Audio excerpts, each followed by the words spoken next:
Read some of these comments, chat. By the way, good morning. How are you all doing today? Actually, you know what? Let me get my cup of coffee. Let me get my cup. Hello? Camera? Um, camera? Did I save the preset? Go. This way, fella. No, other way.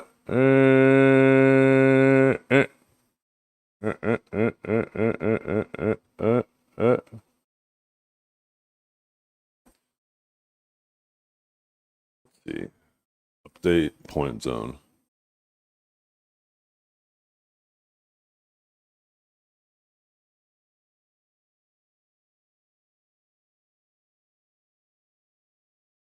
What do these buttons do? Oh, that works. That little zoom in. The narrow. Whoa, right in there. Goddamn. Kind of like a little bit more of the shelf visible though.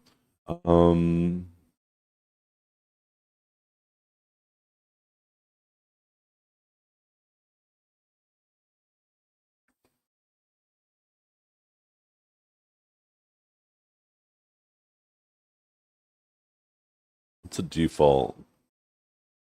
It's a little bright.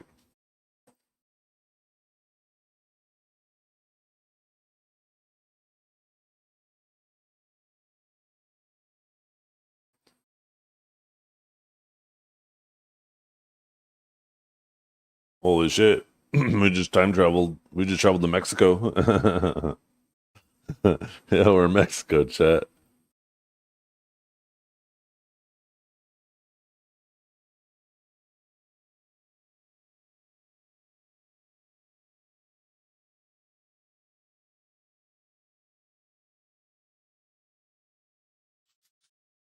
Oh, we still have this up on screen.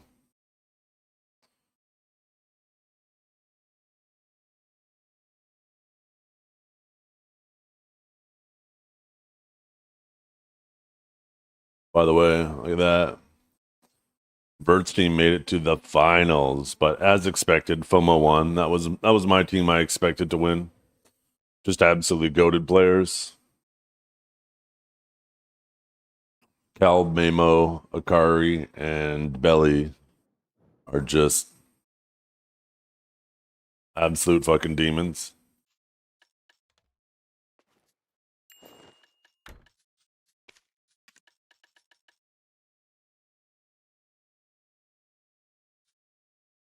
Yo, what's up?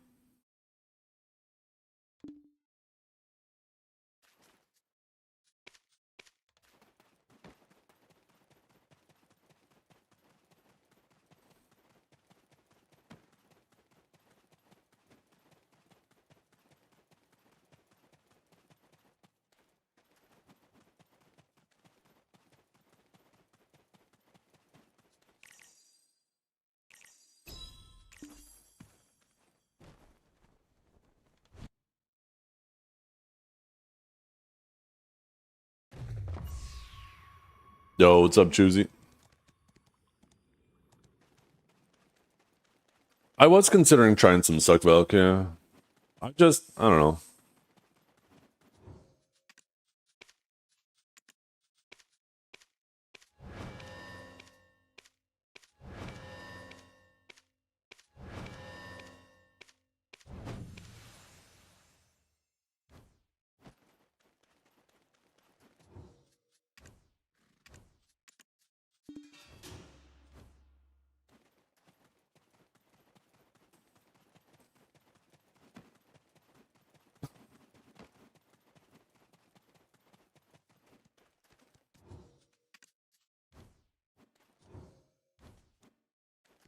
Oh, usually expect there to be a quest.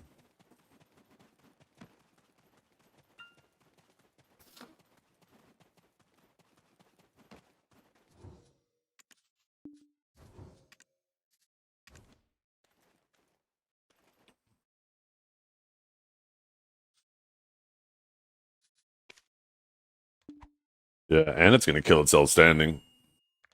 Deadeye's getting it also really bad. I wouldn't be surprised if there's a post for them. It's funny too, right? Because with Deadeye, it was the exact same problem as Sage. It's just a class that's doing fully protected movement and killing you standing. And that was the problem with Deadeye. Deadeye also had a fuckload of CCs and hit stuttered you, but the killing you standing while doing fully protected movement, a problem. Same thing with Sage, fully protected movement, killing you while moving, problem. And they're just addressing these problems in such a shitty way that is going to make these classes like 30-second classes. I would rather, if they wanted us to be a 30-second class, to nerf the damage on a bunch of abilities and just buff our e-buff. Just make it so we have very normal damage, we're a very normal class to fight until we pop our e-buff. Like, isn't that what e-buffs are for? Like, if you want a class to be a 30-second class.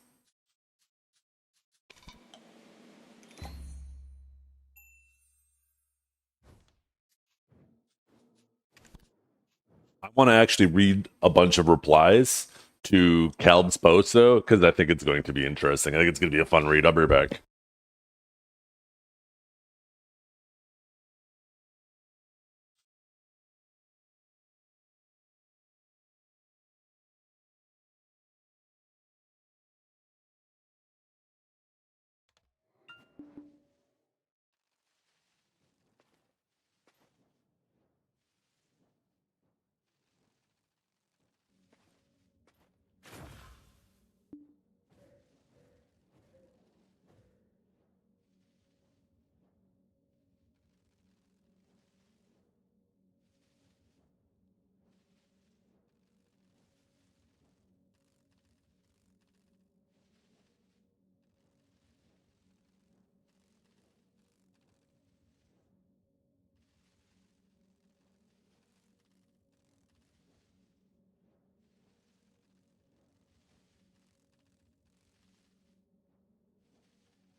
Honestly, what I could see them doing after this, imagine if they make it so our Q buff ends up being like Tiger Blade, and we could just do it twice. I could see them doing something stupid like that, not realizing the problem, because what would happen then is, right, you would have 30 seconds until you're out of stamina. You pop Q buff, you now have 30 seconds with unlimited stamina. Then you would have another 30 seconds to run out of stamina. Then you would pop reset, Q buff again, have 30 seconds unlimited stamina, and it would just bring the problem back.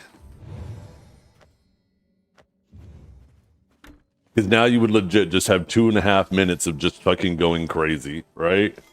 And it would just bring the problem right back, and then they'd go right back into nerfing.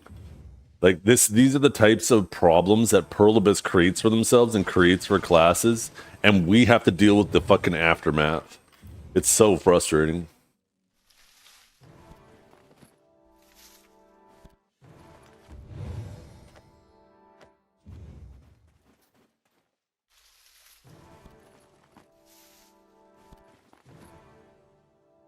After I do my farms, though, we're gonna read. I want to read some of the posts now that it's been 2 days.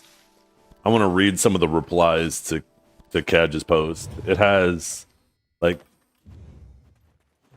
a 60% downvote.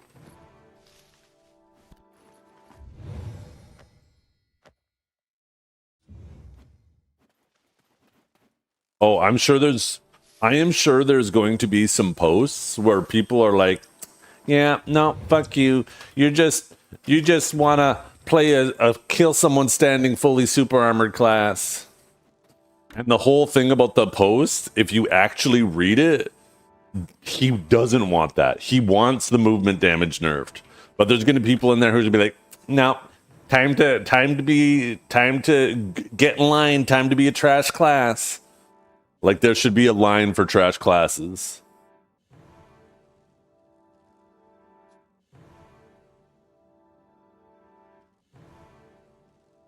Signed Permavelia loser. Okay, let's see.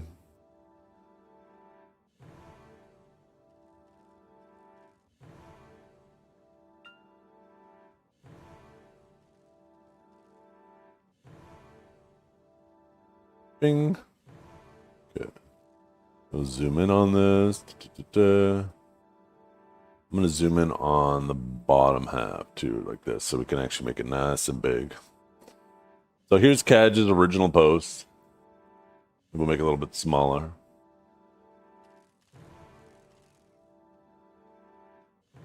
So this was the one already, right? Join the line. I remember this one. Join the line of classes PA killed.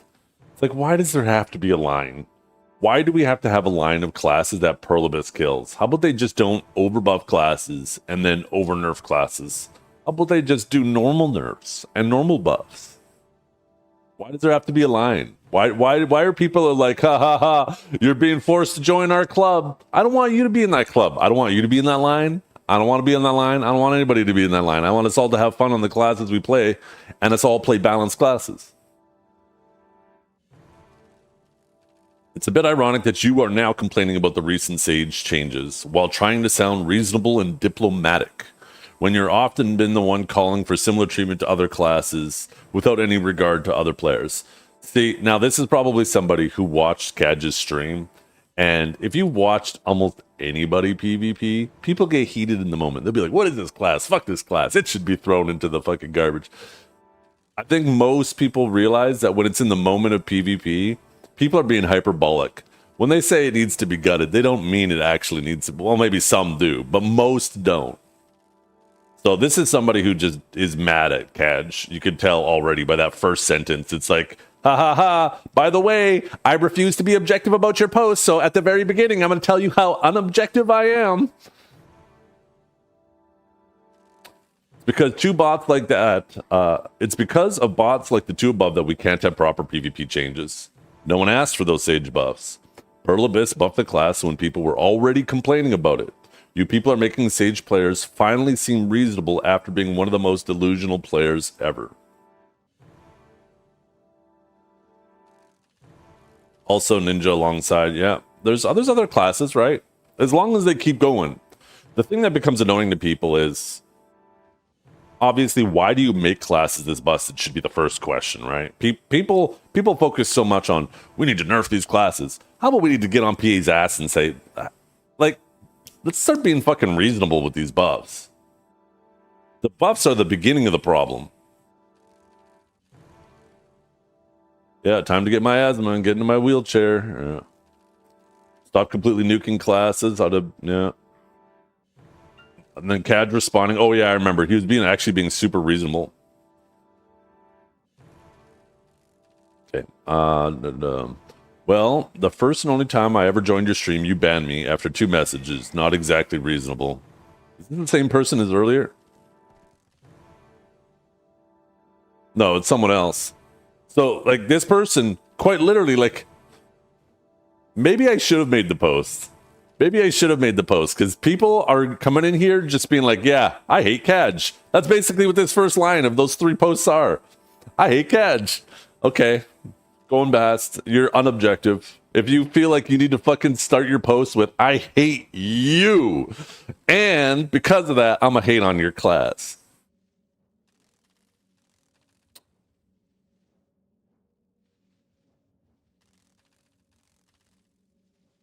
Okay, Vanderen did a little follow-up. You're completely missing my point, but funny you talk about proper PvP changes and then saying Ninja and Seraph needs to go as well. Maybe you should get a go. Did he say they need to go? Let's see. I mean, he did say those words.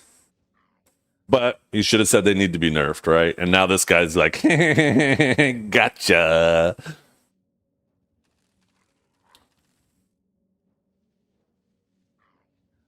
This part here though is like lately a bunch of classes have been getting that treatment.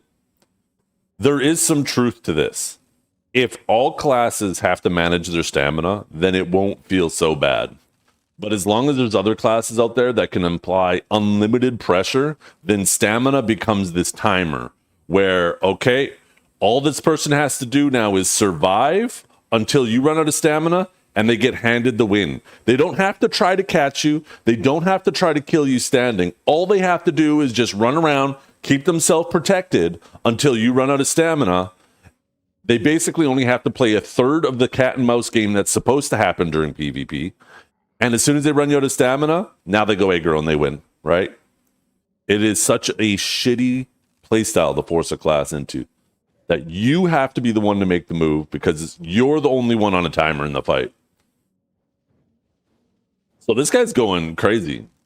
Yes, I'm aware of the full trajectory of Awakened Sage, and I've known your streams. This man can literally not stop mentioning his bias. That's why I wrote what I wrote. I'm doubling down. That's why I wrote what I wrote. I remember seeing at the top of Sage of Solera thinking that if anyone deserves that position, it was you because you were the one of the few players who made Awakened Sage. Okay, you know what? Maybe he's doing a little ass kissing. Let's back it up a little bit. Although, to be fair, you can be a big top. Not wrong. Not wrong. Kaj has been banned from Twitch twice. He has been banned from Twitch twice. So, not wrong. Ninja can barely recover any stamina from block jump since the skill itself is... And yes, he can recover stamina while invisible, but at this rate, the only functioning invisibility will have stamina recovery. Saying that I can recover stamina by going invisible would be similar. There's no shot that this man is trying to say that, like, Ninja's fine, right? I don't know how to interpret this. It almost feels like he's defending Ninja. Let's go to the next post. Okay. Oh, no. Anyways. No class changes? Rerolling. Oh, fuck. I hate that so much. Man, I can't kill people. Did I not predict that there was going to be one of these? This man legit did not read Kaj's post. He did not read Kaj's post. Wah, I can't kill people in my mobility skills for free anymore. Wah, okay, Thanos, relax. That's literally Kaj's post. He's saying take away the damage from fucking movement, put it on abilities where Sage is standing still, and then it's not killing people moving. Because yes, killing people while moving, doing perma-protected movement, feels miserable for the people you're fighting. It's so dumb. Okay, Grizz Mine. Or is it idiot enough to not understand the numbers? Yeah, I mean, either he doesn't understand the post or he didn't read the post. Either way, yeah, he's dumb. Oh no, anyway. Dude, like, why? Why even participate? Why even try to participate in a conversation if you have nothing constructive to contribute? Dreadnought. Okay. If you used your head for even a second, you'd understand I meant that those two classes need to get nerfed. That's what I said. Quite literally requires 0 skill to perform on them. Anyone saying otherwise has no hands. Your point was so useless, I didn't bother reading it at all. Like, why would you even say that? Why would you say your point is so useless, I would bother? Like, how can you argue in good faith with someone and be like, I'm not going to listen to you because it's useless, but you have to listen to me? Like, why would you even include that in the conversation? All that is just going to antagonize, and you're not going to have a productive conversation. Only usage was to use you as a bad example. Like, you can't have a productive conversation when you're just attacking the person. Okay, so this person quotes Kaj's post again, and I said the last one. I'll just say it's almost the same stuff I pointed out together with Arky before I deleted my post that you downvoted, my man. Yet, I'll leave my upvote because I knew this nerf was coming. Interesting cycle this has become. Once again, like, that you downvoted, my man. Can we see what people posted? Wait. Posted topics. Awakening Sage constant nerfs. March 16, 2026. This was deleted by the writer. Man deleted his own post?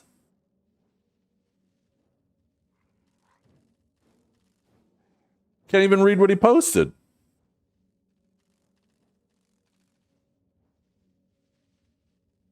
I want to see what people say here. Awakened Sage, constant nerfs.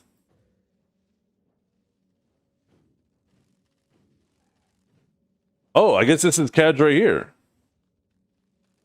Or is this just a picture? Oh, this is just someone else. Never mind. This is someone else being like, what do you want compensation for? Cadge can do it. Get better, right?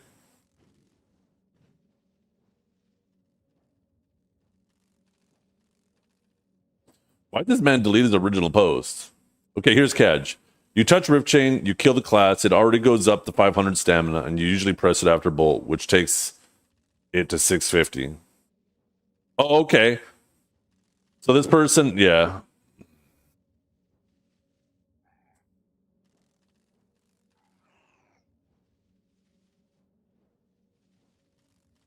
So based off of Cadge's response, this person, I wish we could actually read the post. I would have really liked to get some context. Maybe someone has it quoted. Ooh. Oh, wait a minute. Yo, good thinking. Okay, let's see what he was suggesting. Dear PA, we all know that Awakening Sage is a strong class regardless if it's PvE or PvP. People have been hating against it due to its nature of hard to track movement. We know that. True. Class is doing or was doing well in the last AOS season. Let's see. This was only like a month ago too. He made this post. Small scale PvP, unless it was run down by classes with decent stamina. Let's be real. If you don't focus the class and lock it on the fight, you deserve to be bonked by it.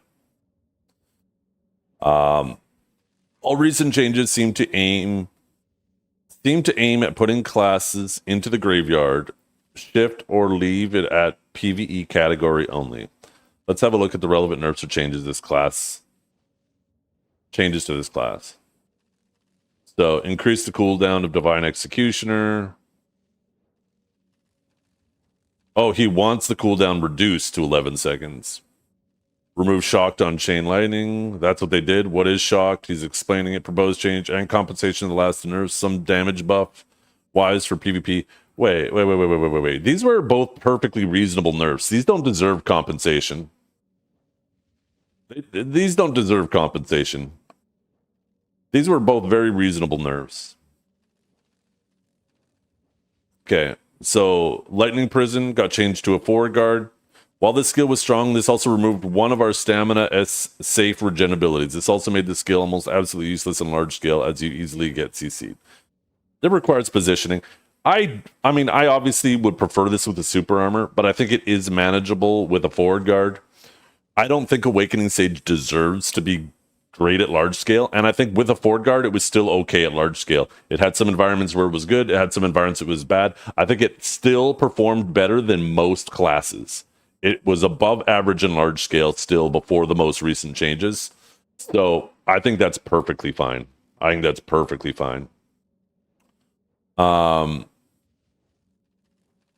Lightning Prison Core. So like I don't think that we deserve compensation for this either. Add Lightning Prison Core that changes skill into SA. I don't know if we have any cores that will take a protected ability and change the protection. So like I would rather them just give a better core elsewhere, right? I'd rather other better cores. Enlightened Bolt proposed changes. The skill needs fix on summon damage when canceled right after cast a little bit too early. The game wants summon is showing animation and showing no damage. I believe that to be true. There are times where you'll throw abilities, and if you cancel too quickly, you cancel the damage of the ability. But I think that's perfectly fine. I think knowing when to cancel early, it's the same thing with Warrior Q blocking in the past, right? Like you could start a reckless blow and try to Q cancel it super fast, and if you did it too early, you lost the damage, right? Just don't do it too early. That's a skill problem. Upsurge, add a core which adds S super armor on lateral attacks. I think it should have always been super armor on lateral. It's a melee range ability. It should have been super armor on lateral and forward guard on the forward one. Flow Judgment increased the stamina cost. Or no, they increased the stamina cost. He says he thinks that was fine. PvP wise, this is absolute press. Wait, what? He's saying Judgment is a press to suicide if there are enemies around? No, I disagree with that too. I think Judgment, I mean, it sucks being super armor while in the air because, like, The main thing that's going to fuck with you is flame towers still, but I think that's fine. Do you die now in it? Sometimes when you're in the air, but yeah, it's quite rare. It's not like it's every single time you press it. Most classes don't have the verticality on their abilities to hit that high. Okay, Impaling Flash, iframe, super armor, change to this. This skill effectively has more impact than people think. Yeah, like that was massive. Basically, now we're forced to use. I would have much preferred them do the other way around with Judgment. Make Judgment super armor at the start and then keep it iframe in the middle, then the other way around. Because Judgment has a very micro gap at the very beginning of it. So this now being our only PvE, our only PvP, reliable PvP iframe, and having it on the one ability that has a micro gap at the beginning is super fucking annoying. I would have rather them rotate the things the opposite for those two. And yeah, they should have got rid of the knockback on Impaling. Let's see what this guy suggested though. And this is irrelevant now because they nerfed that too.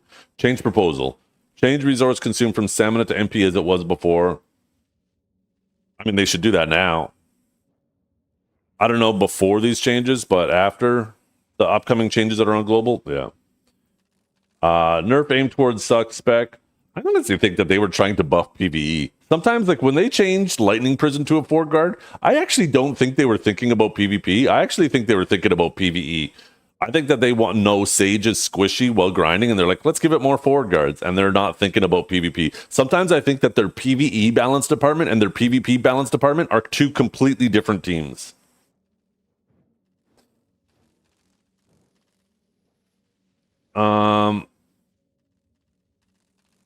Here, sorry, I'll bring back chat.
Okay, I'm back.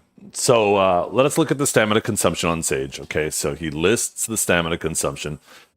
Thing is he actually missed half the stamina consumption here because Rift Chain costs 200 stamina and then another 200 stamina while you're moving. Unless you're suck, then it only consumes an extra 100 stamina.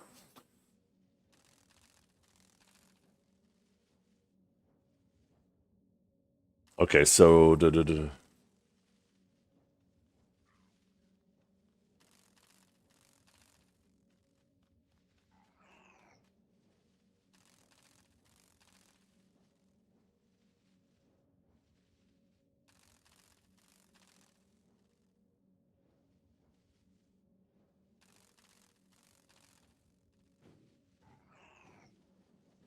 I don't understand what he's saying here.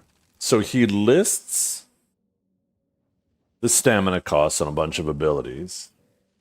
Relevant skills that regen, allow stamina regen, or cost MP. No stamina regen, S animation lock, 90 MP. Bad damage and suicide PvP wise? What is he talking about here? Rift Chain doesn't do any damage. I feel like he accidentally typed the wrong name here. The wrong ability. Lightning Prison, MP costs. I don't know, why would Lightning Prison cost stamina?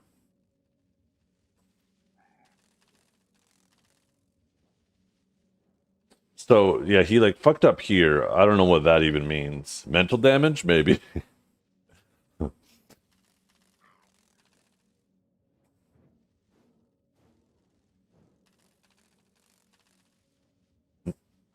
Currently, any class with any less stamina consumption or multiple can run us down, forcing us into backpedaling in Narnia. I mean, this is correct, but not a lot of classes could do it because that's the thing, right? Is sure, Awakened Sage was on like a 2-minute timer, like on live right now. But if you can kill almost everybody within a minute, then what's it matter, right? Riftstorm makes sense because it's half the name. Yeah, that makes sense. That's a good call, you guys. He definitely meant Riftstorm because he's right. I don't know about how much mana it costs. Mana cost is irrelevant as long as there's infinite pots. But it is bad damage and suicidal. Yeah, it is like super. And that's why an ability like that should be buffed because it's situational, right? It should do really good damage because then at least like you're standing there with your staff in the air getting ready to stab it in the ground. People are like, okay, I can either trade that or I can try to grab it. And if they try to get too close to it, there should at least be damage pressure, right? But it is just a laughably bad ability. And like its abilities like that should be buffed, not Spearbolt. But like I just read this whole thing that this guy, for context, you guys, we're reading a reply to the original post because the original post was deleted. And the reason why I decided to read this is because we were reading the responses to Cadge's post, and this person responded to Cadge by saying, I'll just say it's almost the same stuff I pointed out together with Archive before I deleted my post. Oh, I guess he said that he deleted, that you downvoted. Yet I'll leave my vote because I knew this nerf was coming. I mean, we just read his post. There is like nothing that parallels what Cadge said there. Like, what is he even saying? There's nothing that parallels that. This is all him. This is like he's commenting. This post was made a month ago. He was basically advocating for Sage to be buffed. He's saying these are all the nerfs that have happened. You need to compensate us. He wants current Sage buffed, not nerfed. This is a completely irrational post.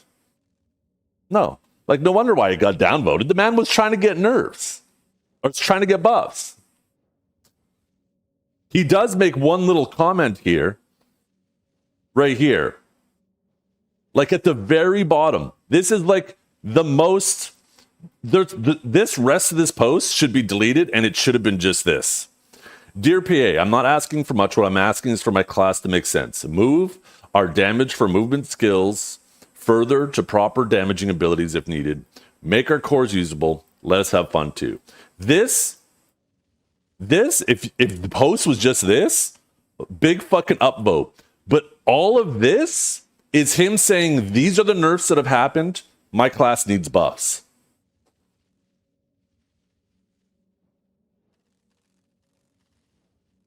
So I don't know how this man can go and say that we were saying the exact same thing. Okay, yeah, maybe in the one line at the bottom of your fucking 3-page post. Anyways, I thought it would be content to actually read some of the replies to Kadja's post. There actually wasn't that many.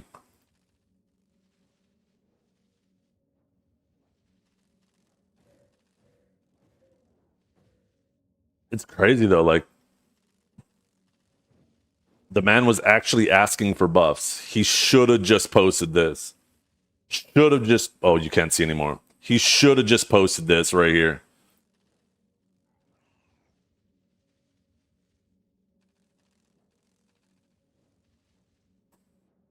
Yeah, I don't understand that either, G of G.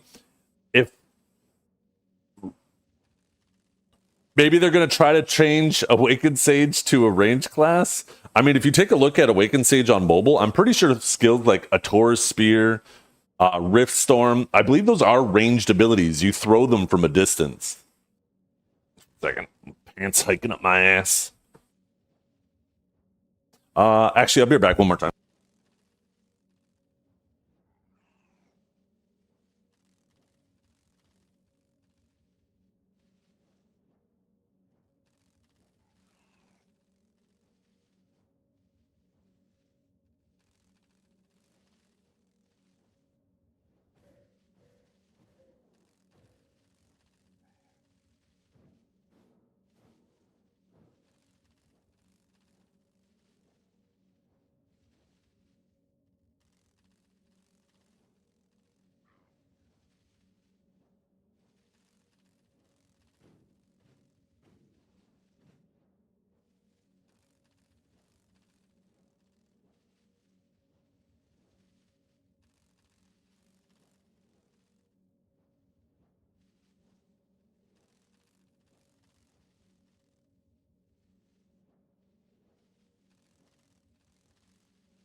Oh, I need to take that tournament shit off the screen. What is that? Bing.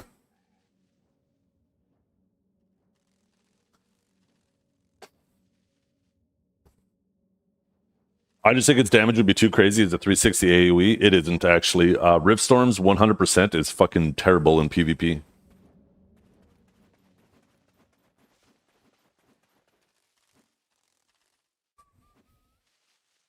You've been in the rock moving gulag. Oh my goodness. Ooh, codes. Yo, thank you. Also, where is the fun little animation around my camera border? Bing, there it is.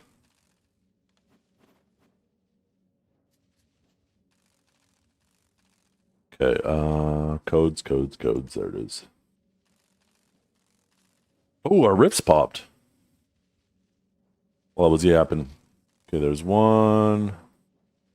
Can somebody pin those codes to the top of the stream, please? Oh, why the fuck did it just copy paste the whole line? What the hell?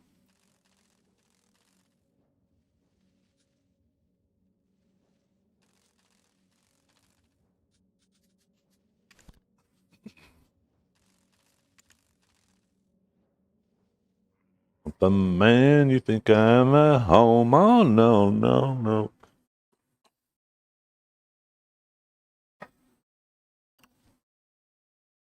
He's the rock moving man.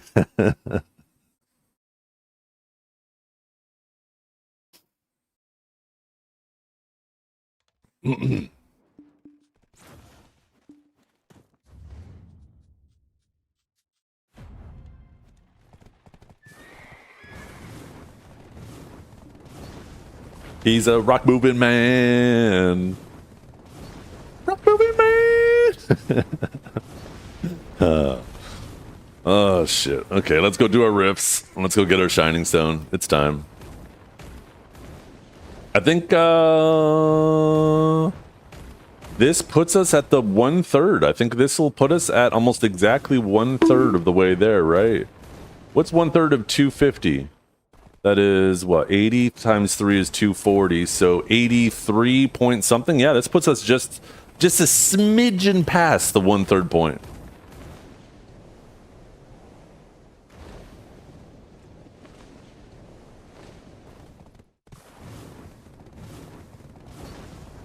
No, see you later, cat. All these people running to their rift right now, you know it.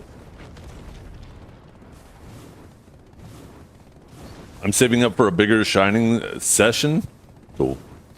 Not a bad way to do it.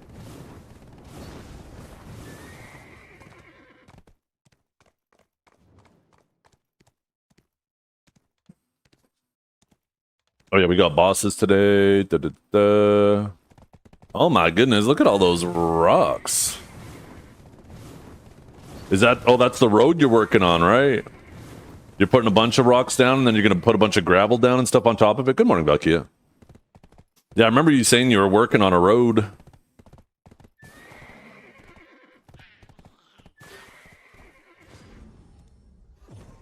By the way, Cavell, have you been paying attention to Global Lab at all? Suck Warrior is fucking up huge. Suck Warrior is back on the table.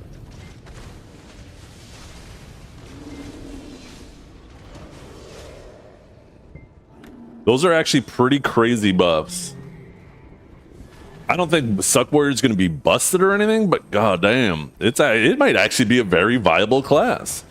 And it kind of makes sense that they would do that when you think about it, right? Considering Cliff basically is like Suck Warrior, and there's going to be a lot of people, or there is a lot of people, not going to be, but probably more as time goes on, but people who played Crimson Desert that are now dabbling in BDO, kind of makes sense for them to buff Suck Warrior, because a lot of people might be like, hey, I liked Cliff, so why not play Suck Warrior? I'm going to beat you, cat. Fucking slow ass.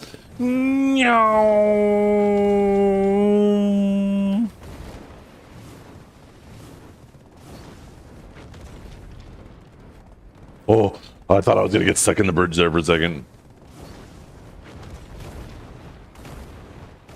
No, no, I'm getting caught. He's going to catch up. Oh, shit.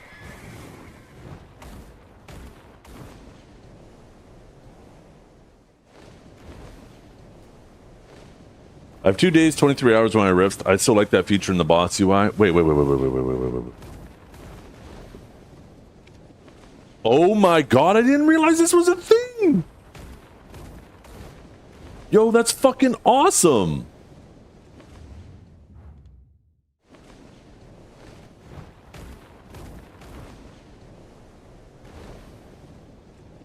Really, Wind? Oh my god, you suck! You stink! Oh, I can't believe it.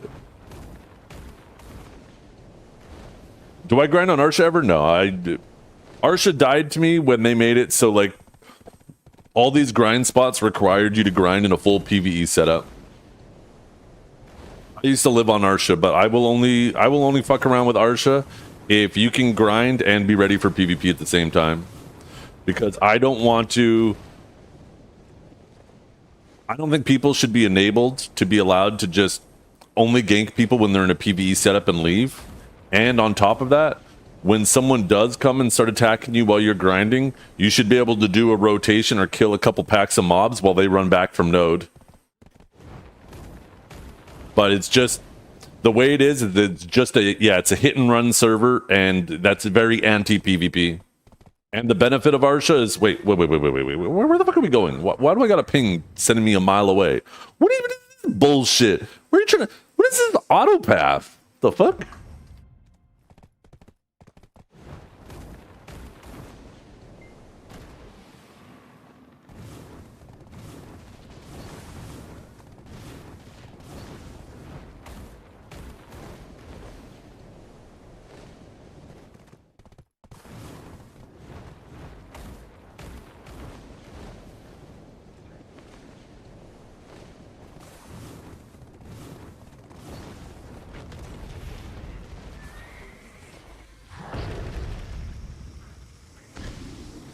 We rock. Good luck.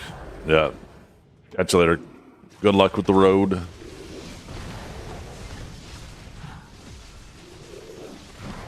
You know what the crazy thing is about the changes to Awakening Sage? Is it's going to force people to play even more the way that people hate fighting against Sage.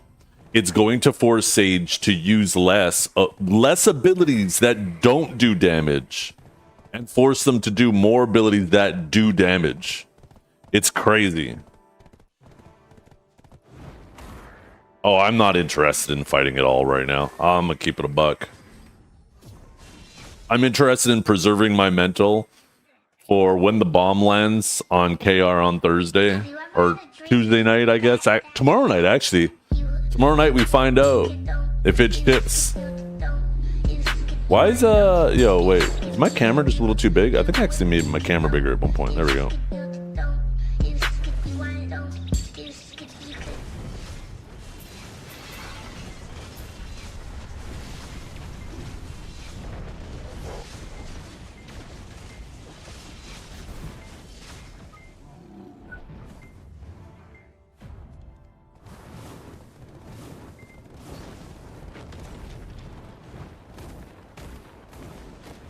Yo, what's up, Divine Kelly? So yeah, it's going to force Sages to do more Spear Bolt.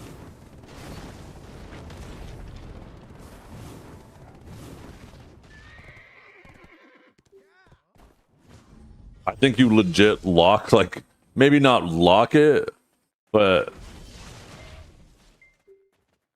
I don't think you do like Divine Execution or Rift Chain anymore. I think those are just off the table. They're just way too expensive on the stamina budget now. They are legit continuously moving us more and more towards the Spear Bolt Aftershock bot. They just want us to do this.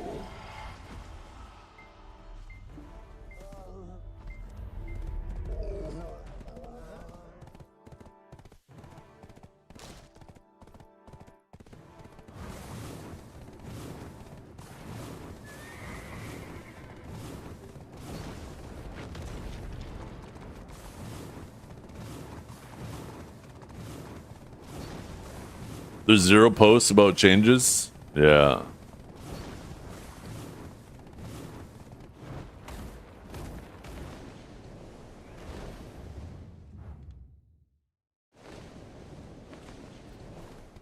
I think it's going to be interesting. Cald says he's still going to play on his ult.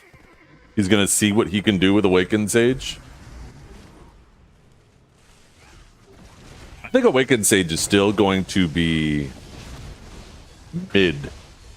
But I think it's going to, like... Once you start fighting competent PvP players, like, they know. That's like one of the main things most classes are versed with, is classes that get starved for stamina. And there's going to be like elos where you're still going to crush people as an Awakened Sage, and then there's going to reach a point where you start fighting people who know that, okay, this class runs out of stam real fast, just pressure it.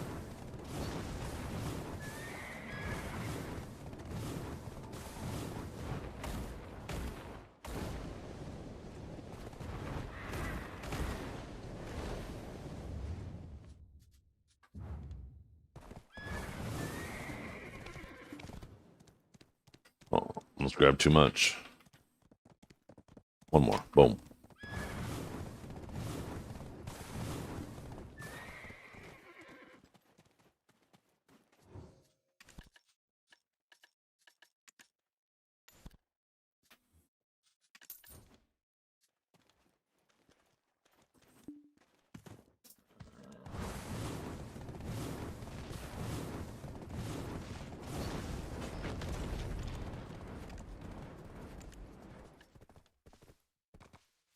Wait.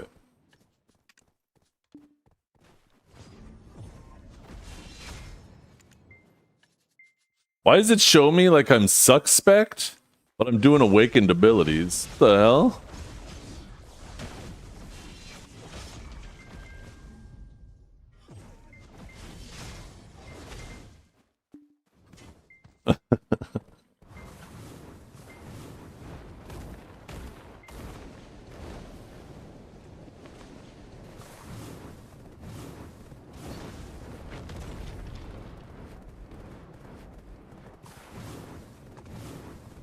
Already switched? Oh, well, I will most certainly be playing Suck Sage in large scale.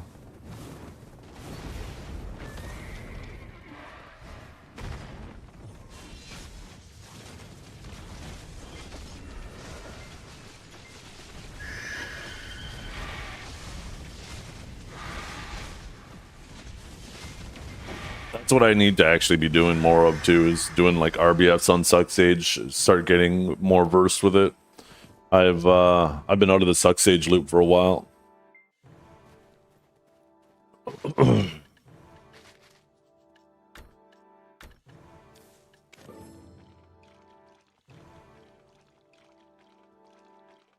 Suck is not fun. It's strong though.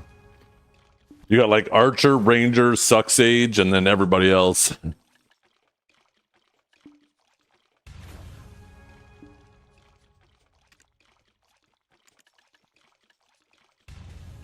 Can I not do that? Oh, can't do that while I'm processing. Remember how I got that septoplasty? After I got the sins out, I realized they did the wrong...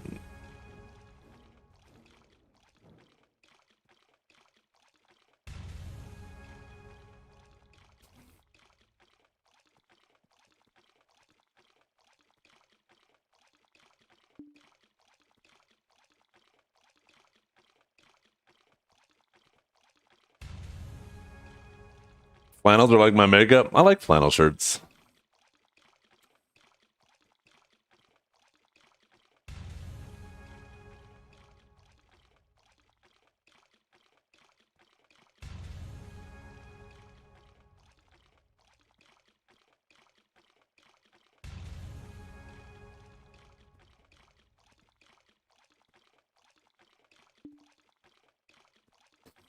How did that happen though? They go, yeah, L, that's left. So that's his left nostril because that's where my left hand is. And then they don't realize that he's flipped. His left is actually on the opposite side. That's how it happens.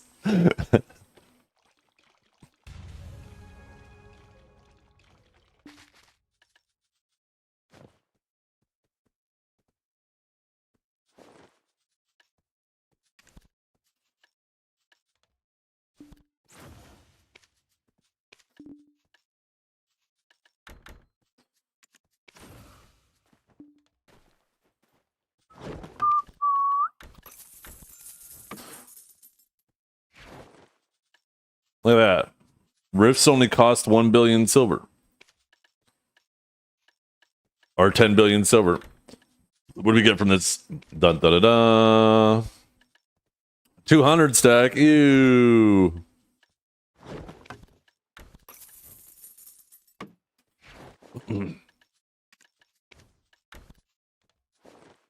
Okay, let's get it, chat.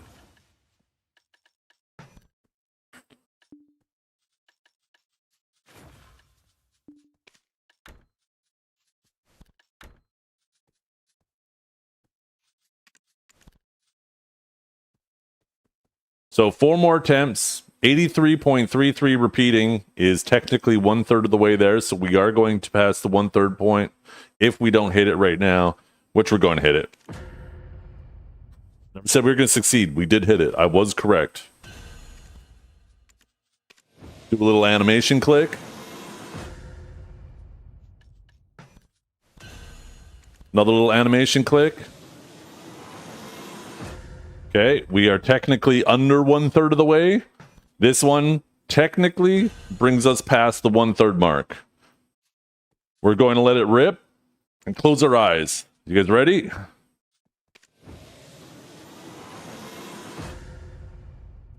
How happy am I going to be, chat?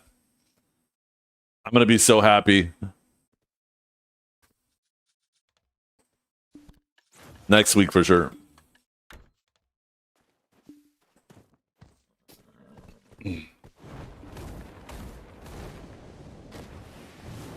Bearded Sage.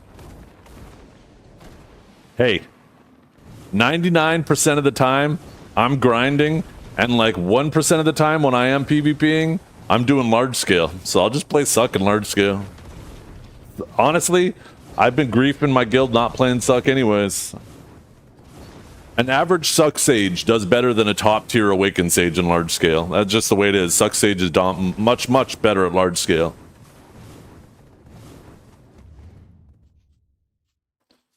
Okay, let's head back to the water. Maybe we try taking something else today. Or do we fuck around with Warrior? I mean, it is comfy on Warrior. The thing is I'm tempted to mess with Suck Velk. But I don't think I'm going to really enjoy it. Maybe I bring out the Wizard. Wizard looking kind of big. Like 2 Wizards made it to, what, the semifinals? 2 casters? Huntler propaganda is failing. Scholar? The thing is I want a class, if I am going to change my take, I want a class that's okay in large scale. Scholar just seems like it really kind of does nothing in large scale. It jumps around. Sometimes it gets a kill here and there. Awaken Musa? No.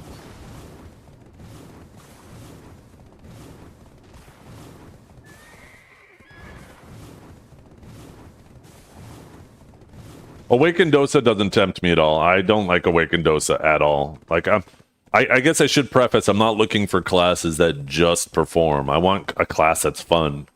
And my list of classes, if I can't play Sage, who's obviously at the top, I'm interested in the Suck Warrior changes.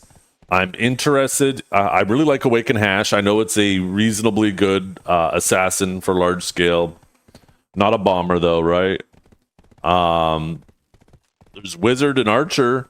I don't know if I want to play Archer. I don't think I want to put... I don't know.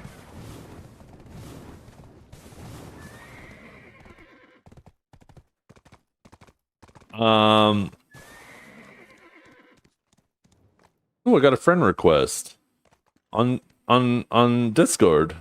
Ignore.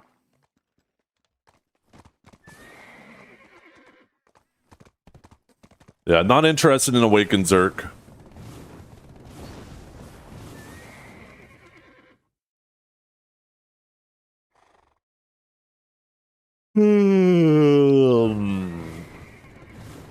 I have more fun grinding on Hash than I do on Warrior, but Warrior is super comfy too. It's not like it's a lot. Whoa, a new friend in game? Oh, hell yeah.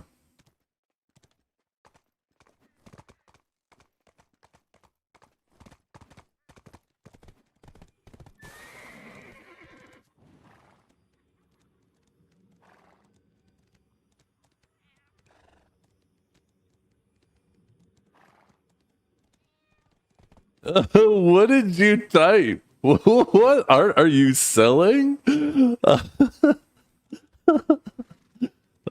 If not, Daddy will be angry. Grr, growl.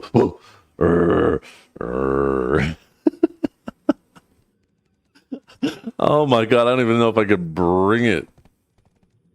I don't know if I could. I don't think I could actually do that.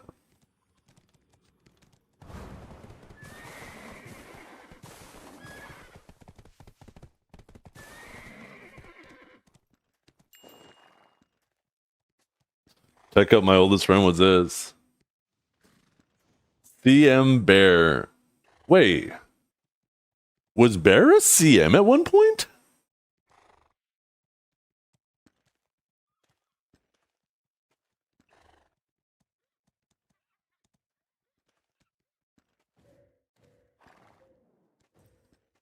When the fuck was Bear a CM?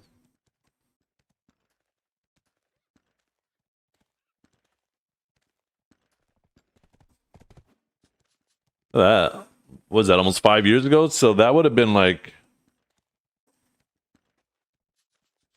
I don't know when that would have been. I don't know. I kind of want to fuck around more with Suck Warrior today. To be honest, I kind of want to just lock in on Suck Warrior, keep getting more comfortable with the inputs until the changes come, and then we'll fuck around more with Suck Warrior, and if we're not feeling it, then maybe we'll toy around with some other things.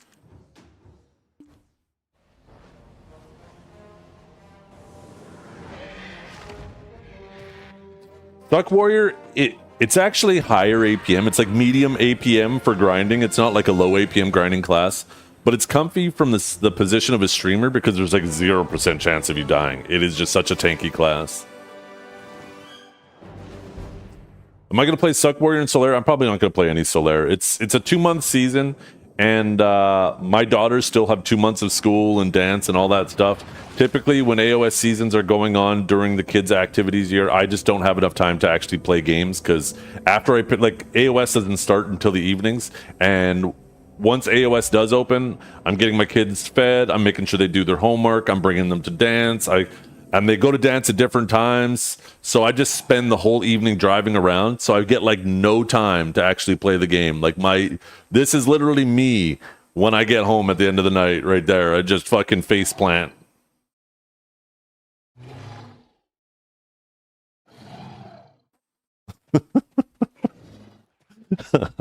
I don't know why my character was laying like that, but it was very appropriate.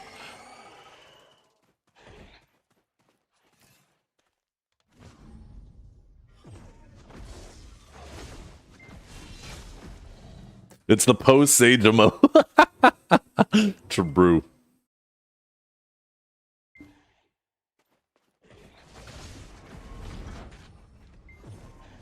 Honestly, there is about a 99.9% probability that even if these Sage changes go live as is, and I genuinely believe that they will, that I will very likely just grind on Awakened Sage and do large scale on Suck Sage, and that's it.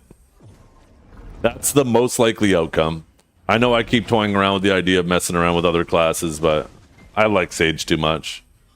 That is the most likely thing that will end up happening.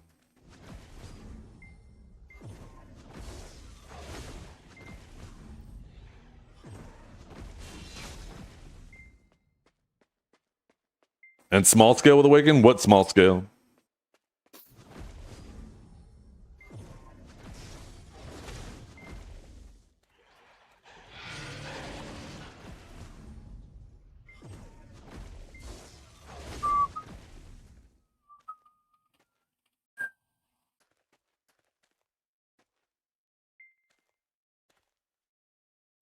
CJ can't right now. CJ has to fly to NA. CJ won he's on the winning team, so he has to come to NA. CJ, if he does go to the Heidel Ball to fight in the NA versus EU, it actually makes me want to go to LA as well for the Heidel Ball. Because I feel like Kaj is a fucking character I'd like to meet. Get to meet Kalb too. Get to meet the two goated sages, the one from NA and the one from EU. That's fucking tempting.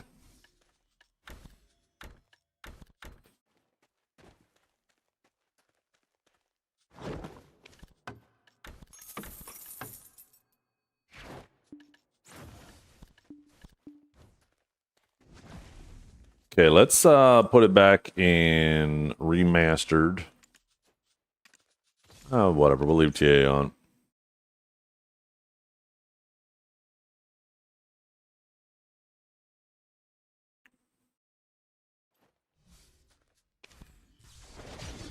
You probably have to get like sponsored by Pearl Abyss or something like that, right? Isn't there something like that for tournaments where businesses, for competitive reasons, can sponsor foreign bodies for like temporary competition visas? I don't know the actual thing about it. I'm sure I'll ask Divios when he pops in later. I'm sure he'll know. He'll be much more versed in it. I'm not exactly sure how that works.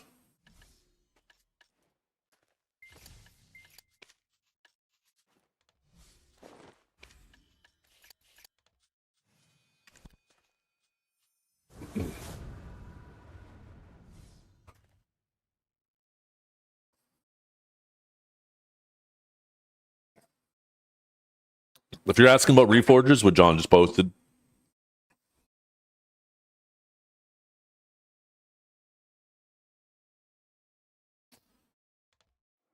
Incrustation stones. Yo.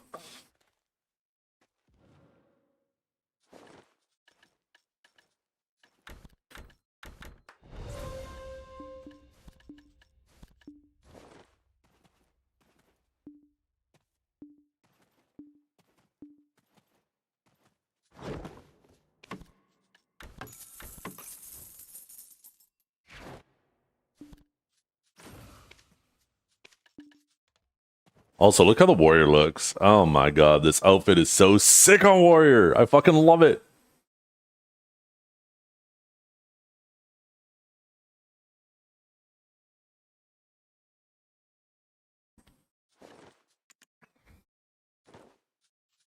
Oh, you know what we're missing? Oh, hell yeah, there we go.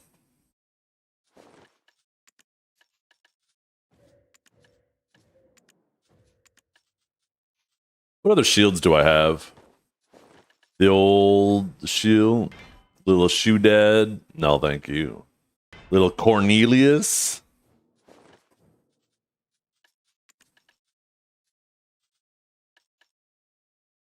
Oh, I got storage boxes on this character? Oh yeah, 1,000 crowns, yoink. I really like the Trailblazer. Trailblazer outfit in general is just a really nice looking outfit.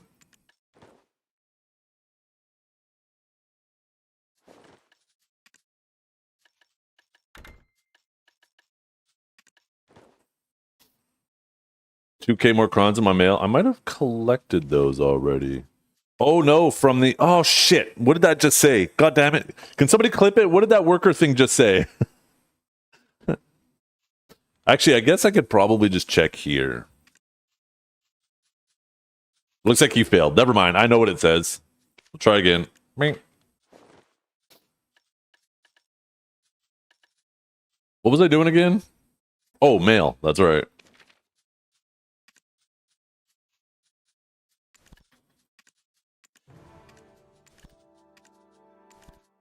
Oh, you know what I should also do too? Second. I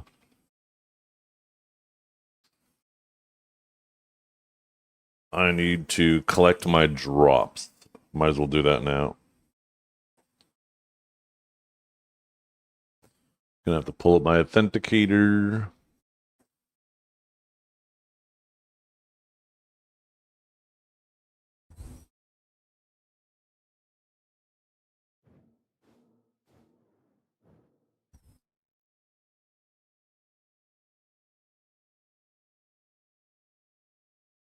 Let's see. Count information. Web storage.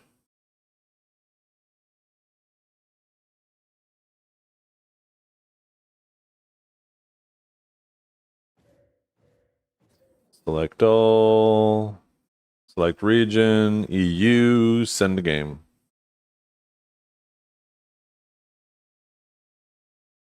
Okay, there we go.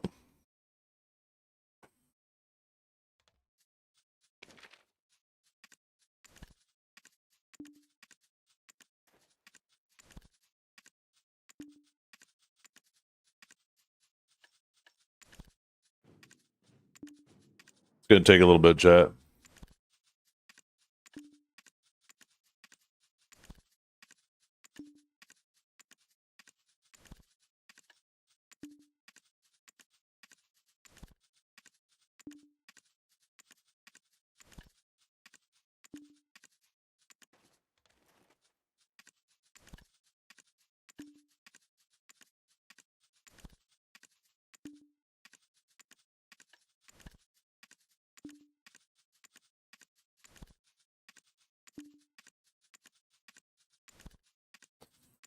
They should add a way to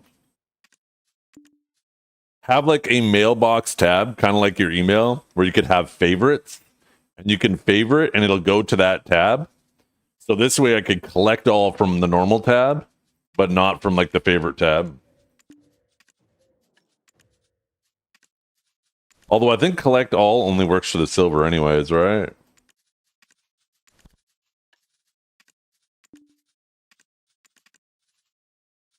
It sounds like a great feature for Crimson, yeah. Because you get lots of mail in there.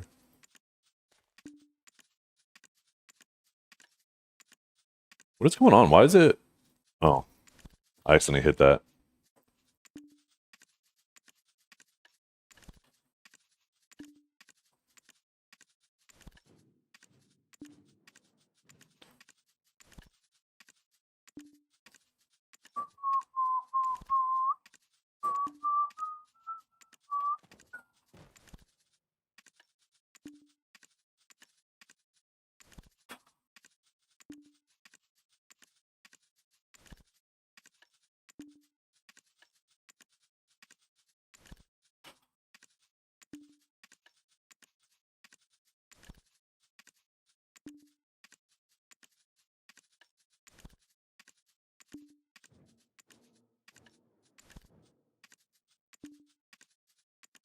Should be almost done.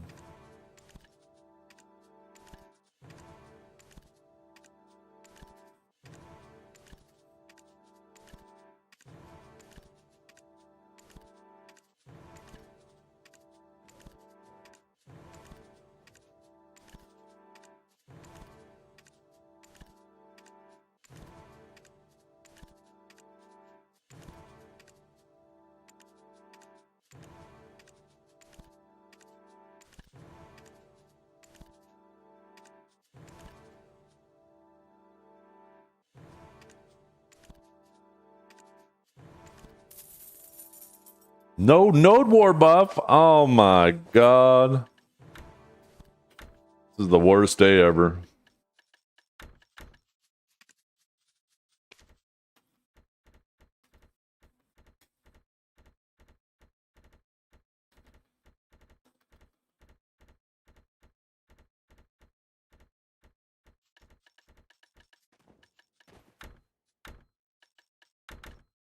Actually, you know what, chat? You know what we should probably go do?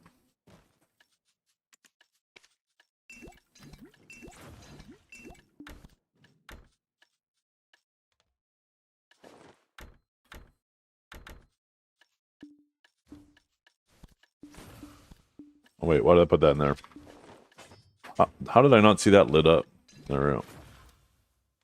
Also, should be in there too. I don't know why I have that in there. Why do I have trainers clothes either?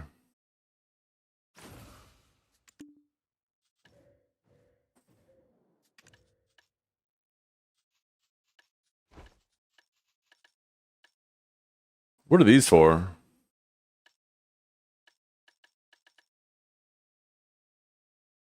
Who needs skill XP? Festa invitation. Oh yeah, Festa invitation. We'll keep that. Why not? I'll dump these in here. I'm too lazy to go sell that. Put that in there. Put that in there. I can go in there.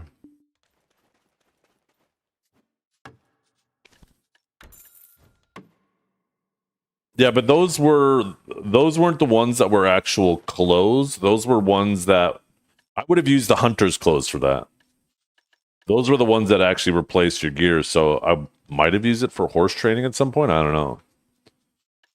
I don't know what these are for. I'm gonna delete them. Okay. There we go. Nice clean inventory.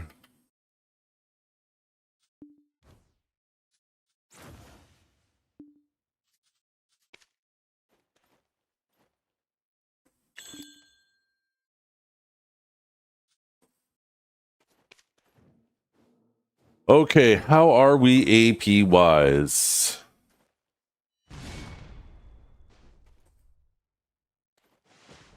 Wait, why is my AP so low? I know I don't have Node War buff, but I still shouldn't be that low, right?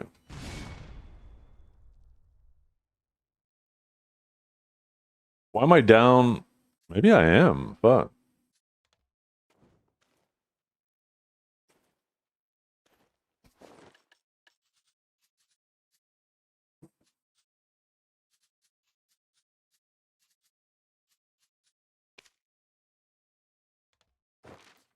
I guess we go house buff.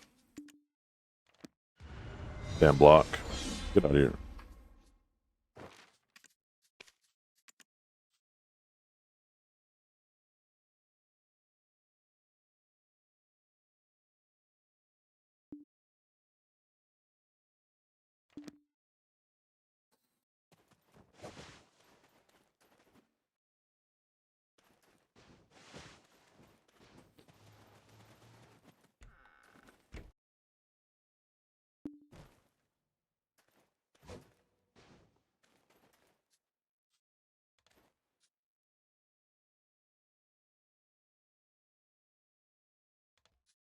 Okay, I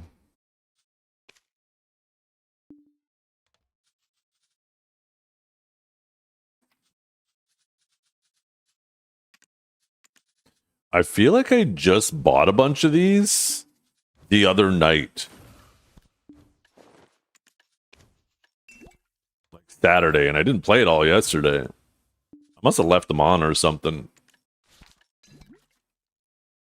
I think I was low on deep seas too, right? Yeah, 24 in there. Let's grab. Ooh, we got 777. That means today's going to be a lucky day.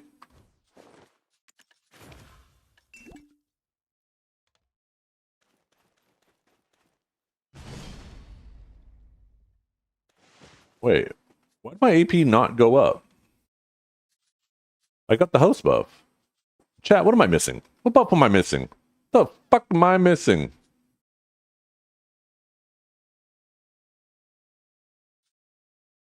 How the hell am I still 30 AP lowered? I got crystals.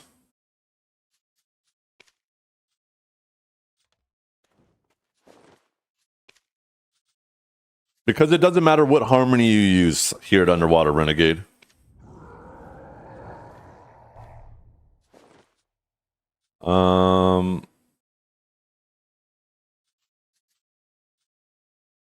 Yeah, maybe the server AP as well. I mean, I guess I do need to do my bosses.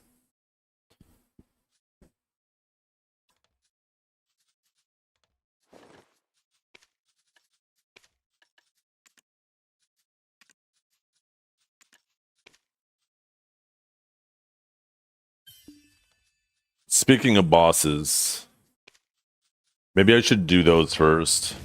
I haven't done a Duxini yet. If I'm gonna have my warrior tagged, I might as well do a Duxini on both my warrior and my sage. Oops.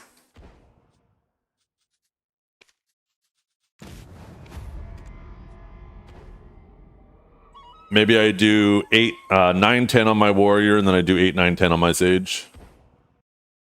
Oh shit, I gotta change my artifacts. God damn it. Abort, abort, abort, abort.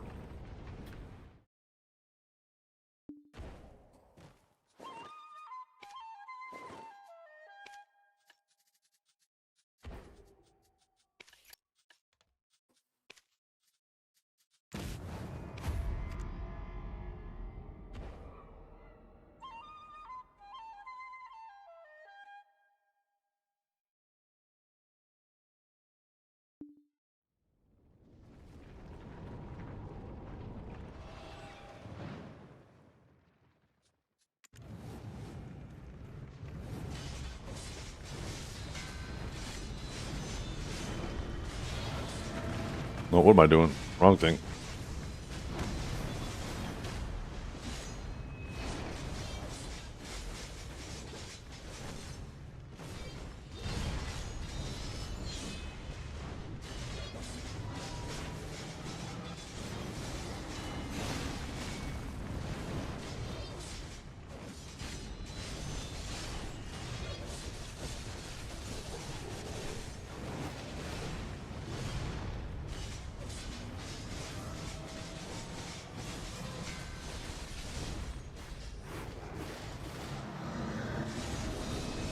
I can barely see the things on the ground right now. This could be a problem. I forgot to turn up other effects.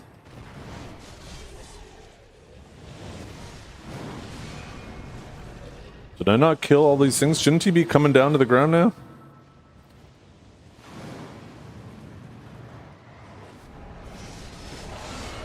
There we go. Oh, that's right. Oh, we're on this part. Okay, we need red. Red. Okay, cool. It's right here.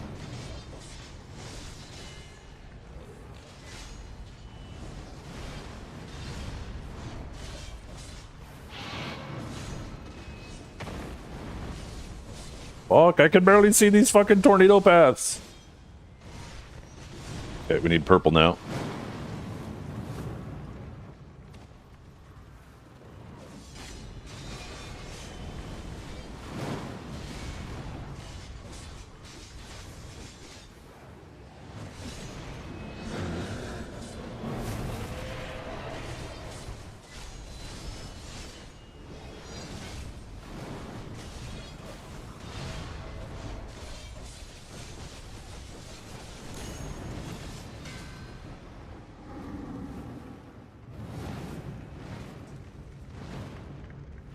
Okay, so where's the first one? Fuck, these are gonna be hard to see. Okay. Actually, not too bad. Okay, there's the first one. Are they going left or right? Left or right? Oh, okay, this way.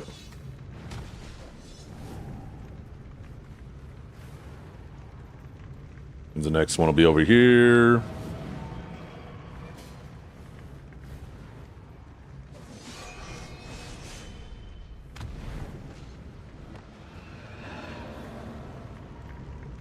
Okay, you should come down now.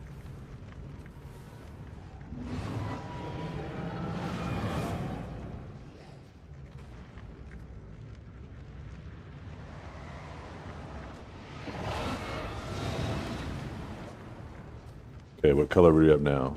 Purple. Where's the purple one at? That's red. That's blue. That's green. Did I pass it? Oh, right here. I can barely fucking see it. Holy crap.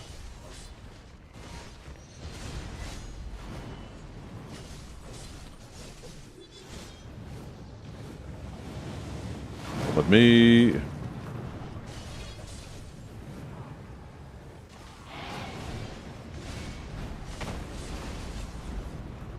Oh, fuck me. That was fucking tragic.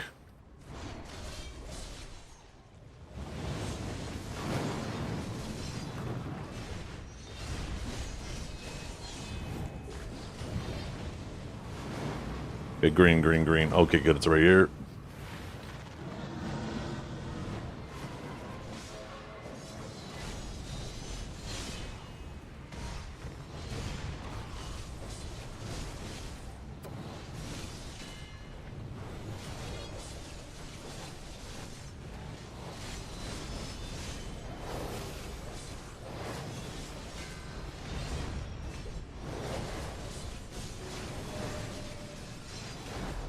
Come on, goddammit. Finish his ass. Holy fuck.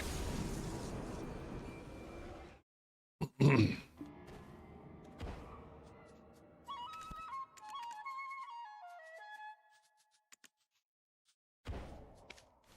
least we one-shot it.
Wait, why couldn't I hit it there?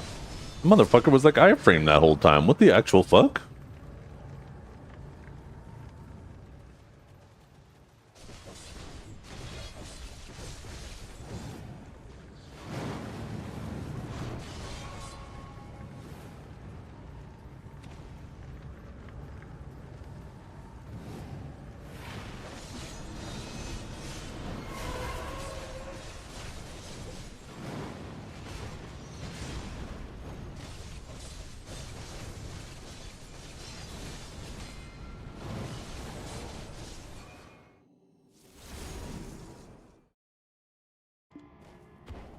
This is a stuck warrior. I'll just do 8 on my warrior too. Then I'll do 9 and 10 on the sage.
If I didn't get knocked back there, I might have actually just one phase that.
Why does it keep putting these things on the opposite side?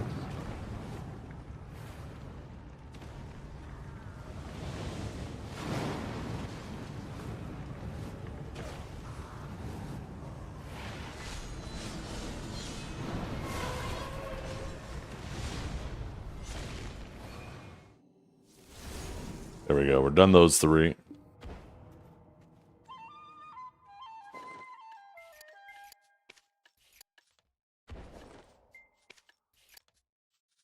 Let's go do them again on the sage.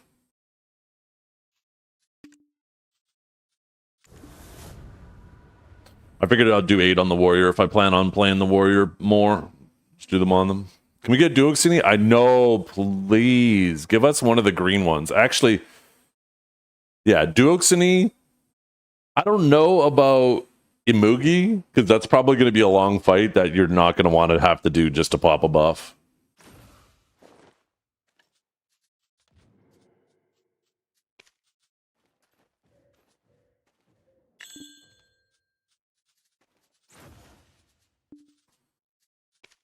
Oh, we need to buff.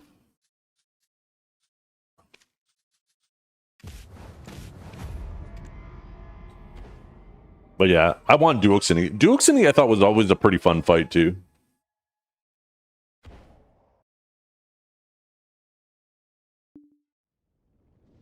Yo, what's up, Liger? Good showing yesterday, by the way.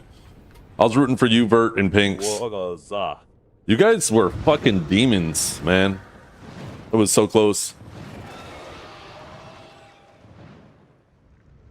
You guys were absolutely dominating those earlier games.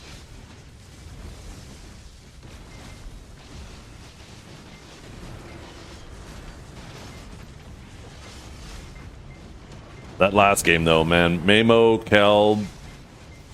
Actually, I don't think Kelb was in, right? It was Mamo, Akari, and Belly.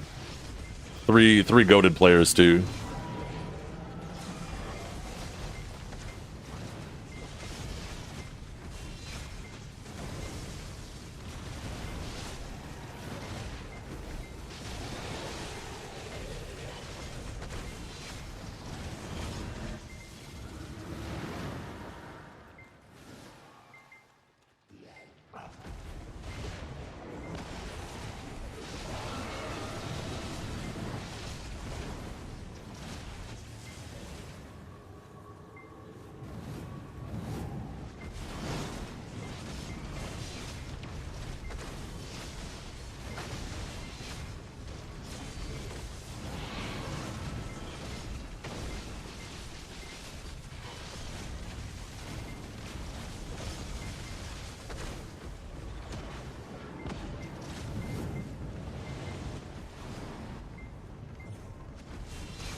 Oh, wait, wrong way.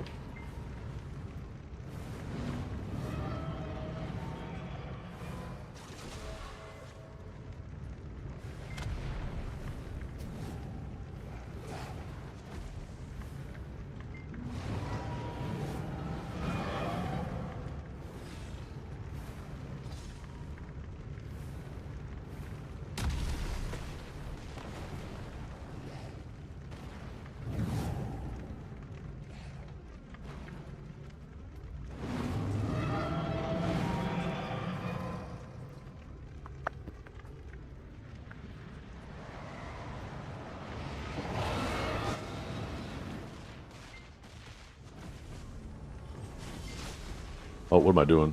I'm trying to get myself killed here.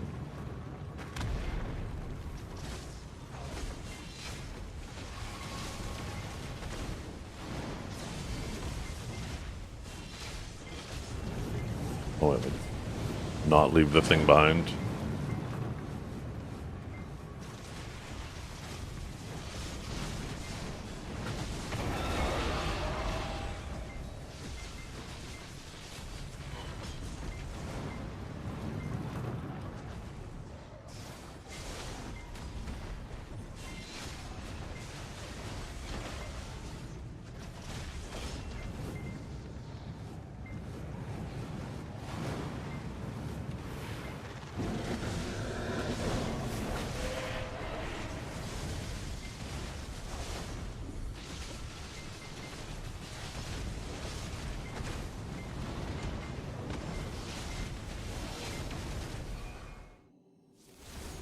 Might have did it faster on my warrior. Warrior busted?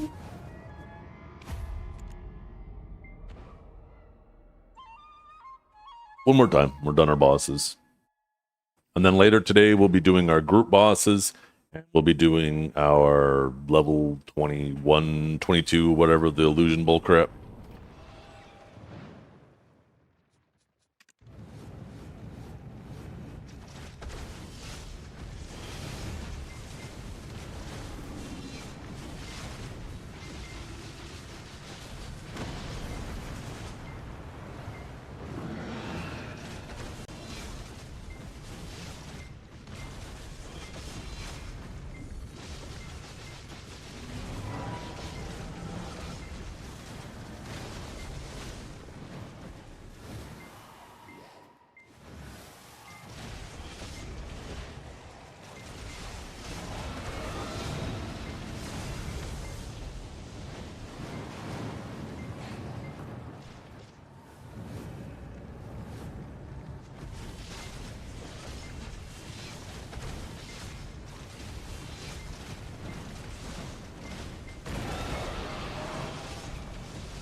Yeah, I actually went over the posts in his stream today too. And yeah, most people just don't like Kaj. They admit their bias in the very first sentence too. They're like, "I got banned in your stream," or you said you don't like this class," or whatever it might be.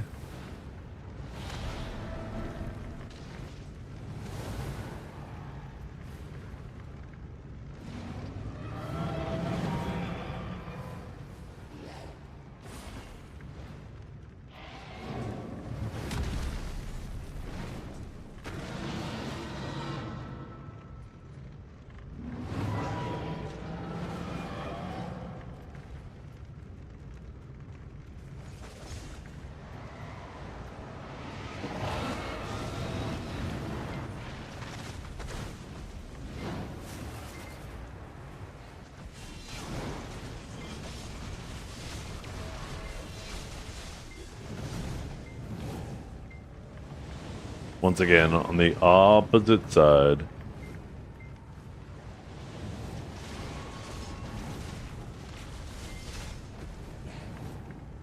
No, get over here, you loser.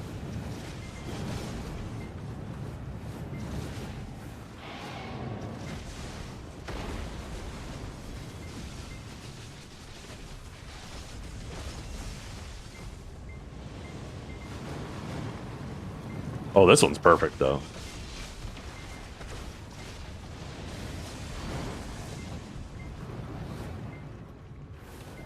If it would fucking follow me, holy shit.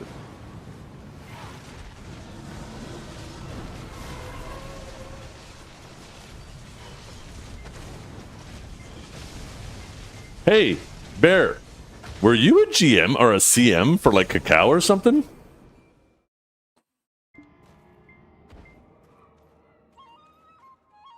Or an early CM for... Where's the picture? Where's the picture? Where's the picture?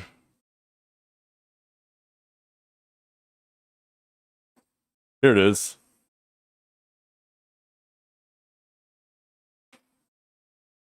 I saw this picture posted in chat. I was like, huh? What?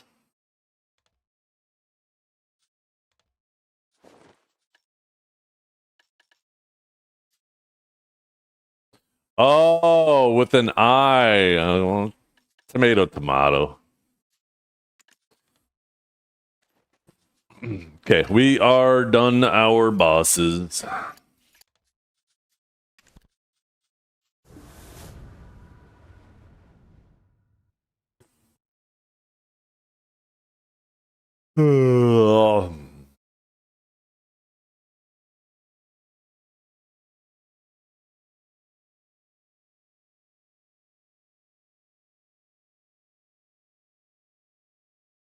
Oh, excuse me.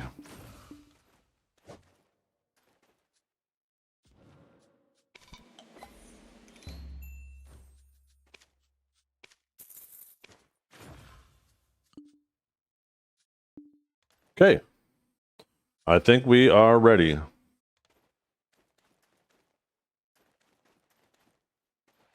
I'm just going to have to be much better.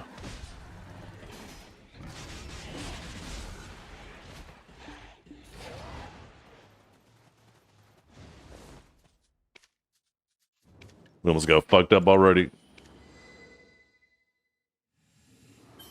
Actually, I guess I could do this to get AP back too.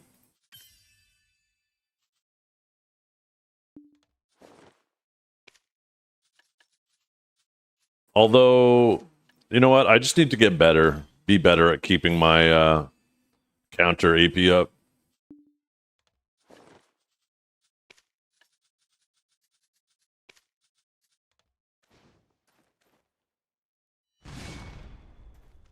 AP still seems low though.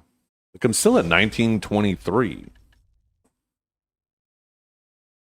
Like, what am I fucking missing AP wise? Aside from the Node War buff. There has to be something else.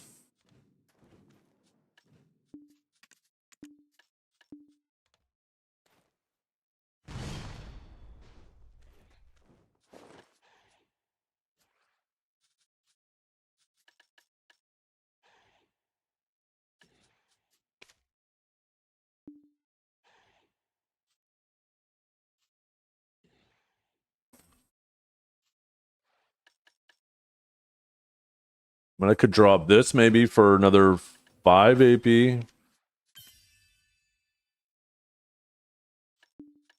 No, not the BSR crystal.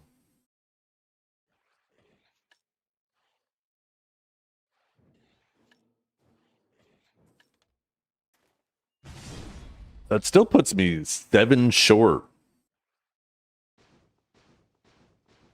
The thing is, normally I'm towering way above it without fucking house buff.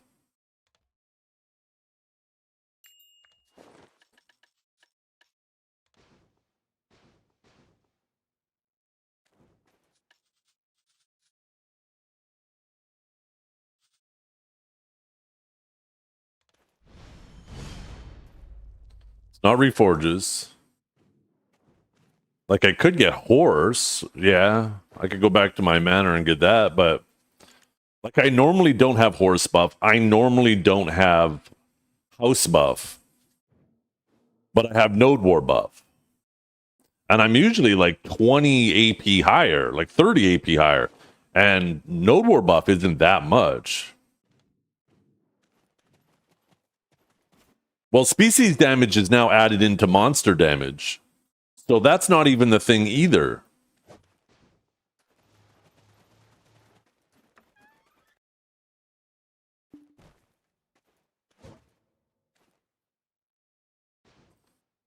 It does show because they just converted it to monster damage now. It's not species anymore. It's just monster.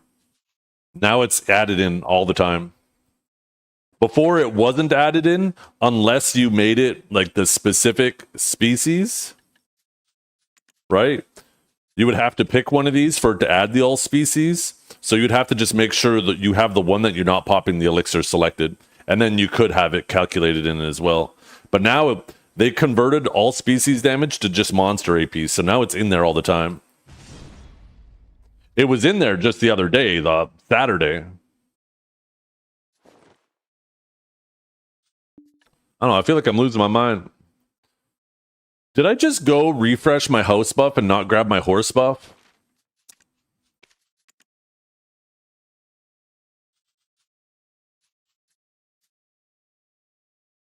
Whoops.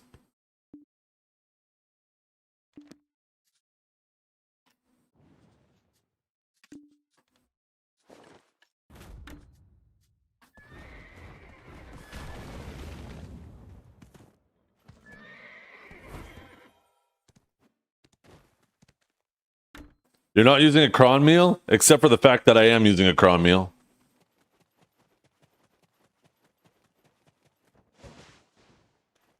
Huh. Yeah, I don't know. Some fucking weird.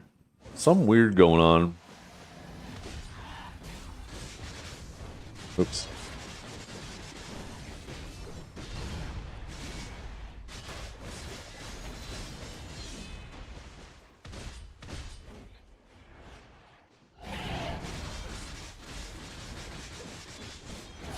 My bell's not. Okay, you guys are just fucking.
Yeah, I have the right reforges equipped.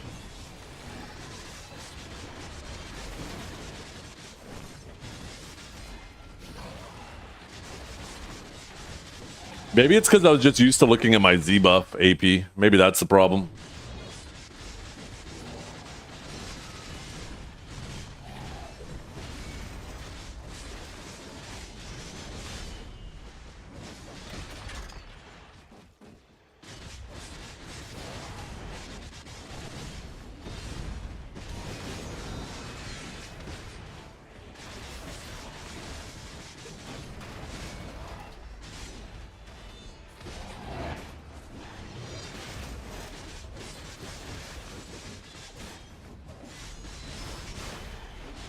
I was fucking forward guarded. What the hell?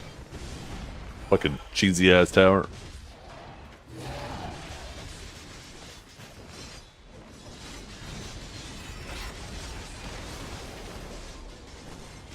No, my AP's above the cap now. I'm just 4 AP below it when I'm not Z buffed. It'll be fine.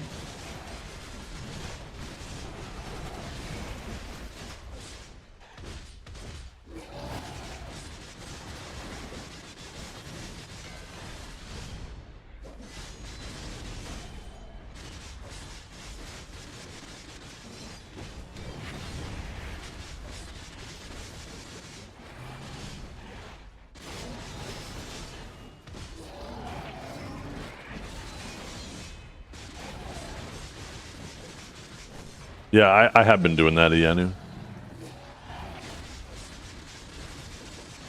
And then I either hit F to go behind, or I'm trying to get in the habit of also using scars. I wish Earth Tremor had a slightly shorter cooldown, because you can't actually use it every pack, which kind of sucks. Because it's a great repositioning ability.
Yeah, Furious Scars is sick.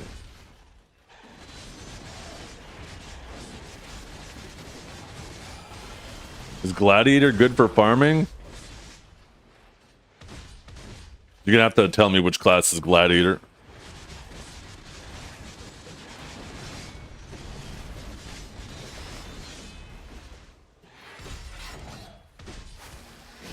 Guardian, maybe. No, I'm not. He tries his best, okay?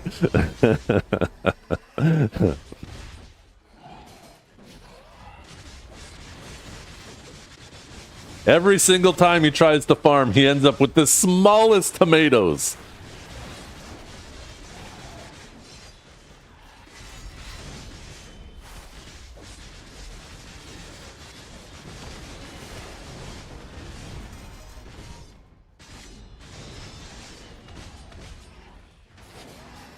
Warrior? Yeah, Warrior's a solid grinder. Stuck Warrior specifically. Awakened Warrior could use some love. Grinding wise.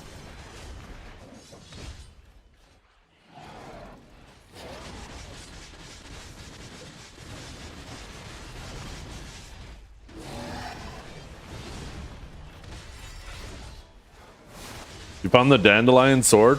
I fought the I worked my way through the last of the witches last night, and I've been doing it on hard mode. Holy shit. The difficulty of the bosses is so different when you can't just spam fucking food while you're taking damage.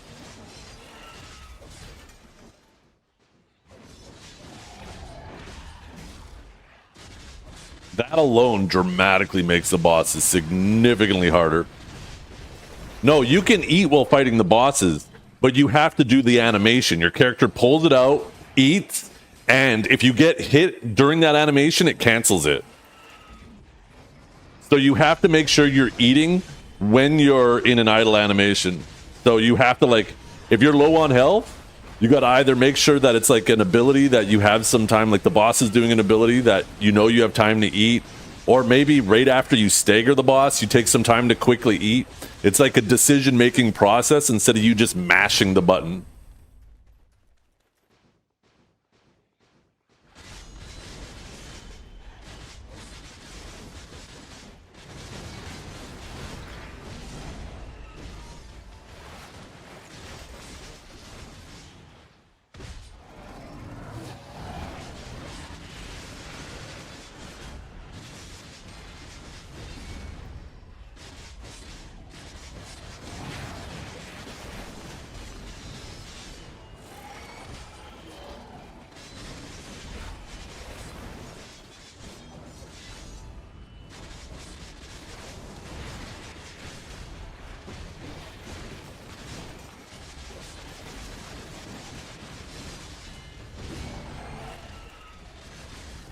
Oh, I thought I got CC'd there. What the hell? I couldn't fucking move out of that pack.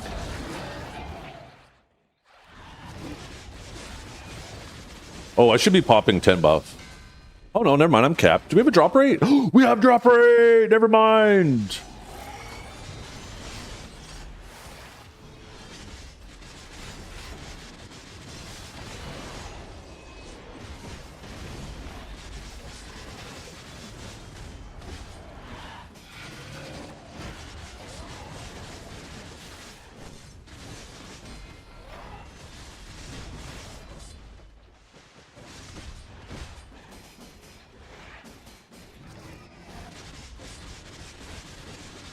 Oh, that would be awesome. Could you imagine? Oh, that'd be so good, Diesel.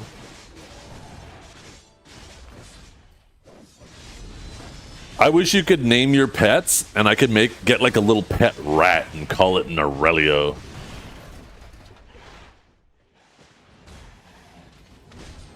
You can name your pets? Can you get a pet rat though?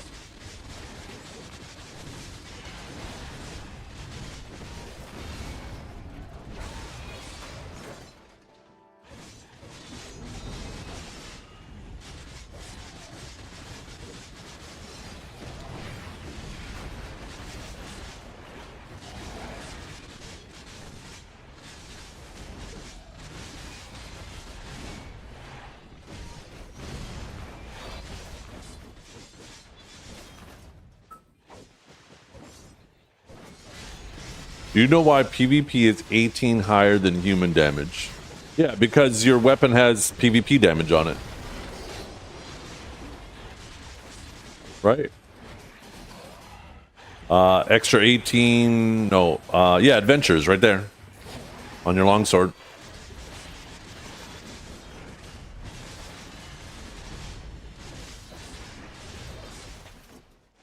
Barret is basically a weasel, so it counts. True.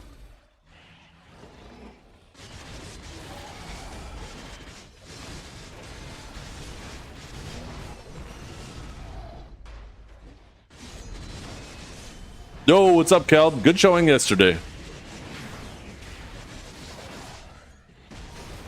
I expected you guys to win, but I was rooting for PvPs. I wanted Vert, Smoked, and Pinks to win. Honestly, though, I'm actually really tempted to see if I can make it work to go to the Heidel Ball now. Meet you and Kaj.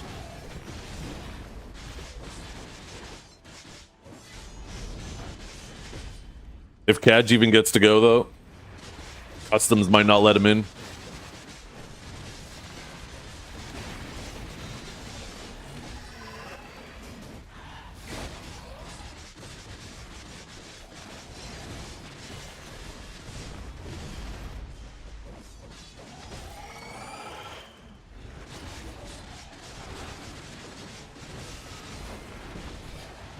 I just want to say me taking Sage was a joke. I don't understand.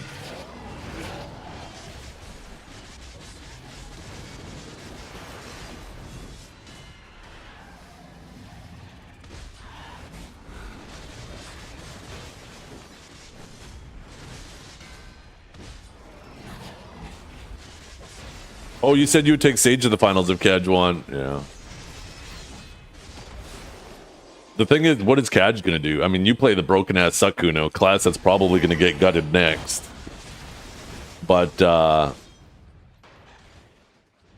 think you're safe before the ball where, you know, the writing's already on the wall for Sage. And I don't know if Kaj knows how to play anything else.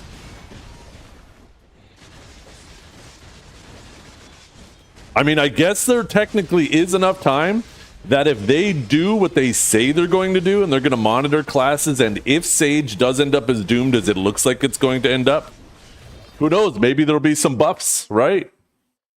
Maybe there'll be some buffs before then. There's a lot of ifs. A lot of ifs.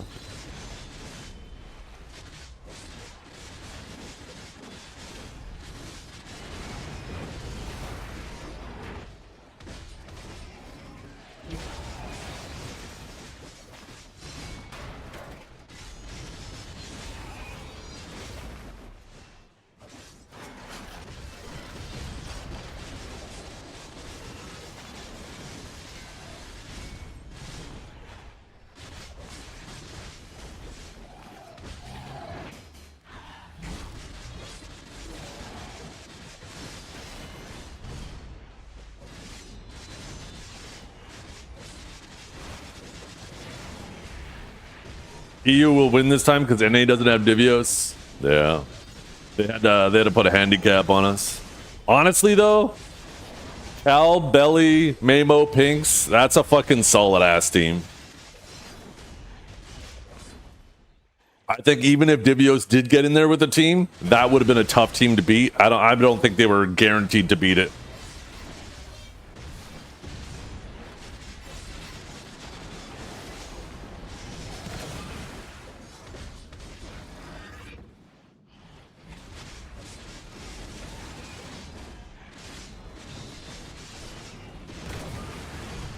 There's a reason why going into the tournament, everybody said that's the team to beat. Like, and there was a lot of other great teams, but I think most people looked at that team and said, yeah, that's most likely the one.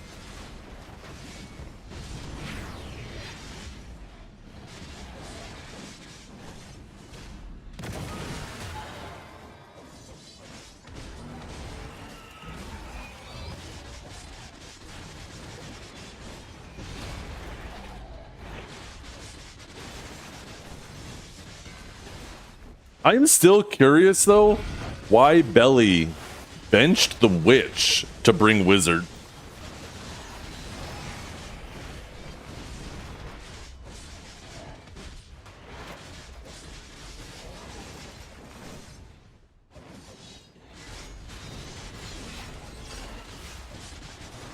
Yeah, for the extra mobility, I thought Witch was crazy mobile, too.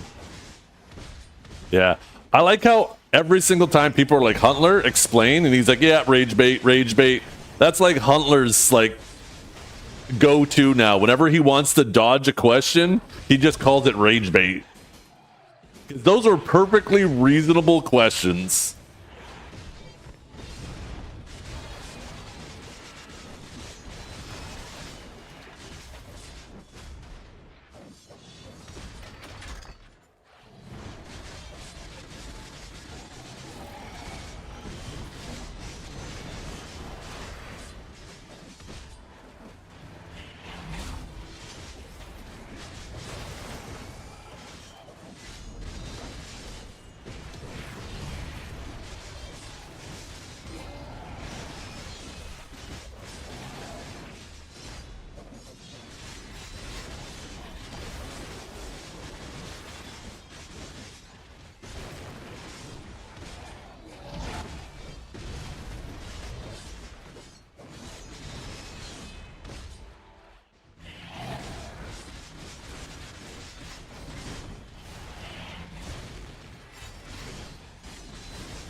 Have I tried Suck Warrior and AOB? I did not know.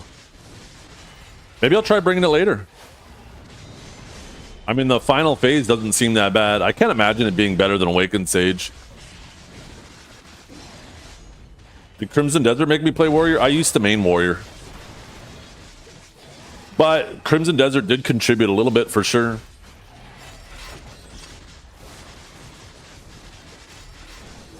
I still have more hours played on my Warrior than I do on my Sage. Bottom, there's no shot Suck Warrior becomes Flavor of the Month. There's a 0% chance of that. But it might be a viable class now. No more Sage? No, I'll still play Sage.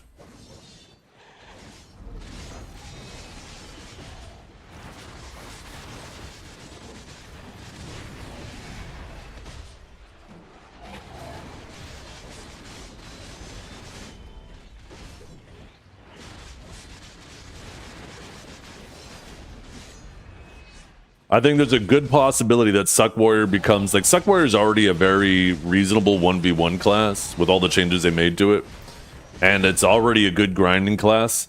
But I think these upcoming changes make it a very viable large-scale class too. Like, it's not going to be first paging, it's not going to be beating the Suck Sages, it's not going to be beating the Archers or the Rangers, but I think it will be viable and it will hold its own. It won't be bottom of the barrel anymore.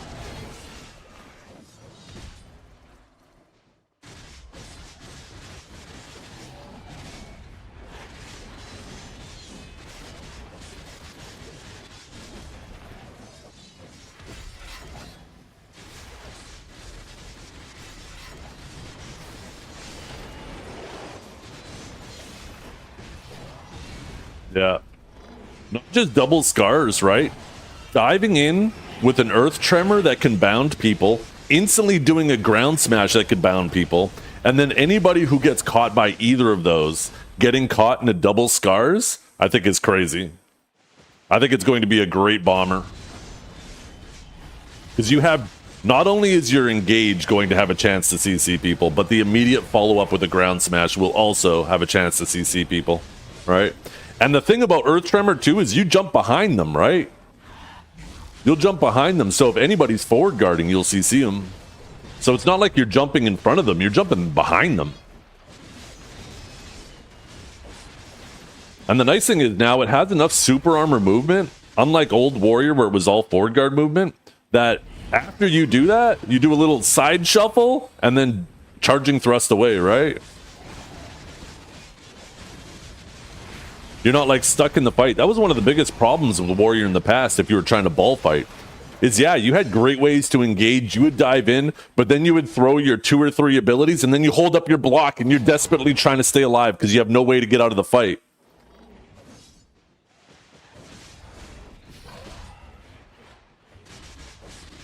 But that's not the case anymore.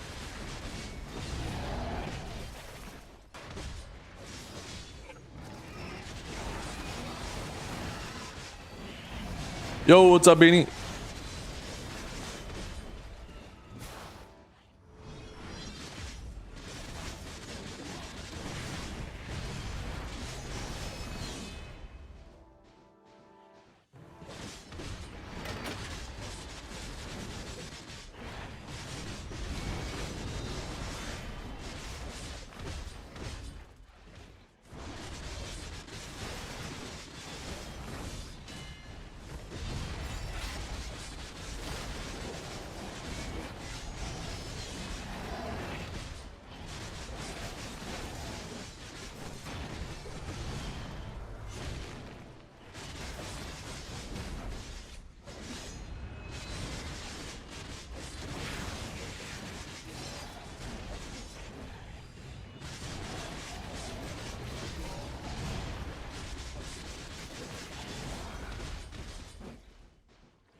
Am I gonna AOS? I'm not gonna have like any time to AOS much this season at all. I'll probably fuck around with maybe a little bit of Sage, but my daughters still are in dance and school and all that shit, so it'll be another one of those seasons where maybe I'll get 100 games in. I mean, it is a 2-month season, so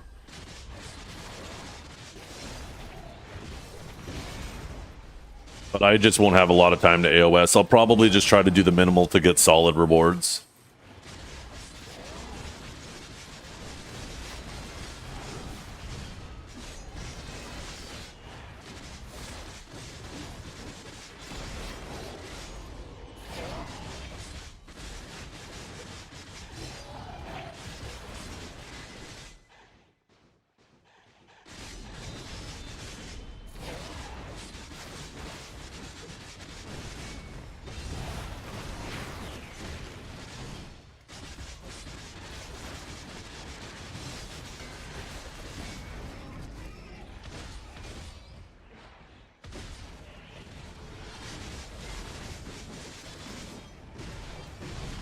Waiting?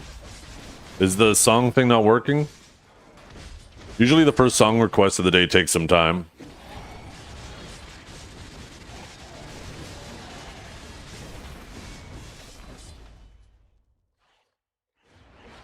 It is running. Actually, it doesn't look like it's actually running right now. Let me reconnect.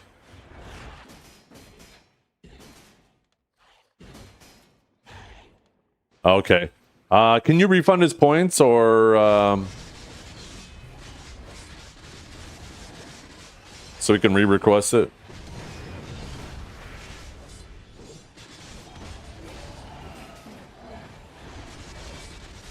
It's actually not Shift X. It's Shift. It's not Shift F. It's Shift X. Wait. I think it just bugged out again. For a second there, it showed me live, and then the bot is now showing me offline again. For fuck's sakes. Did they break it? Don't request. 1 second. Let me restart the software.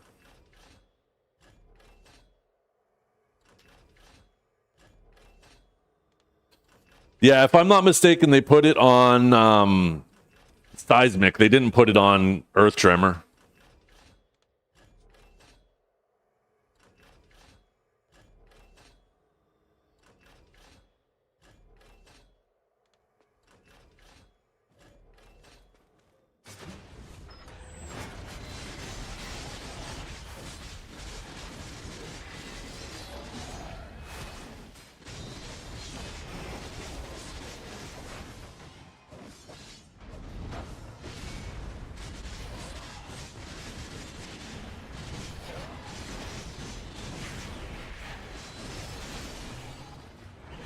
I wish the final hit of Scars didn't have collision.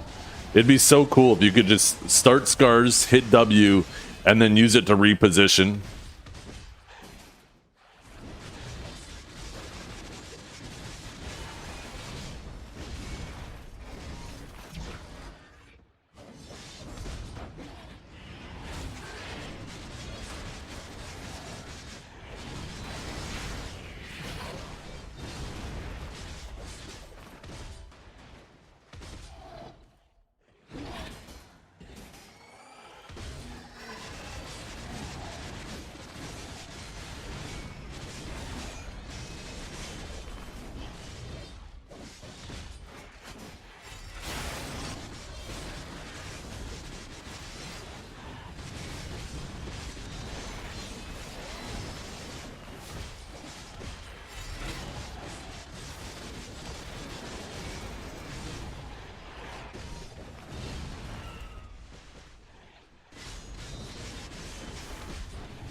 Yeah, that's what they should have done.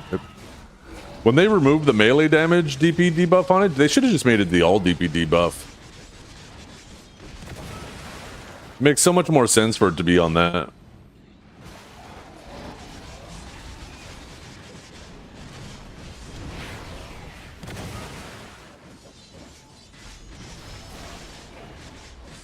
But on Seismic, it's kind of good for large scale fighting, right? How does that's not too bad.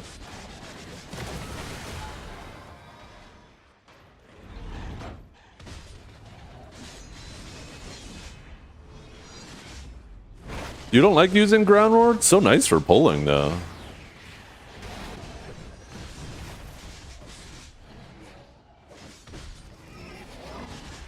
And it's so fast.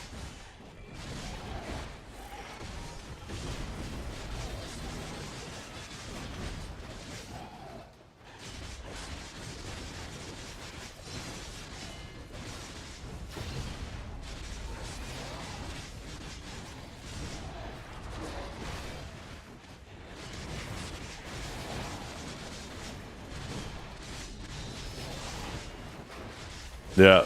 Oh yeah. Not just that too, like in Basiden. Basically any mob that had a wake up animation, Ground War was great at instantly getting them to run at you and skipping their wake up animation. Yeah.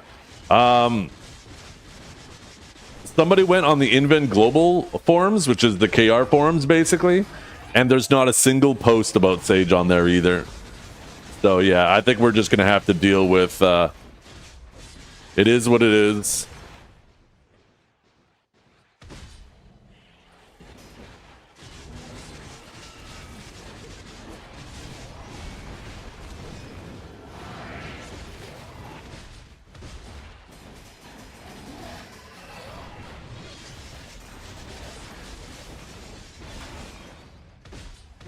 Damn, a sub would make my day. Imagine watching Zeth in bed without ads. What can you say?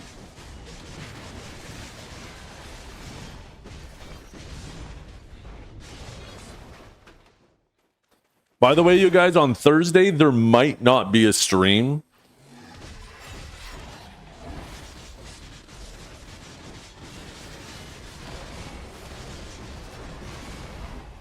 The contractor is going to be here finishing up, and I think I might just take the day off and get some shit done.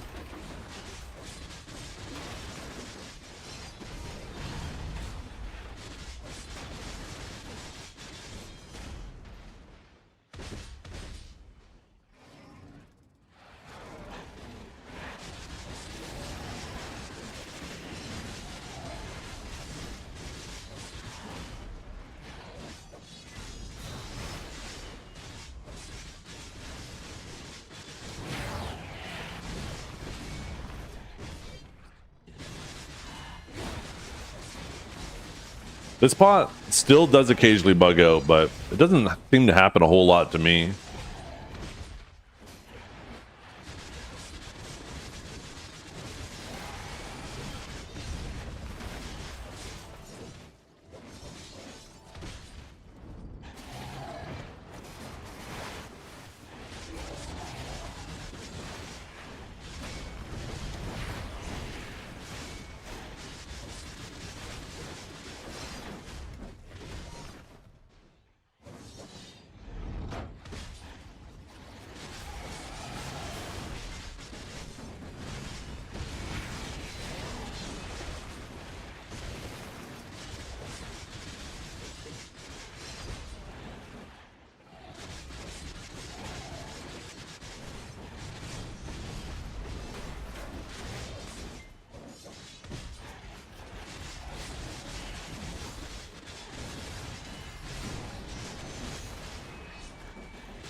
Wait. Where's my...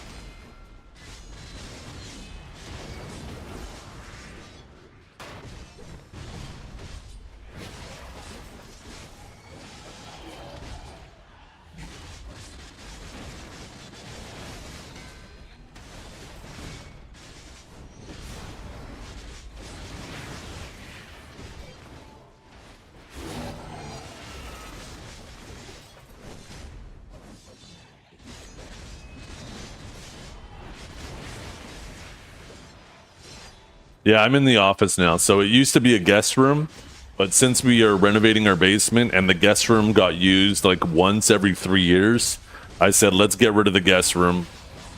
I want to turn that into an office so we have more space in the other area for a dance area for the kids.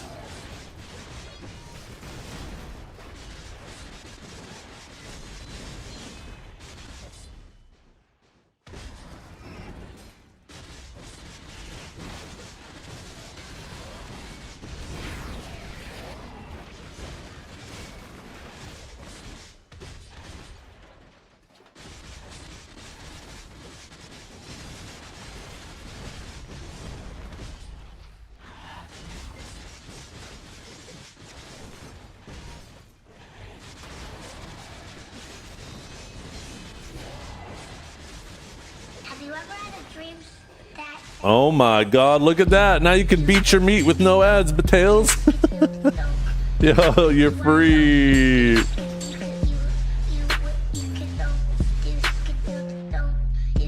Yo, thanks for that, Beanie. Appreciate it. X Beanie gifted a tier 1 sub to TailsLol_. What I want to do, let's...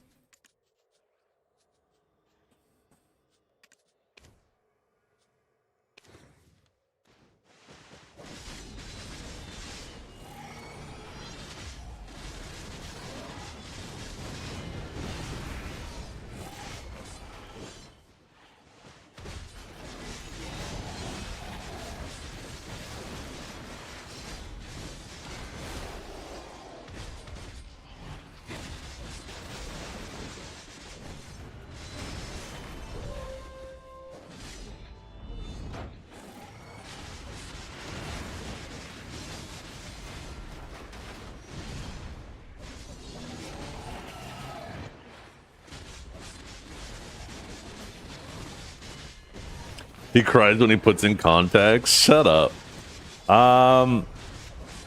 I do wear contacts, but I haven't worn them in years. I'll usually get the daily disposables because I don't like wearing them all the time. And when I put them in, it just makes sense to get the daily disposables because it ends up just being way cheaper, right? If I'm only going to wear them once every couple weeks or once a month.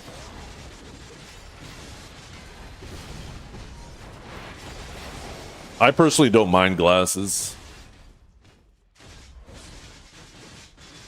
The main time I would wear like contacts is like if I'm going to the beach, so I could wear my sunglasses.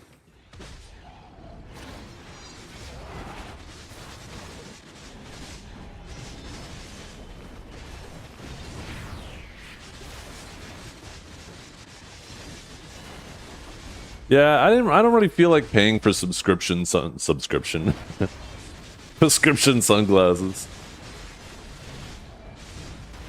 Could you imagine? Yeah, you could have these sunglasses, but you got to pay every month.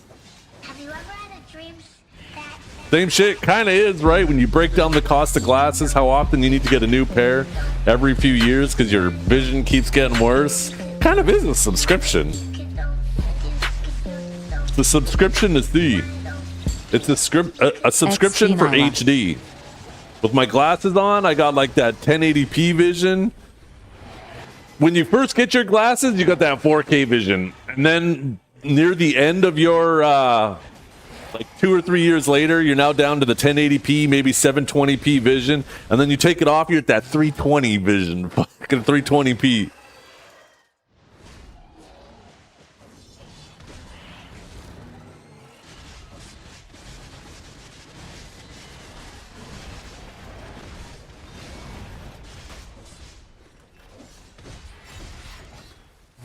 Bullshit to wear them? Yeah.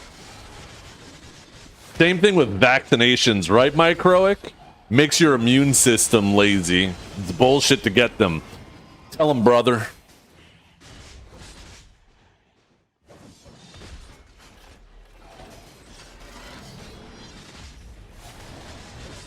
Same with stitches. It makes your body lazy. And then it just doesn't heal properly on its own.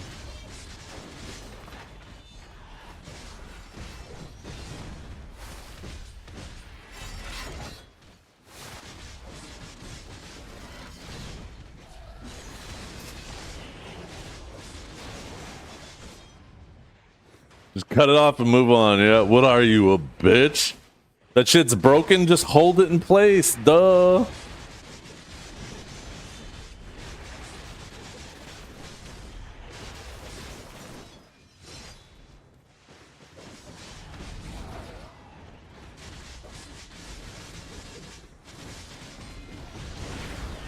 Have a heart attack?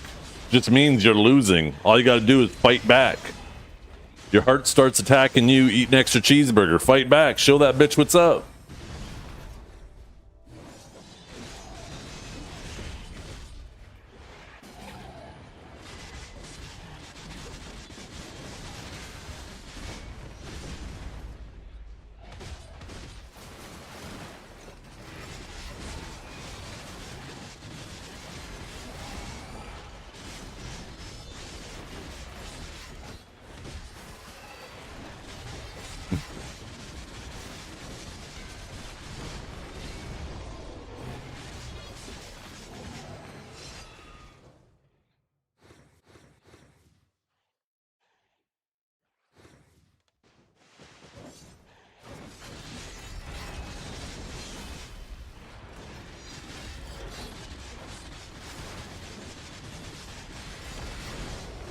Tell you everything is okay, everything is okay.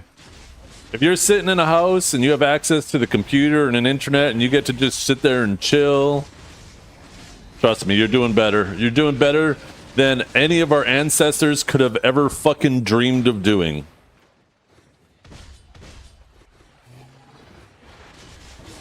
Remember, our ancestors, every morning they would wonder, is today the day that I get eaten alive or die of starvation?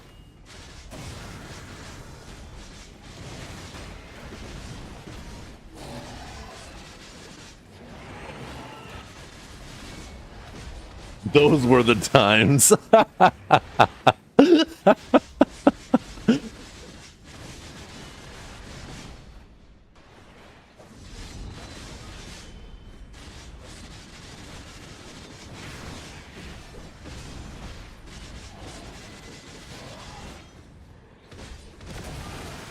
Life expectancy? Oh, I think it was way lower than that. Yeah, I think that was like, that was considered like what we consider centurions now, right? People who reach 100.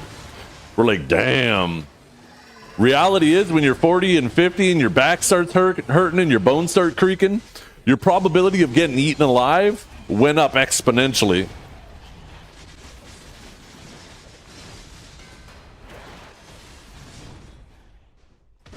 I bet the average life expectancy was probably like late 20s, maybe early 30s.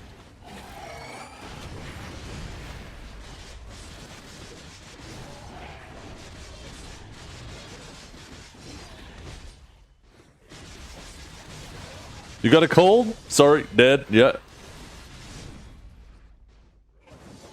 What's that? Diarrhea? Dead. Sorry. You can't afford to be losing that much water. You're just dead. Dehydration. Diarrhea was killer.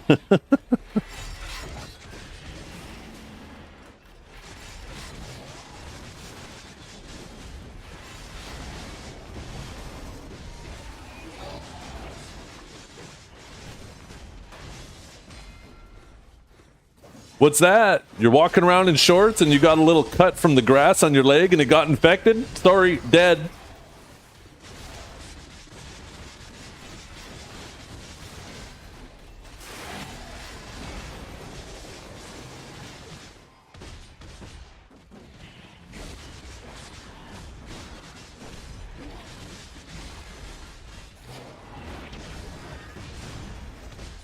Yeah. So Averona, when you think like that, you start to realize we got it pretty fucking good. The people who had it the best in the past would probably envy the people who have it the worst, at least here in North America now.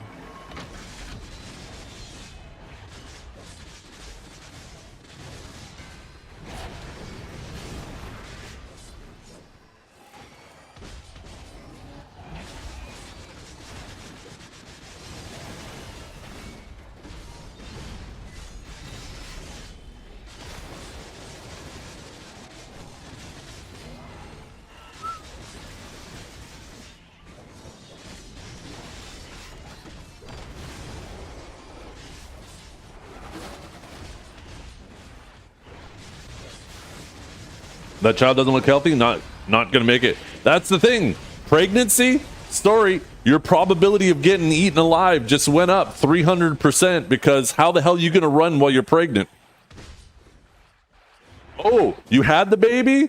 Oh, but you need to keep quiet so the predator doesn't hear you. Wah, wah. Sorry, both dead.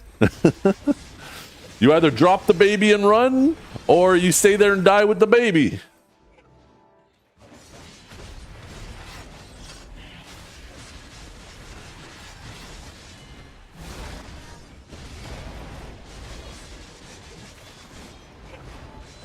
Women stayed in caves or at home? Yeah, until the bear said, hey, I want that cave. Sorry, dead.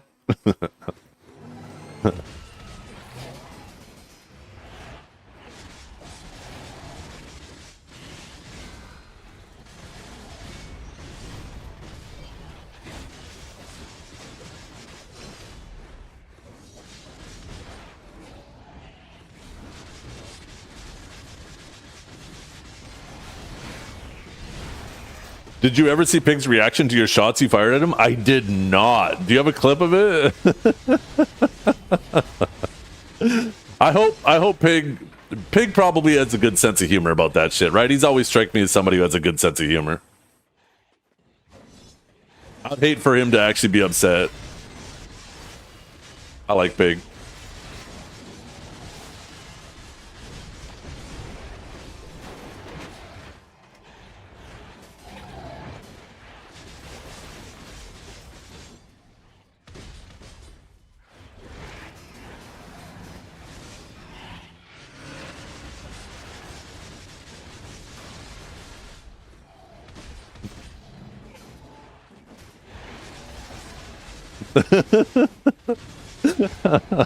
Okay, he's laughing. Okay, good.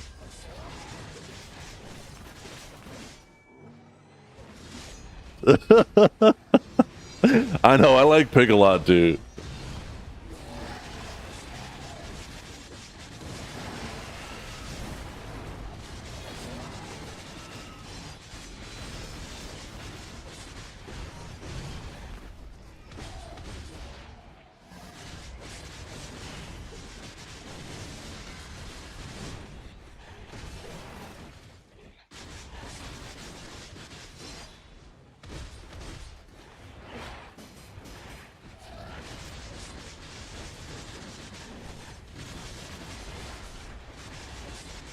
me protection stone from having resist to special attack damage reduction. They don't want special attack damage reduction in the game anymore, right? That's why they removed it from everything. I don't think they would ever bring it back.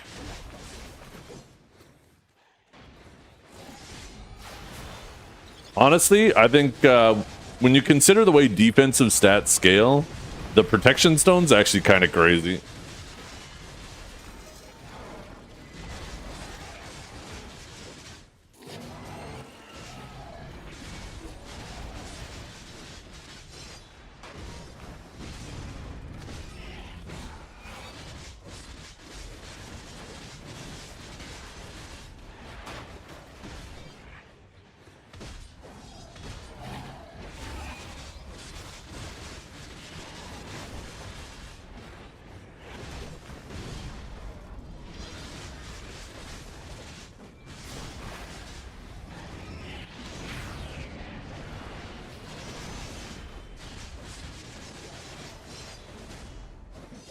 Heavy Strike is such a fucking chunker, man.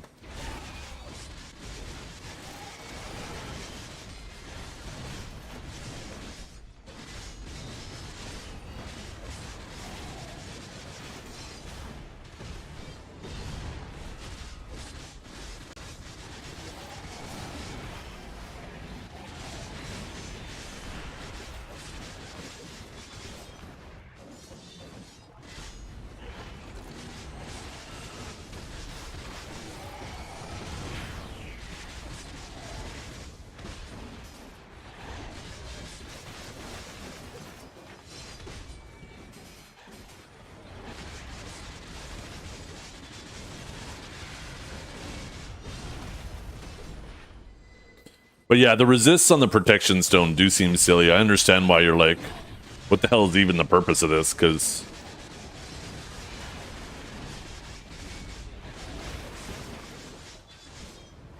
like they don't affect you in PvE, and you're not going to use the stone in PvP. Sorry, I said that backwards. They don't affect you in PvP, and you're not going to use the stone in PvE. So it's like, what's even the point of having it on there?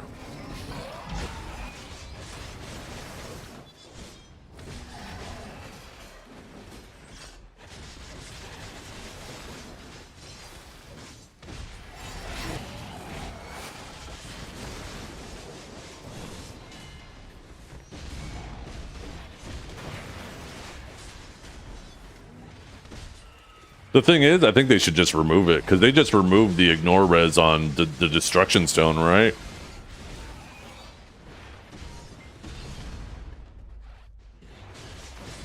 The thing is if they actually converted that to a useful stat, then they also need to add a useful stat in place of the destruction stone. So if they added special attack damage reduction, then they would probably have to add special attack damage to the destruction stone to keep them parallel with each other in terms of item budget, right? On par with each other. And then it becomes redundant. They should have just removed it at the same time that they removed the counterpart on the destruction stone.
It'd be so cool if the glow on your weapon affected the color of your animations too.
Yeah, Suck Velk's definitely up huge too.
Fucking block! Stop fucking blocking! Why can't I pop a loot scroll while I'm fucking blocking? It's so annoying.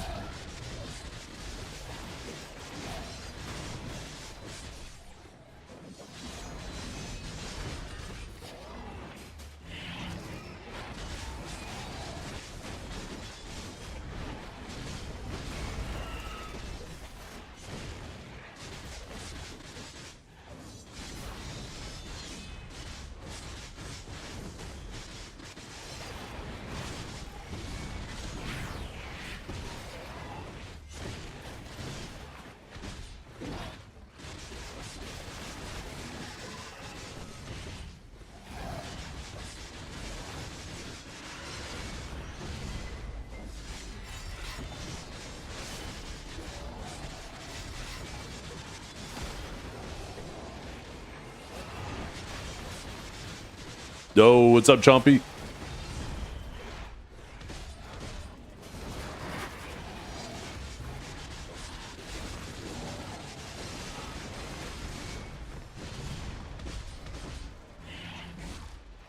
How do I feel about it? I think a lot of the issues I've had with Suck Warrior in the past have all been remedied. Between having super armor, charging thrust, super armor, frenzy charge. Not to mention the accuracy issues Suck Warrior used to have back in the day. Not that evasion is very relevant these days, but that's been resolved, and now it has more than just like 2 abilities for bombing and stuff. They did a really good job with Suck Warrior, and I think it's really good timing. I think it's purposeful timing. Yo, what's up, Biceptimus? Thank you very much for the raid, brother. I appreciate it tremendously. I think it was very smart for them to buff Suck Warrior, considering we're coming off of Crimson Desert and there's a lot of people who might be looking at BDO. Obviously, the most comparable class in the game to Cliff is Suck Warrior. So I think giving it some love right now for all the people who come to BDO and want to continue playing, like continue their Cliff arc, I think it's a very smart PA decision.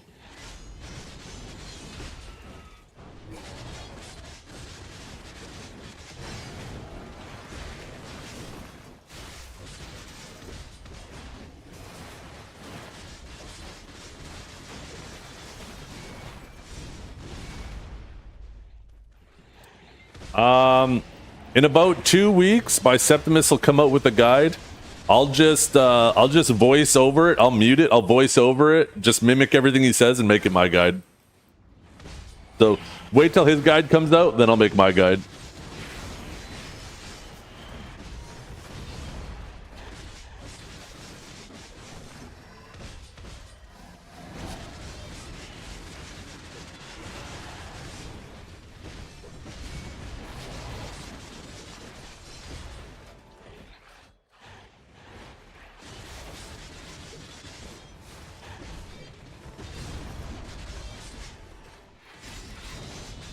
Yo, what's up, Pinks? Good showing yesterday. You, Bert, and Liger were fucking cooking. You guys were looking so dominating going into that last round. You guys looked great in the last round too, but, you know, obviously that is a tough team to beat.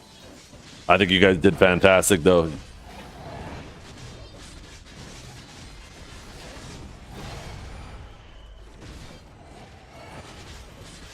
Who won? Team FOMO, so Cal, Belly, Akari, and Mamo. That'll be the team representing NA.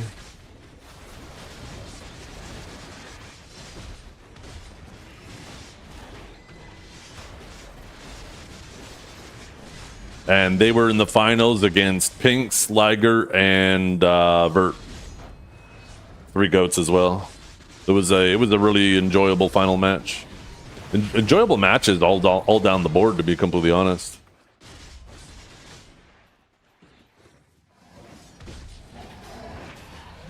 You guys definitely looked very, very locked in, though.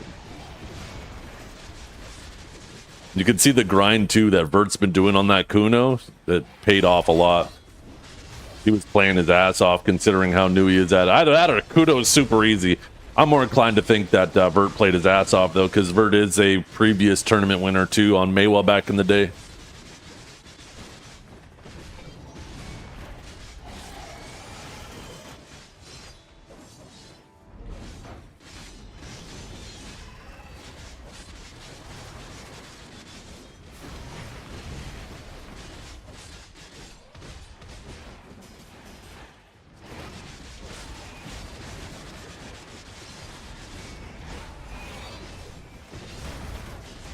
I probably looked crazy, by the way. I was out in the backyard barbecuing dinner, and I was cleaning up dog shit at the same time, and I had my phone in my pocket and my earbuds in, and I was listening to Norelio's commentary. Like Norelio, Divios, Ronald, Huntler were all in a call, right? And they were watching the live stream. So I was sitting there in the backyard cleaning up dog shit, just laughing the whole time at their stupid shit they were saying. And I bet if my neighbors looked out the window, I looked crazy. Just sitting there cleaning up dog shit while laughing.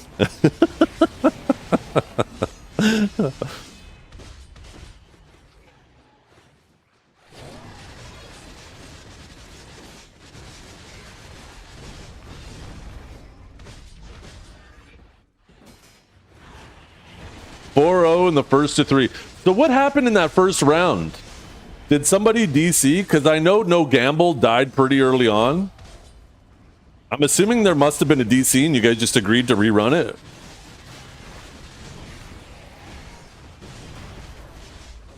The crazy thing is, too, people expected you guys to lose.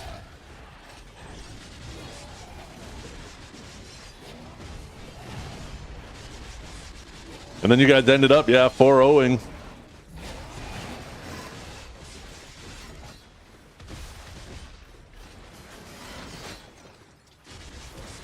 All three of you guys played your ass off too. I know Vert probably getting most of the recognition, but you and Liger were fucking locked in too.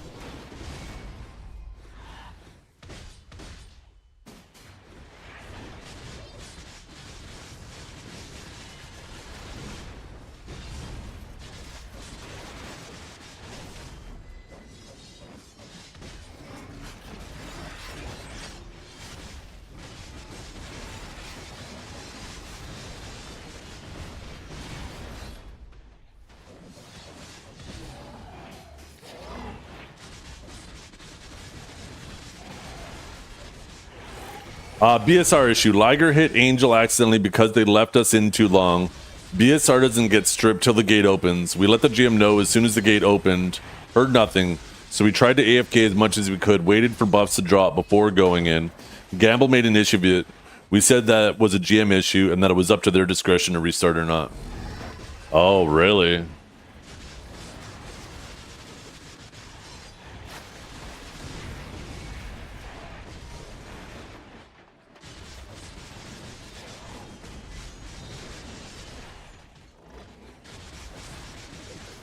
Well, that is kind of extra ironic then if he made a big stink about it and then you guys ended up winning anyways 3-0. That's kind of funny.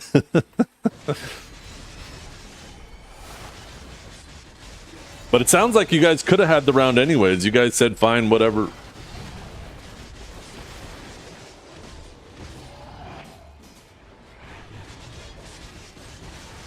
You guys look clean as hell. But yeah, if you listen, I'm sure you guys probably went back and watched Norelio's POV, right? Like, all of them were like, huh? What is going on, family? You guys are supposed to win this. It looks like a lot of people expected the family team to beat you guys. But clearly was not the case.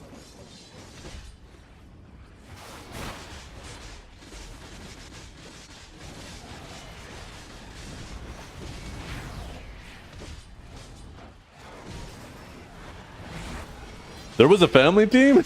That's fucked up, Tails. There was actually 2 family teams. I don't know if you're being serious or kidding, but if you're kidding, that's fucked up.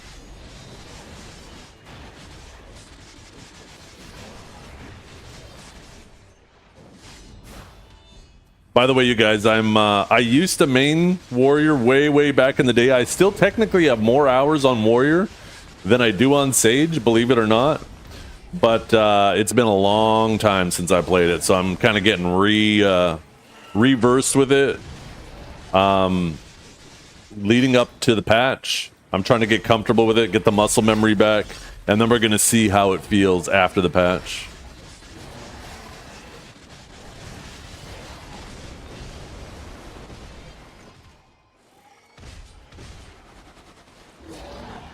Yeah, Suck Warrior's getting a buff. Big ones too. The Q block is going to consume less stamina when you're walking like this. This is going to have a DP shred on it. This is going to have a bound on it. This is going to be super armor instead of forward guard. Same with frenzied strut. Not frenzied. Is it frenzied? Frenzied. Furious blow. I knew it started with an F. So like it's gonna be a pretty good bomber, I think.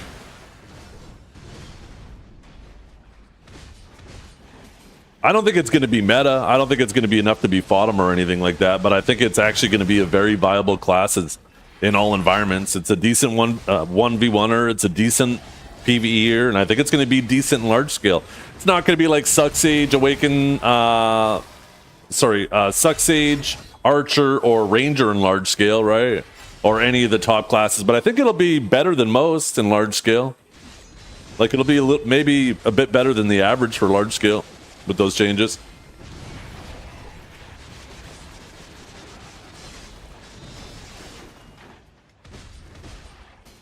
Diving into a ball with an instant double bound and going into an instant double scars seems kind of crazy. And then just running out, as long as you don't get body blocked by somebody.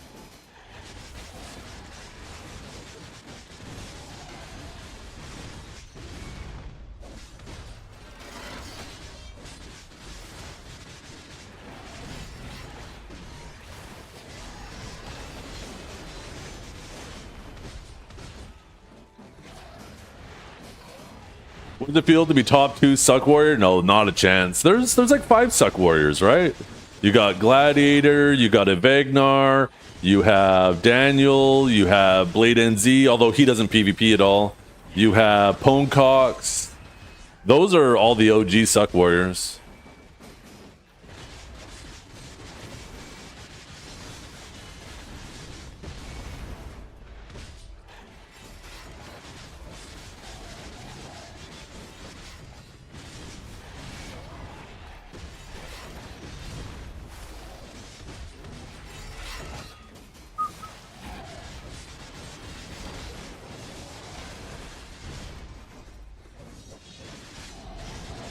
Liking the bongos. What is this song? Somebody cue this?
Yeah, I almost feel though you're gonna wanna, like, with that AoE DP shred, you're almost gonna wanna throw a seismic in there. Seismic in the second ground smash is pretty decent. Although it probably will be situational, right? Like if you see people get caught by the first one, you could then hit them with the seismic, get the DP buff, rebound them with the ground smash, and then do the double scars. But you're right, you could probably fit in a couple spinning slashes after. Like if you see somebody laying there at some point, you could use those to try to finish them off and then charge your ass out. There's just going to be options now instead of actually just, like, right now, what are your options really, right? You could still dive in with your tremor ground smash, but you can't really use scars when you're in the middle of a ball. So what do? Your 2 spinning slashes, seismic pulverize, or pulverize seismic? The pulverize is a really small AoE. So you're only really hitting what's directly on top of you.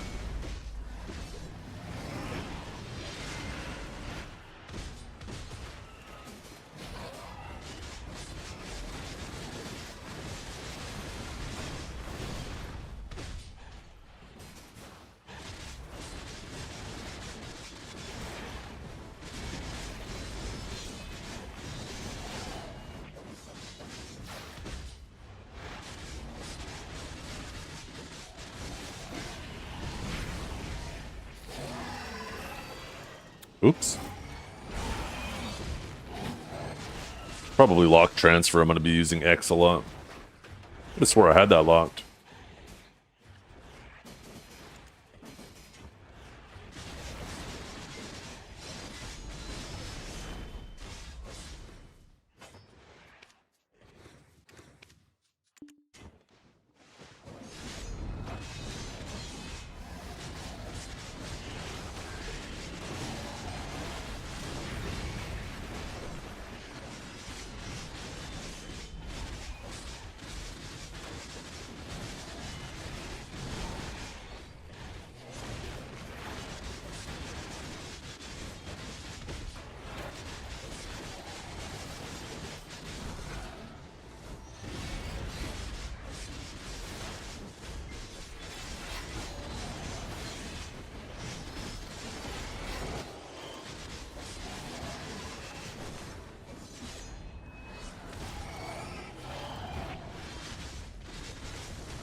Oops.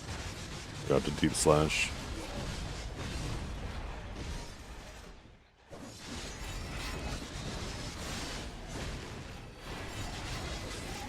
Duck Warrior's always been solid at PV. Not meta, but solid. I mean, it was meta a couple times, but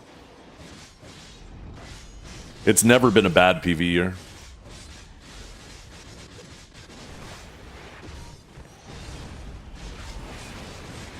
The thing is most warriors, they got that, they want that main character feel. They want to feel like Guts. So they're all about the greatsword.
I'll hold the mobs behind the crab that I jumped on, but not the crab itself.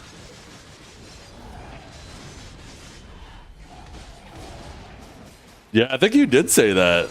I do remember somebody saying that.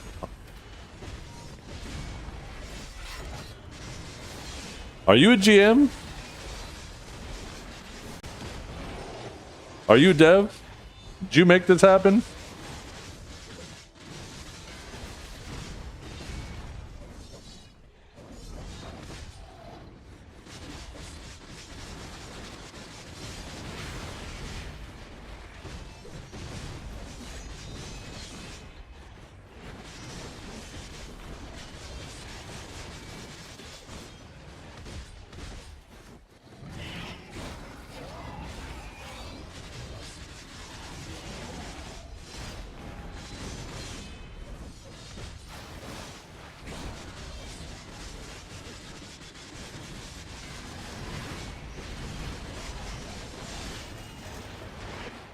My mobs hit me, god damn it.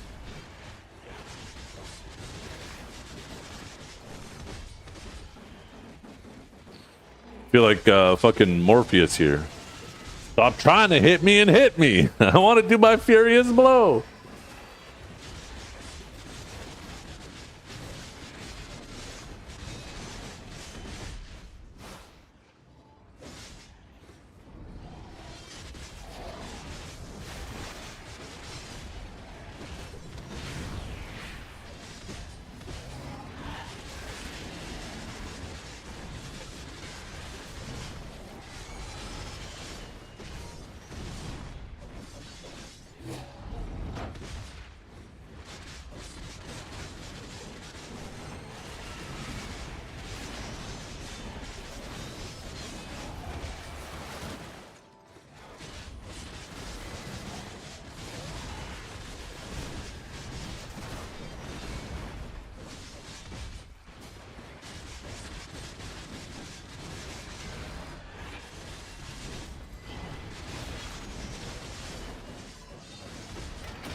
Well, fucking thing got a fucking slow up on me before I killed it.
By the way, you guys, that save Sage post, what, if you guys just want the TLDR, what that conversation is there, is Kaj wants the bullshit from Sage that you guys hate to be removed, instead of turning it into a 20-second class.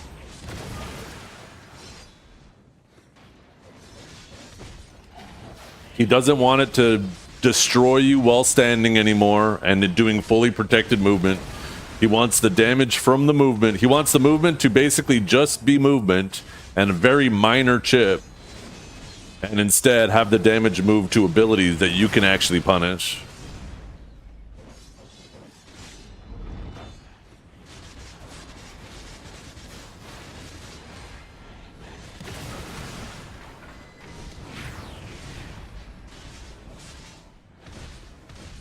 Just read that post and saw Kaj wants, but shut up, Kamu. No, he didn't say that at all.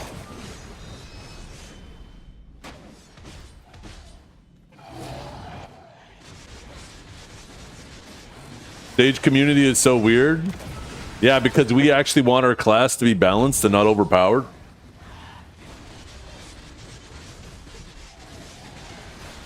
No other class would make an MLA formatted forum post explaining this. You haven't been paying attention, Trep. You've been playing too much fucking Valorant.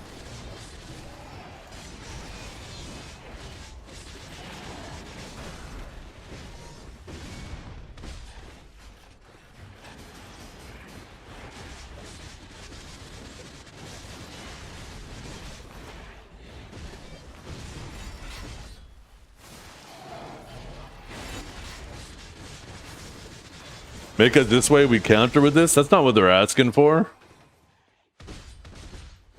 Trep, are you trying to tell me you didn't read the post without reading the post? Or without directly telling me you didn't read the post? That's the shit people don't like, is when they're fighting Awakened Sage and the whole time it's just moving around while doing damage to you. That shit's miserable to fight. Absolutely miserable.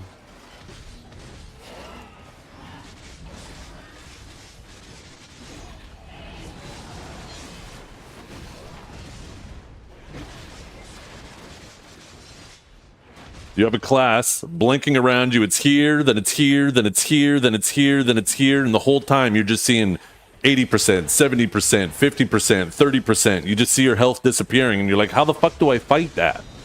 Right? Classes shouldn't be designed that way. It was the same thing with Deadeye. It's running around.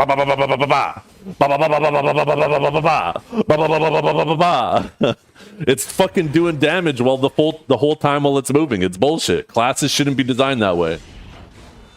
You should not be doing damage while doing fully protected movement. It's fucking crazy. It's like, why, Pearl Abyss? Why do that? Sages don't want that. Not the reasonable sages.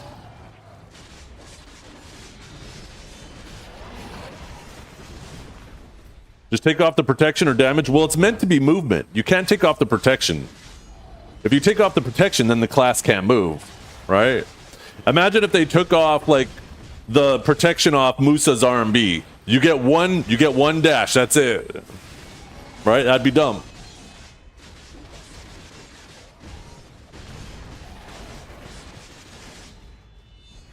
So, like, if you want a class to still be able to move, you can't get rid of the protections because they are the movement abilities. And so that means you can't get rid of the protections. So clearly you just got to get rid of the damage.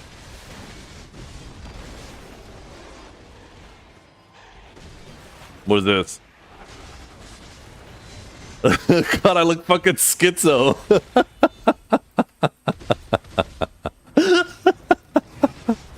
I don't have the audio on that clip, but goddamn, I look schizo.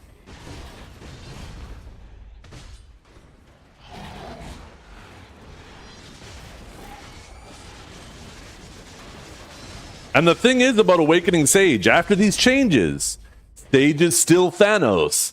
But instead of it being Thanos for 2 minutes, it's Thanos for 20 seconds. We don't want to be Thanos for 2 minutes or 20 seconds. We want to be a normal class all the time.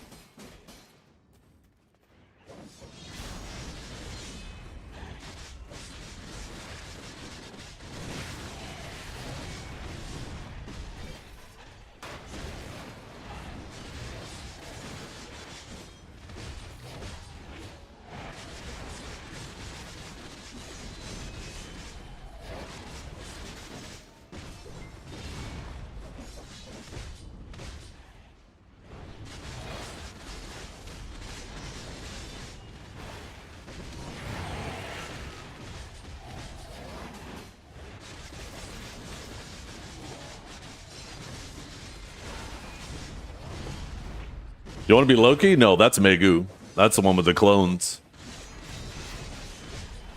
Or Wukong.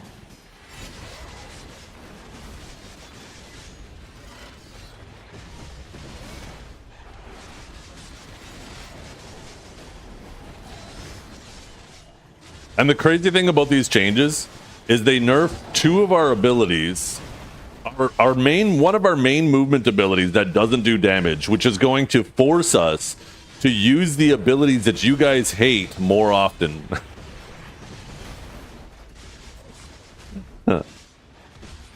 It's forcing us to use more spear bolts and more aftershocks, which is the movement damage abilities.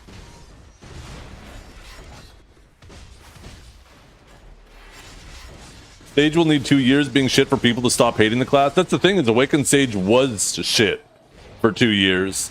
Near the end of the 2 years, it was an okay class. The people who are really good at it could do all right. But if you ask the community, it's like that time period never existed. They completely forget how shitty Awakened Sage was after it got gutted at the same time they buffed everyone else back in the reboots.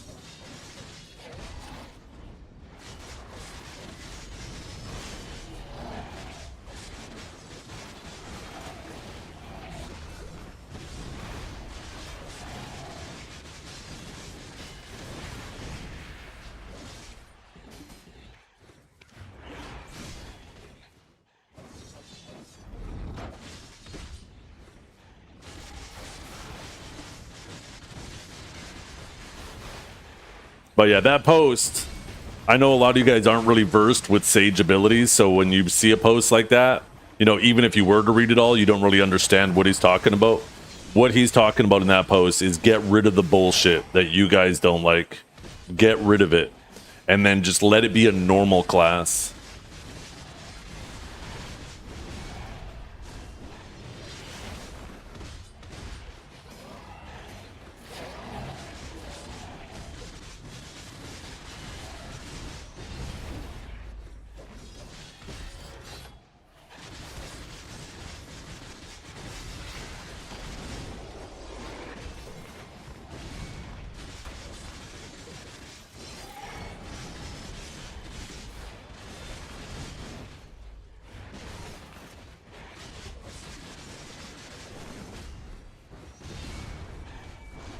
Here, let me show you guys a clip, too, of what they're doing to Awakened Sage.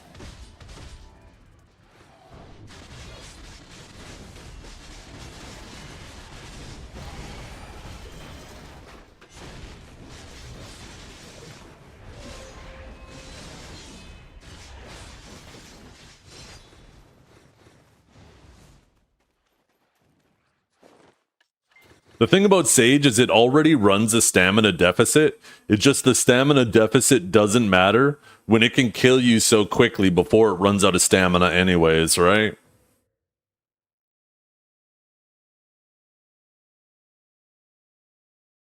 Okay, where's the video? Here it is.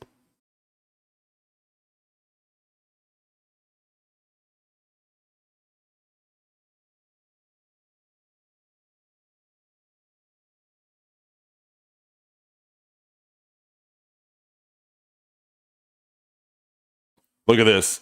This is Calb on Global Lab.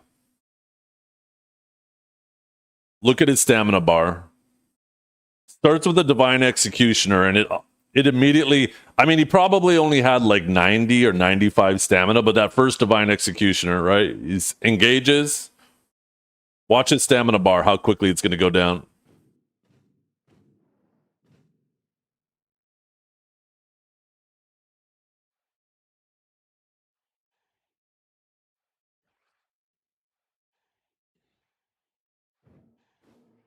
And now he's out of stamina. Legit 20-second class. All you got to do is stay. You don't have to try to catch them. You don't have to try to trade them. All you have to do is try to survive for 20 seconds. And then you're guaranteed the win because now they don't have stamina to do any movement or keep themselves protected.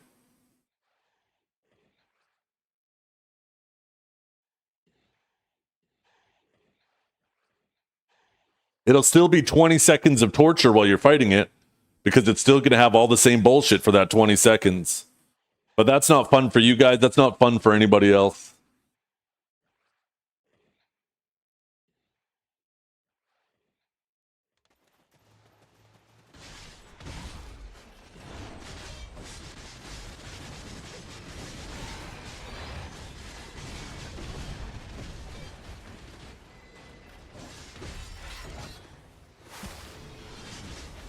Low-key, Suck Striker isn't much better than this, by the way. Is that the benchmark? All classes need to be as bad as Suck Striker? Yeah, Suck Striker needs some love. Most of the community, if they're willing to recognize that there's a difference between Suck Striker and Awakened Striker, most people know that Suck Striker's in the fucking dumps. Most people, though, when they hear Sage or if they hear Striker, they don't think of how the two different specs perform differently. They just, all Sages look the same to them, you know? All Strikers look the same to them.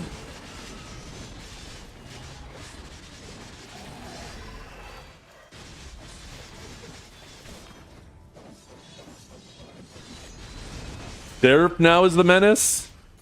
Seraph is, but I think Kuno's a bigger menace. I'll be honest, I'd rather fight a Seraph than a Suck Kuno.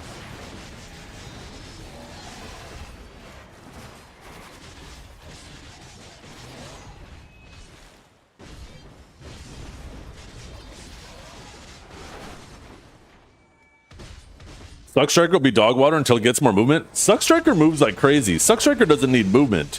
It needs abilities that aren't point blank forward guards with tiny little AoEs.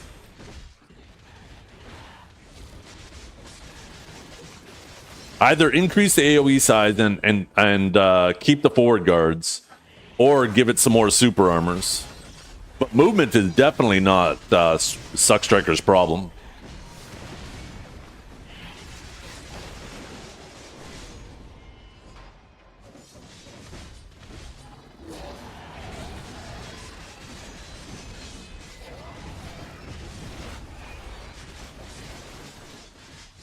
Yeah.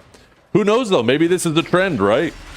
A lot of classes have been getting some pretty heavy stam changes, so maybe right now these stam changes seem really bad. But if they keep going down the list and hitting more classes like this stam-wise, so nobody has unlimited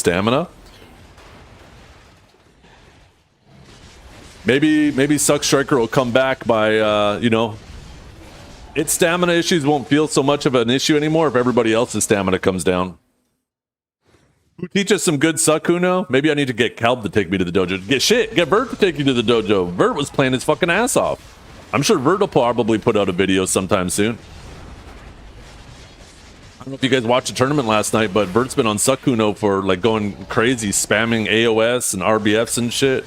I'm sure doing practice AOA games and living in the BA, and it clearly paid off because he played his ass off yesterday. He played his fucking ass off.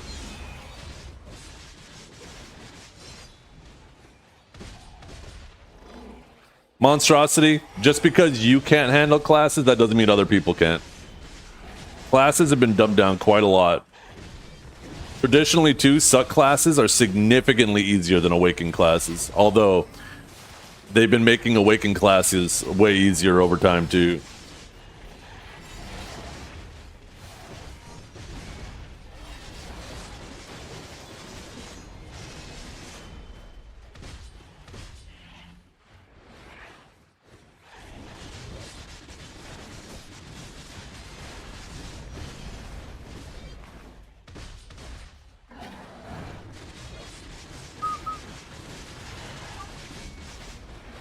The Awakened Kuno toilet seat looks pretty cool.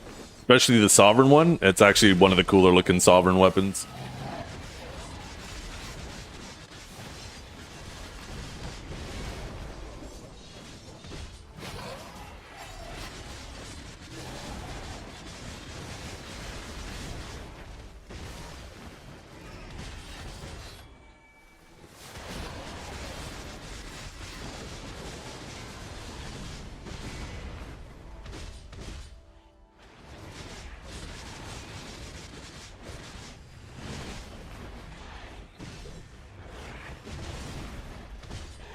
Is this what the song is supposed to sound like? You've only heard the meme version? Oh. I saw a version of, there's a guy who does, like, I don't know what to call it. Not impersonations, but, like, what he feels like it was in the studio recording the songs. And I saw, like, a short of this, or a video of this song on his channel.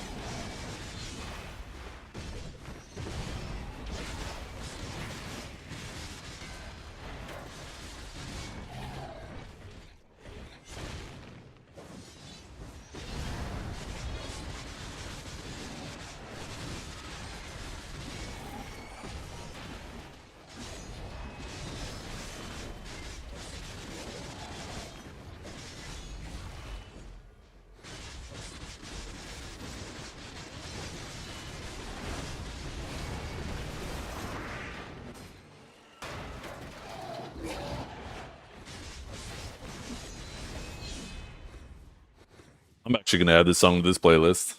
This song is such a fucking vibe, man.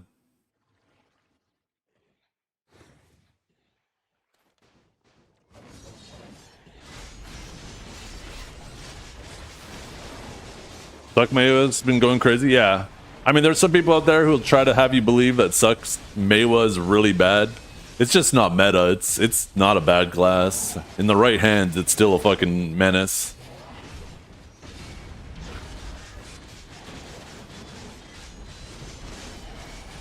Like, Siphoned.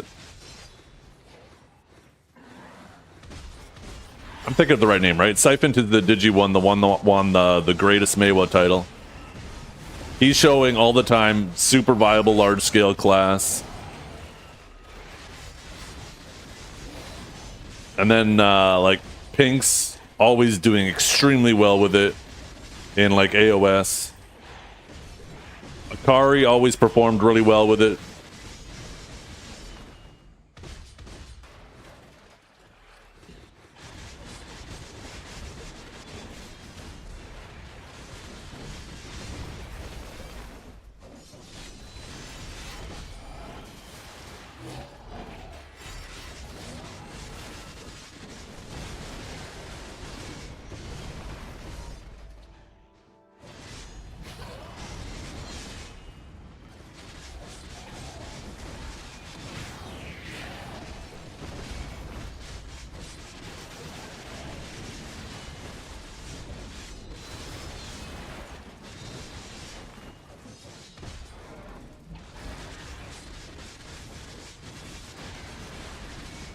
You know what they should do with Furious Strike? Make it like a buff. Like, you know how Seraph gets a buff so it can move and then do its ability? Do the same thing with Furious Blow, where you could block, get the buff, reposition, then unload the scars. That'd be sick.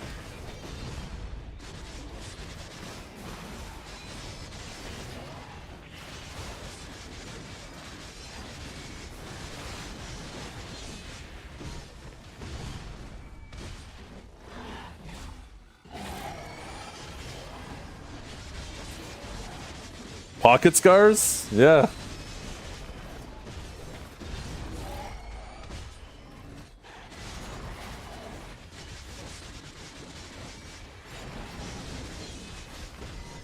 Oh, Heavy Strike chunks mobbed, yeah.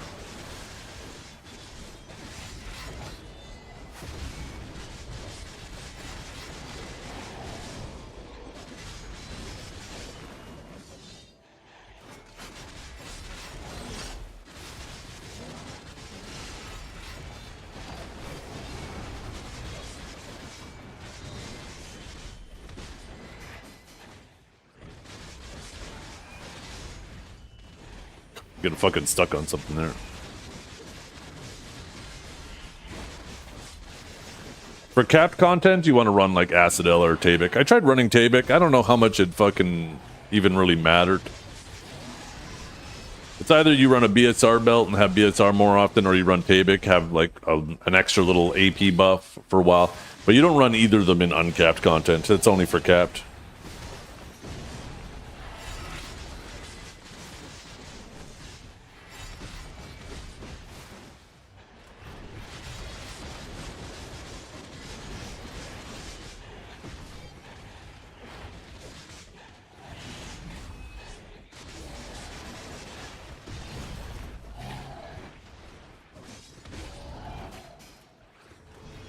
Wait. Are the kick messages not showing up in the on-screen chat? I see them in my multi-chat, but I don't think they're on screen, are they?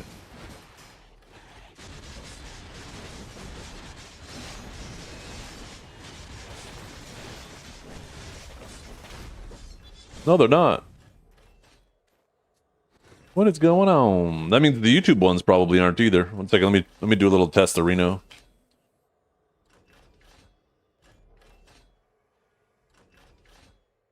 YouTube is, it's just not Kick. Okay, let me fix that.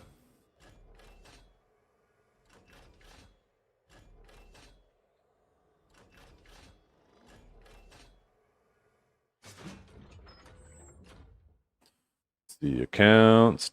Oh yeah, it's not connected to Kick right now. Let me reconnect it.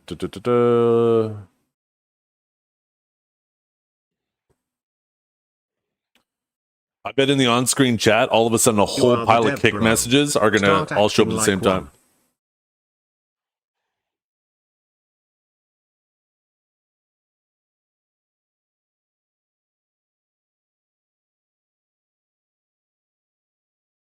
You are the Debros? Start acting like one. What are you talking about?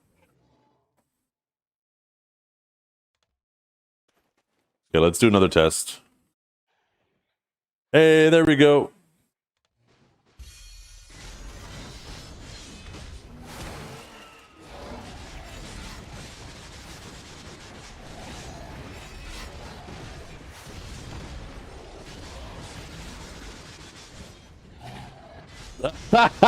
Trap, you little bitch. Listen here, you little shit. You don't fucking do that shit to me, okay? God damn you.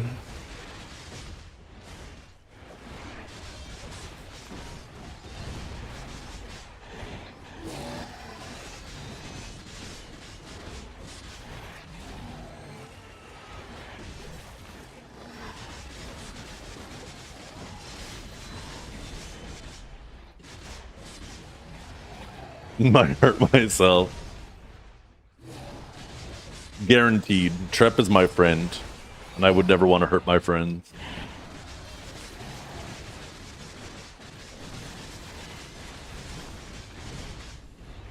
I know, right, Trep? Making you want to get out of your chair and just fucking start moving. Somebody's gonna walk by the door and be like, what the fuck's going on in there?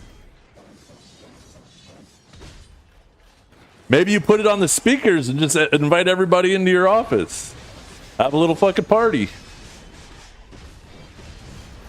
Order a pizza? Why not?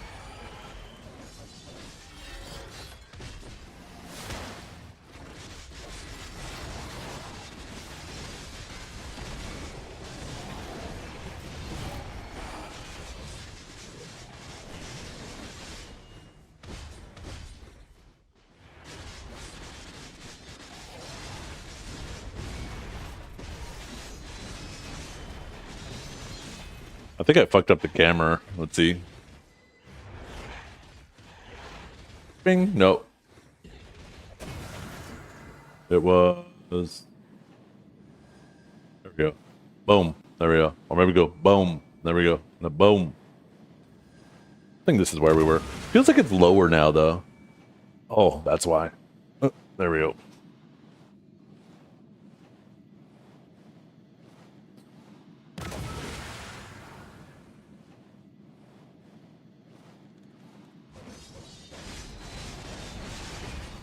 You think the office workers want to be near a Musa player? Trep's not a Musa player. Trep is Awakened DK. He is so back. You guys are in for a whole world of hurt. The Awakened DK is back. What color is the wall behind me? Beige? No, it's actually, I got a yellow light up there. That warm light. It's actually like a very, very light gray.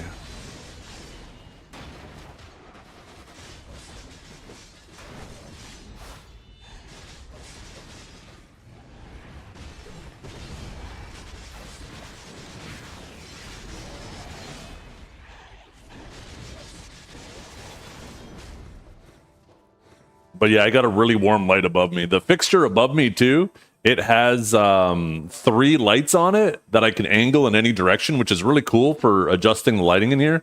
But if I have all 3 on, it is way too fucking bright. Let me show you.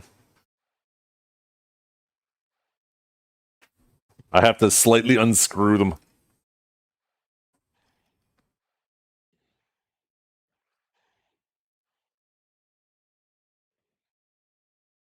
There we go. This is all 3 on. Like now, like my like it's super blown out because there's lights fucking all over the room. And it's like right in my face. You can smell the nicotine on the walls. Nobody smokes in my house. So yeah, turn them back off.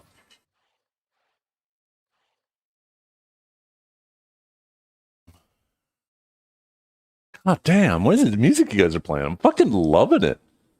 You guys are on it today.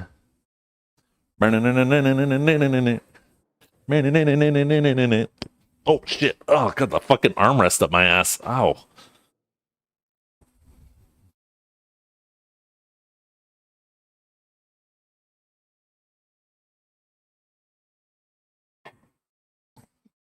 Shut up, you guys.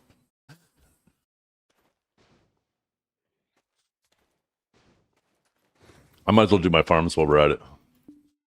My farms are big. Oh, it's so annoying not being able to do anything while blocking. I forgot about that.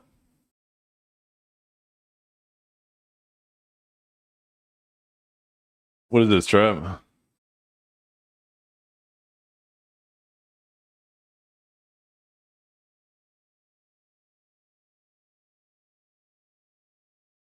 Oh my god. Was that balance? Was that balance I heard in that clip?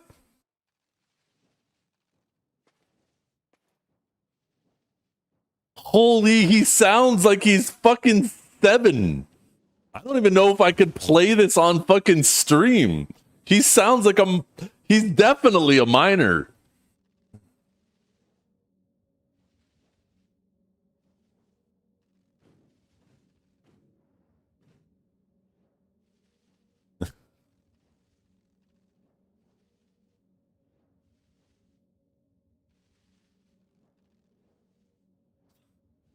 Why? Because you got beat your dick in last time we fought?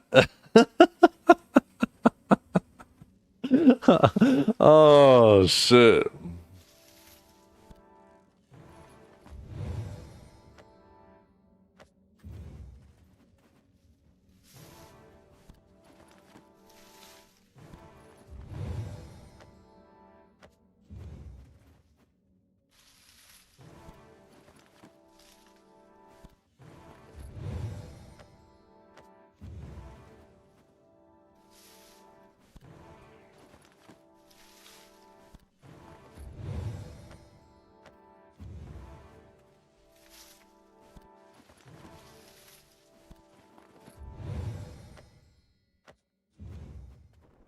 Yeah, Balance was the only person that was of acceptable age to be playing Tamer.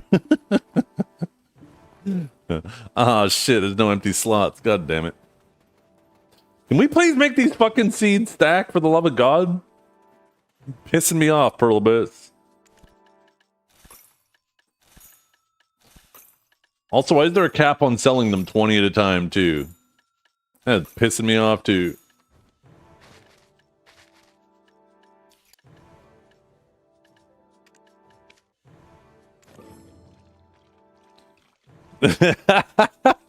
Shut up, monstrosity. You keep it up, there's gonna be a foot in yours.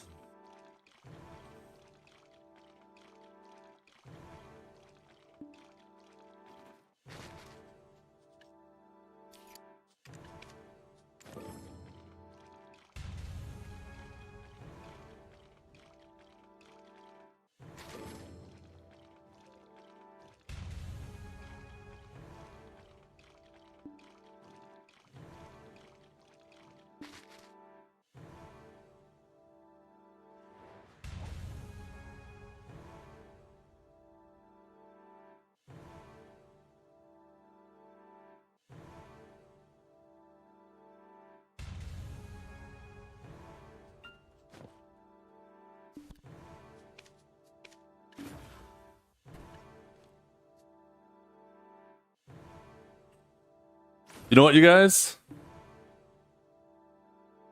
Let's go down the rabbit hole. Let's see what other videos are on Trep's channel. Ooh, no way. Oh, here we go. Here we go.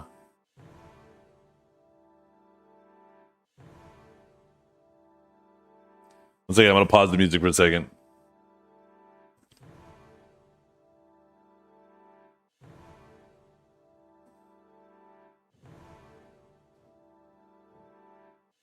Look who that is in front of Trep. Look who it is. Okay, where's the audio? Let me get the audio rolling too. Well, what can I find the audio? Okay, don't need that. Don't need that. Don't need that.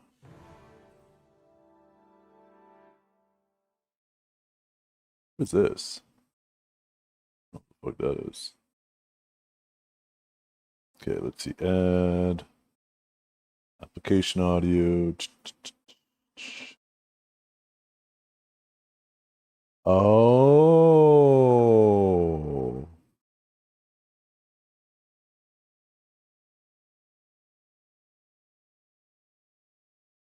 That's the problem.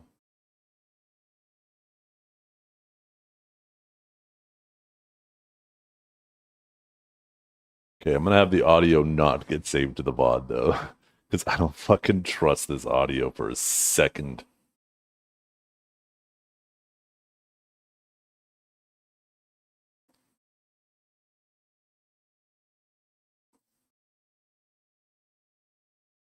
What can I get to the? How do I get to the advanced audio properties now?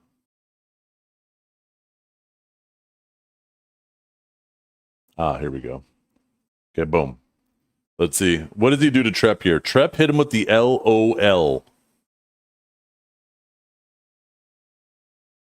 Oh, there's some shit talk in chat here too. There's some shit talk here. Huntler says runs for 3 minutes. DK Me Daddy, which is Trep, says nice gear. Huntler tries to e-buff LOL. So there's something being hidden behind here. I have a feeling that one of these two just died.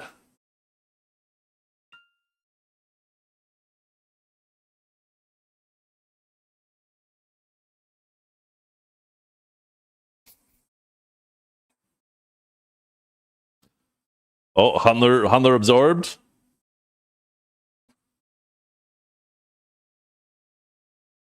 Holy easy. It's him with the easy. Wait. Pause it. What's this say? First fight, congrats on being in a ghillie while on boss. Second, congrats, you ran for 6 minutes. So I guess Trep won the first one too, based on this. Second, congrats, you ran for 6 minutes and would only gauge me with e-buff on a 1-food witch as a DK. Want the cookie for winning a 1v1 as a fully buffed DK. I banned him. Okay.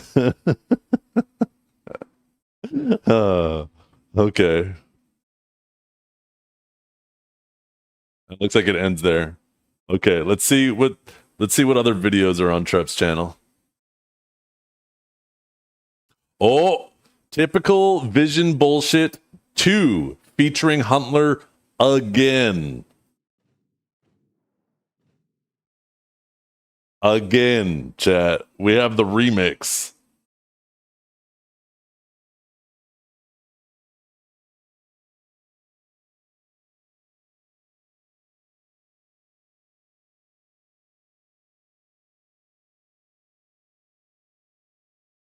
Oh, we bring that dog out.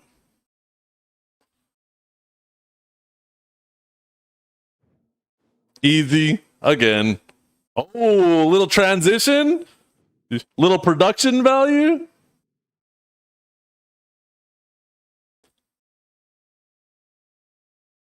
Oh, the LOL, the disrespect.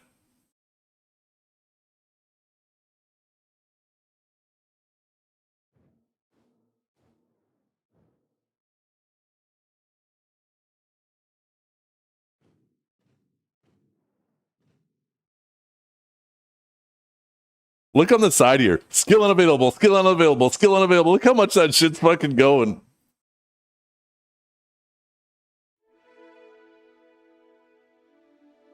Unavailable, unavailable, unavailable, unavailable, unavailable. Cool down, cool down, cool down, cool down.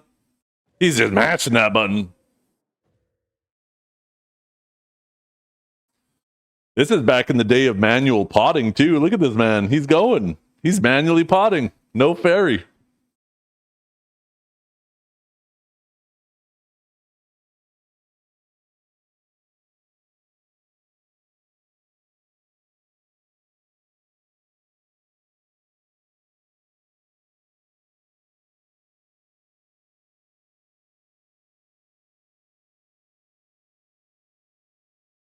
I'm just kind of doing it to him this round.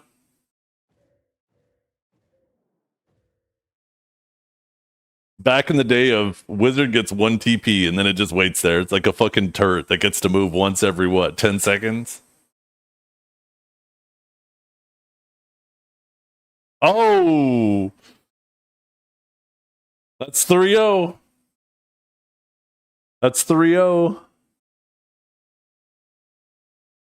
There are people dying to bosses here and gatekeepers.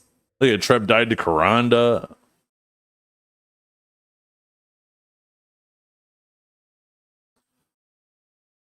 This is the old BA too. You don't even have the little arena off on the side.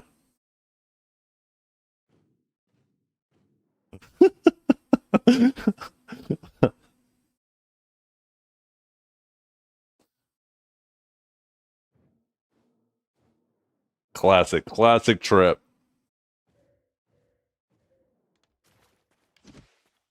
Oh shit, where I accidentally closed the window. God damn it.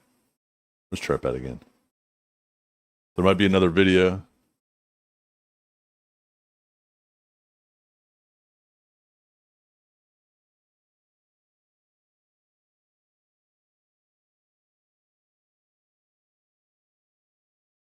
Okay, ooh, there's still 2 more.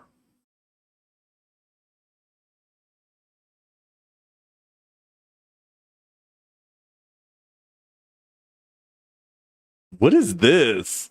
What is this video?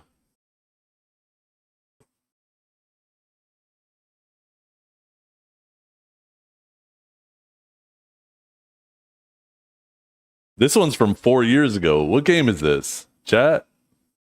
Chat, what game is this? Give me some context. Is this Guild Wars 2? Okay. Oh, you guys don't have audio. 1 second.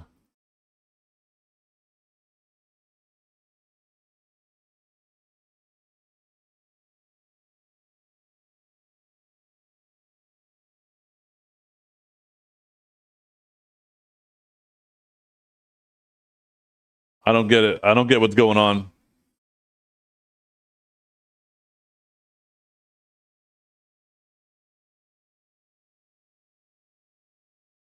Oh, the PC shooting out smoke? Is it because of the low FPS? Is that what he's making fun of? It's on fire. Oh, shit. Oh, wait, there's more. There's more. I'm getting ahead of myself.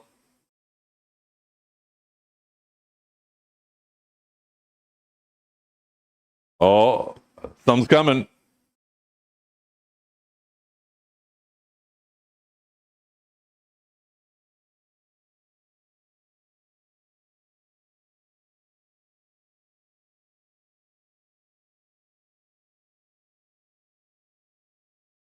They're moving as a ball. There's some teamwork going on.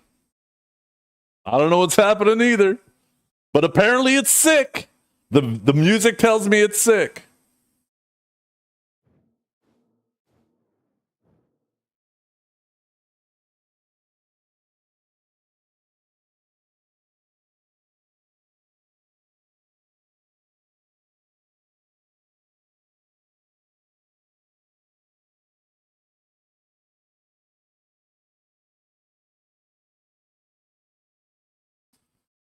He's munching. Where's Kythar? I need to make a munching sound effect.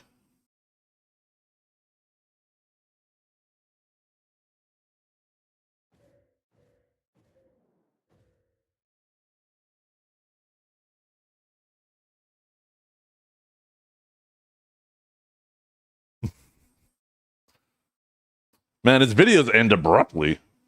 Okay, and I think there was one more.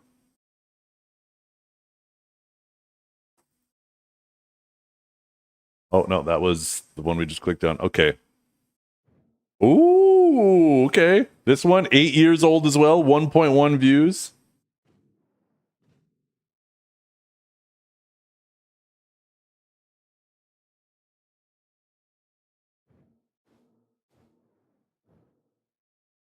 Oh, he's got some. You're nothing to me, Trep. Nothing to me. Oh, he's going to eat those words.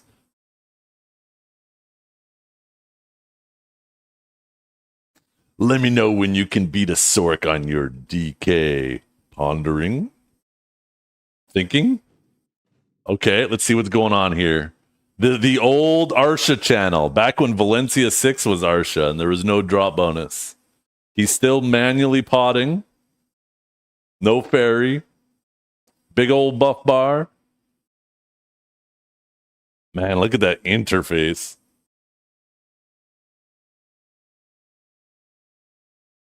Oh, wait for the LOL. Here it comes. Nope. Wait. Why didn't we get to see what you typed there? Wait, did you guys see that? You see the chat window pop up, but he transitions out of it. What was he about to type, chat? What was he about to type? Why did he hide it? Why did he hide it, chat?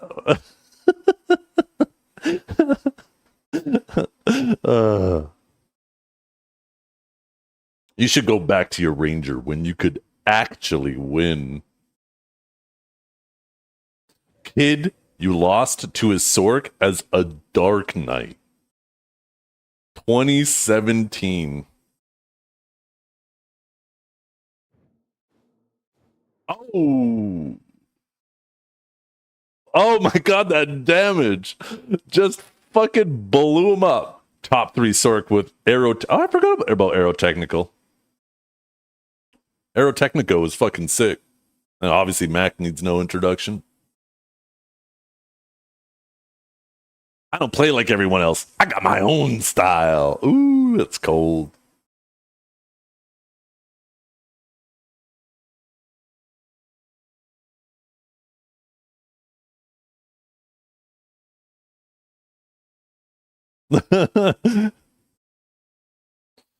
Prep is irrelevant. 7-3 on his DK. Embarrassing. I'd uninstall. LOL. Best Sorks are me, Jihi, Masilis, and Vi Lewis. Ain't bad. Honorable mentions are Sasuwaki and Valencia.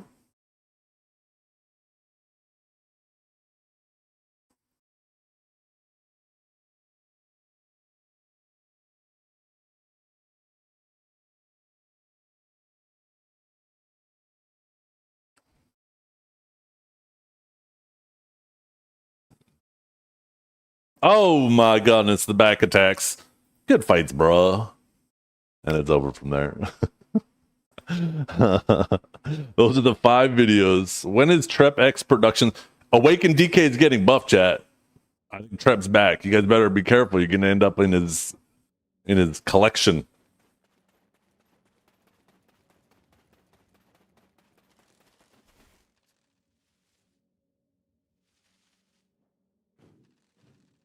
Okay, let's get the music back going.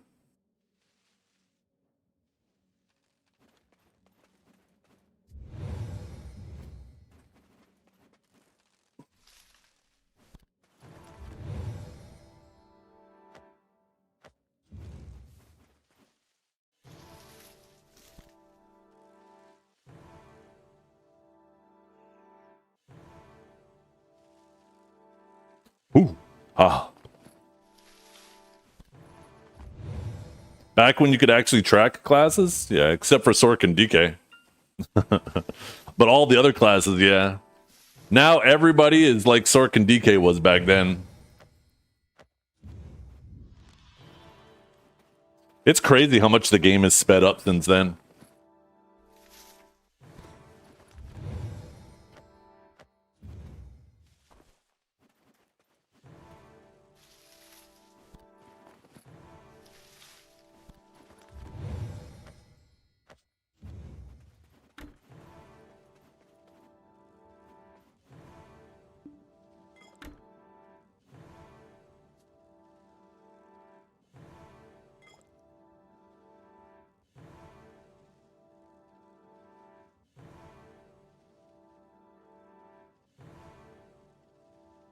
You miss the slower pace, not gonna lie.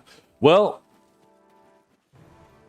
if they keep hitting people with these giant stam nerfs and they end up getting through all the classes, they will actually significantly slow down the game. Like your abilities will still be fast, but everybody will be forced to play a lot slower if they continue hitting people with these heavy stam changes. Which, you know, if they hit everybody, then maybe that's not so bad.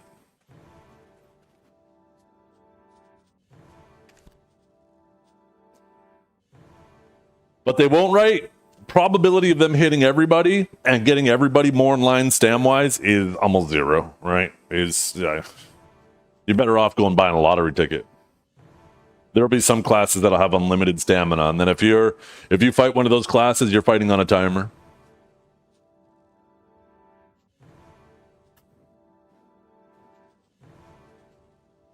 Some classes would just die also.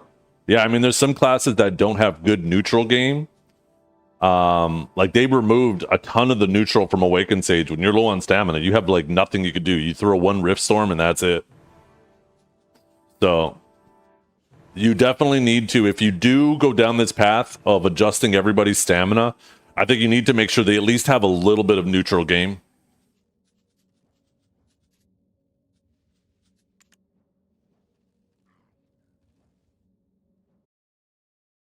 Forcing classes to hold S block, assuming they have an S block, is silly. What's this, Kyle?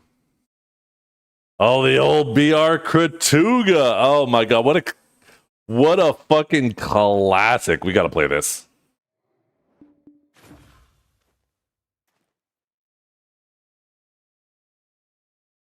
We gotta play this clip. This is a fucking classic. Back in the old days of BR and Snake ganking each other in Kratuga.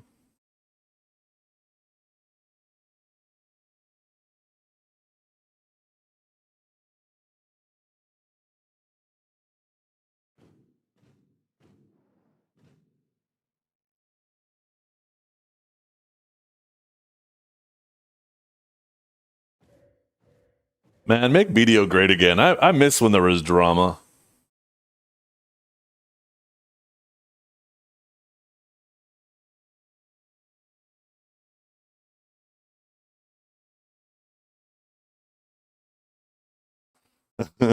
No.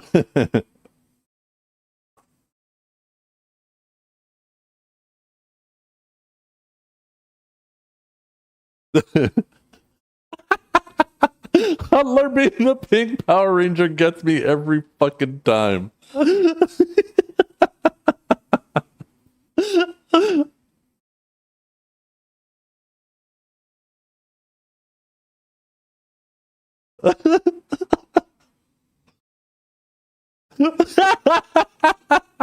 Oh, I forgot Norelio was there too.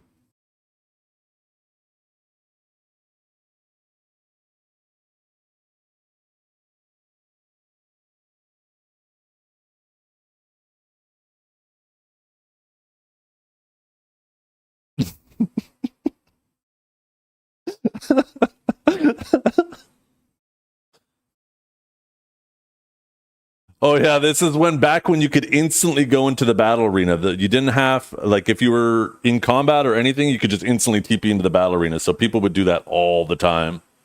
You just see them instantly disappear. People would have that shit on hotkey.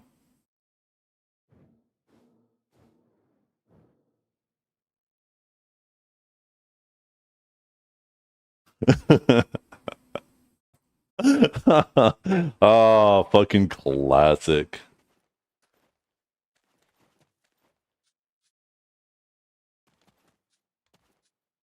Yeah. That's why we need open world PvP back. There's so much good content to be had because of open world PvP.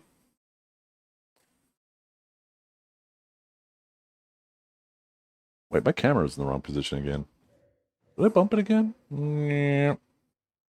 Maybe not that high. That works.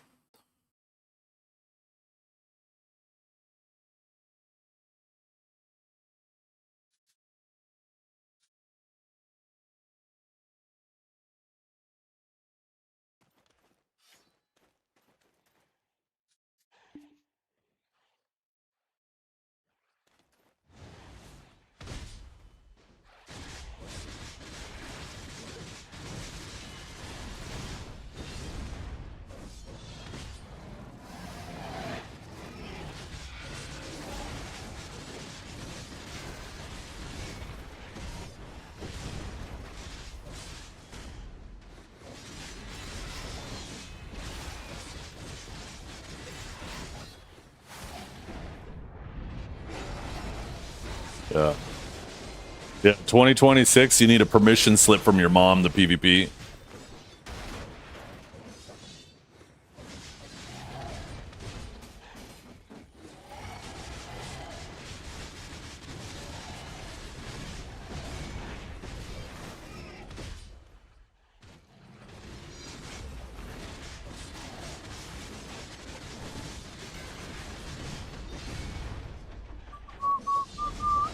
No, I'm very likely gonna still be playing Sage after, but I am actually more curious about the warrior buffs.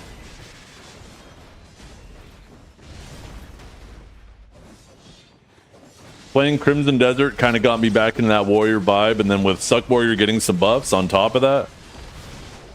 So I'm just trying to get comfortable with the cooldowns on Suck Warrior before the buffs come, and then see how they feel.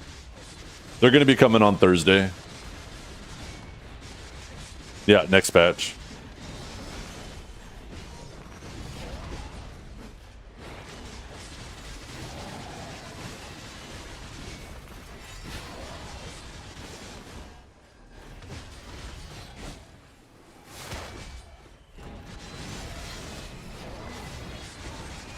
Yeah, DK?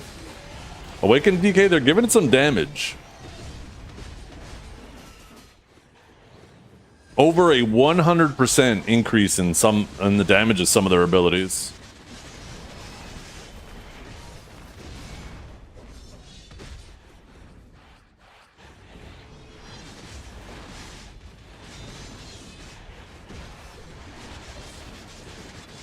Oh yeah, Awakened DK definitely needed buffs, but people are going to realize that Awakened DK with that much damage is going to feel like fighting an Awakened Sage. It'll be like fighting an Awakened Sage, but no grab on it.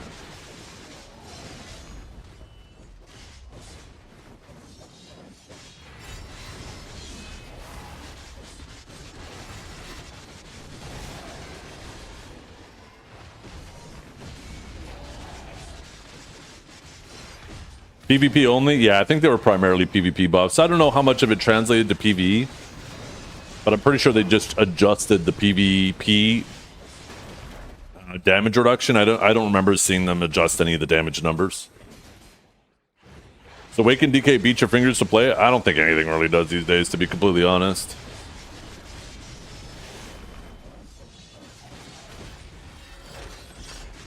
Oh, did you find that clip? I lost that.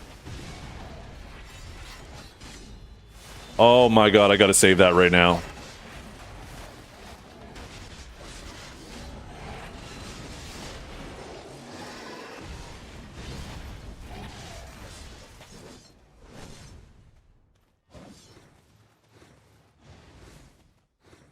You guys are gonna recognize that from my raid sound.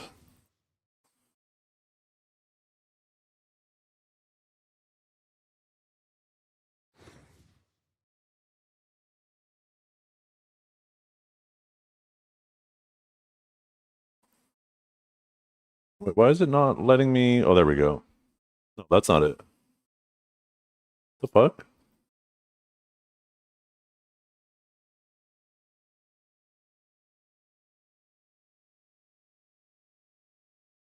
Oh, maybe that was why. No.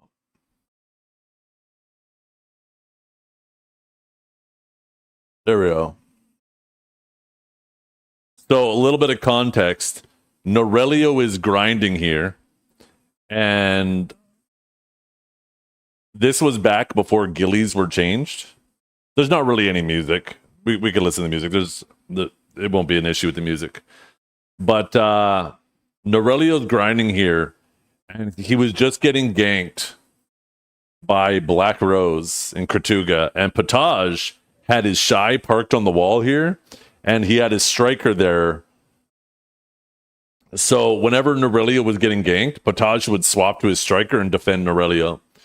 So it's probably about 8 a.m. in the morning, and I hop into comms, and Norelio isn't in Discord. Potage is in Discord, and I was like, yo, Potage, watch this. And I dye my Gilly red, and I flag up, and I run into the room. That's me right there with a red Gilly on. And if you looked at his mini-map, you would actually see it's a blue dot. But at this time, Norelio didn't use his minimap at all. So he just sees this red flagged up Guardian swinging at him. And I have my ghillie on my hotbar so I can swap it on and off. And he's freaking out because the Guardian's attacking him. And then all of a sudden he sees me and he thinks I'm there to save him. And then all of a sudden he freaks out because I put the ghillie back on. Anyways, watch it. It's fucking cinema.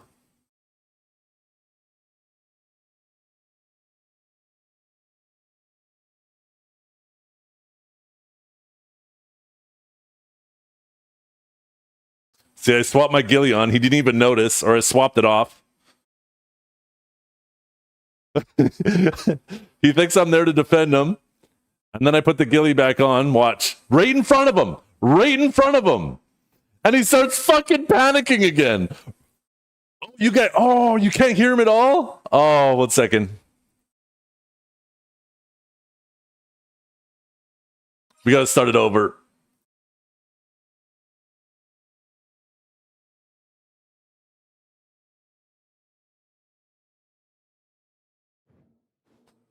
Look at it. I watch this. I swapped that shit on right in front of him. Right in front of him. He doesn't notice.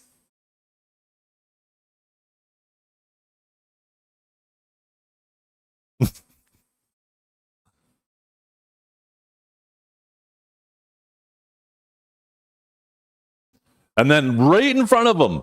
I'm right in front of him. And I put the ghillie back on.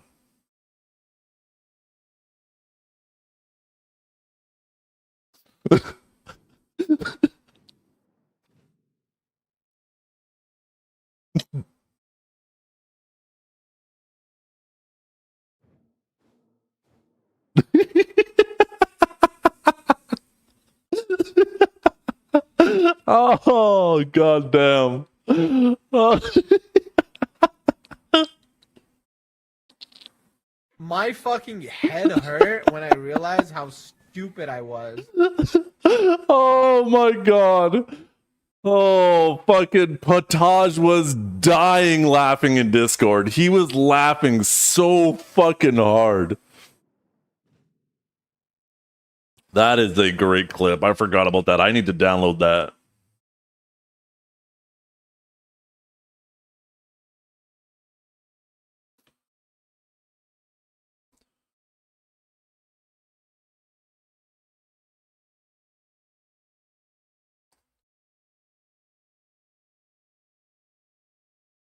I need to download that shit.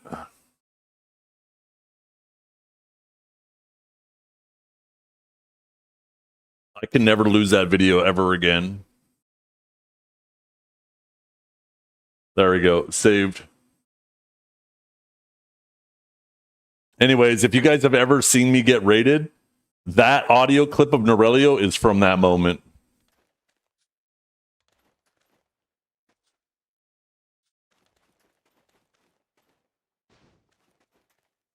The crazy thing is if he used his mini map for a second, he would have saw that it was me. And what makes that even crazier is he was one of Snake's shot callers at the time. And we found out in that moment that one of our shot callers didn't use his mini map. Did Kinjara post one too?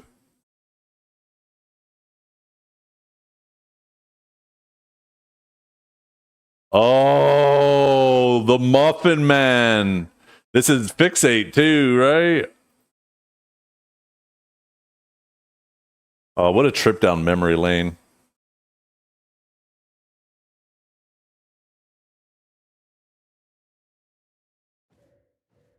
So this was back on Pirate Island. So a little bit of context. 1 second, the video's actually put it on my main monitor, so it's much bigger. A little bit of context here. Back on Pirate Island, you had to get bandanas and you had to turn them in. You couldn't just vendor them for silver. You had to actually turn them in clumps. And on top of that, you collected bronze, silver, and gold coins while grinding. So you had to have multiple boats parked at the dock there. And you would have to make sure you put them away so nobody kills your boat. Because if people killed your boat, you would lose your coins that you stacked on them. Anyways, This was back on Orwin, so this was back before the server merge, and at least I'm pretty sure it was before server merge. I guess Iconic was also after server merge. I'm pretty sure it was before server merge. Anyways, yeah. What a fine day to be at Pirates. So Fixate was streaming here. This is the victim, by the way. This is the victim's POV.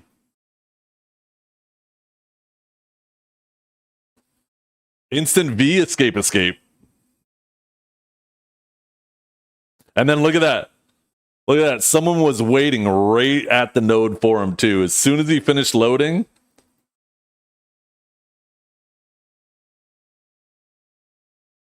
Where are they? Right there.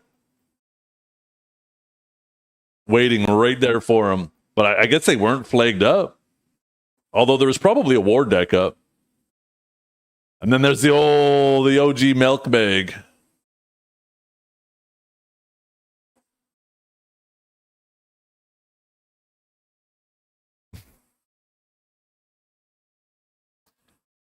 And then this is him bringing his coins and his mount to Ilia Island to turn in his bandanas and coins.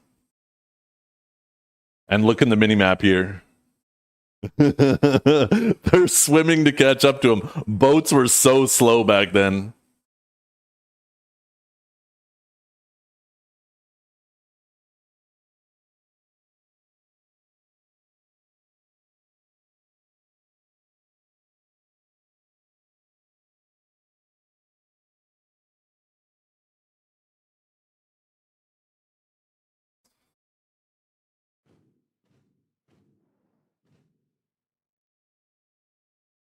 Oh yeah, if it's relevant, this was pre-server merge.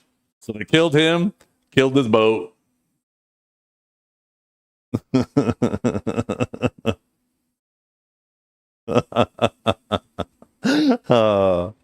And yeah, like you had to store your coins on your boats, and they were trade items, right? So when you sunk somebody's boat, they were going back. They lost their coins.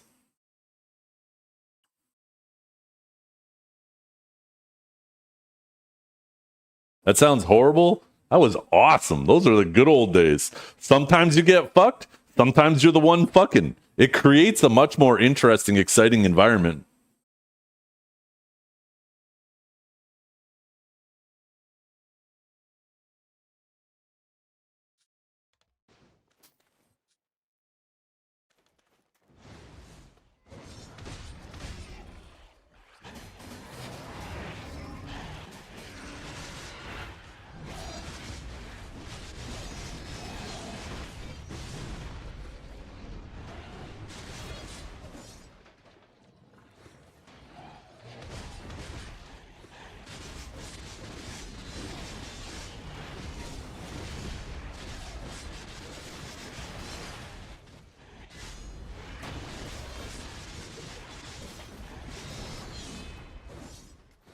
You know what? Let's do a little bit of sage grinding. We haven't done that in a very long time, chat.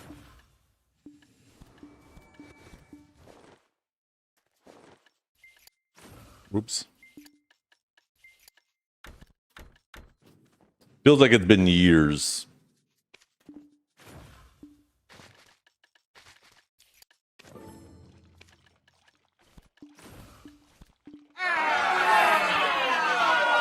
Oh, boo. Oh, boo. Man, the warrior does look good, though, doesn't he? Doesn't he look good? Oh, my God. I wish I had that hat so bad.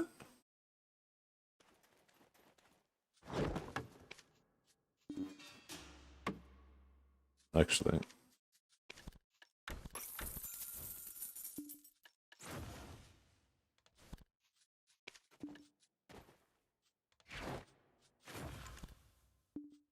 Still rocking it? I love that hat. I love that hat.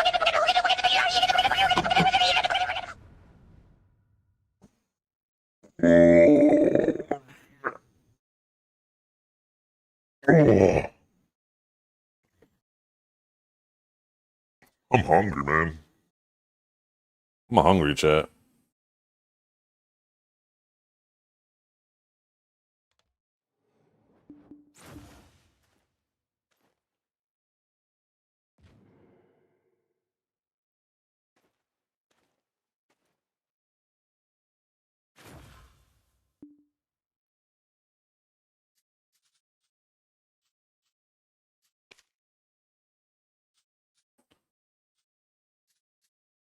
Items missing.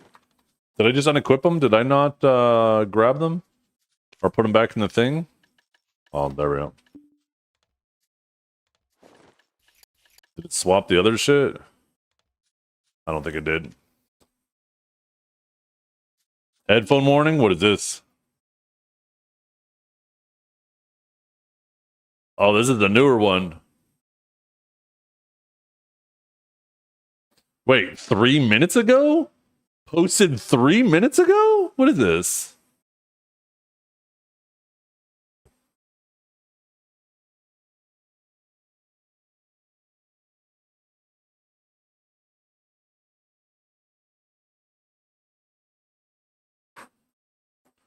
Wait, why is this not showing up?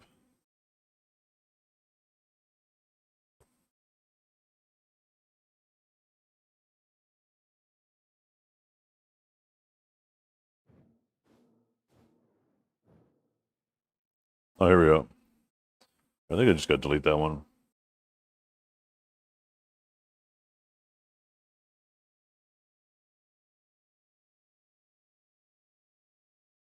One second.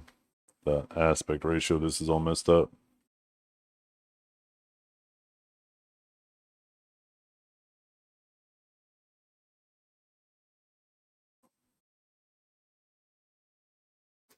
So what is this video?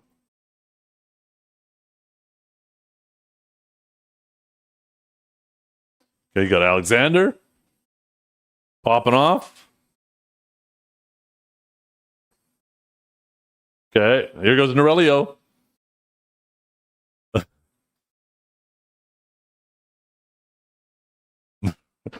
Hey, wait, what? Oh, there's more. That was just the intro.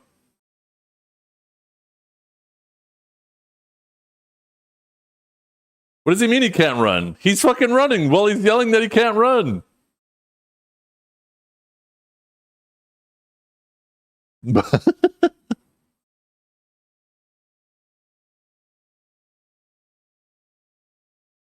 Oh, this was the match that I heard Family beat Digi with no shot. He is feeling himself.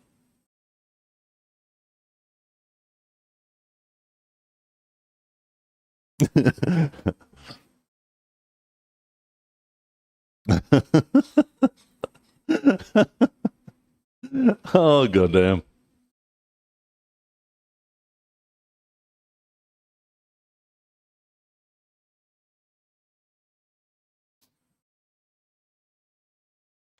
Crystals? Yeah, these are the crystals I'm using right here.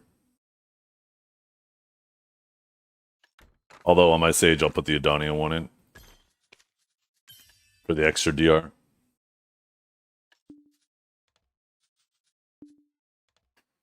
And you know what the best thing is about this character, chat?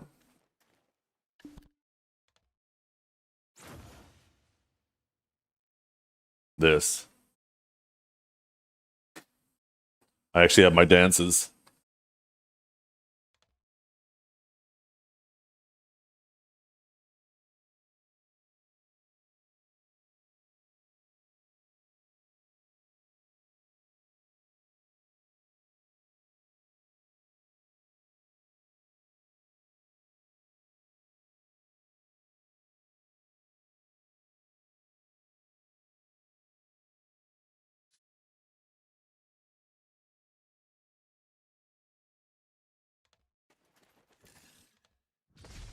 Okay, let's get a little bit more AP. Can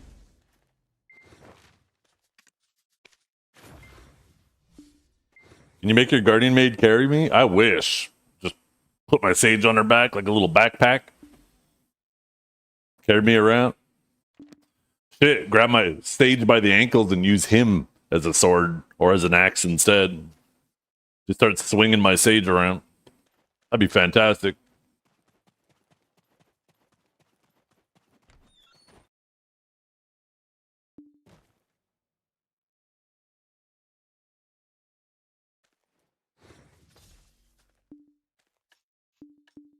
Oh shit, I put on the wrong loot scroll. God damn it.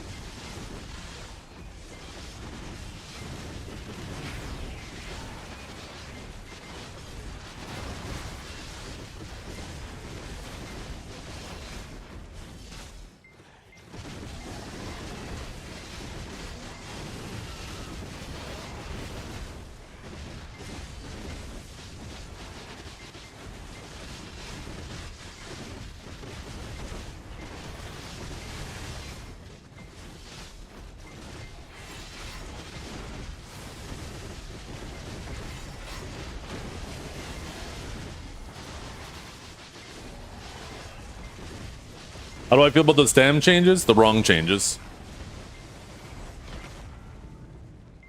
The wrong changes.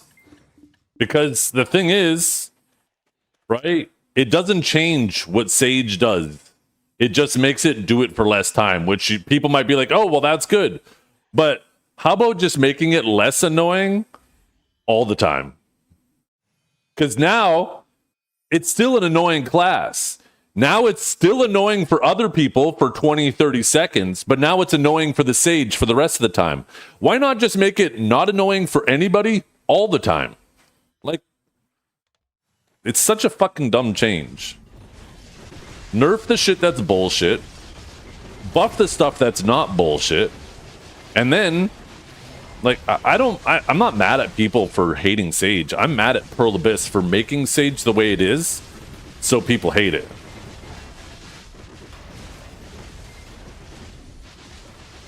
Yeah, and that's the crazy thing, Strat, is with them adding such a high stam cost to Divine Executioner and increasing the stam cost of an already high stam ability, Rift Chain, it just makes you do those abilities less and makes you Spearbolt and Aftershock more.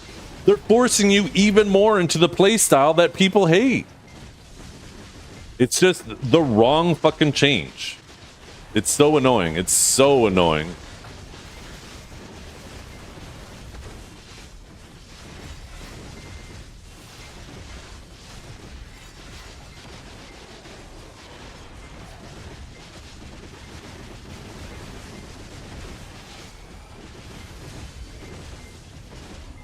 Yeah.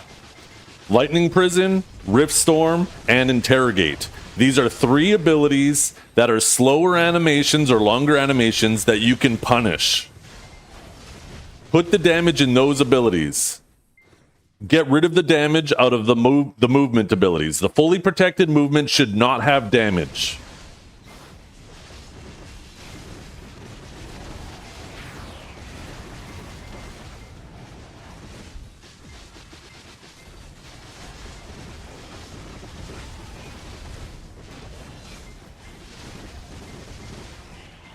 Get rid of the knockback on Impaling Flash too. That should go. Instead, put a forward guard on a Tor's Spear. You could even increase the cooldown on a Tor's Spear a little bit too. Up it from 5 seconds to like 7 or 8 seconds. Impaling Flash as a catch. As a knockback catch that you can use to get behind forward guards. It doesn't feel fun to fight against.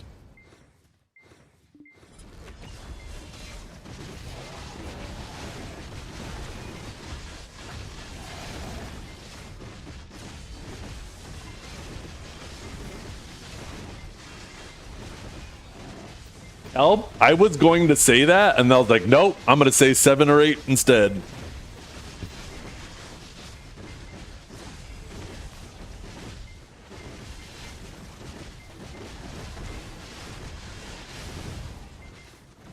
Lightning Prison cooldown to 30 seconds. The thing is Lightning Prison, people still think Lightning Prison chunks people. It doesn't.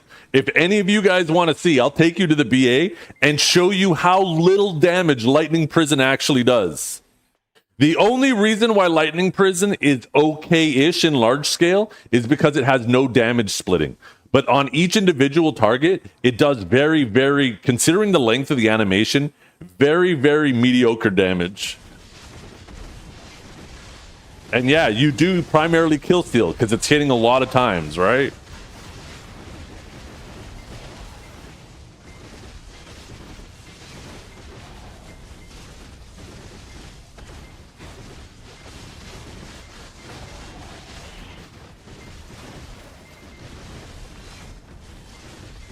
And the thing is a lot of people, Strat, a lot of people believe the blue text in the notes where they said, we're going to be closely monitoring AOS, and classes that are underperforming and overperforming will get some quick tuning. And anybody who's played this game for a length of time knows that that blue text doesn't mean shit. Them saying they're going to monitor and do it quickly could mean 2 years from now. It doesn't mean shit.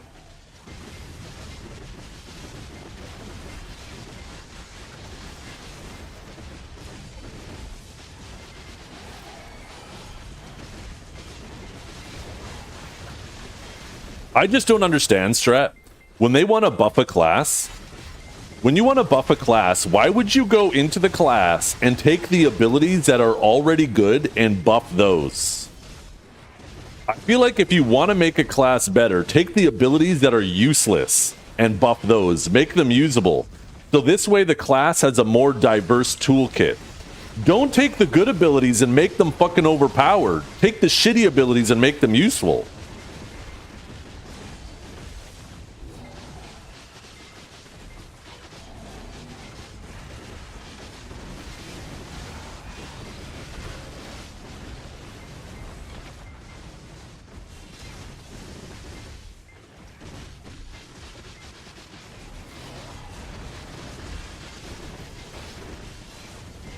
Impaling Flash, Spear Bolt, Aftershock, these were all good abilities before they buffed them. They were already good, extremely useful. You use them all the time. So why would you buff those abilities?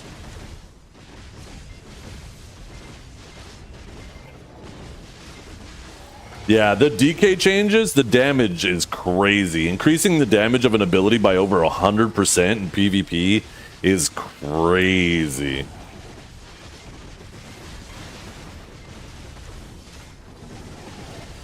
We'll see, though. Like, there's no doubt right now that Awakened DK is in the dumpsters, so...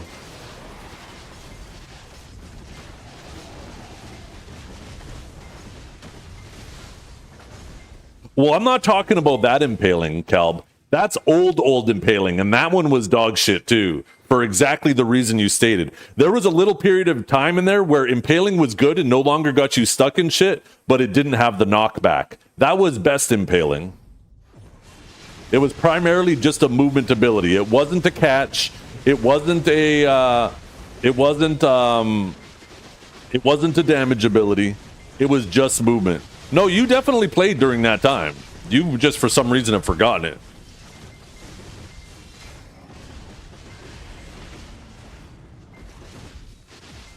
Or maybe I've forgotten it. I don't know. I know there was a period of time in there where Impaling no longer like snapped targets. It was just a movement ability. And no longer got you stuck in shit.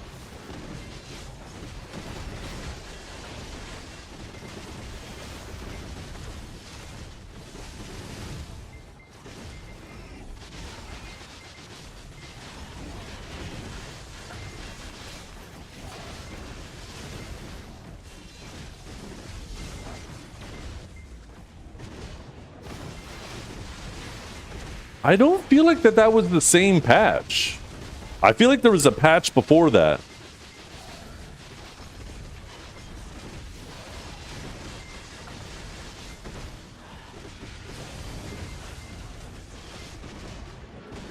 No, I know they're on Global Labs that worked different too. On Global Labs, well, it technically worked the same. It just didn't have the same range. But no, I'm not referring to that.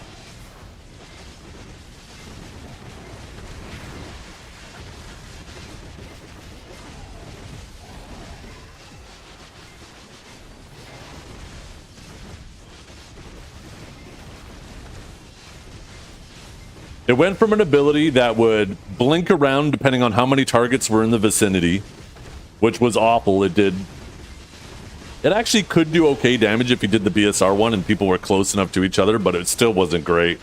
And that one would get you stuck in stuff all the time. Then they changed it to a movement ability where it would snap to your target and still put you behind them. And that would still get you stuck in walls and stuff. Then there was a time where they turned it to just a pure movement ability, but it had no knockback, and then you stopped getting stuck in things. And then later on, they added the knockback to it, but they were going to make it shorter, but that never went live. They ended up keeping it the normal distance and keeping it with the knockback. I'm pretty confident there was one step in between there. But I could be mistaken. Maybe I am misremembering.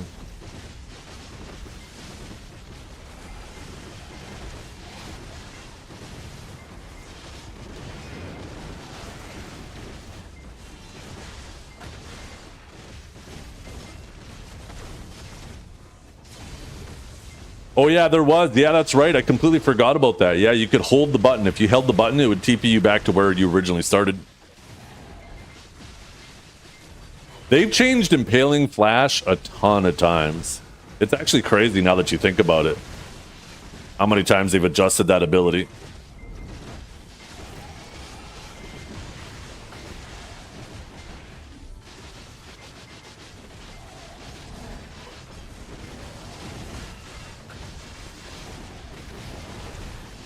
Yeah. I mean, it should be just a movement ability with like a very minor amount of chip. Impaling Flash doesn't even really do a lot of damage. But it is still damage while moving, right? It's mainly Judgment, Spearbolt, and Aftershock, and Divine Executioner. You know, if you catch somebody in the back with Divine Executioner, that shit's fucking crazy. Should make it more like WF, like Shadow Leap? Yeah, and yeah, it should be more like that. Honestly, I'd be perfectly fine with them taking away all the damage and just making it like Shadow Leap.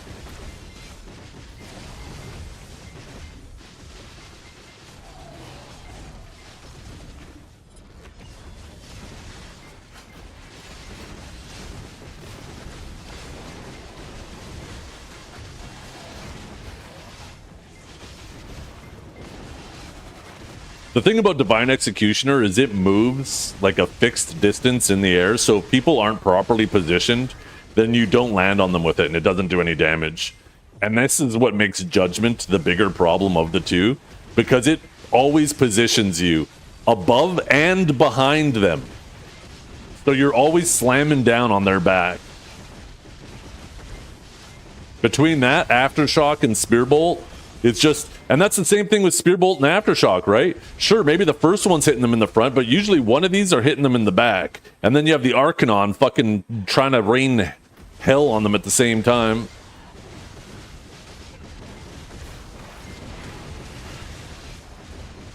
Yeah, I can't see an environment where I ever use Divine Executioner anymore. It's just too expensive in the stamina budget. I think it does become a lock. I think I just use Spearbolt, Aftershock more, and more overcharged bolts.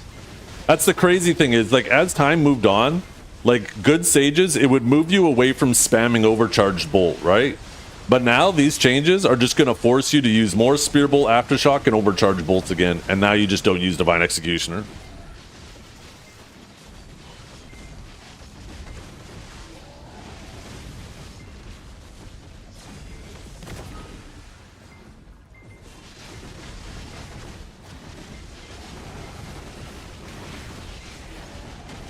Well, that's the thing too, right? Like if you used, most of the time, I didn't actually use Divine Executioner for damage. I used it because I would use Judgment, and then I would see them positioned under me, getting ready to grab me, and I'd be like, okay, no, I'm going to Divine Executioner away from them instead. Not going to be able to do that anymore. If I do that, I'm just going to be fucking gassing myself out crazy fast. Now I just get to fall into their loving embrace. All I got to do is just hope that they time the grab poorly. That's it.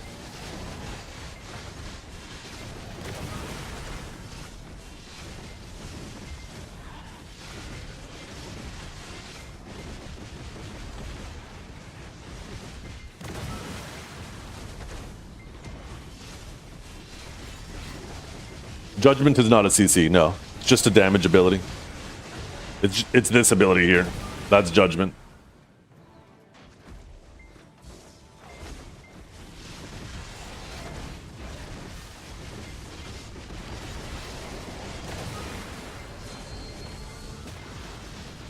Did you see Kelb's clip strat?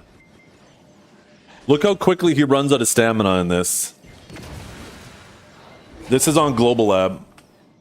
Oh, I accidentally put a little slash at the end there. Here, let me repost it. 20-second class. Look how quickly he runs out of stam. Oh, it still worked? Okay, good.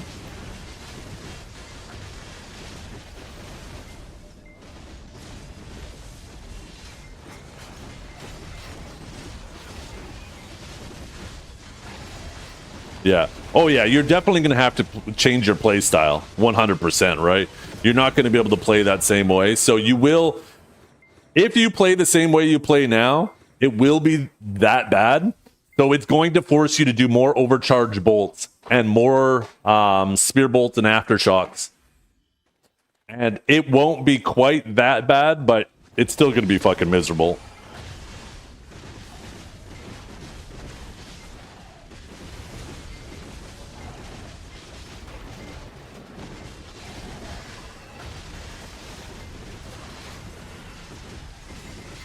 Yeah.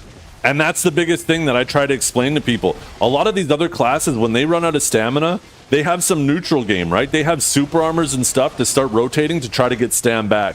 They are now, like when you're sitting in a super armor low on stamina, you're at the mercy of somebody chipping you or trying to grab you.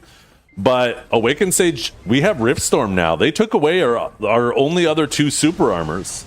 We have 1 Riftstorm. We have no fucking neutral anymore. So we have nothing to get stamina back. What do? Fucking S block in 2026? Like, what are we doing here?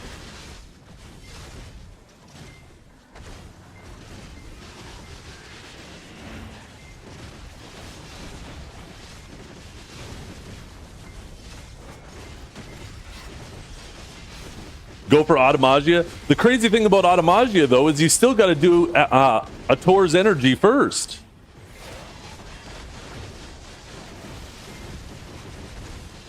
That's a forward guard. So you're better off S blocking.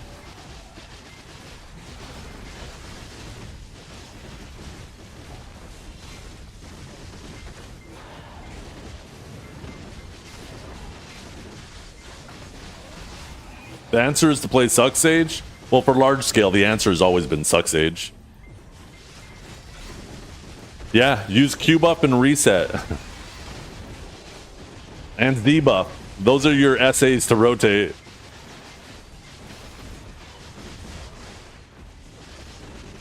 Am I going to do AOS this season? I mean, I might try to squeeze in a few games, but it's during my daughters. Like, my daughters still have dance exams. They're still in school. So I just won't have a lot of time in the evenings to play. I might try to queue up a little bit.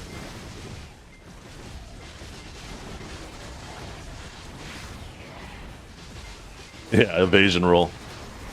Time to give evasion roll for Sage a super armor.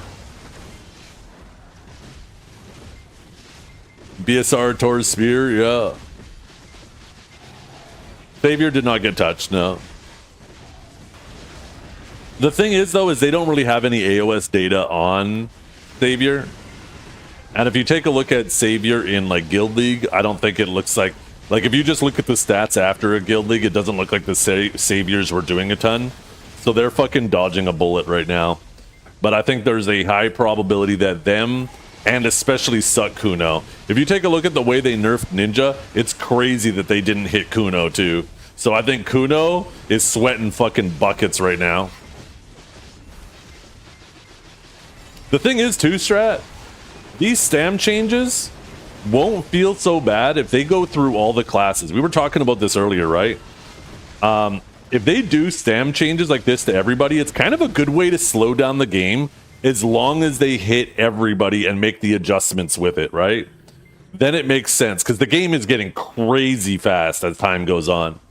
So making sure everybody can keep their speed, but they got to be careful how they use their speed, isn't really that bad if they hit everybody. But we all know that they're not going to do that.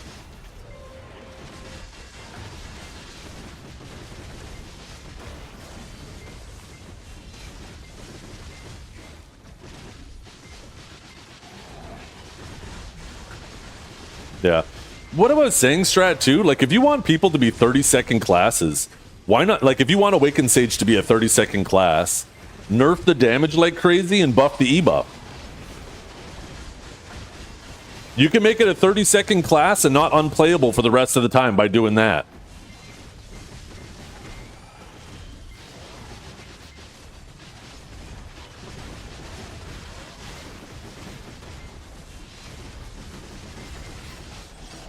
Hit those Guardians, they're way too fast. Yeah.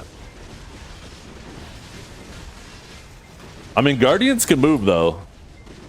If you took Awakened Guardian and put it back in 2017 BDO, it'd be fast as fuck.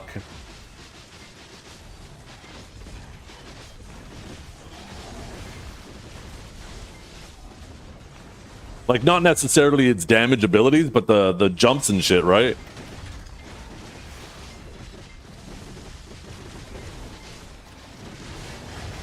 Yeah. I would be happy, Calb, if they decided, hey, we're going to give you more neutral. We're going to give you some super armors back for your neutral game to get stam back. I would be okay with that, too, as a compensation.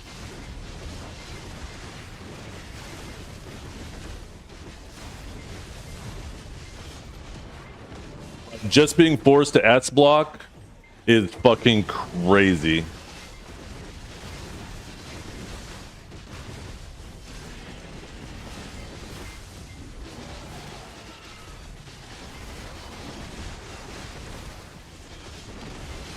And I don't think giving Lightning Prison a super armor back. I would prefer it to be back, but obviously I'm fine with it being forward guard. I think it allows counterplay for other classes, and I think that's a good thing, right? All classes should have counterplay. That requires the person to be aware and position themselves to take advantage of it.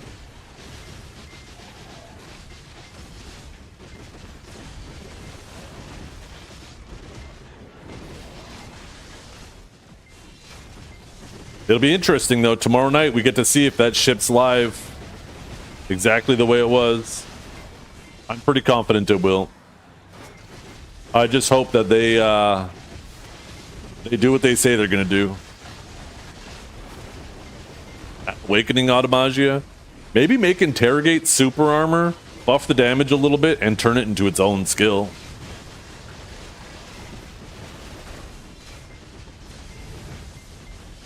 It's crazy to think of original Awakened Sage, how many of our Awakened toolkit was flows that were dependent on other abilities. When you actually took that into consideration, you realized Awakened Sage had an extremely small toolkit at its time.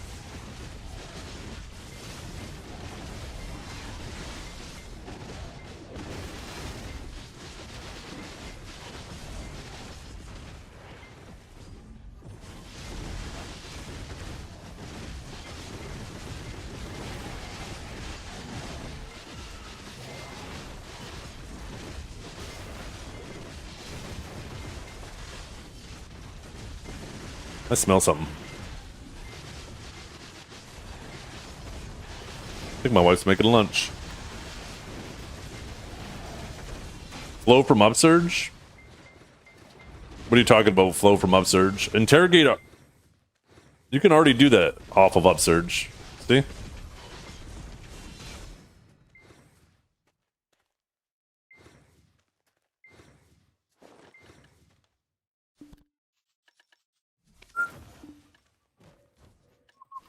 I'll be back.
Hell yeah, chat. Fat mode time. Look at this sandwich. Oops, I bumped it apart. Look at that shit. You got cheese, egg, tomato, bacon, avocado, lettuce. Hell yeah. Hell yeah. Get called N-word in game, reply back with racist doggy poo. You get muted for 15 days. That's what happens when you don't report. They reported first, get double fucked. Oh, this fucking game, man. This fucking game. That is so goofy. Avocado in this economy? You can buy a bag of avocados here for like $4. They're usually pretty small avocados, though.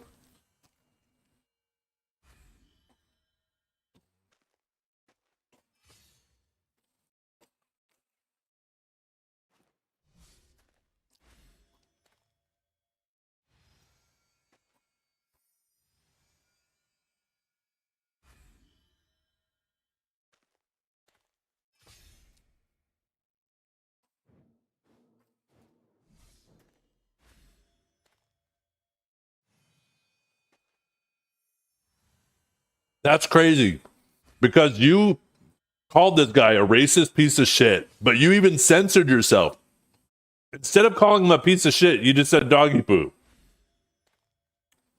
And you get fucking banned. That is crazy. What's it say above that? True. True, Cal. What does it say above that? What led into that?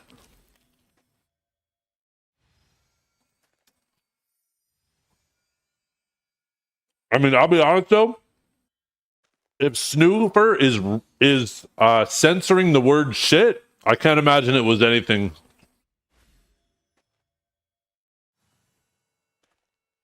Wizard GM makes sense. It was probably Huntler.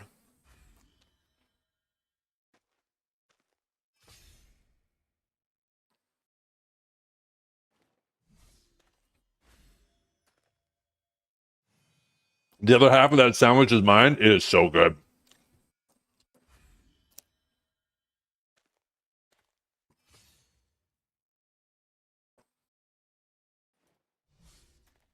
You got a nice level of salt from the bacon. You got the creaminess and moisture from the tomato and avocado.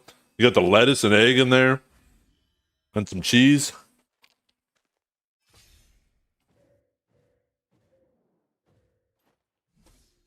Sad, sad fellas.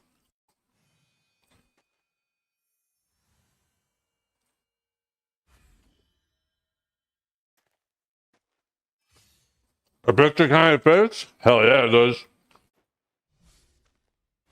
A belt with avocado. Yep, that's exactly right.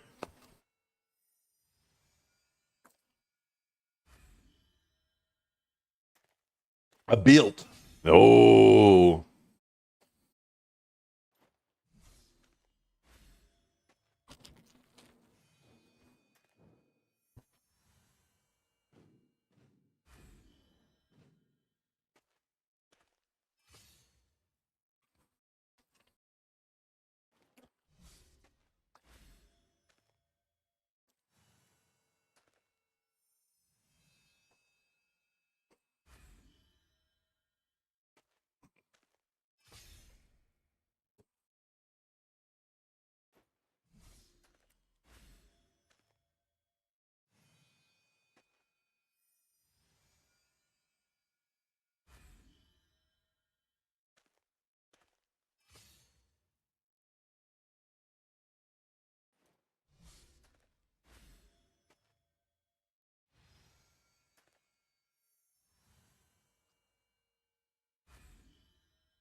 You know what's disgusting about that video you just linked, Snooper?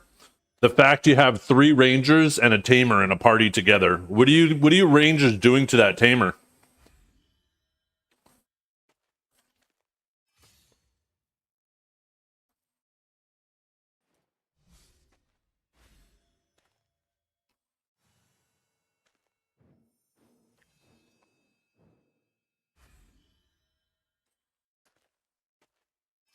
Mm-mm-mm. Oh, one hell of a sandwich, man.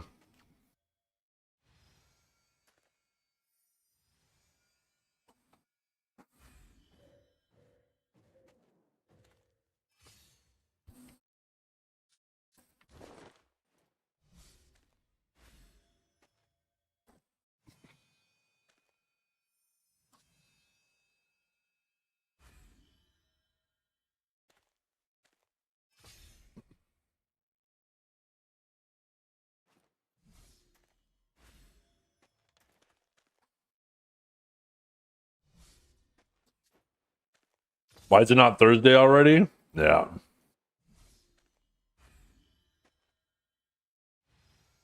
Yo, what is this?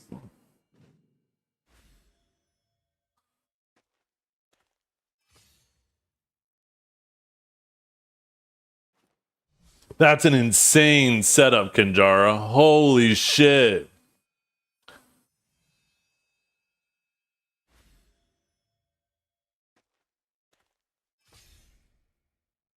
I don't know if you guys saw what Kinjara posted. I'm gonna link it again.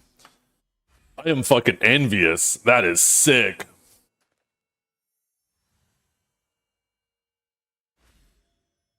I need that in my life. That's what I need.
There we go. Man, that was delicious.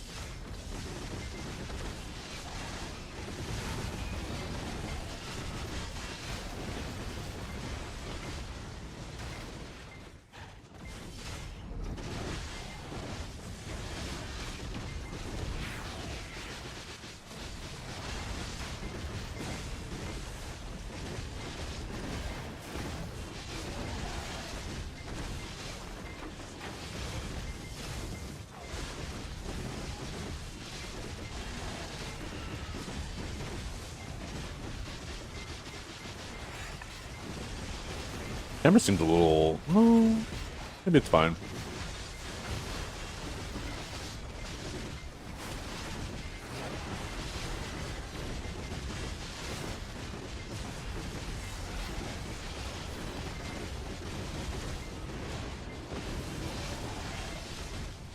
I wonder if I have any, instead of warm lights, or white lights. So it's not looking so, like I'm playing for Mexico in here. Get rid of that Mexico filter.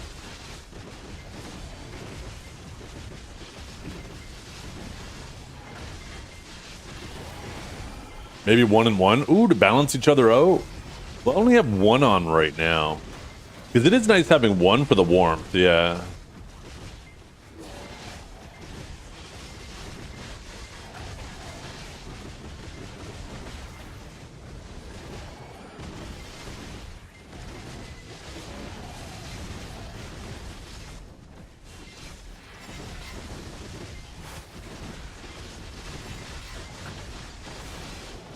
You miss NM so much. Great times in my life. What's NM? What am I missing?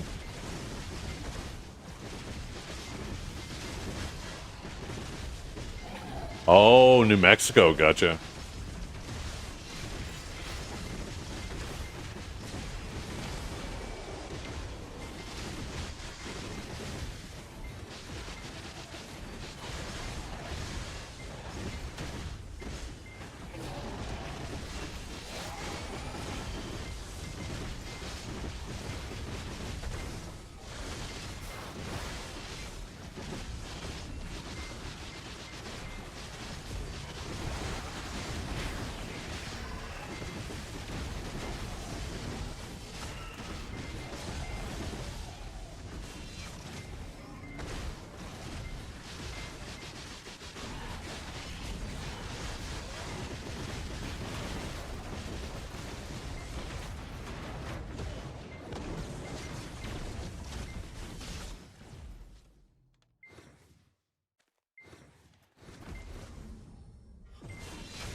I think we're getting pretty lucky with double rings today. I'm liking it. Maybe I untag my armors, move my armors to my warrior, and enhance on my warrior. Maybe that's how I break this enhancement armor curse.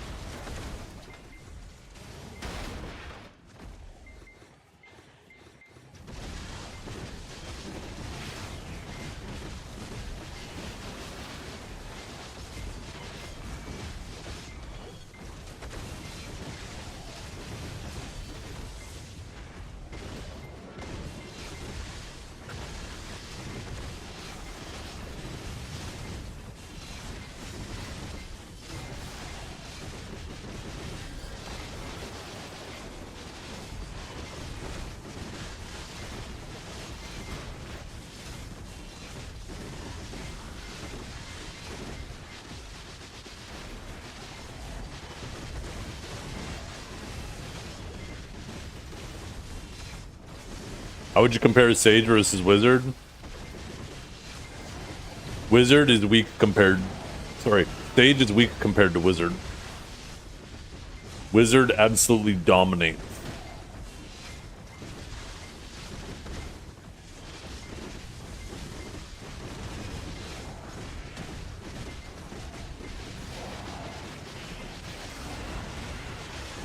Who is more ancient, the Gypin mobs or the underwater mobs? It should be the same. Sage made them both. Anything that's an ancient weapon was all made by Sage. There's different training facilities made around. I don't think there's any documentation saying which of them was made first. but they were all made around the same time.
I need to adjust my camera. It keeps bugging me that it's so high.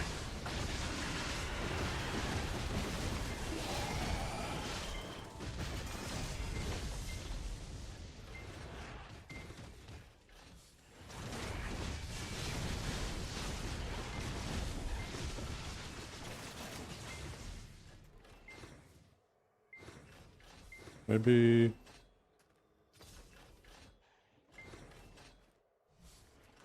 a little bit better.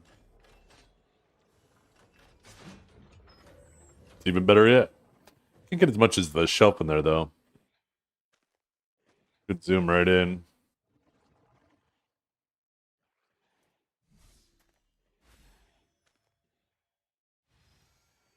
It was, oh, there we go. Takes a second.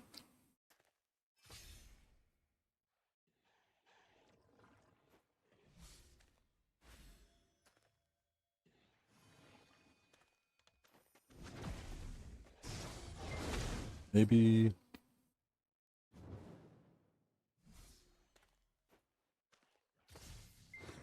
I think that's good right there.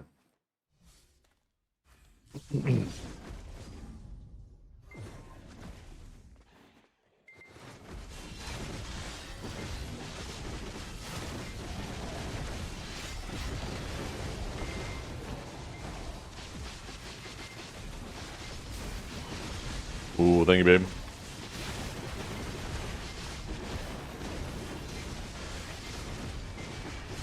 Got a fresh cup of... Ooh, fucking smells very coffee-y. Two.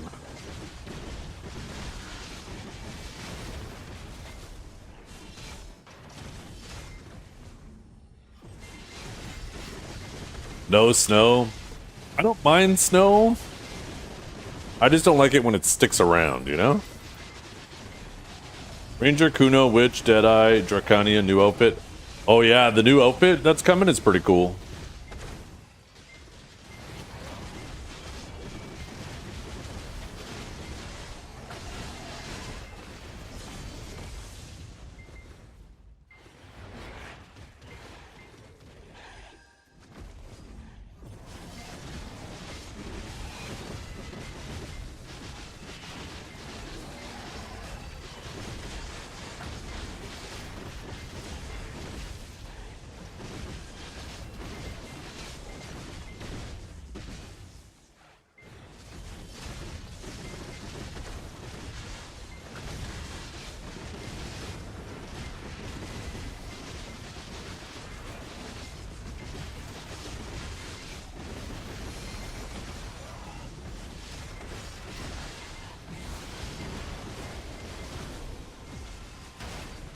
That title? Wait, what was my title again? Oh, are you talking about in-game title? Nah, this title I earned from just being in the same guild as Divios when he won the tournament.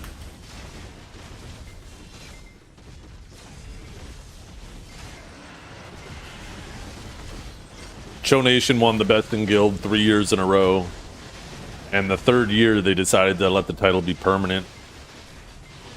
So I'm just very fortunate that the title with the purple aura, which happens to be my favorite color, is also the same title that I have, or is the one that I got to keep.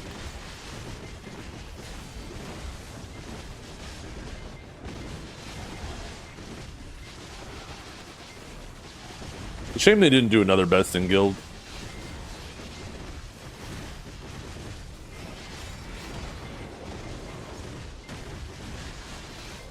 They need to wait until Divios isn't flagged as a bad boy, as a bad dragon anymore. Only good dragons allowed.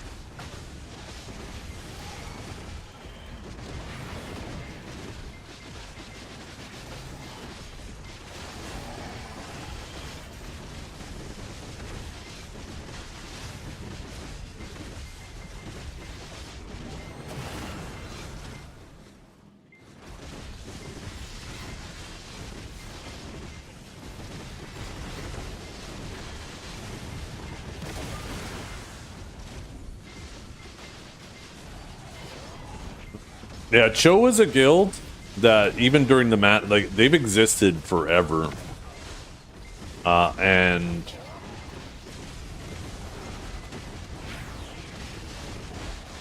even when Man Up was sitting in castles, when Snake was sitting in castles, Cho was out there just fighting every single week. They could have sat, but they chose not to.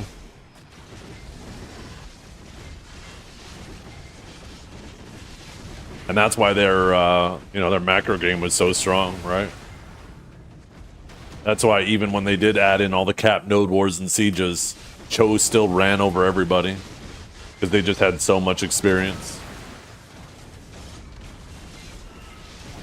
Everybody thought it was all gear until the cap shit was added.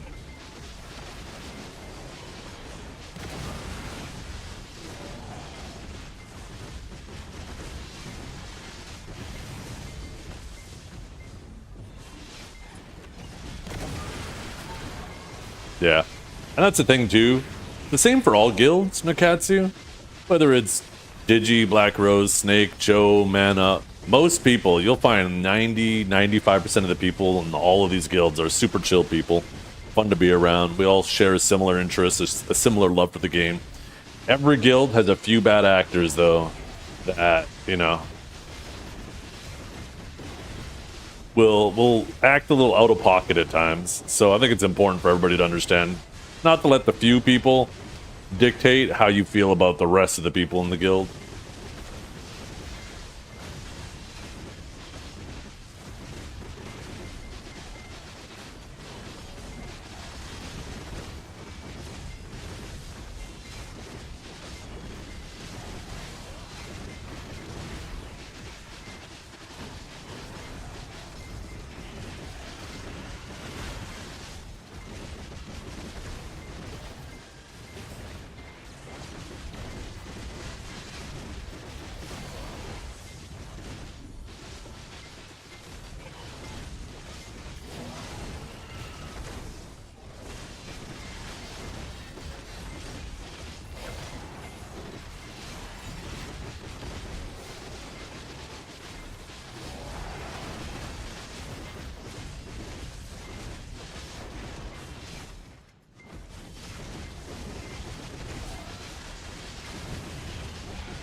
You found that depends on the guild?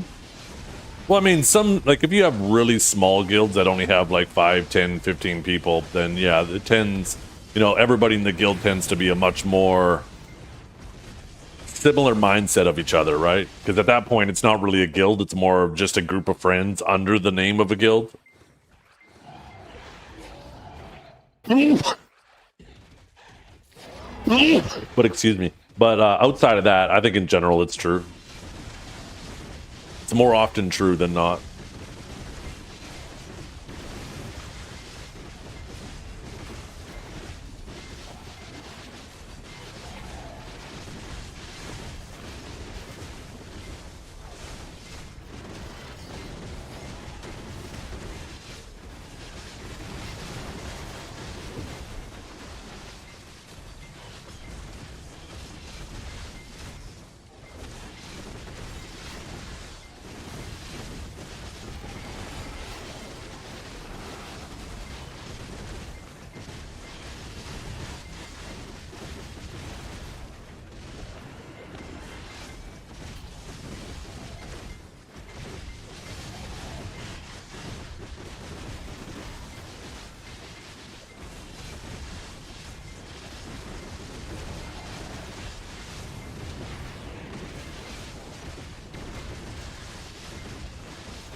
Yeah.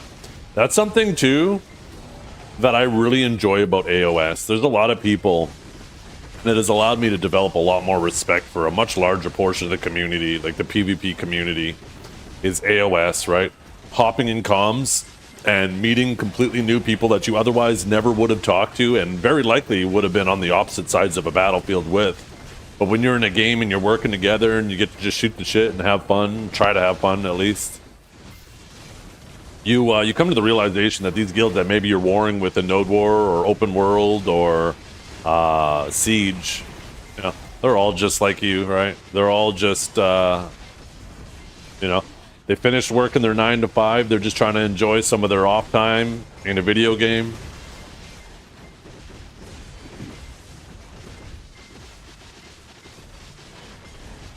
Oh yeah, this is them adding in a loss streak. It's crazy. That's going to make shit toxic. When you just have a red wall of losses and you're losing at more and more and more points, that's going to be despair for sure.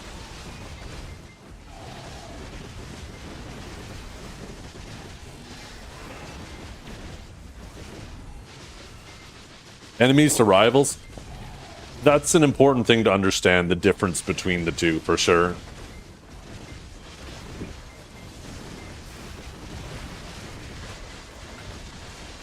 You can be a rival on the battlefield and just homies off the battlefield, right? There was a large portion of time, I mean, it probably still happens to a lesser degree than it used to, but like the old video players will tell you how tribal people would get with their guild. And if somebody left their guild to go join another guild, never mind potentially one of the enemy guilds, it doesn't matter how close you were prior, all of a sudden they would just flip on you. Like all of a sudden you're the biggest piece of shit ever. And it's like, what the fuck? Like it really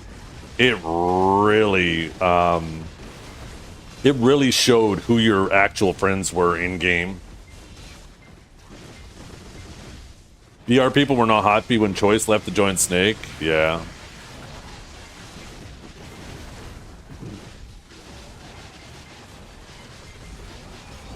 The thing is with Choice though, in that situation, it was very obviously selfish reasons. I understand that a bit more. It wasn't just like, you know, I just want to move on or whatnot, right? Choice did it to just get the heat off his back. Like, and then all of a sudden he's showing up the GVGs for the other side, right? All Picoids will be inting this season. Watch your back. I'm coming. Family number one. What did... Yo, Autumn, I don't know if you're kidding or not. I imagine there's a little bit of kidding, but maybe a little bit of truth behind it. But I am curious. On Saturday, I heard that there was some type of beef going on between, although I thought it was a Rise, not Family. Like, what's going on? I was gone for a week, and when I came back, all of a sudden it seems like people are mad at Pico. What did Pig do? What did Corgi do? Somebody needs to catch me up. I need to find out who to be mad at. Who am I mad at? Somebody tell me who to be mad at.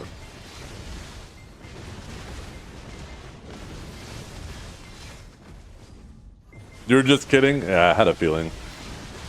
But there was something going on Saturday. I don't know what was going on Saturday, to be honest. I don't know why we were putting so much pressure on Digi to be like, yeah, we're just going to try to trade Digi for Banania. And it's like, okay, that sounds great. That's a great trade. And then all of a sudden it's like, okay, go for the Castle Gate. Huh? Huh? How does this accomplish our goal? The hell? The fuck we go to the gate for? I don't know. There's obviously some much deeper macro that a small little peon like me doesn't understand, that's for sure. It did not seem like the right play, but what do I know?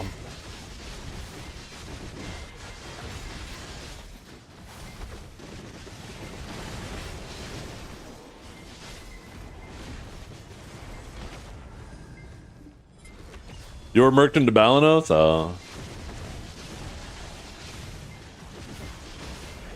Yeah, I don't know what was going on with that fight, why we got roped into it, but it seemed like things were going okay until we jumped on the gate. Until we not only jumped on the gate, but we spent like a solid, I swear it was 3 minutes just twiddling our thumbs outside Calpheon Castle, and then we decided to push the gate.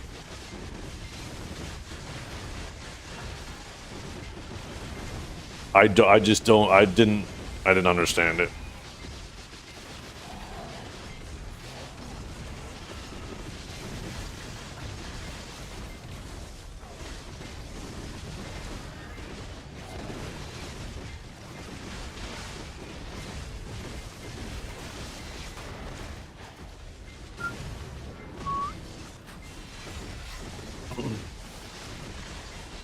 It felt like we went into that siege very emotional.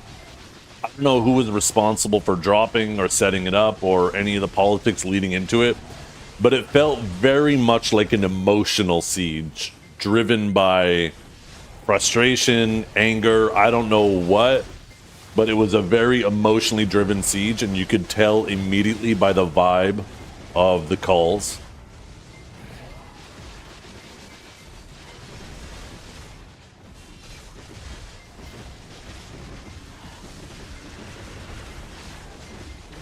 I blame Huntler, though. Every time there's a fight, he's not there.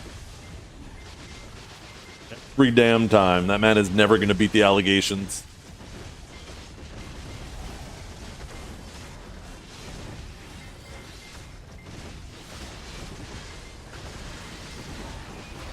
Aren't all wars just a bunch of people fighting for a small group of butthurt people? I mean, that certainly contributes some of it, right? But not always.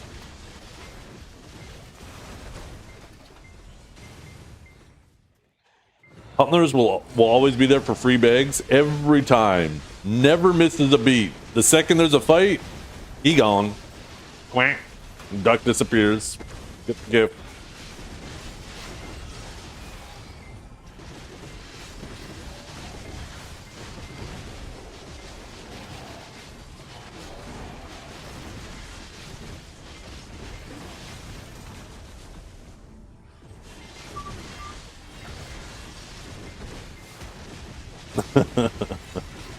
Oh.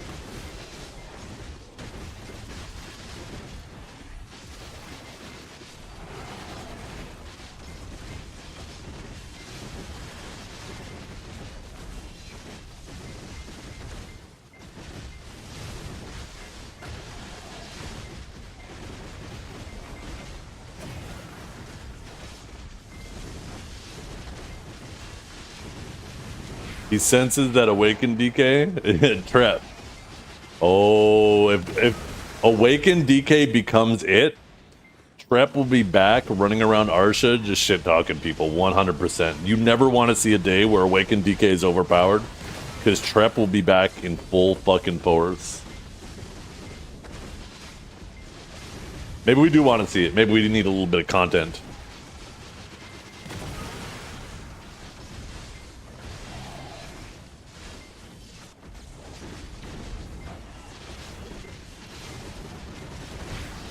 Fuck, maybe I'm Awakened DK. That sounds great. Basically, I get to stay the same damage as Awakened Sage, but have more stamina and lose the grab. Oh, hell yeah.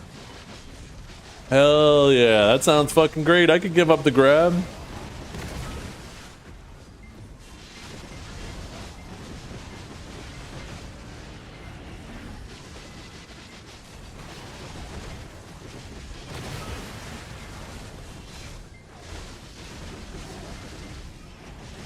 They took it down. They're trying to bury the evidence. They're trying to bury the evidence. Those rats. I'm pretty sure DK is always unhappy. So if you go to their Discord and they're no longer, it's no longer feeling like a funeral in there, then you know DK is about to become a problem.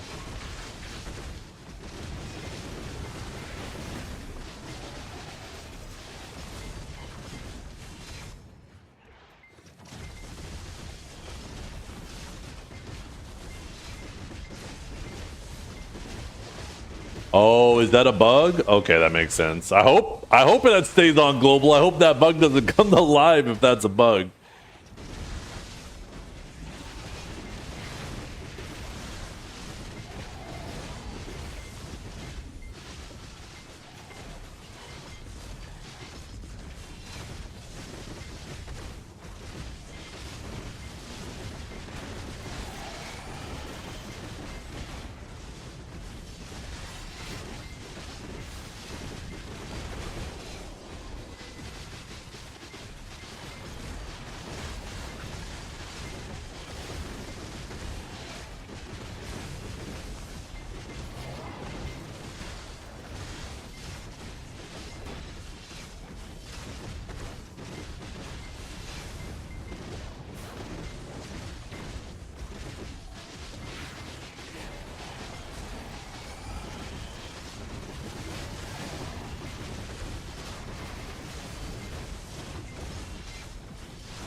What loot buffs? I mean, you just use the yellow loot scroll for the extra drop quantity. Otherwise, I don't think there's much else you use.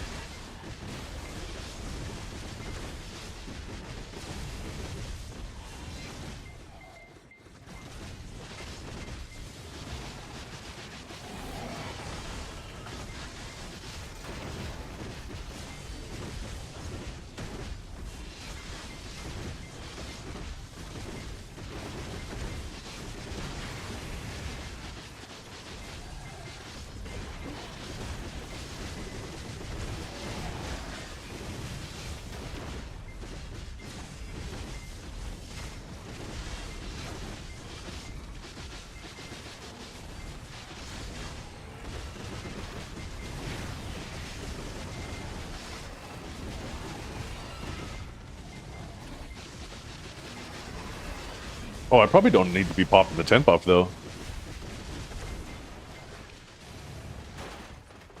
I turned it off on my warrior, but I guess I forgot to on my sage when I swapped to it.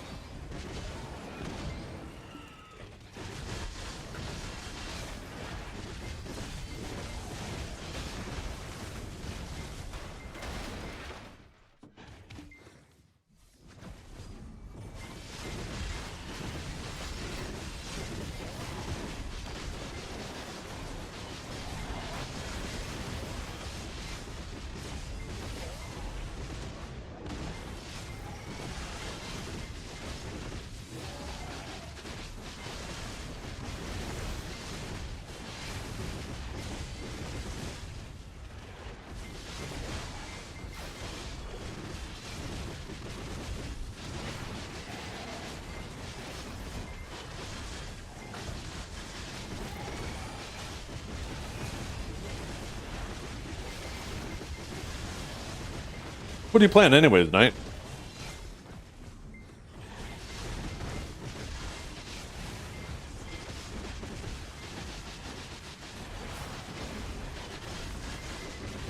Just rolled the Musa.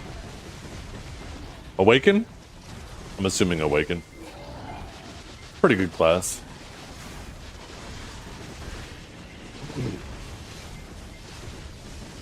Which got boring?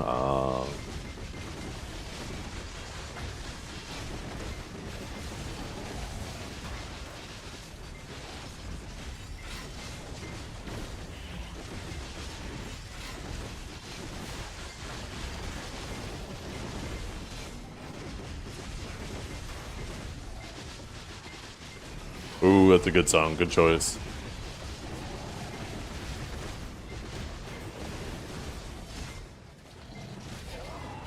I want to change to my other outfit.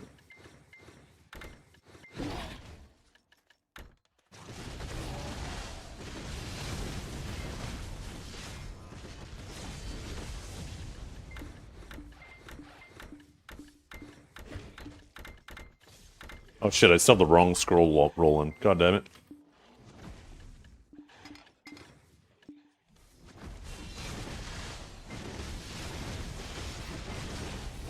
I need to do some planning with Dukes and Dragor. Now that they're done with the tournament, we gotta start finalizing what this Bumathon's gonna be all about.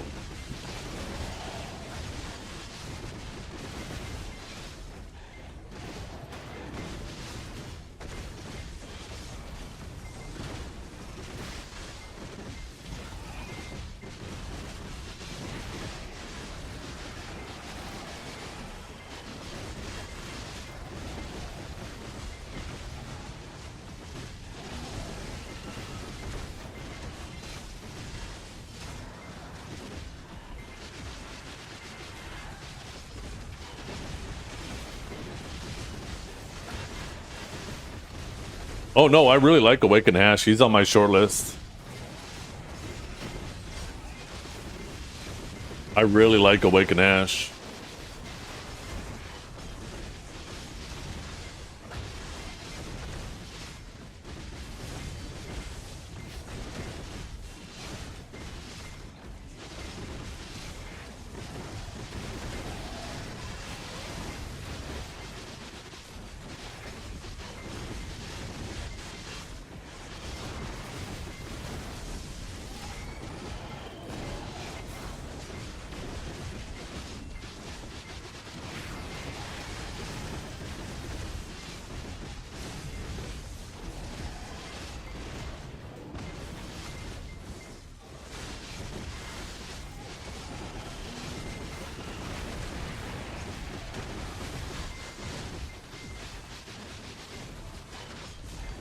The thing is that Sage, even though Sage and Hash in general do the same thing, Awakened Sage kills you while in that, like, it's trading you down the whole time, where Hash doesn't trade you down as well as Awakened Sage, which shows where the primary problem is, right?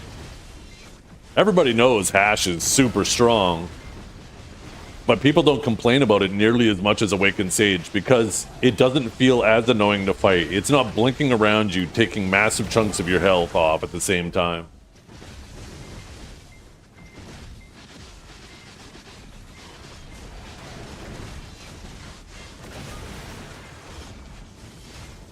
And that's what we are trying to get as Awakening Sages. We don't want to feel fucking completely miserable to fight against, where you're just dying standing while we're doing fully protected movement. We want to actually have proper, you know, just feel more fun to fight again. Not be so broken.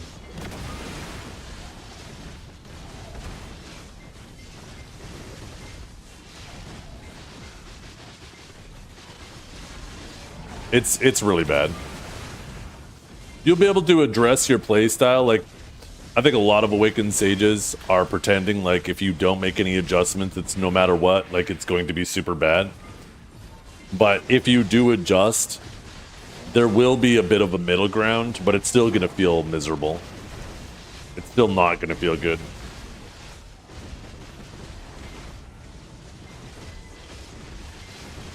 Well, the thing about Hash is actually much better at punishing forward guards, and Hash's grab is better than Awakened Sage's as well.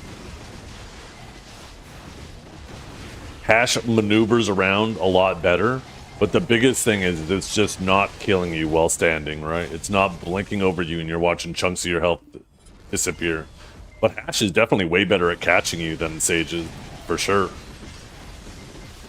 Oh, Suck Sage is still viable, yeah.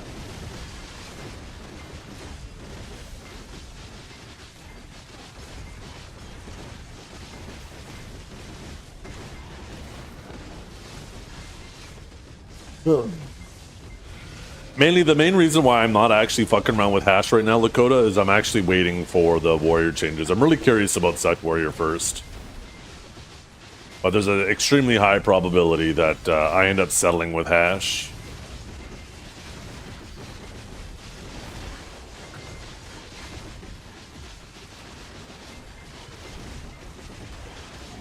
Either that or I just use Awakened Sage for a PvE bot and just, like, I mean, the only PvP I really do is Node War and Siege anyways. And I just grind with Awakened Sage and do large scale with Suck Sage. WQ uses Stam, yeah, they changed it a while back. WQ uses, is it 150 or 200?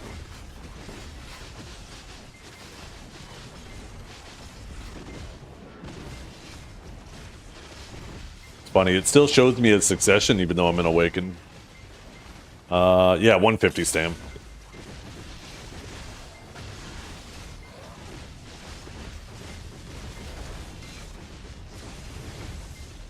Why did Awakened Wiz get nerfed again? Always the Wiz. I mean, it's very clear they want Archmage to be an ability that you use to engage, not disengage. They want you to use it to grab yourself and some allies and charge into the fight. They don't want you to be able to just use it for free to get out of a fight.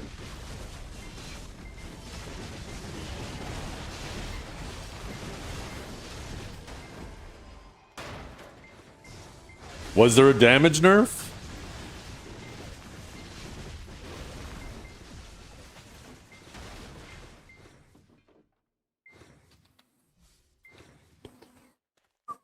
Oh, on Awakened? Oh yeah, Awakened does awesome damage. Both Awakened casters do insane damage. I understand it.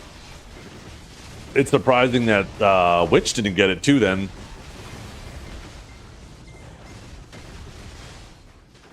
Witch dodging those same nerfs, Awakened Witch dodging the same nerfs is like Kuno dodging the nerfs that Ninja got. It kind of leaves you scratching your head.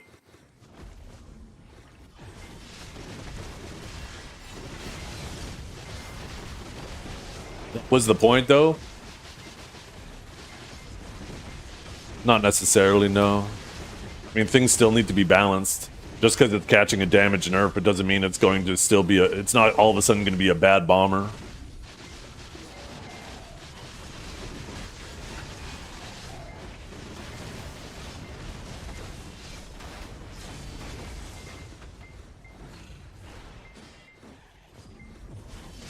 Yeah.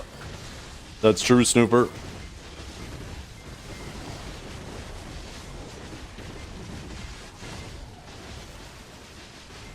Because different classes, they're yeah.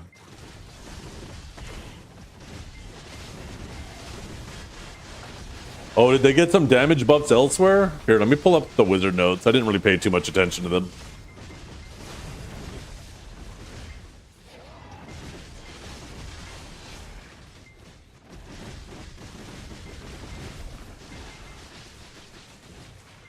Let's see. Wizard.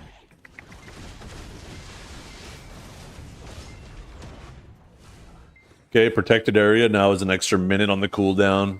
Magma Bomb lost damage, Flames Calling lost damage, Hellfire lost damage, Bull-Eyed lost damage, Barrage of Water lost damage, Cataclysm gained damage, Chilling Wave gained damage, Aqua Jail gained damage, Aqua Jail Explosion, so I'm assuming that's a flow, gained damage.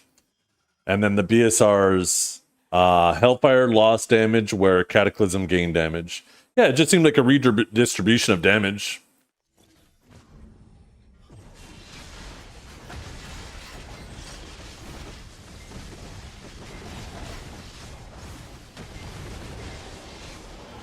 I mean, I think that's a good thing. If you now have abilities that were terrible damage now do decent damage, and abilities that were ungodly damage just doing decent damage, that means you have a more well-rounded toolkit. That sounds like a buff to me. It's always better to have more tools than less. And then, yeah, I guess in the terms of a combo, it averages out by the end of it. Those sound like potentially well thought out changes.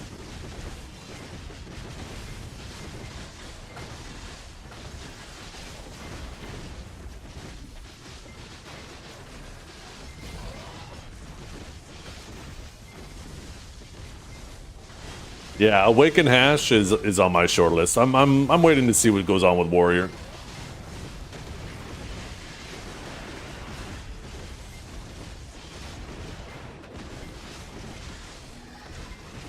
Well thought out, yeah. It's all relative, right? Well thought out for PA. That still means shitty, but a little less shitty. It's all about relativity.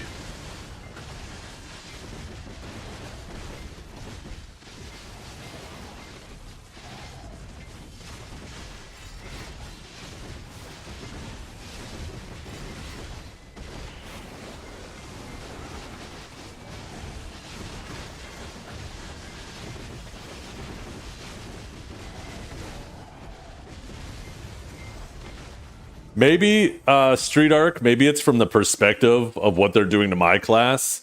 They just, every single time I see myself in the patch notes, Sage in the patch notes, they're removing abilities. They're just adding more abilities that I lock. And that pisses me off. I'd much rather have a more diverse toolkit than being forced into just one rotation, one play style. So when I see changes like that happen to your class, it makes me envious, because it does look at face value that they're giving you a more diverse kit. You ready for asthma? If you think it's just asthma, you don't know Sage. It is way worse than that. We had asthma back in the day. We were considered one of the worst stamina classes back after reboots, and this is going to be much worse than then.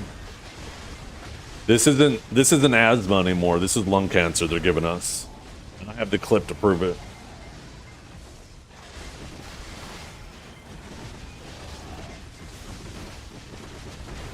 Yeah, it's the wrong changes. Awakened Sage needs a fucking nerf. It needs a nerf, but it needs the right nerfs. Stop fucking up our neutrals. Stop fucking up our stamina. Just take down the moving damage. Get rid of the range grab. Get rid of the slows. Get rid of the moving damage. All of a sudden, people are much happier fighting Awakened Sage.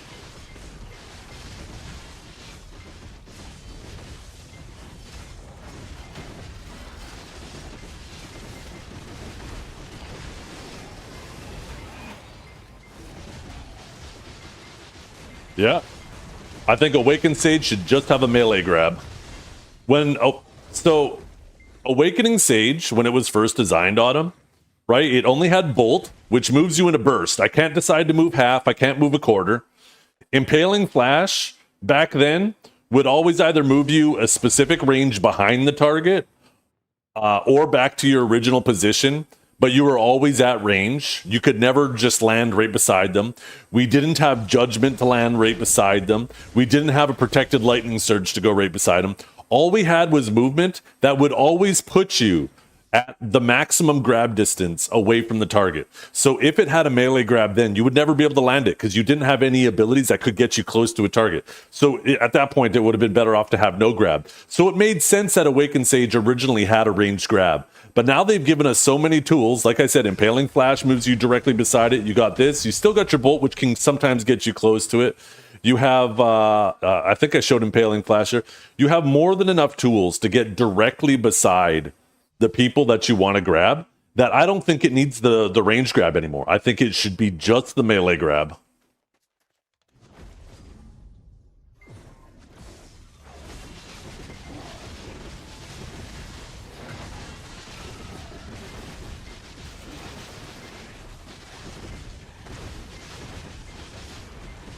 Ninja melee grab, yeah.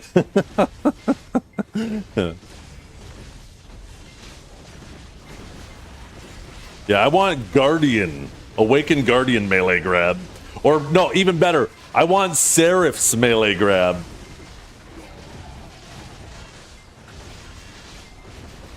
Kidding aside, no, I want like an actual proper melee grab that's similar to like, well, how Awakened Sage's melee grab works now, right?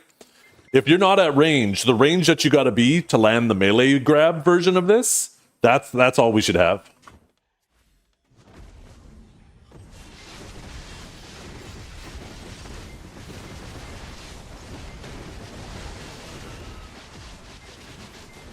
A Guardian grabbed my Deadeye at shotgun range. That's because she reached out with her staff, her axe, and stuck it down the barrel and then picked you up by the barrel of your shotgun. Fuck no, Seraph grab on Sage. Get that out of here with that bullshit. That was a joke. I have a feeling you might have taken me seriously. The joke is Seraph isn't a melee grab. The problem is people correlate a grab on whether it's ranged or melee based on what is in your hand when you grab, not the actual distance. So when I joke about Guardian having a melee grab, technically she's using a melee weapon and grabbing you with it, but everybody knows it's not a melee grab. That shit's grabbing you from ranged. Same thing with Seraph, right? It's not a melee grab, or it's a ranged grab. Sage melee grab right now is terrible though? No, it isn't. It's actually fantastic. It's actually much more consistent than the Awakened grab. It just actually requires you to position properly.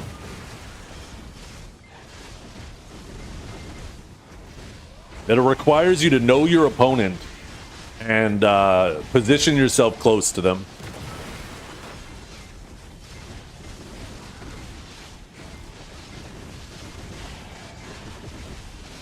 Seraph grab is similar to Lon's. It's a little bit less wide of a cone, but it's a knockdown grab. So I would argue it's better than Lon grab. Because knockdown grabs are insane. The Sage melee grab is similar to Warrior's grab. Very similar.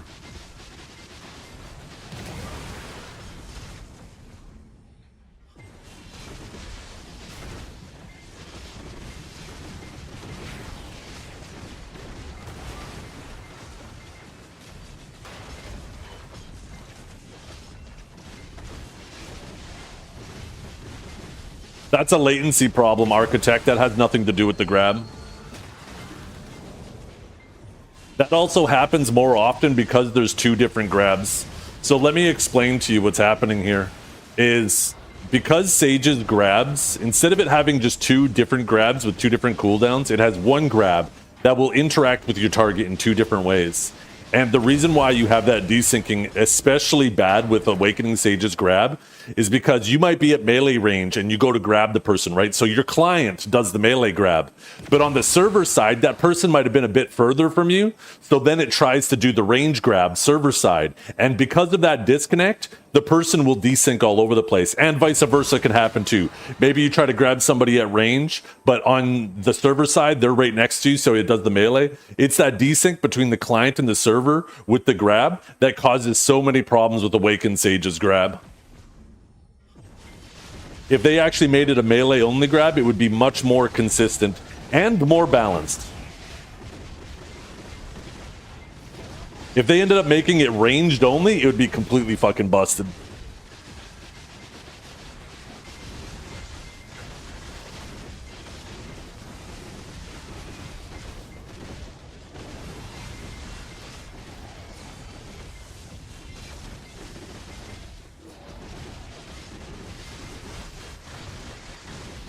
Oh, yeah. I know that. But yeah, watch that link, you guys.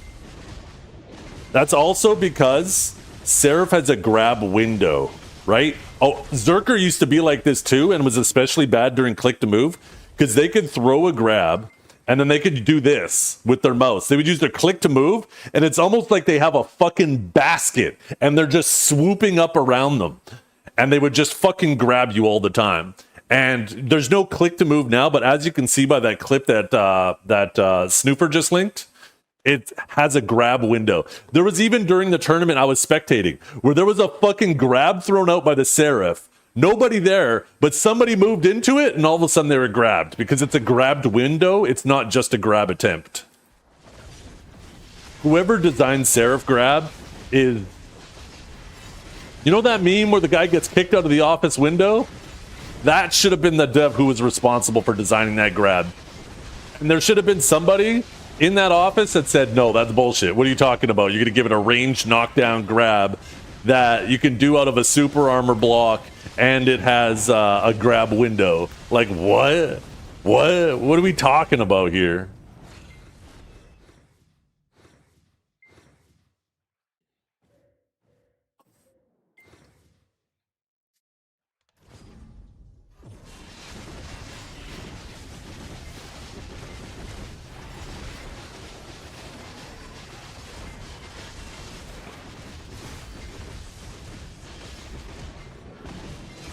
Theme controller? What classes do you think we will see in the next global lab? I don't know if we will see any classes in the next global lab because based off of what they said, it sounded like they were going to closely monitor the AOS season and we don't have any AOS data for them to make any changes based on. I think at best, I don't think we will see any changes in 1 or even 2 weeks after AOS starts. I'm thinking maybe 3 weeks, but I think most likely we don't see shit until the AOS season is over.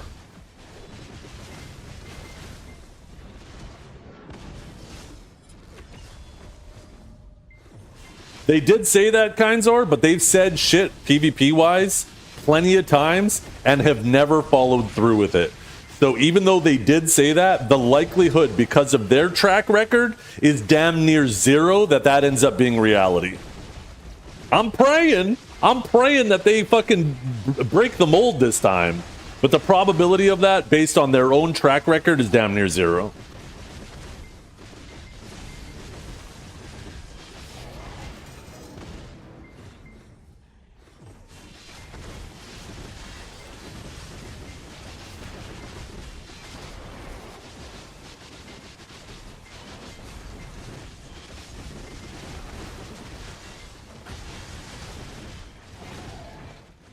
You think they'll only watch Korea? No, I don't think that's true. I know a lot of. It's funny because if you ask Korea, they'll say that they only make changes to the game based on NA, and Korea's the test server. And you ask NA, and they say they don't listen to NA. All they do is do everything for the KR server. I think it doesn't matter what region you talk to. They'll all say that it's the Pearl Abyss is servicing someone else. I think the reality is they are servicing many, many regions who all play the game and play different metas, right? Like, Awakened Sage isn't as popular in some other regions as it is in NA, right? And I think they are trying to just take all the data, and in the process of trying to please everyone in every region, they please no one.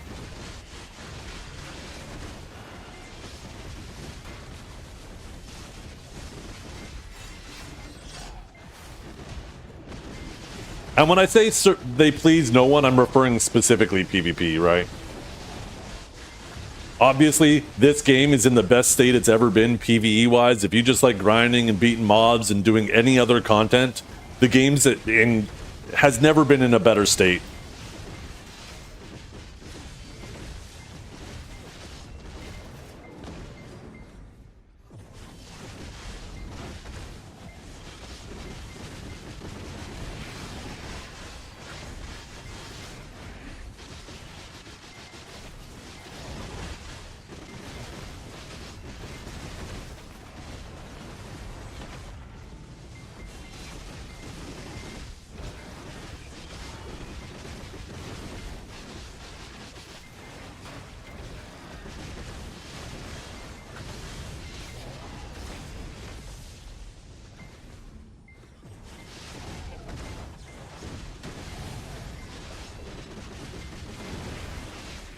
Yeah, I'm with you there, Necro. People don't realize that they advocated for this.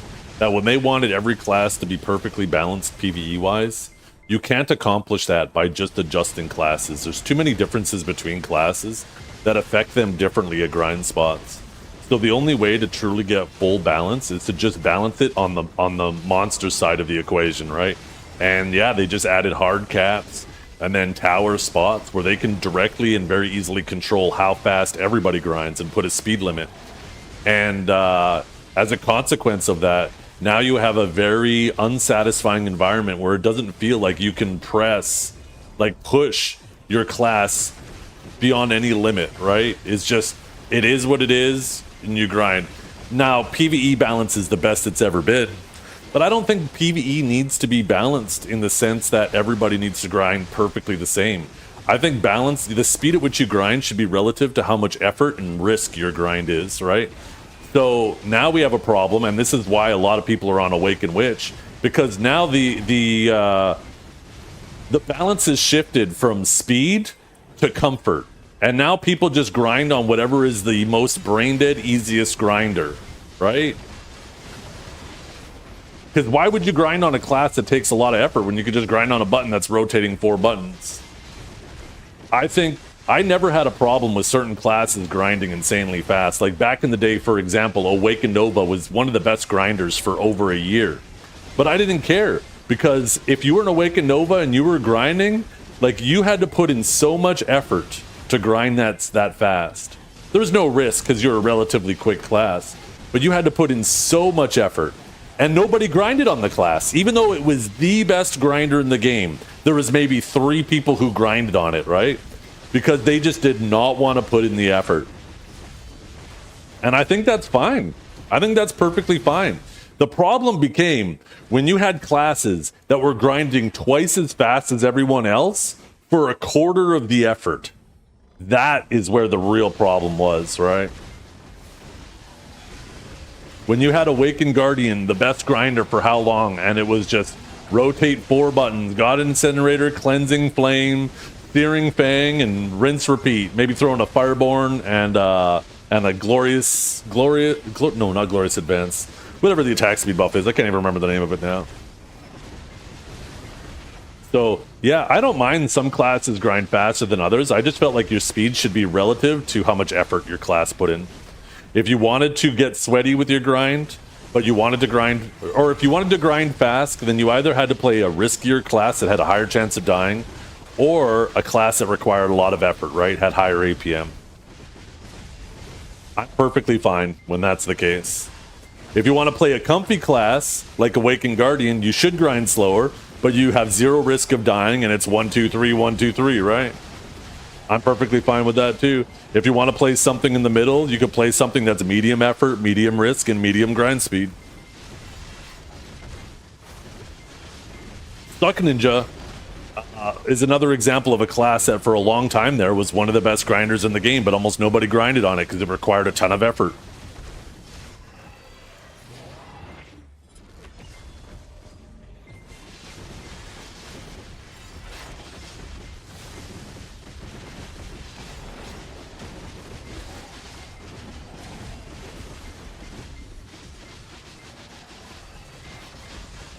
Yeah, exactly, Necro. It's like, why, right? Why put in a bunch of effort on a class to do the same speed that you could be doing on a witch, and you could be sitting there staring at your Netflix on your side monitor the whole time while doing it.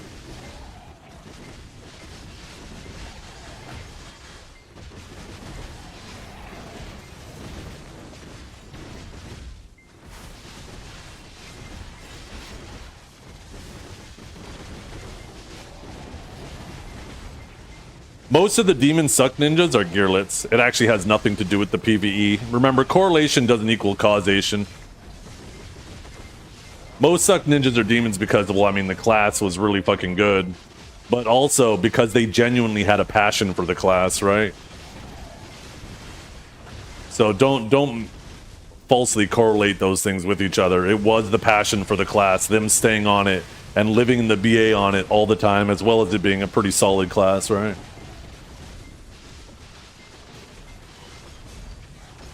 But that passion is the much bigger contributing factor. Has nothing to do with it being more effort in PvE.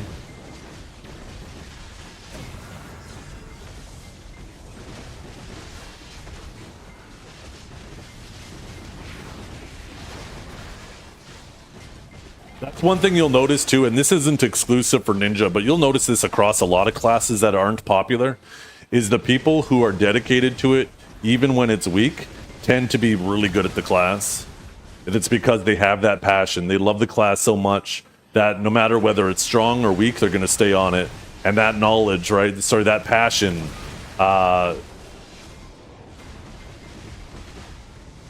Just, I don't know. I feel like I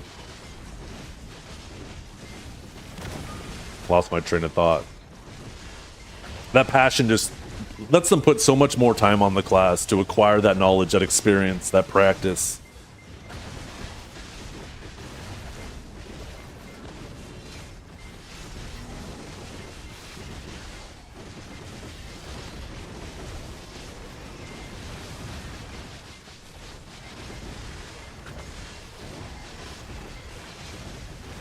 Yeah.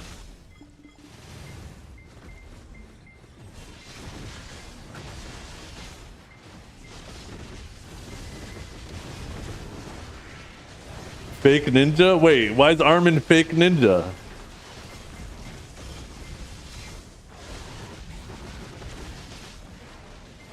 By the way, I mean, it goes without saying, but, I mean, as usual, great job casting the tournament, Armin. Did they call you Armin? Armin. Almost like vitamin. Armin. Tentrill is wild. Yeah, I don't think I'll hit Tentrill. And it's not going to be 10 trillion silver, but between costumes, silver, and enhancing mats, I think I could get pretty close. It'll be interesting to see.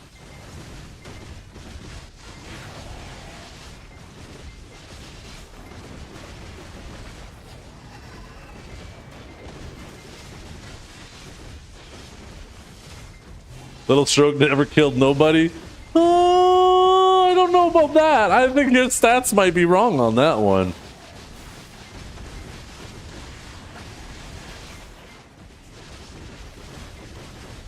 A shadow match at the ball with Dibios? I don't think they should let that filthy cheater on the stage. How could they?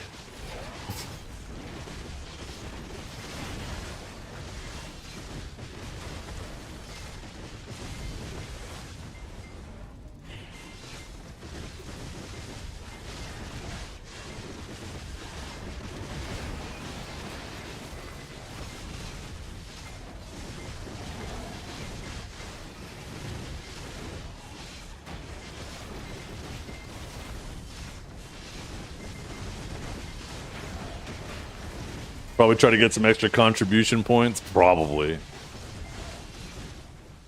Those dragons, they're always so bad. Always up to no good.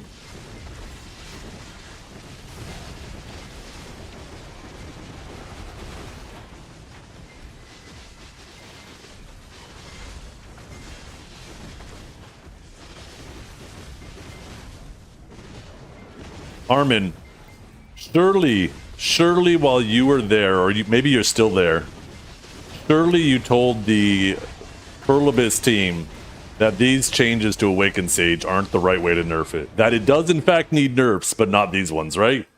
Right, Armin? You told them that?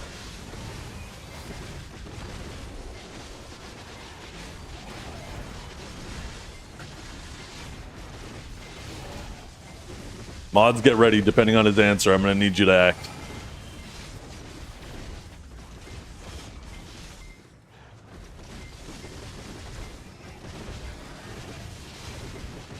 Burn it down, yeah.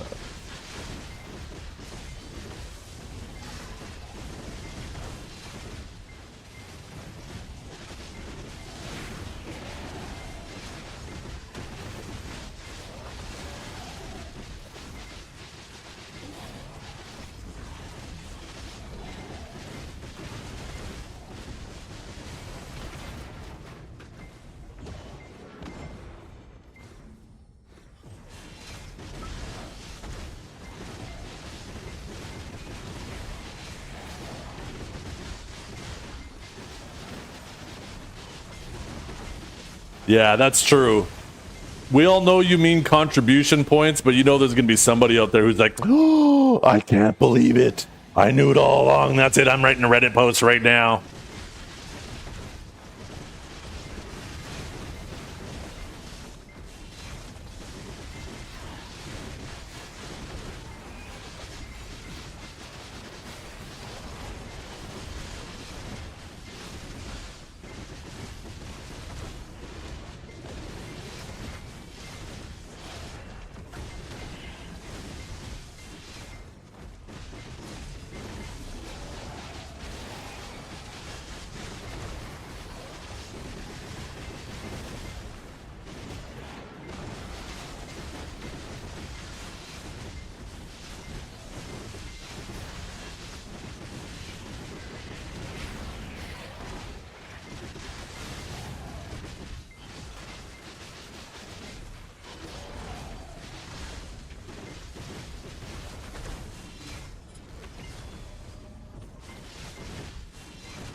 I like how I'm getting dono walled. I hit Armin with that question and he just like clicked the X on the corner of the screen with a big old fucking smile on his face and his feet kicking under his desk. He 100% told him, kill him more. Kill him more.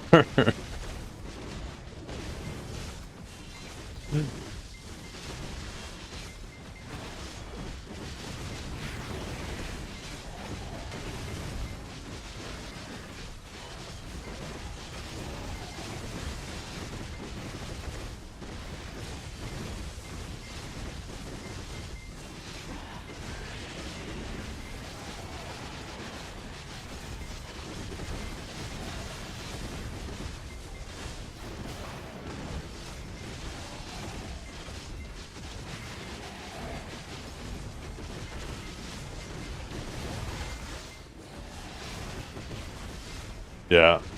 And I don't blame them, Tukey.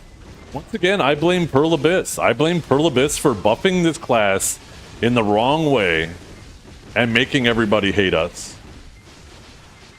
I'm not mad at them for being irrational. I'm mad at Pearl Abyss for making them irrational.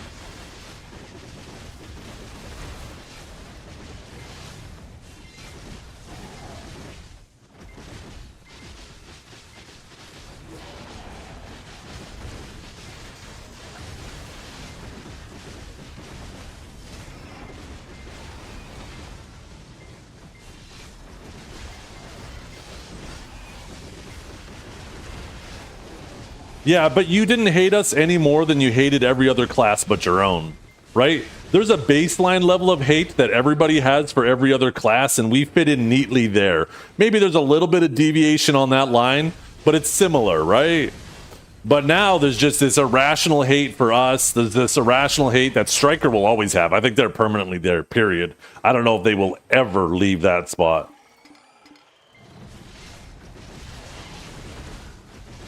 But everybody hates every other class but their own. That's just normal. That's par for the course. If you don't hate every other class but your own, are you even playing BDO?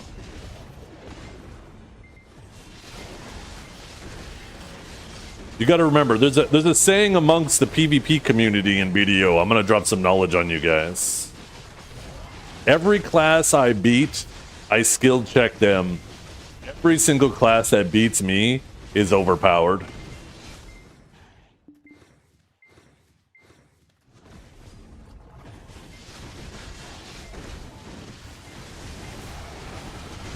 That's it.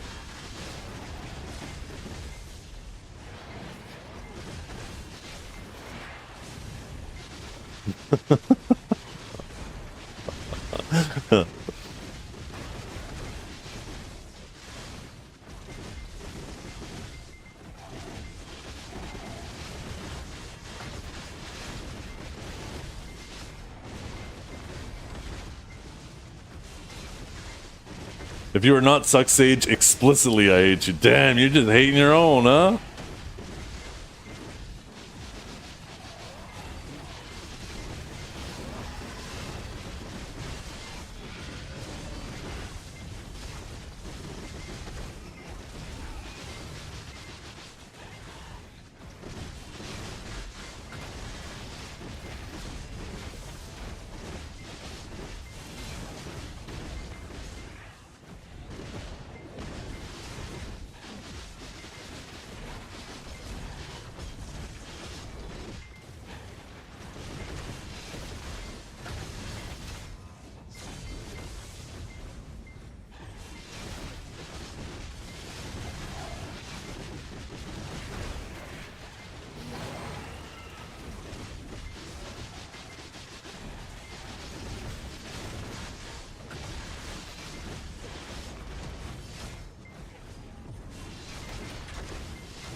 See me back on Sage, what happened?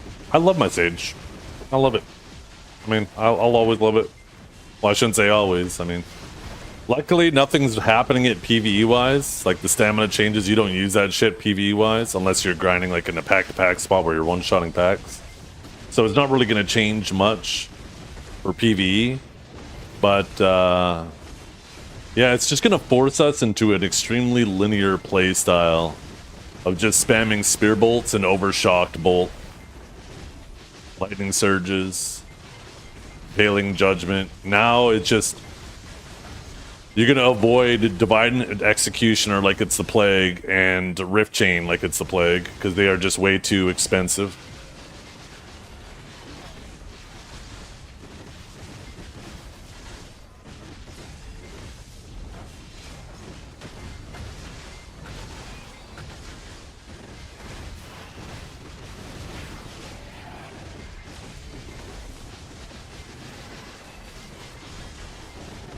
Which is crazy because all those abilities, that playstyle that they're forcing us into, are all the abilities that piss people off, right?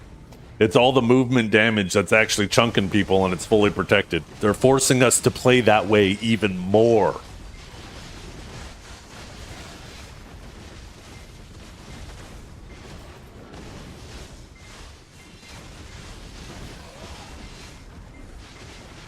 It shows how disconnected they are, really.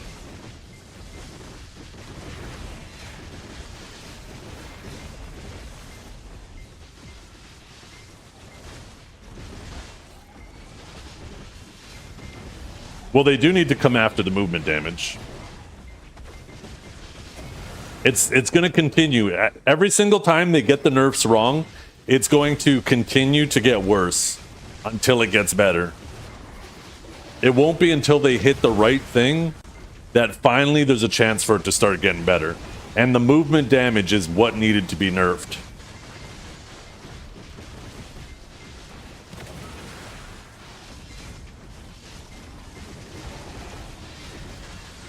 We should be using more things like Lightning Prison, Riftstorm, and Terrorgate for damage, not just spamming Spearbolt, Judgment, you know? Divine Executioner.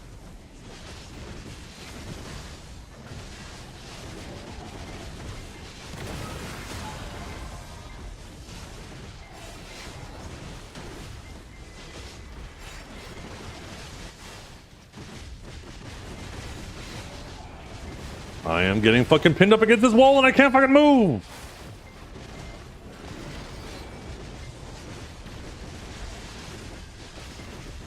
But yeah, every time they get the changes wrong, this is the same thing that happened with Awakened Drac too, right? Is they kept nerfing the wrong thing, the wrong thing, the wrong thing. And then they eventually figured out what was making it so busted, and then they finally got the right thing. So now it had the right changes stacked with all the wrong changes, and then Awakened Drac was just fucking miserable to play for a while, right? Awakened Drac's finally back. But then they don't revert things? No, they don't. No, they don't. That's the reality, and that's why I'm mad at Pearl Abyss. I'm not mad at people for being irrational, and I don't like this idea that some people are like, get in the line, time to join us, we were there too. It's like, well, Awakened Sage was already there once, for one. Don't act like Awakened Drac is the first person to ever be in that position. Awakened Meiwa would like to have a conversation with you about that. And two, no classes should be put into that. It shouldn't be like, get in the line. It should be like, no, nobody should have their class made irrelevant. Like, we should be getting mad at PA, not telling other classes, nope, get in the line. But that's what Big Pearl Abyss wants you to do. They want you to fight amongst each other instead of us fighting against them.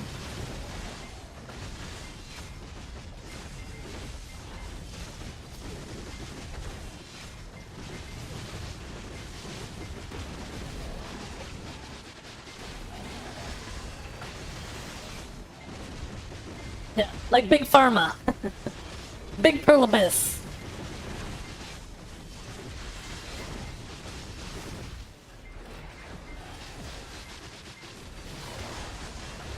Dukes, Dragor, you guys both just showed up at the same time. What were you guys doing? Huh?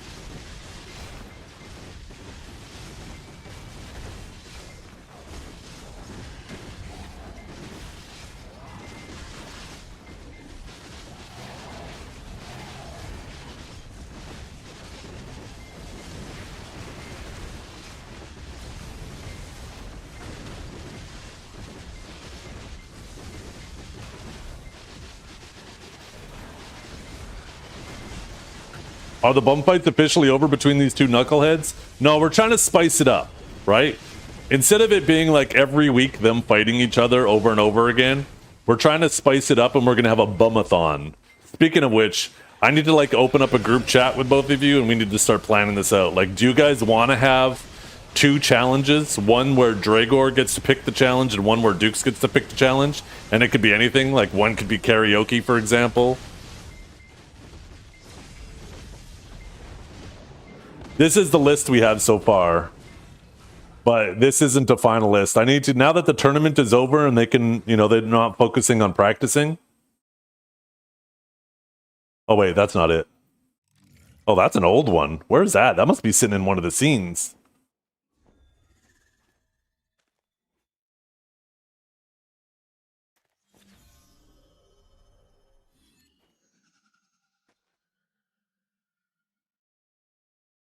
Where the hell is it?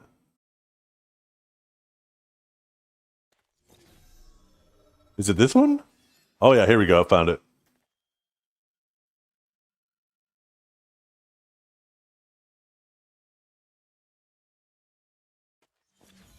Right. So instead of it being just a 1v1, we're gonna have it like kind of like a a triathlon, right? We're gonna have a whole series of different contests, and every time one wins, they get a point. So we're gonna have like a yard contest. We'll pick a mirror matchup that of a class that neither of them have played.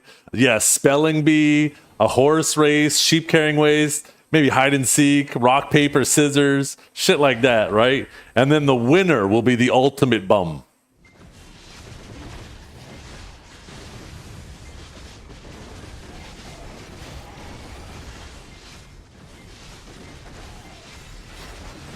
The biggest bum. We'll call them. We'll give them the title. The biggest, the greatest. I don't know. We need a better title.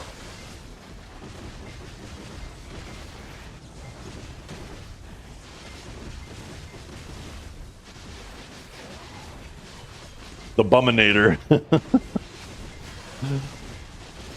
The Bum God.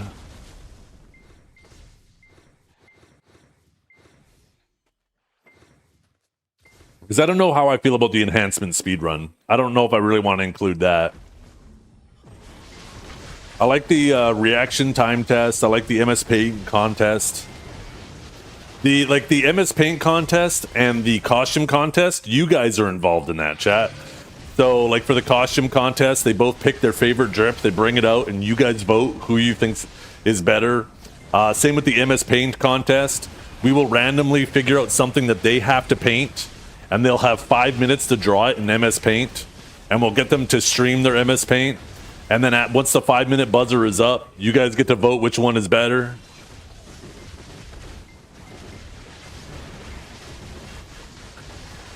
Add in one competition, whoever types in chat first loses.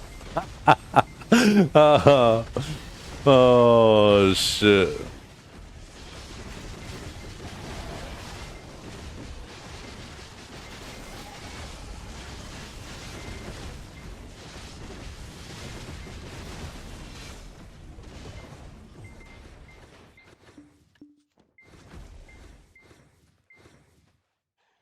Thank you, Mendoza.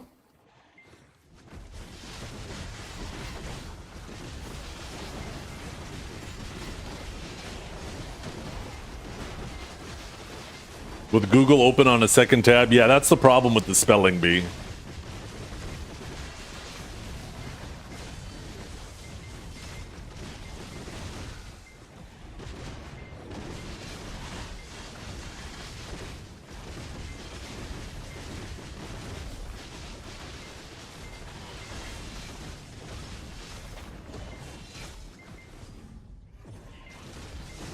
Maybe what we do is we get them to do the thing, like, you know how you can have an on-screen keyboard? We get them to Discord stream their on-screen keyboard. So this way we can make sure they're not typing anything.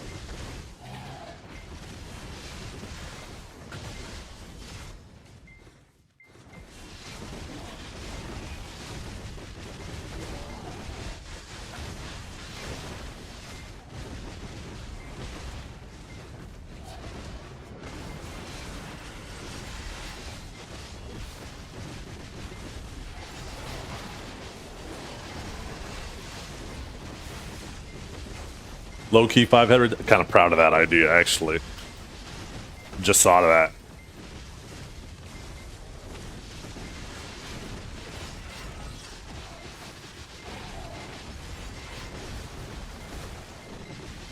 I know what we'll do, too.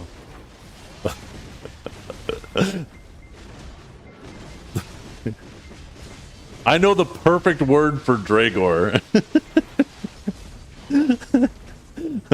I know the perfect one for him to spell that he will refuse to spell it. Or will he?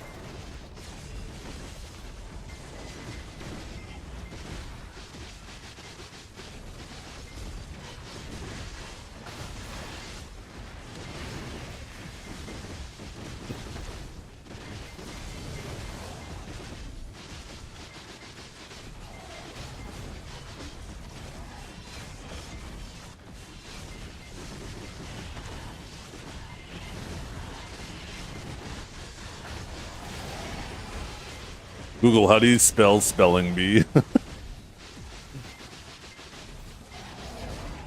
Spelling bee, is that like a bee from Harry Potter?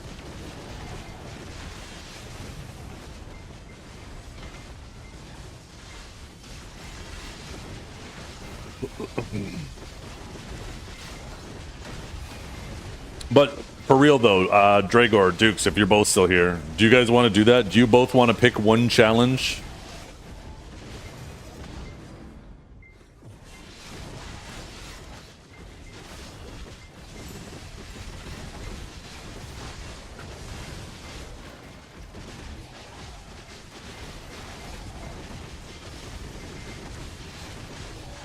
Because then you guys can pick what you feel is your strength, right? That might be your one point that you should win since you picked.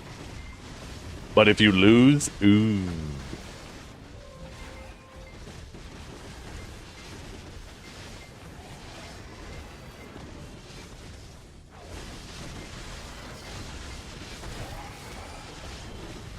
I also think maybe we get them to sing a duet. And then chat votes. Who stole the show for the duet?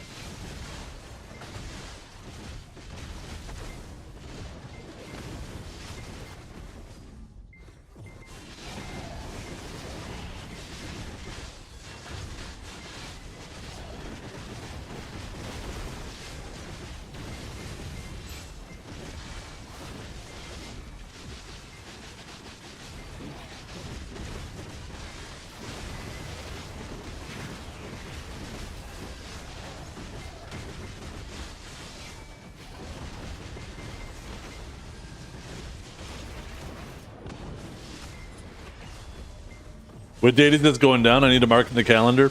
Well, we don't know that yet. That's something we got to work out. First, we got to figure out, right, what exactly are the challenges going to be, because that'll give us a good idea of approximately how long this will take. And once we got a general idea of how long it'll take, then we got to figure out like a date that'll work good for both of these guys. So we're in the early planning stage.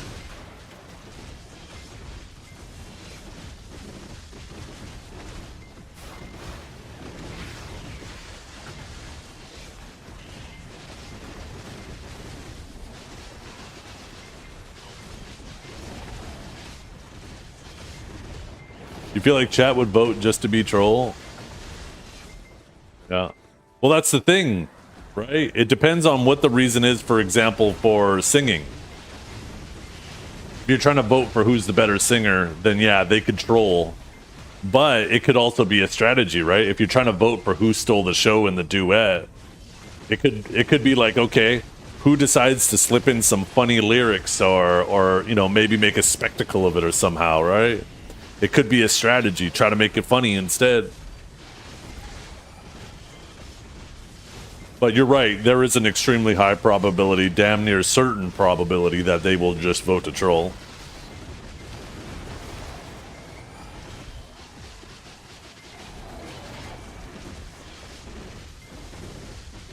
So my understanding is this got delayed by weeks for these two to lose in the first round. Yeah.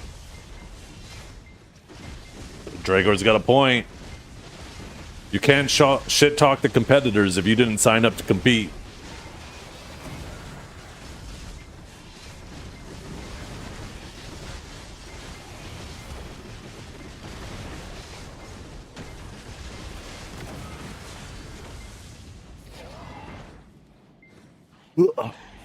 I know the real reason why they lost. Yeah, they threw.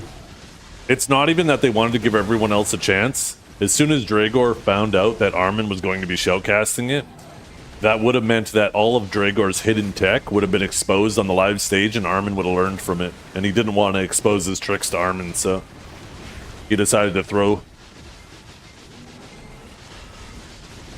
Fart into a tuba and you have my vote. And then the other person has to play it normally after. Oh, shit.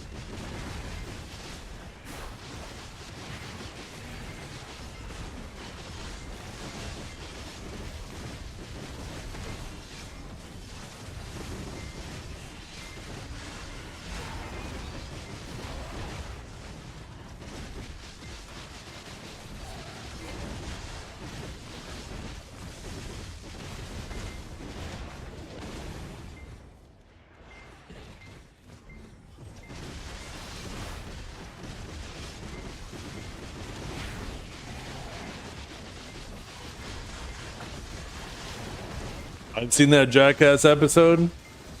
Was that actually an episode of Jackass? I believe it. I think there's a new Jackass movie, isn't there? I don't know why. I feel like there has been.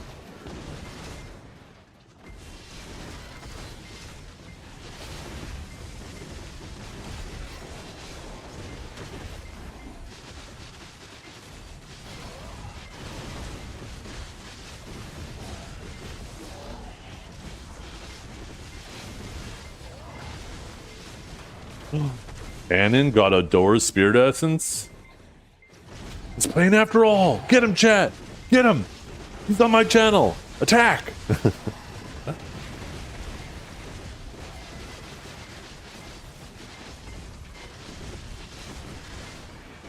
You know what's funny? Is that person probably has people randomly shit talking him because they think that he's the real Cannon.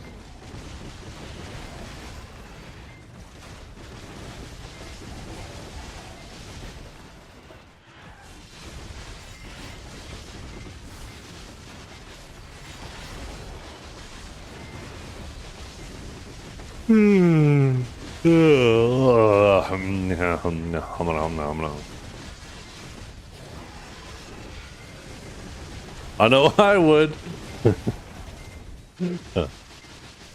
Yeah, you would.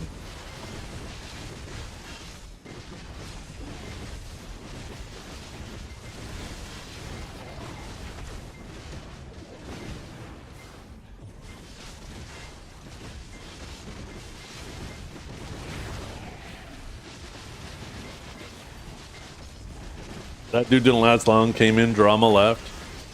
Yeah. I think he does not like...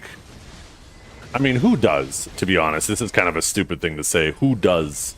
But I think he really does not like to be on the negative end of drama, right? Whether you think it's justified or not, right? He still was on the negative side of it. People were hard on his ass about it. And I think he just, you know, we're all grown up, right? We all get to choose our battles, and he's just like, yeah, I don't feel like doing it.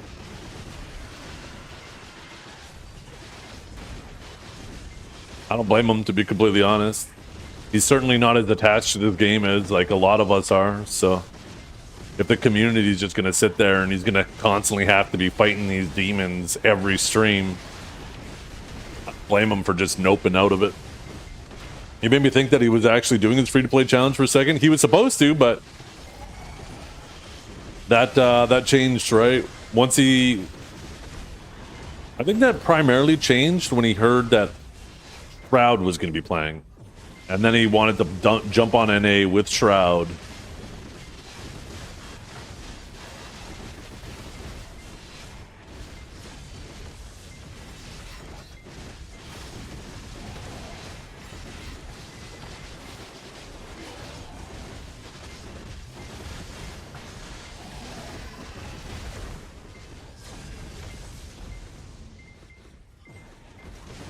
Yeah, there was a...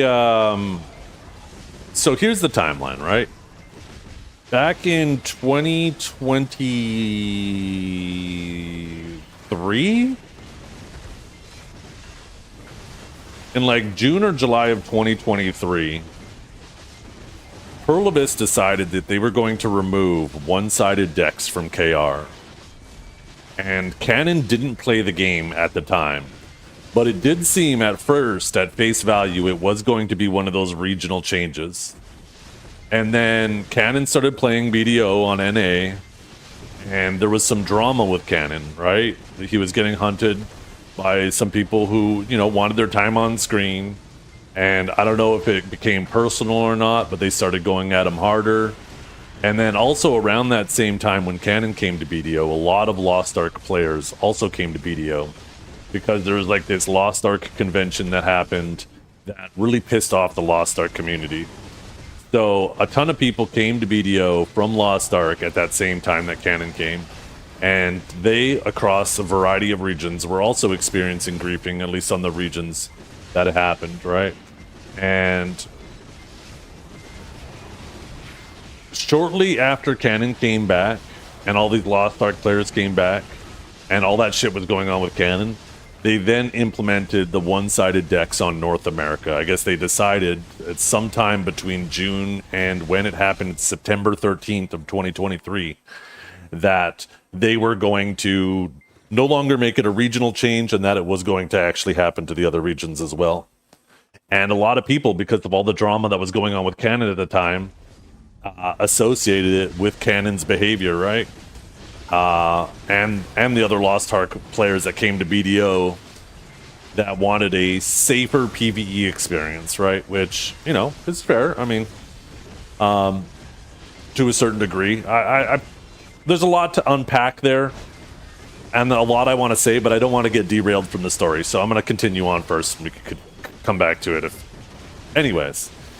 So, yeah, that happened, and the funny thing is the one-sided deck system happened, and Canon was still being griefed like crazy. Because the reality is, you know, the one-sided deck system, even though it is a tool that can be used, if griefers want to grief you, they don't need a one-sided deck system to grief you, right? They can still find plenty of ways to grief you while grinding. Whether it's just flagging up and hitting you, trying to feed you to mobs. They eventually changed it later on down the road too, where if mobs kill you after a player flags up on you, it counts as the player killing you so you don't lose crystals. But that wasn't always the case.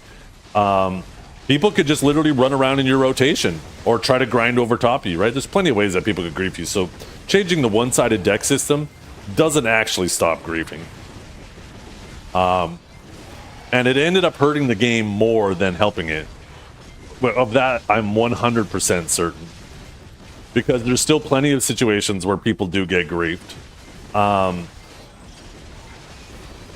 Now, Canon stopped playing a little bit after that because people were coming at him hard, pointing their finger at him as being responsible. And I do think that the situation that was happening at the time certainly contributed to some degree to them deciding that it was no longer going to be a regional change, that they were going to make it a global change, right? I am 100% certain that that situation contributed to it. But keyword contributed, meaning it wasn't the only factor. There was other situations going on in KR where there was multiple streamers being harassed atrociously, and we've seen that happen over the years. So the people who grief beyond what would be considered normal player friction obviously hold some of the blame for it as well, right? There is a limit where it's reasonable player friction and interaction, right? And then there's beyond that. And to pretend like there is no beyond that is obnoxious. There certainly is beyond that. So those people hold some of the blame too. But most of the blame I put on Pearl Abyss because of those specific situations that go beyond the natural friction. I don't think those situations are actually very common, but I think Pearl Abyss was too lazy to deal with those cases on a one-by-one basis, and instead decided to do this blanket change because they're too lazy to deal with those changes specifically. So I put most of the blame on Pearl Abyss. But yeah, there was a whole variety of factors, and there's still a lot of people in the community that will say, no, 100% Canon, only his fault. That's it, right? And yeah, Canon will probably forever be hated in the BDO community because of that. As irrational or as rational or irrational as you might think it'd be, the reality is apparently that hate is here to stay. And when Canon came back, he threw fuel on the fire. I think initially people were like, they were a little butthurt about it, but it wasn't a big deal. But when he came back, whether it was intentional or not, he misremembered or misspoke, or maybe intentionally deceived. Because of the hate, people are more inclined to say that he intentionally deceived the community or was trying to deceive the community. But when he came back, he tried to say that the changes happened before he even played. And that was a half-truth, right? Technically, if you're looking at the time frame with KR, that is true. It happened before he came. But if you're looking at the timeline of NA and the region he did play on at the time, which was NA, that is not true. It was verifiably false. So he could have misspoke. He could have misremembered. It was years ago. But it did feel to a certain degree that he tried to muddy the water. And that just added fuel to the fire. And he was just getting a lot of just constantly having to fight these battles every time he streamed BDO. So it looks like he just said, okay, fine, see you guys later. I ain't dealing with this shit. And I personally don't blame him. Aside from that whole drama, I think he was a net gain to the community. I think he was super helpful. He put out good videos. He, like anybody, new player or, you know, maybe just your average player asking questions in his chat, considering how little he played BDO, he was still pretty good at answering questions and helping people out. So aside from that one PvP side of things, I think he was a net gain to the community. So I'm personally sorry to see him go. I think there's a great opportunity for content for the community. And he kind of teased for a little bit that he was willing to do this, which was be the villain to BDO, right? But, you know, almost immediately after making that statement, he hasn't played BDO since. So I think that might have been more lip service, right? I think that might have been more something that he was trying to say to just kind of gauge how people would feel about that, but wasn't truly invested in it nor interested in being the villain.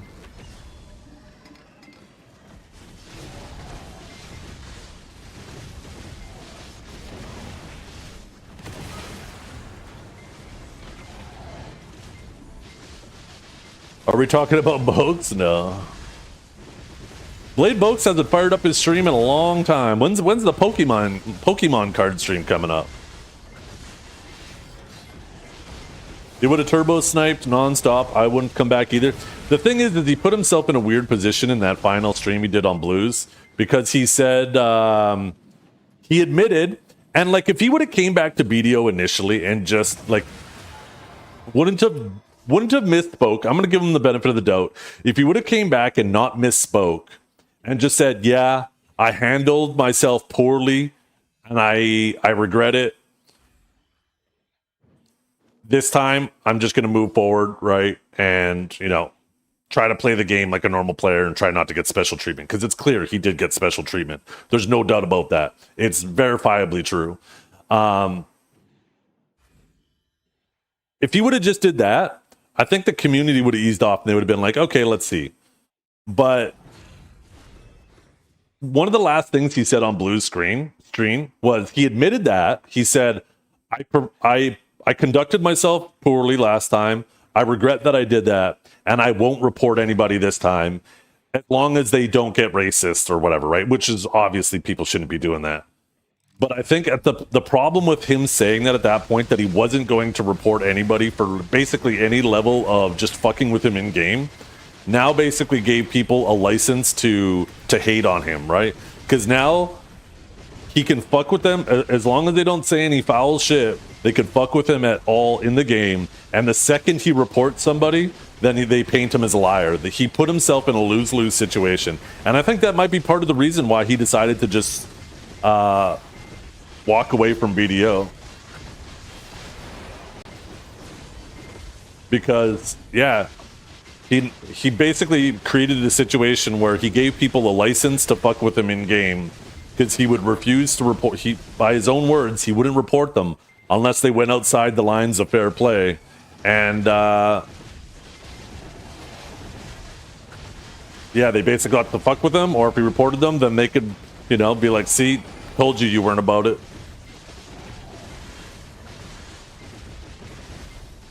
He was originally planning on playing in Korea, yes. But because Shroud was starting on NA, he decided he was going to come to NA.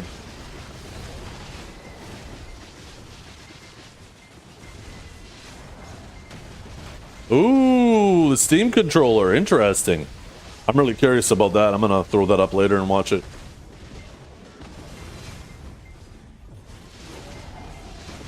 Yeah. Choice It's kind of ironic, but when Choice was going over Lunale's latest video, he said something that was really good, but was kind of ironic that he said was being stream sniped in BDO as a streamer is a rite of passage, right? This is 100% true. Every streamer goes through it at some point, right? Once you start to reach a certain level of popularity, people, it's almost like they test you. They start fucking with you a bit, see how you handle it, see if you handle it well, or if you get into your ego and handle it poorly. And if you handle it poorly, it's like the bat signal goes up in the air. All of a sudden, like moths to a flame, they come flying in, right? And it's a rite of passage in BDO. It really is. And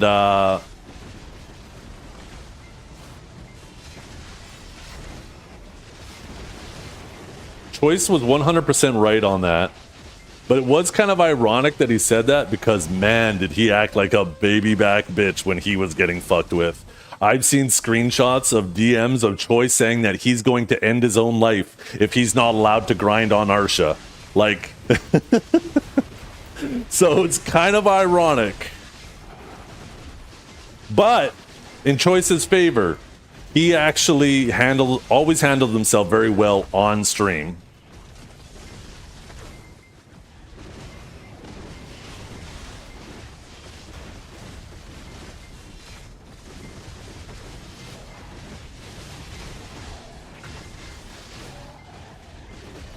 Yeah, in game.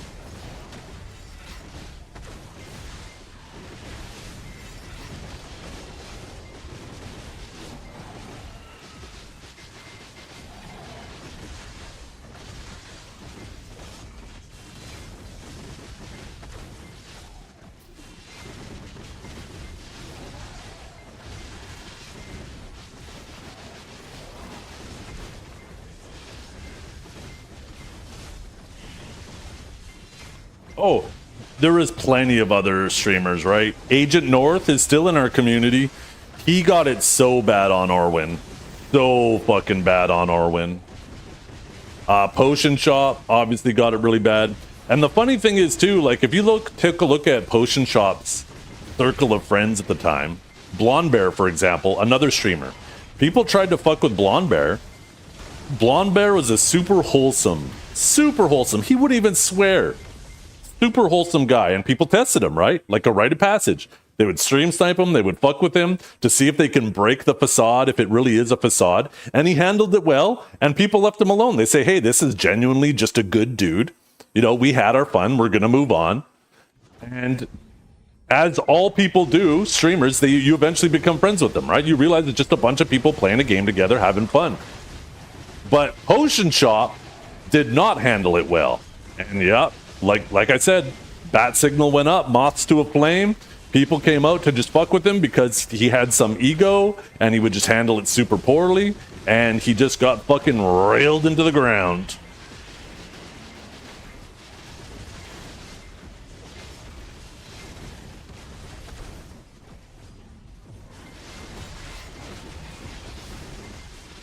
Blonde Bear is an OSRS main now. He's got maxed Iron Man. I don't even know what that means, but it must be badass. Why doesn't he stream or anything anymore? I haven't seen that man go live in forever.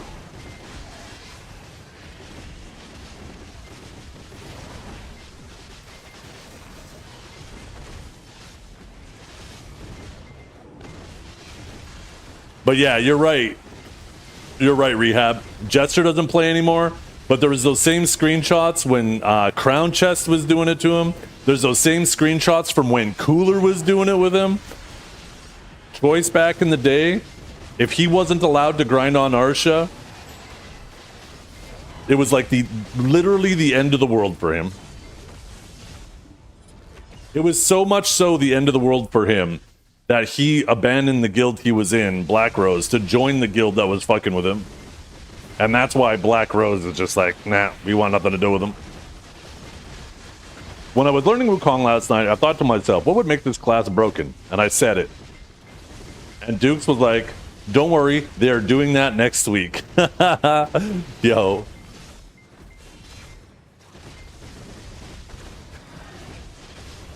So many video streamers put in the dirt from the stream snipe grief, yeah. Which is, you know, partially a bad thing for sure, right? Because, I mean, big streamers coming to the game expose their communities to the game and potentially grow the population of the game. So, you know,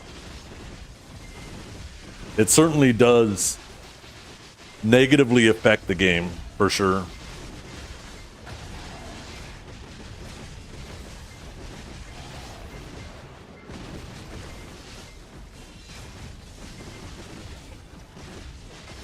I wish Ark would start streaming so everybody could stream snipe him. I want to see him go. Get him out of here.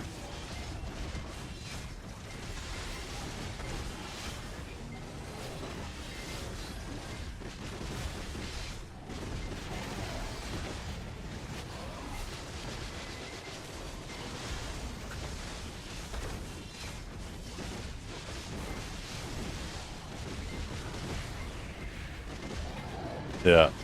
Yeah. I personally don't think games should be catering to streamers, right? I think this is something that we as streamers should understand, that we have a stage and people are going to want to show off their skill and their hard work on this stage with or without our permission. And if you are going to get so bent out of shape when they do it without your permission, then you shouldn't be a streamer.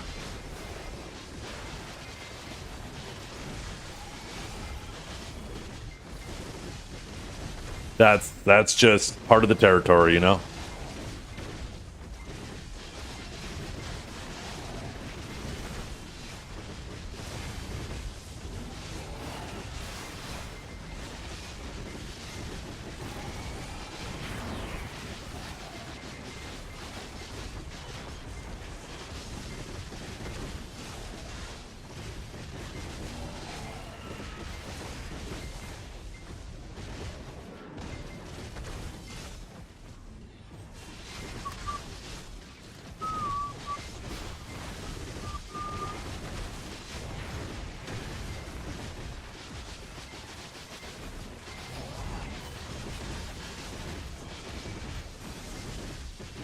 I think it's important, Broveku. I understand what you're saying, but I also think it's important to know the environment you're getting into.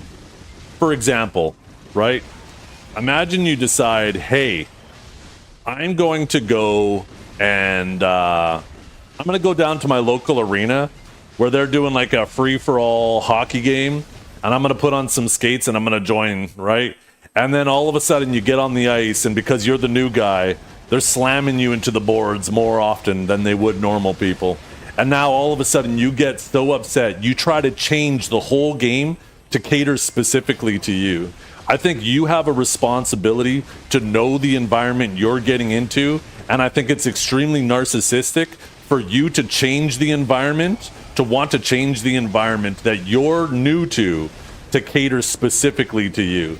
I think if the environment doesn't suit you very well, I think what you should do is say, you know what, maybe this isn't for me, I'm going to leave. I would, and it's perfectly fine to voice your own opinion and say, I would prefer it to be this way, but I guess it's not for me, so I'm going to move on.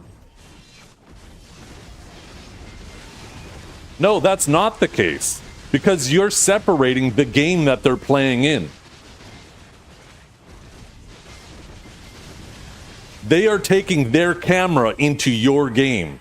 Because they're bringing a camera, that doesn't mean that the game is now their stage. Once again, that's extremely narcissistic.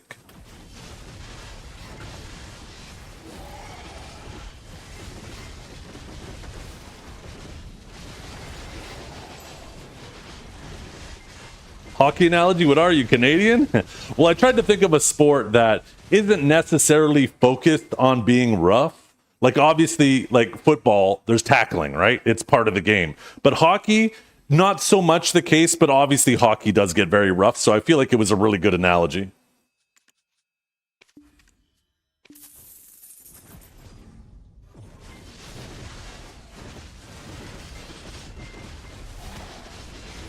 Because you're playing the game, Proveku. The game is the environment because you're sitting in the corner trying to hold on to your little corner in this overall arena doesn't mean all of a sudden it caters specifically to you. Most of the bullshit that happens, and people, this is very important to understand. If you're out there grinding and somebody comes and attacks you because they want your spot, for example, right? And you handle it poorly because of ego. You lose and you're like, oh, fuck you, and you start typing them and you make it personal. That's not you being griefed. That's you having an ego and handling it poorly. Like, if you don't like it, either participate in the fight, have a back and forth, or leave, right? The flagging system exists in the game. You chose to play the game that has a flagging system in it, right? But if you handle it poorly, that's not you being griefed. That's you handling the situation poorly. Griefing, true griefing, is when someone is following you from channel to channel to channel every moment you're on. Now, obviously, that is griefing. But just you having a negative interaction because of natural player friction over contesting a grind spot, that's not griefing. And the funny thing is, people will turn those situations, that natural friction between players, and turn it into a griefing situation because they handle it poorly. For example, if I'm sitting here grinding and let's say Calb shows up and starts attacking me because he wants the grind spot, and I start typing in game, fuck you, you stupid loser, you play flavor of the month, holy fuck, I bet you're just some basement dwelling, whatever. Maybe I say some fucking bigoted shit to him. Well, obviously, it's now personal. Now he no longer is killing me because of the grind spot. Now, because I handled the initial interaction poorly, but started hitting him with all this bullshit, now he's going to be sticking around just to kill me specifically for the sake of killing me, right?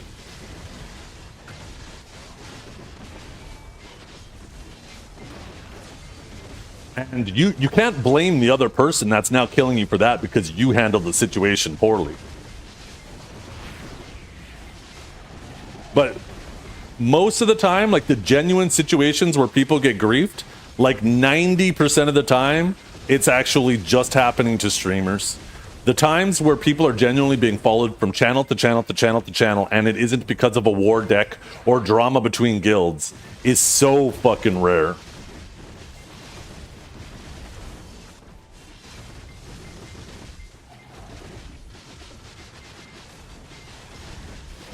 So Sage is gutted for PvP. What should I main now? Suck Kuno. Suck Kuno is it. The funny thing is, too, the war deck system, at least the way I used it, was more often to fight people who were trying to grief me. When I would be out of rotation, somebody would come up and try to duel me for spot. They would then, like, if I said no, or if I beat them and they didn't like it or whatnot, they would just try to grind over me. And you know what I'd do? I'd send a deck. Now, this was how I dealt with them trying to grief me. I would send the deck and make them fucking leave. And that happened with the deck system more than people griefing with it.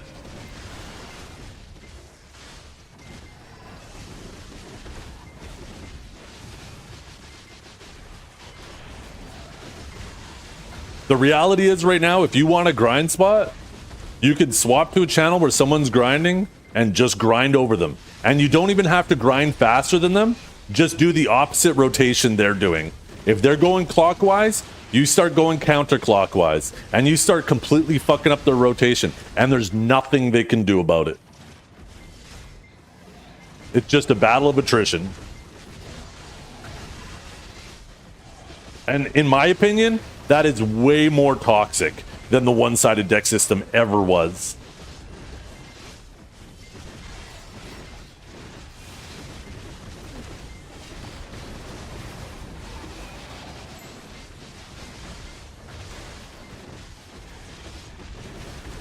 If you just don't type in game, you will win like 100% of the time. That is so fucking true. That is so true. In the battle of attrition, if you don't make it personal, they will eventually be like, nah, this person's not going to fold. I'll go to the next guy. That happened to me so many times where I'd have somebody trying to grind over me, and I'd just grind and grind and grind and grind and grind. And I'd be like, yo, dude, I know you want the spot. I got tons of silver. I don't mind grinding a bit slower, but we could do this for a while. I don't care. And guess what? You know what the best part of that is? If you don't make it personal, eventually they leave.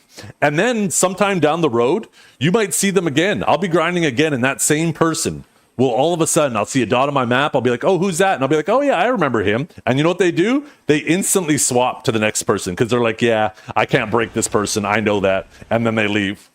But as soon as you start typing in game and getting in your feelings, oh, it's personal. And that is like, oh, it's so sweet to them.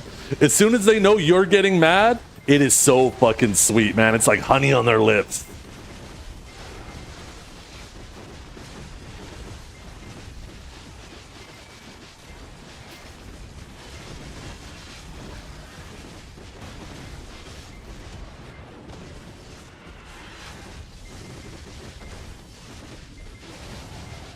It's also less fun. And that was the Blonde Bear strategy, because Blonde Bear would kill you with kindness. He would kill you with kindness. Because at first you're like, this man is way too nice. I'm going to break him. This has to be fake. There's no world where anybody is ever this nice. And then they would go and fuck with Blonde Bear, and they would find out, holy fuck, this guy is actually just nice. I am a piece of shit if I keep doing this to him. And then they leave, because the reality is most people in these situations are just normal people trying to enjoy their time in the evening after they finish their 9 to 5, and they're just trying to have a good time. Like these people that a lot of people are trying to paint them like there's some super villains in BDO. They're just everyday players like you and me.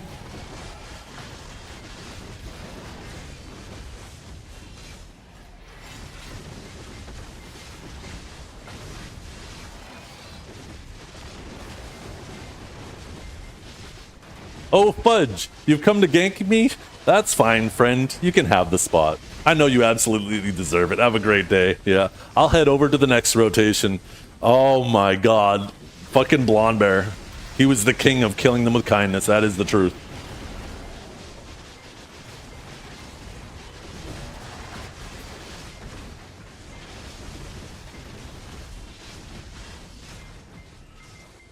But you have to genuinely be that way.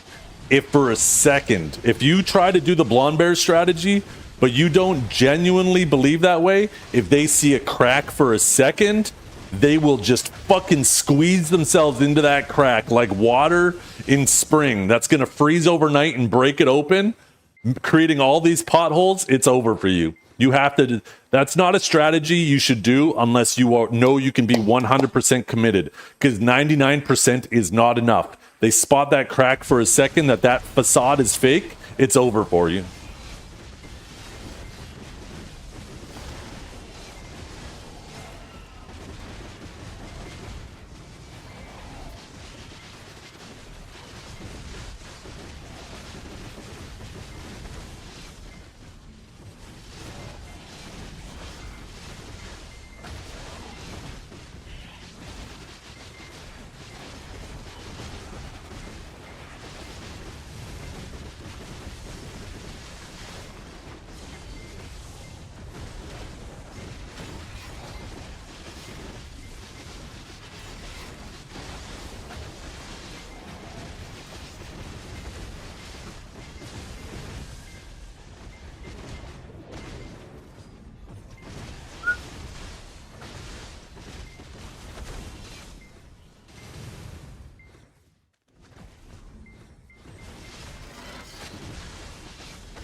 Have you ever thought what Lightning Prison would look like as a grab skill? You mean like if you threw Lightning Prison and it grabbed everybody? I like it. I like it. That sounds super balanced. Would probably look shocking. Mods.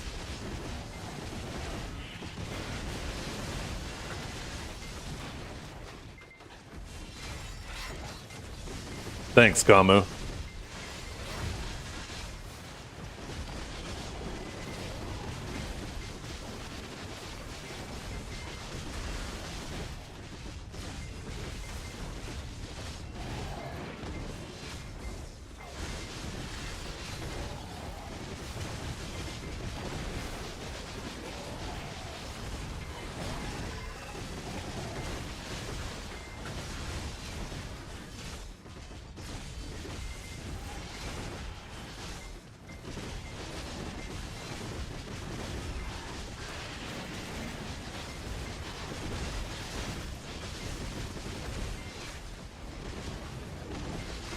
Wukong main this week. You know what's kind of funny?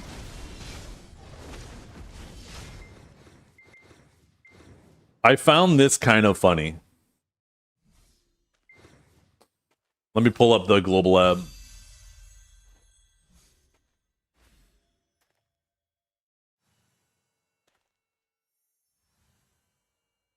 Wait, did I pull up the wrong one?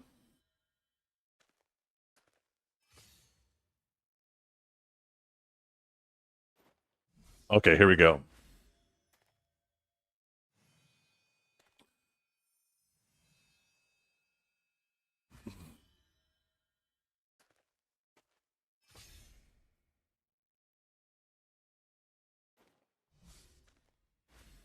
Right, I found this kind of funny about it.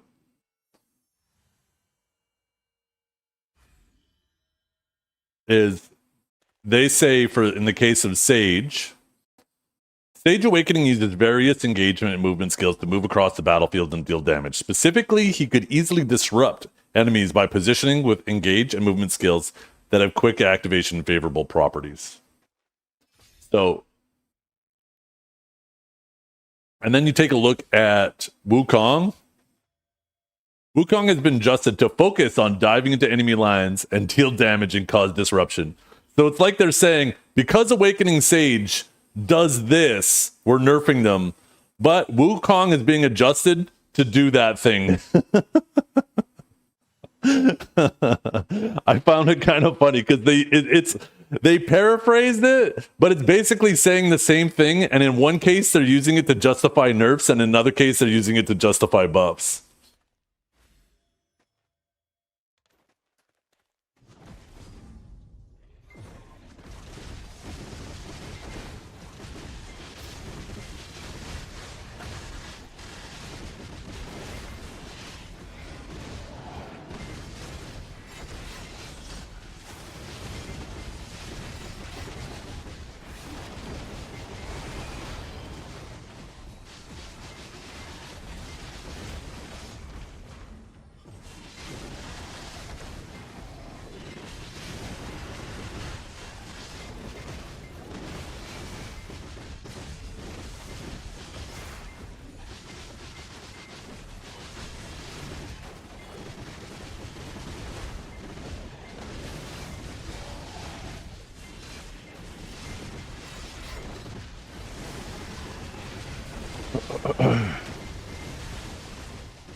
By the way, Dragor, the crazy thing is, I think Dukes, after these changes with the buffs that's happening to them and the nerfs that's happening to Awakened Sage, I think he legit just dominates me.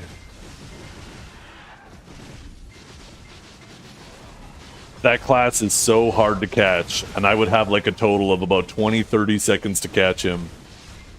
And then he has so many great ways just to get behind the forward guard the second he sees me hit that S block.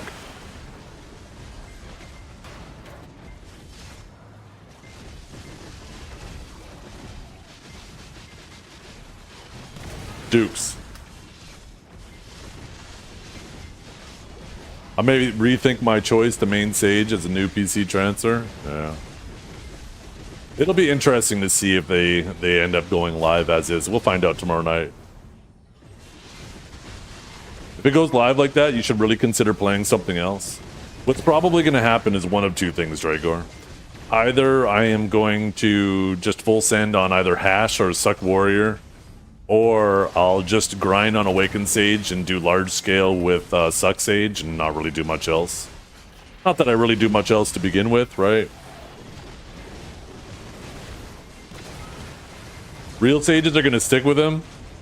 I mean, there might be some, but it's going to be far fewer than before.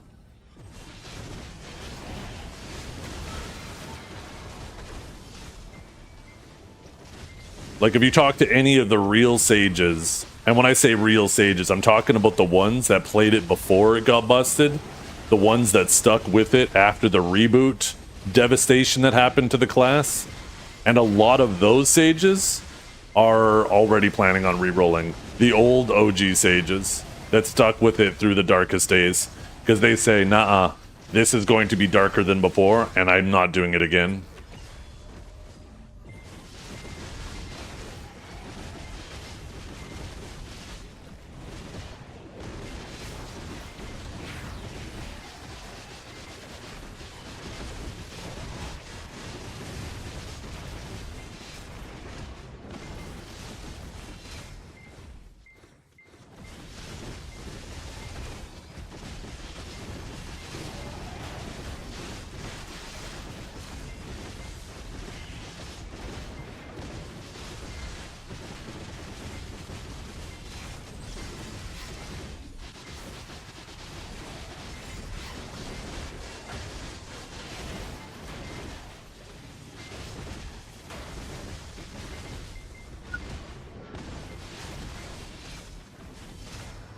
Well, it's not a matter of seeing it on Thursday. It's a matter of the weeks that follow, right? There's going to be some people who are going to have heart and they're going to be like, yeah, maybe I'll try to make it work. But any Awakened Sage who played back in those dark days that knows how miserable this class feels when they give it really bad stam issues, they already know. And the people who don't know, that just started playing it when it's overpowered, they about to find out. And yeah, maybe they're optimistic, but it'll be interesting by week 2, by week 3, by week 4 of AOS, of them giving it a try. It'll be interesting to see how many are still playing at that point. That's when we'll really see.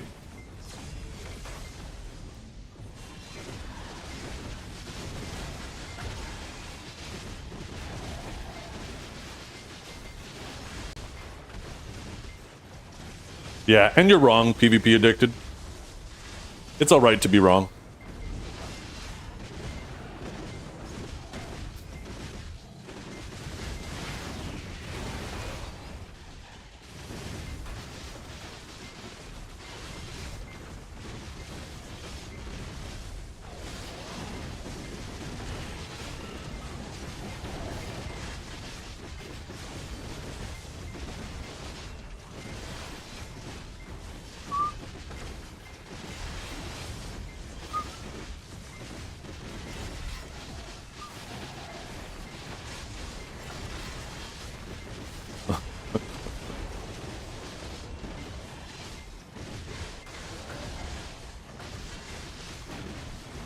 The reality is, and this is, you're partially right. The thing is, right, with them just going harder and harder and harder on stamina, is it doesn't change the thing that makes Sage annoying. It still does overwhelming, full movement damage and kills you standing. But all they keep doing as they adjust the timer is make it so he can't do it for as long, which doesn't make it any less annoying of a class. It's still super annoying for the people fighting it until he runs out of stamina, and then it's annoying for the Sage after he runs out of stamina, which is going to be much more often than before. Way, way more. So why would you want a class that's annoying for other people and annoying for the person playing it? Why not just nerf the moving damage so it isn't so overwhelming and annoying to fight against? So it's not annoying for the people fighting it, and it's not annoying for the person playing it when they run out of stamina, right? Just make it a normal class all the time.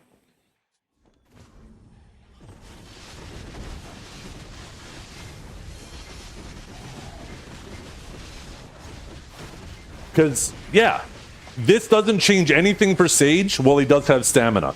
He's still just annoying. And it forces him into that playstyle that people dislike about Sage more. Because you're nerfing other abilities that didn't do damage while moving, although Divine Executioner does, but kind of like depending on where they're positioned and if they're running from you. But Rift Chain, for example, they're not doing damage to while they're Rift Chaining around. What drives people crazy is when he's spamming rotating Judgment, Impaling Flash, Spearbolt, and Aftershock, and he's just blinking around you doing damage. And they didn't touch any of those abilities, right? They touch the other abilities that just affect him while he's moving, not doing damage. And what's going to happen is people are going to use those other abilities less and use the abilities that make Sage annoying right now more. It's just going to force Sages to spam more Spearbolt and Aftershocks because they're removing more of those other tools from its kit. It's just a terrible way to address Sage.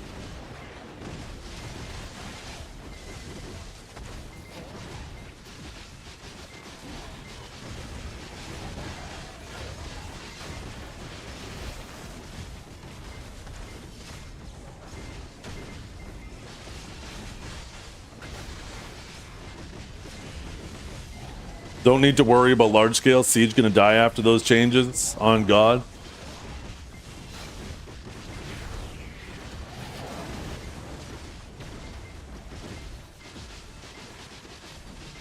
The large scale changes are definitely questionable, but they always have been.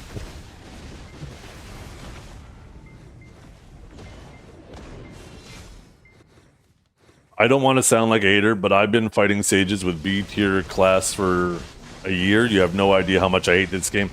And you can be a hater. You deserve to be a hater because Sage should have never have been made this way and left this way for a year. I don't blame you for being a hater. Embrace it because it's Pearl Abyss's fault that they made this class the way it is and made you hate it this much.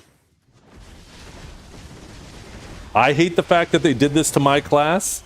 Not the nerfs, the buffs before that, because the nerfs would have never been justified if the buffs never happened. I fucking blame Pearl Abyss, not you for hating Sages.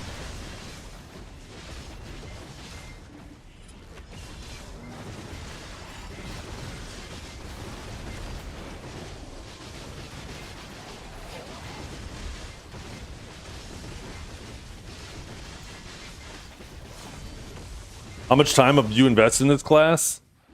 I am at now, I've been playing it like exclusively since it came out, so 920 days of character playtime.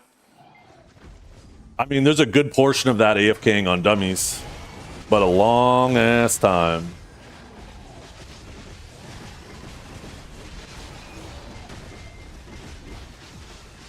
Yeah. And that's the thing that sucks, right, Pen Vibrator? Is it feels like they're just, I don't know, man. It's like this yo-yo. They just, sometimes it feels like they're listening to people they shouldn't be. Sometimes it feels like they're listening to nobody. I don't know. I'm just all over the board with it. It always seems so counterintuitive.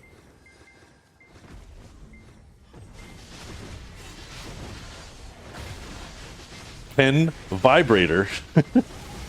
What do you think I said? I said his name. The hell you coming at me for?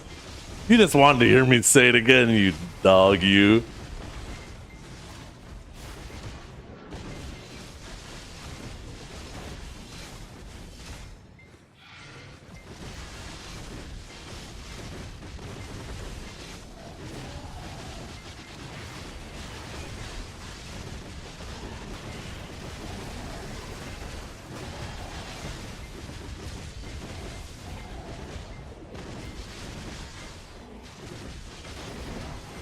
Maybe I cut the pen off, just call him Vibrator. Maybe I just call him Vibe. Maybe that's better. Or Raider. Pen. I guess any of those syllables by themselves would be fine.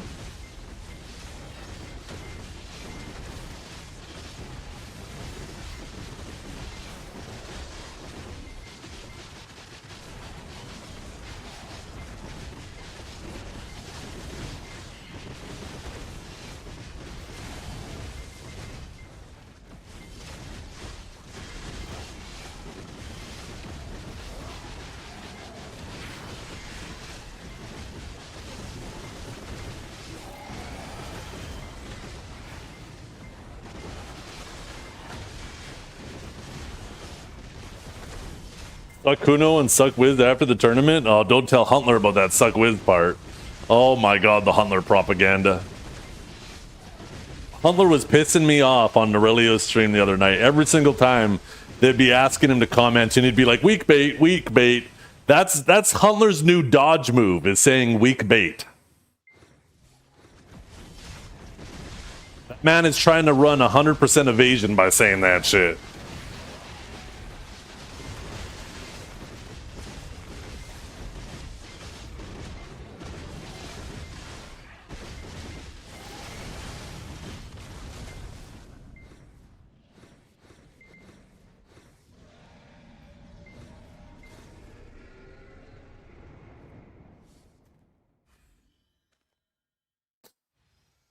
Tasty Kate is all about that AI music these days. I think Suck Kuno, though, is definitely not necessarily Wizard. The thing about Wizard is, like, a fucking Belly is a demon on caster. But, and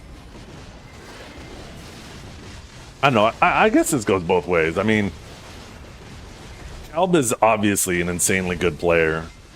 And Bert fucking went crazy. He played his ass off. As much as broken as you want to call that class is, and it is broken, Bert still played his ass off and capitalized where he needed to capitalize, positioned himself well.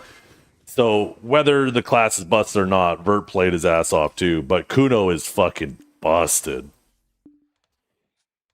And I think when you take a look at how they nerfed Ninja, I think everybody is surprised that Kuno did not get the same treatment.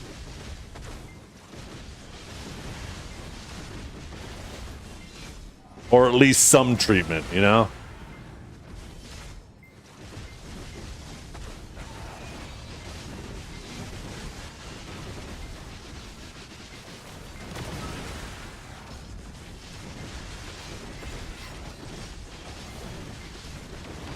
And I think this is another thing. Is if they keep going hard on everybody's stamina, stamina only becomes a problem if you're fighting classes that have unlimited stamina and you have to manage your stamina. If they go down this road of addressing stamina on everybody, then your class having shitty stamina won't feel as bad because it's about that relativity compared to what you're fighting, right?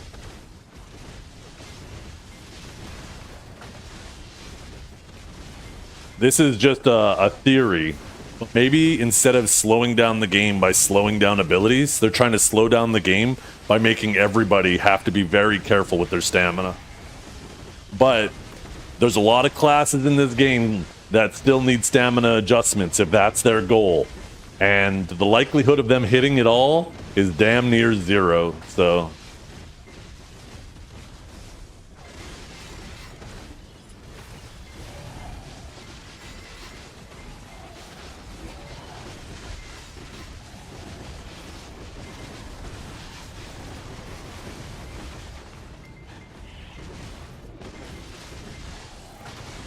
Warrior definitely uses more stamina than it used to. But it is still definitely one of the better stamina classes.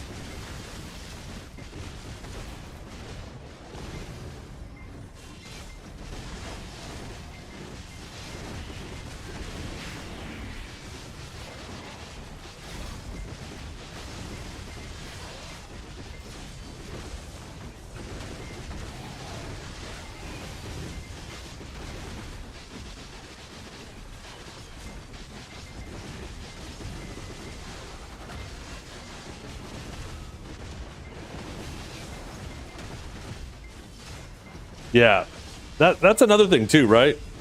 For Awakened Wizard to get hit, but Awakened Witch not. For Ninja to get hit, but Kuno to not. Like, there's a lot of head scratchers in there. So if I were one of those sister classes that didn't get hit, they're sweating buckets right now for sure. What changes are coming this Friday? Nothing, right? Every Friday's Global Lab, so everybody's like, whenever we're talking about changes, everybody's like, wait till next Friday, right?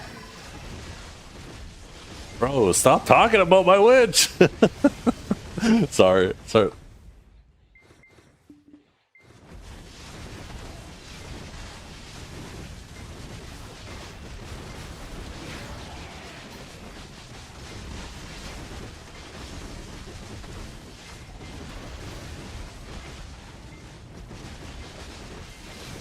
we have any Awakened Wizards in chat though? I am genuinely curious because it does look like they got a redistribution of damage, not necessarily a nerf. Like it does seem, and this is coming from somebody with no experience on it, so that's why I'm curious. But with them buffing a bunch of damage and nerfing a bunch of damage, it just feels like more of a redistribution, which in general I think is a good change, right? If they redistribute it and make more abilities useful and you less reliant on just a small handful of abilities, then like overall that feels like in general a good thing.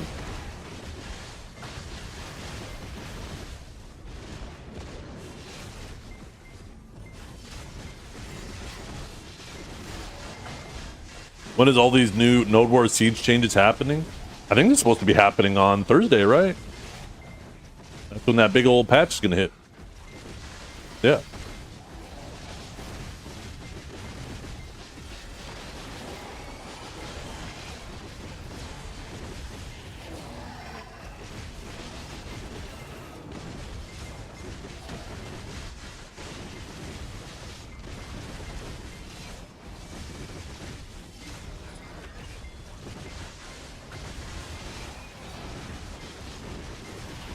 A box of popcorn at Costco? Buy a bag of popcorn.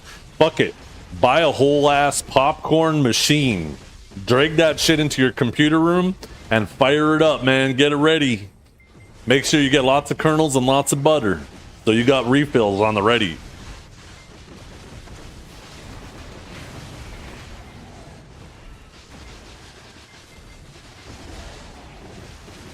I'm not gonna lie. I kind of want a little popcorn machine. Maybe I should get one.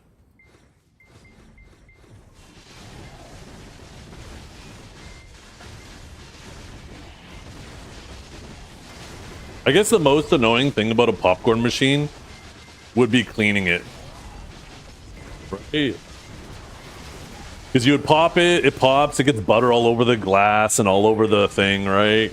And you're going to want to clean it regularly because, like, I ain't gonna eat popcorn every day, and I don't want that shit getting all vile after a week, and then I gotta clean it. What's gonna end up happening is I just get too lazy and I leave it, and it's gonna go in the trash.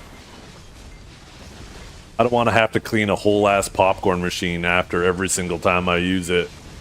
At that point, I'm just gonna get a tiny little air popper and put it on my desk.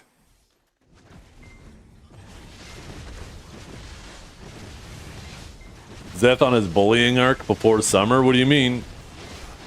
Who am I bullying? What?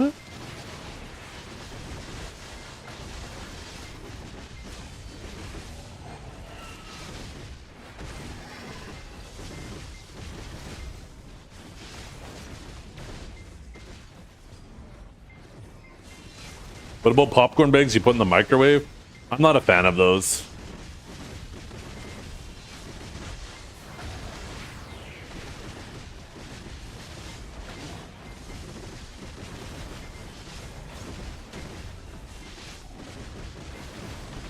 Aren't those things like absolutely full of chemicals and shit? Having a little air popper and just a little bag of kernels is just as easy.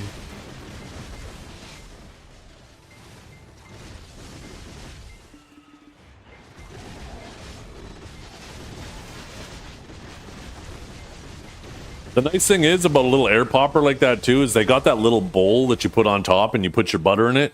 So while it's popping your popcorn, it's also melting your butter, and then you get to sell. I was gonna say sell the butter.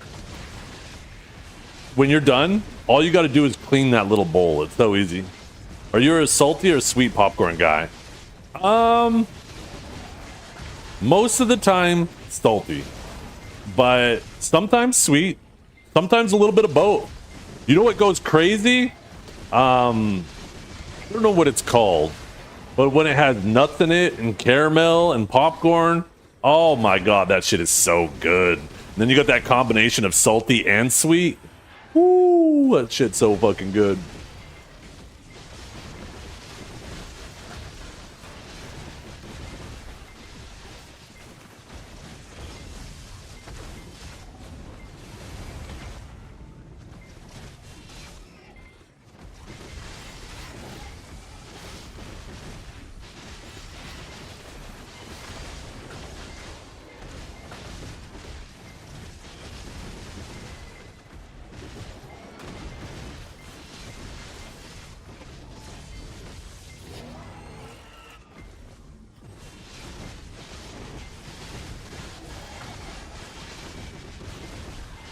But yeah, when it comes to popcorn, I prefer just butter and a little bit of salt. That's it.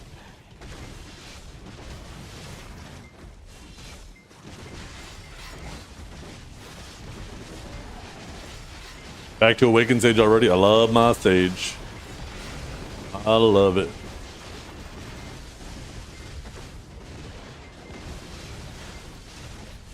Fine. You know what? Fuck you.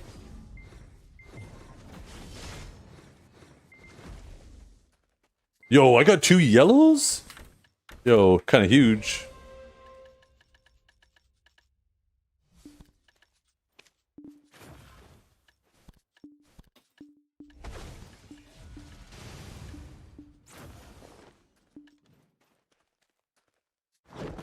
I had corn on the cob last night.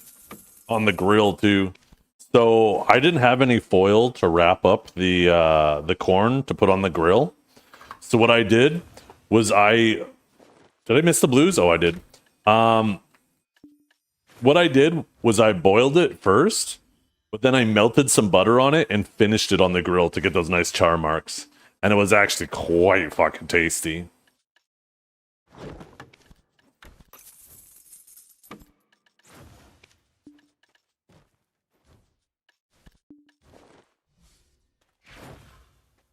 What is this, Kate?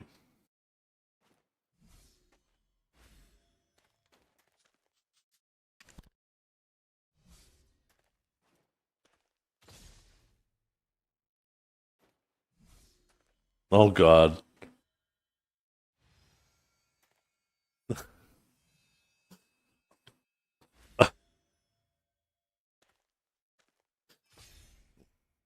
One of these days I'm gonna ban you, Kate. One of these days. These out of context clips are fucking awful.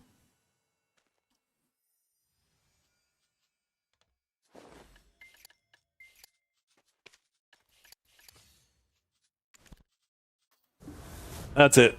We're going back to the warrior. Warrior time. 1 second.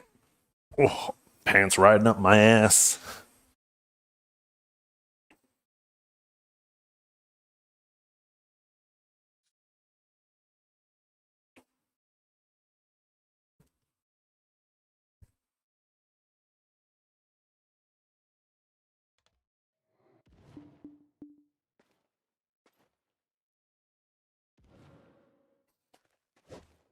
Oh, look at that. Look at that.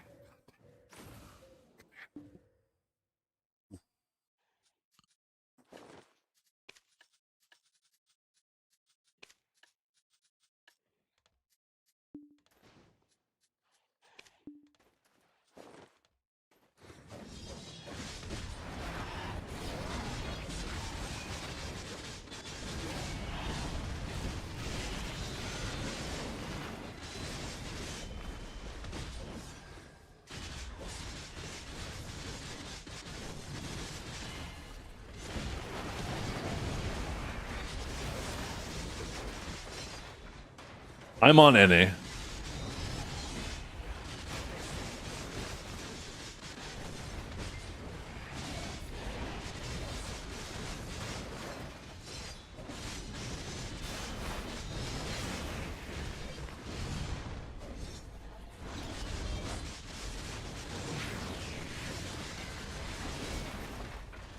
This is the Adana armor with the Furia Marine hat. Favorite hat in the game that they never fucking gave to Sage.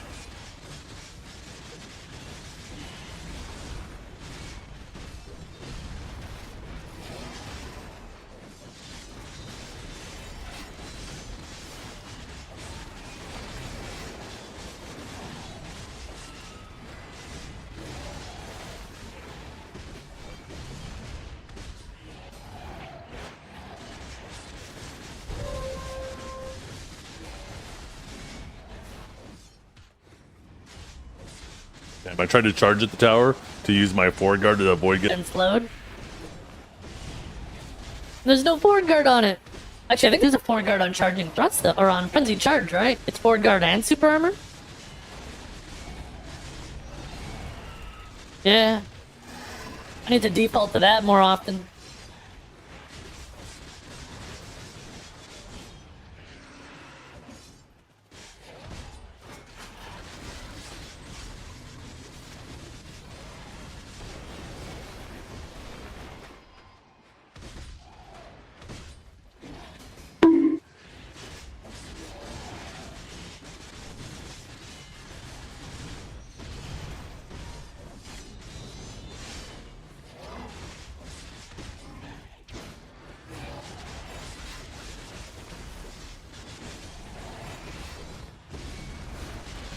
Who's this kid? Wait, who are you talking to? Me?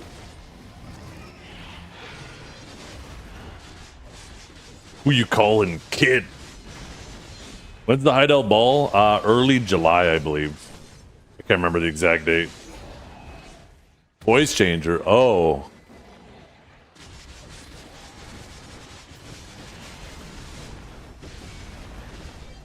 Yeah, yeah. When you use pigments on your main, whatever you take will inherit the pigment.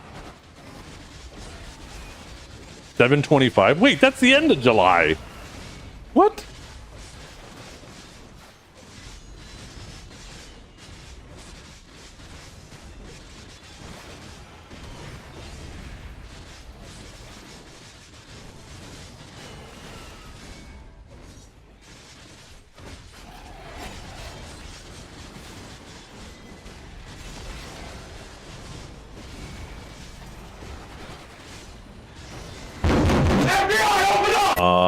Why am I taking so much damage?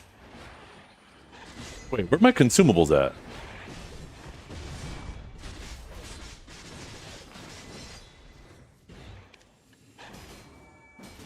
Oh, you gotta be shitting me. I used my immortals? I've been grinding with immortals?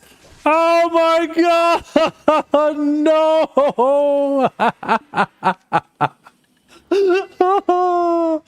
Oh, fucking no! Holy, minus 1.5 billion an hour. Holy shit! I play this game way too fucking much. Holy shit, I'm a loser. My fucking head hurt when I realized how stupid I was. That's a lot of damage! You need to change the icon for immortals, I'm just saying. It's actually criminal that those things are the same icon as normals.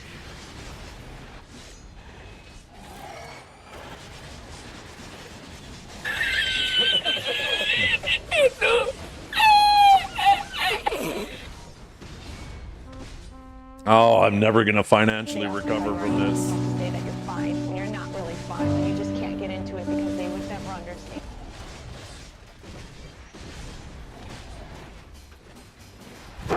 Emotional damage. Warrior seems expensive to play. Yeah. Well, it was a good thing running those immortals, because if I would have died once in the last fucking 20 hours, at least I wouldn't have had to repop that shit. I play this game way too fucking much. Holy shit, I'm a loser.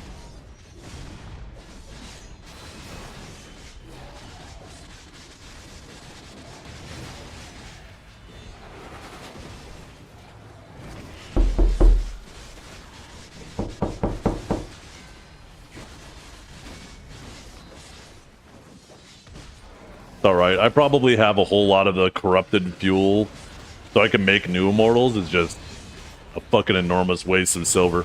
Because that basically means I've been grinding with them all morning. Right? That actually makes sense too, because on Saturday I bought a new stack of harmonies. And when I got on this morning, I was like, why do I only have like 20 harmonies left? That doesn't make any fucking sense. I could have swore I just bought them. And I didn't realize that I was looking at the immortals, not at the normals.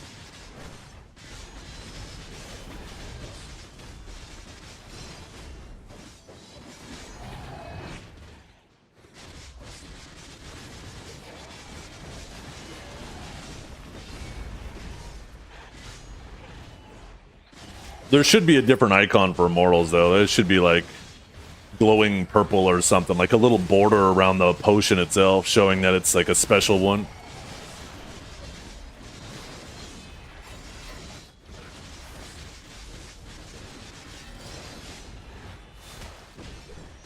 Yeah, yeah. I didn't have 100 of them on me. I probably only had like 20 of them or something, right? But I mean, I did grind for probably like 2, maybe 3 hours with Warrior in total today. So, you know, using 4 of them an hour, I probably used almost 20 Immortals. That's like what, 6 billion silver?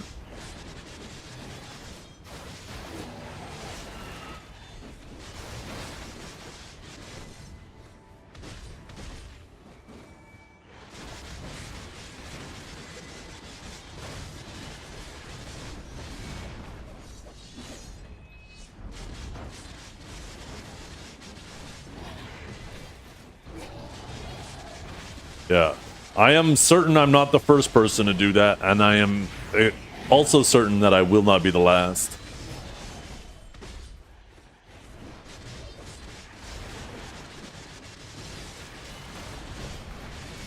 Probably shouldn't be using Pulverize at all, right? It doesn't seem to do fuck all for damage. Even if I give it a lingering crit, like that's so mediocre damage-wise.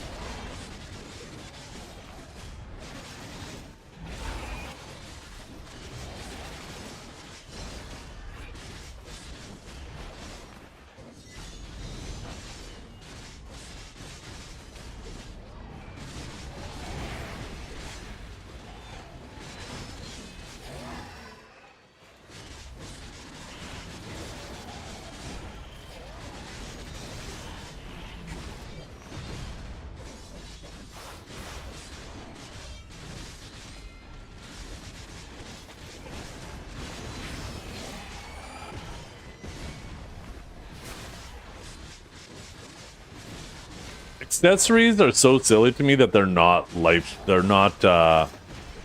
family based.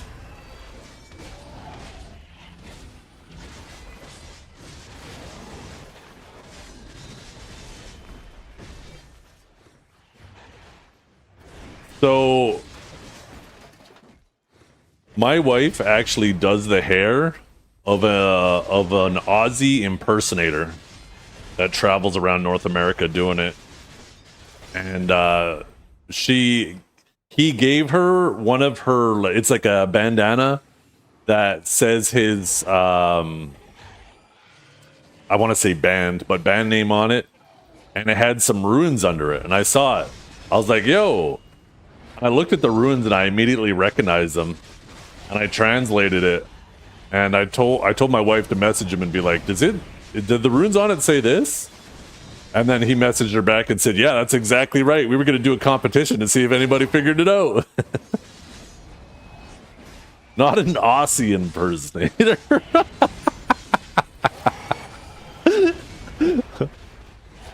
Just goes around calling everybody a cunt. Oh, shit.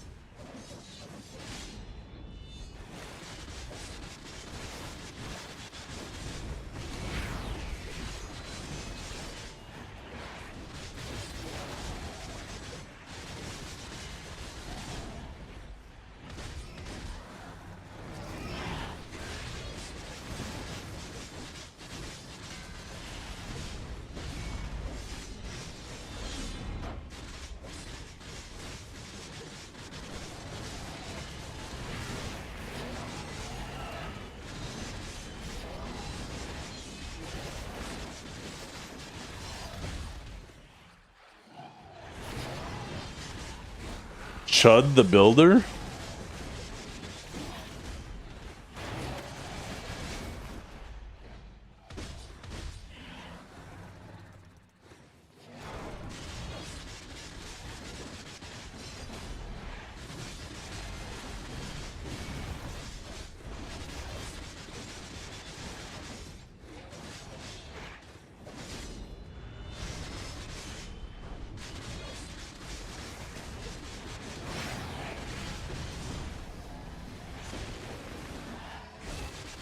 Wild that kick allows that? They banned him. Oh.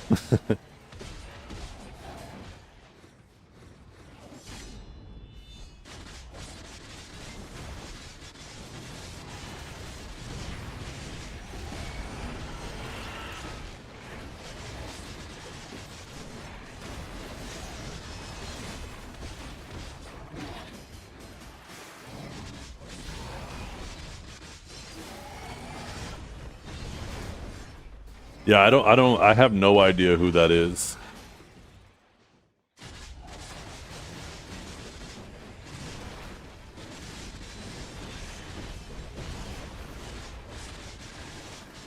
That's good? Good. In other words, keep it that way.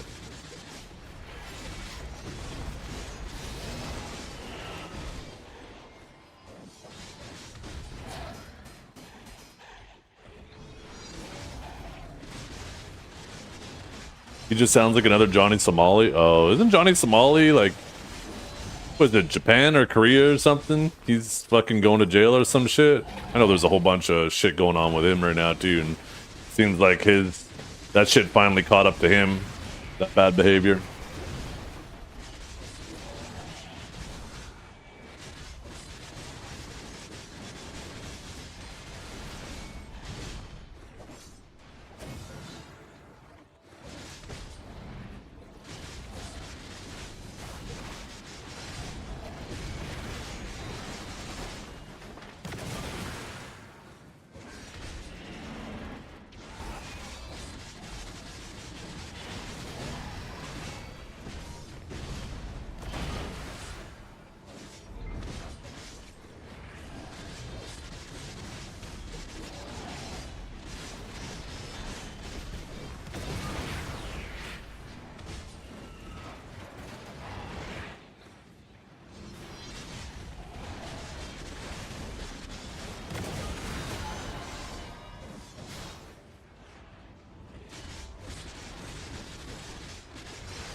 Social media was a mistake. The internet was definitely Pandora's box. And we opened it, and now all the demons are coming out.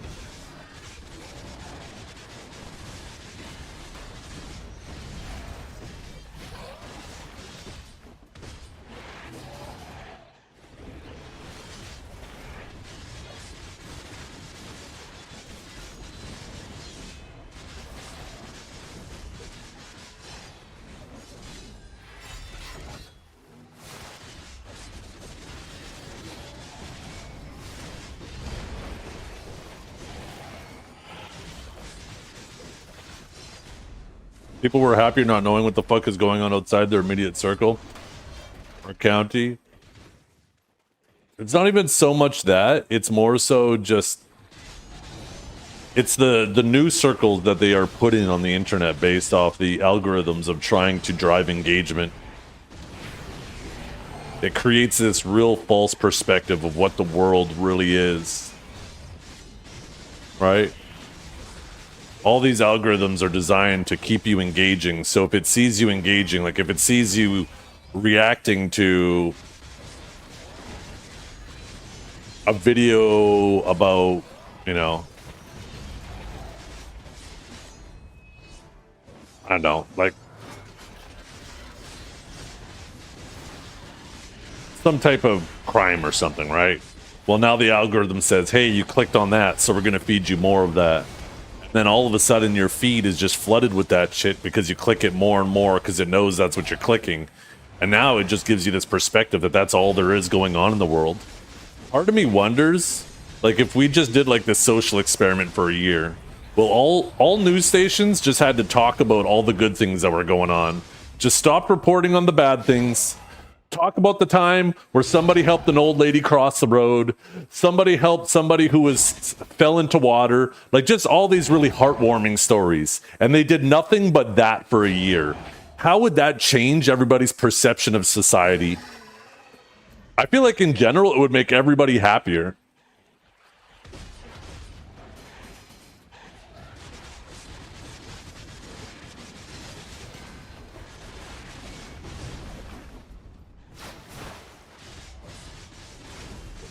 You know the problem with that?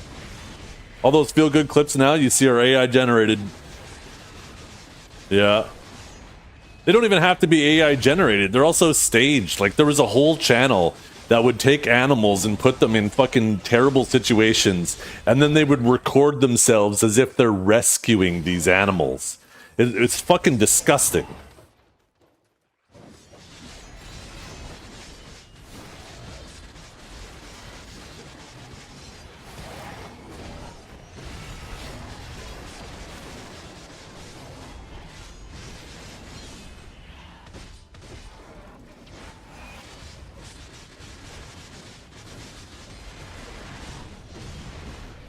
Ask AI how Sage's kit should look like.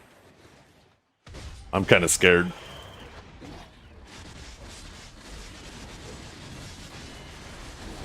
Yeah. Oh, like all those carpet cleaning videos? Don't get me wrong. Very satisfying to watch. There is no world where people are bringing in carpets that fucking dirty. No world. They are legit. Fucking, they got a pool full of mud in the back and they're dumping the carpet in it and then bringing it inside and cleaning it.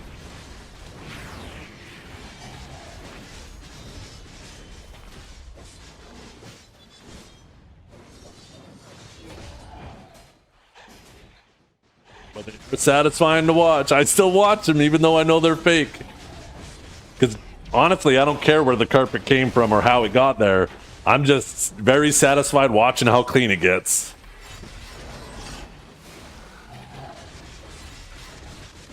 There's still plenty of fun and good shit. The thing is, there's a ton of people that just don't click it, right? And I feel like they need to spend more time clicking it.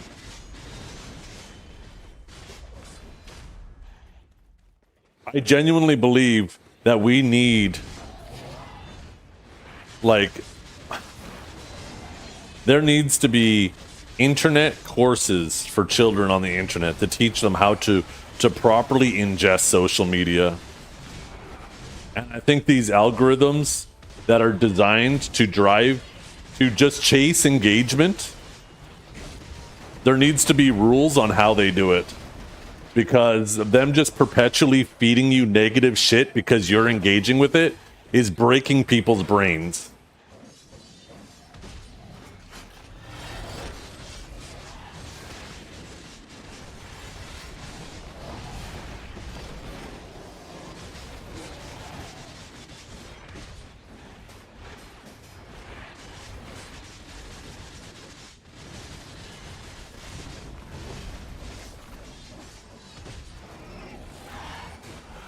Intro by the ball, is that even possible? Probably not, but I'll probably be pretty close. I could see myself being within a trillion. Not raw silver, but if we're counting crons and enhancing mats too.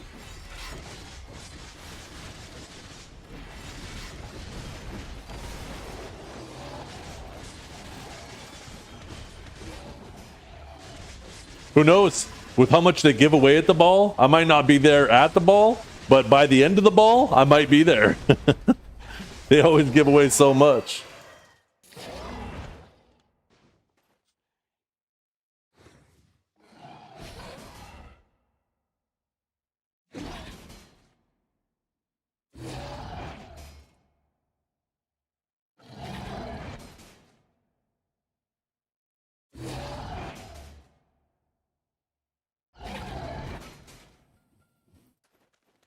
Yeah, I am not interested in reading all that, Kate. Not a chance. I don't trust AI for a goddamn thing other than maybe getting me a cupcake recipe.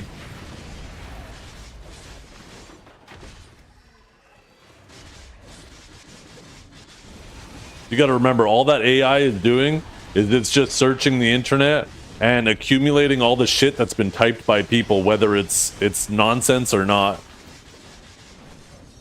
AI is just the average of bullshit information online. Because AI isn't thinking. AI is just taking a look at all the information and figuring out what the average is.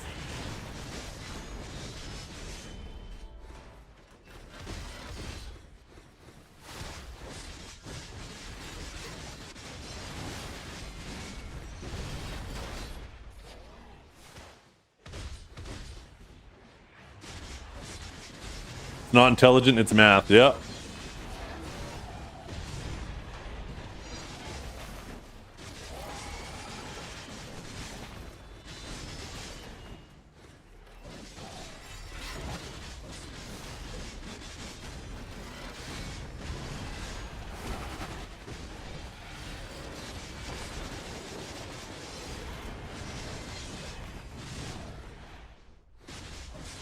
According to AI, I've had cancer 3 times. You beat it 3 times? Holy shit.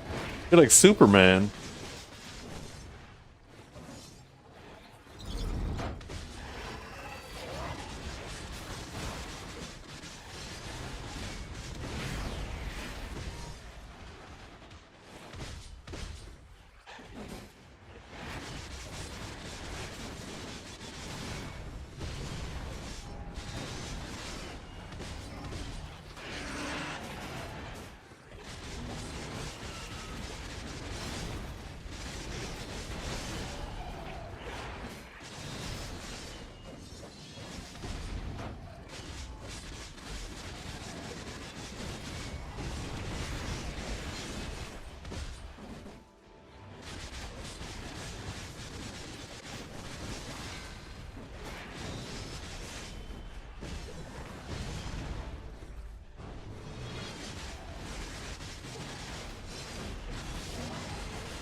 What do you guys think? Maybe we start a thing where every 3 hours we change what we're grinding on.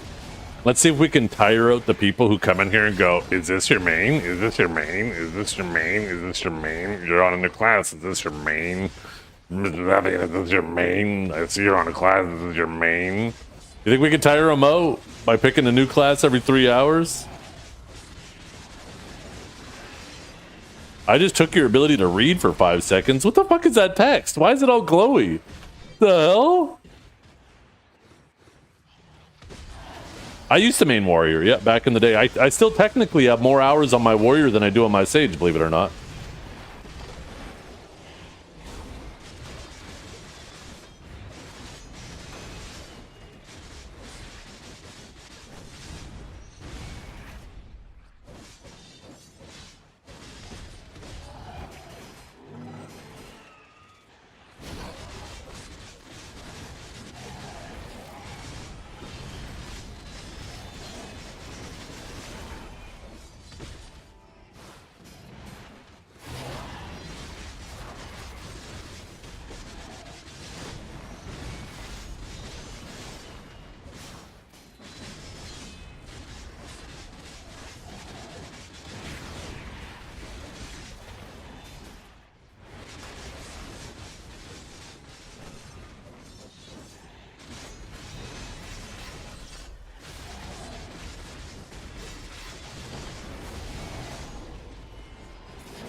It's not as bad as watching or playing Warframe, where the concept of main is so stupid. Yeah, I never played Warframe. Looked like a, I don't know, fun game.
Weak bait.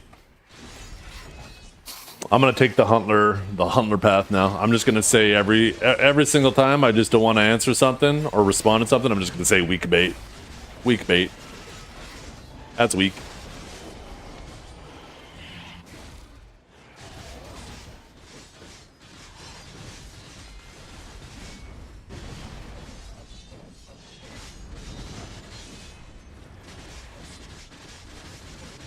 You know something crazy? What's that?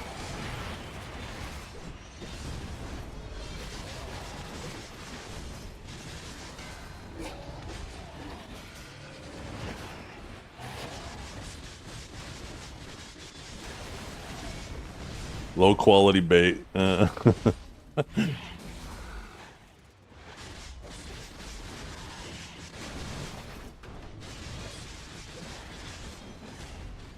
Are you serious though? Is Blue Squadron really starting a PvP academy?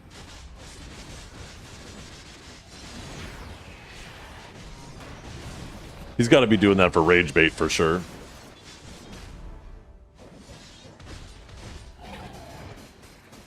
He's got to be doing that just to fuck with the people who hate him.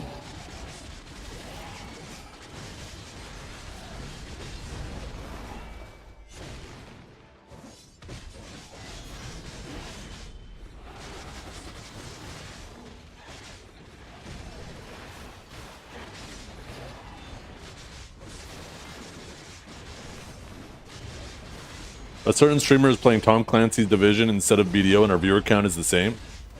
Yeah, I know who exactly you're talking about. There was a really funny situation a little while ago. There was a Minecraft sponsorship, right?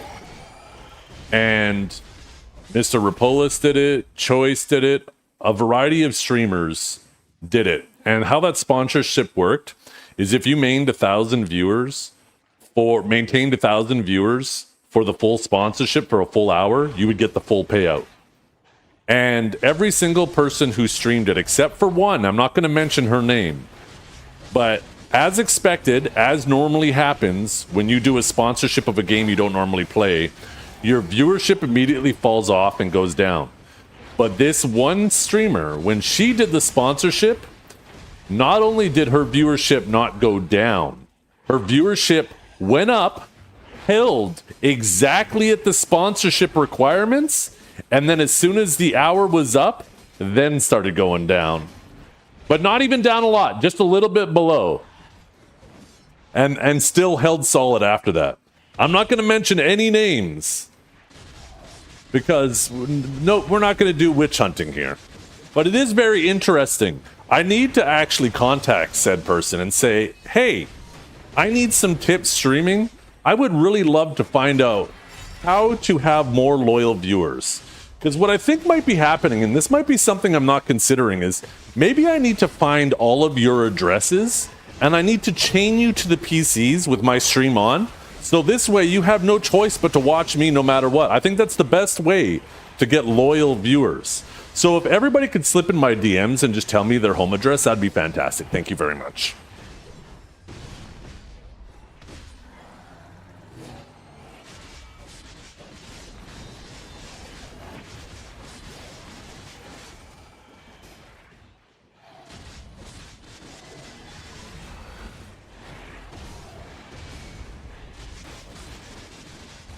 Yeah, it's not Ellie. Ellie is awesome.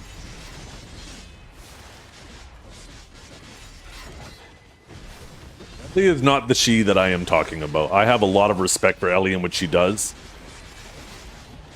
She puts in a fuckload of work into her content. She's extremely engaging with her community.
Let me show you guys something.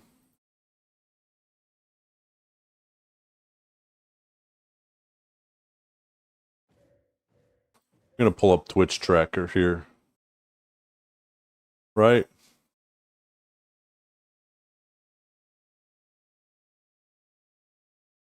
I'm gonna show you guys some interesting stats.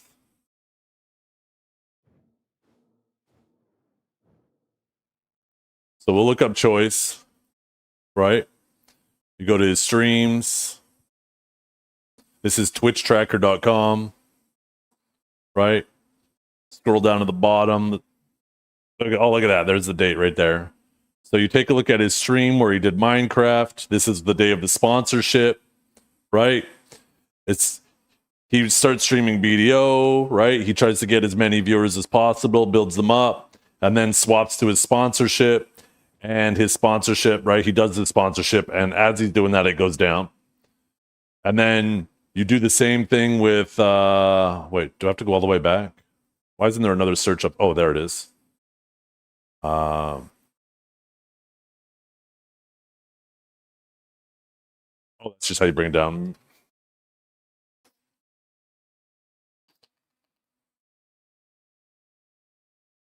Right? So next we search Mr. Rapolis because I know he did the same sponsorship. Go to his streams. Right? It was around the same time. There it is. Right? You take a look at his stream, right? Same deal. He builds up viewership. I think he got a raid right there, and that's when he swapped. And then as he's streaming it, right, viewership goes down. Then he eventually swaps back to BDO, and it starts coming back up. This is normally what happens when you stream a game that isn't your main game, right? And then, one second, I want to make sure I cut off names here because, like I said, I don't want to cause any witch hunting or anything.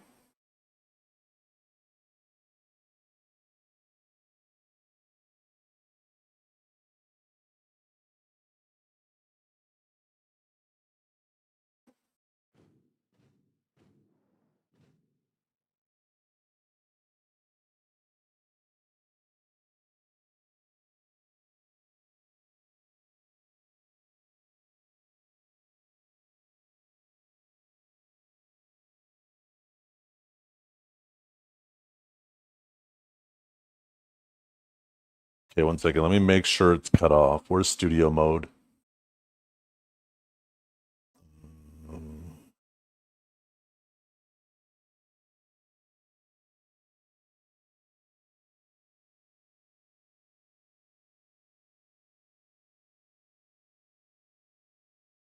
If I come down here. Okay. There we go. We cut off enough here. So this is another person. They're streaming video. They also have a really sharp increase at the beginning of the stream. But then they're streaming video. All of a sudden the sponsorship starts. Boom. They lock in for the sponsorship. Surprisingly, over the requirement. And then all of a sudden they go back to their normal. Normal, I'm doing with air quotes. Just loyal viewers. So I really need to ask this person for advice. They clearly have a really good way of cultivating a community of viewers that are super, super loyal. So I definitely have something I could learn from them.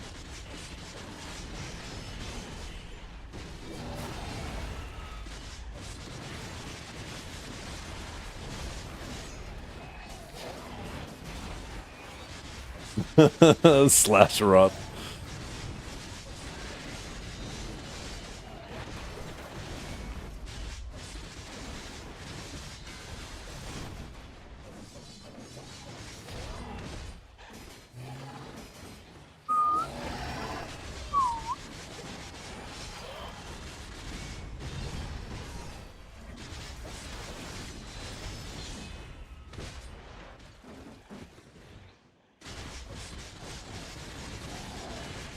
I can show you a website where you can cultivate loyal viewers. I would rather just chain you guys to the PC and like you see in movies, right? Where you're tied down to the chair and your eyes are like held open and you're forced to watch my content and then it makes you crazy. A Clockwork Orange, yeah. I got some Soylent Green for you to eat after.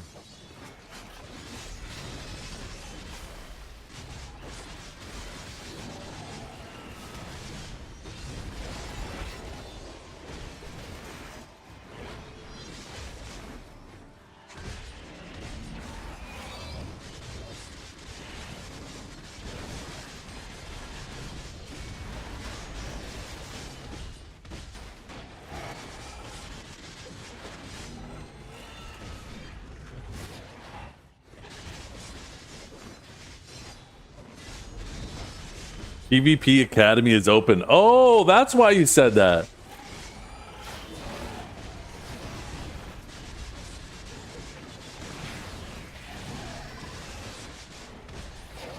I'm curious. What is this PvP Academy doing?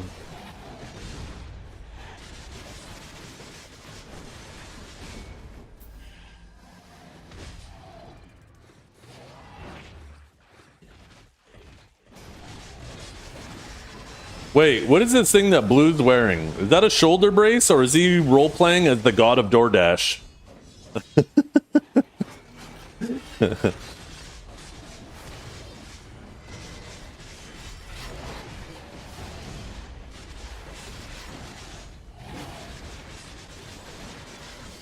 Isn't that the same shit Kratos wears though? Like he has that shoulder thing that comes down.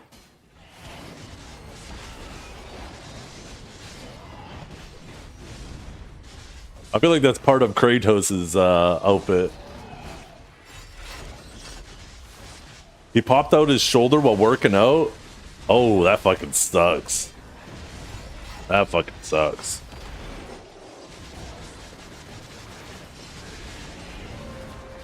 Did you get something? Or was that you guys? I got something, let's go!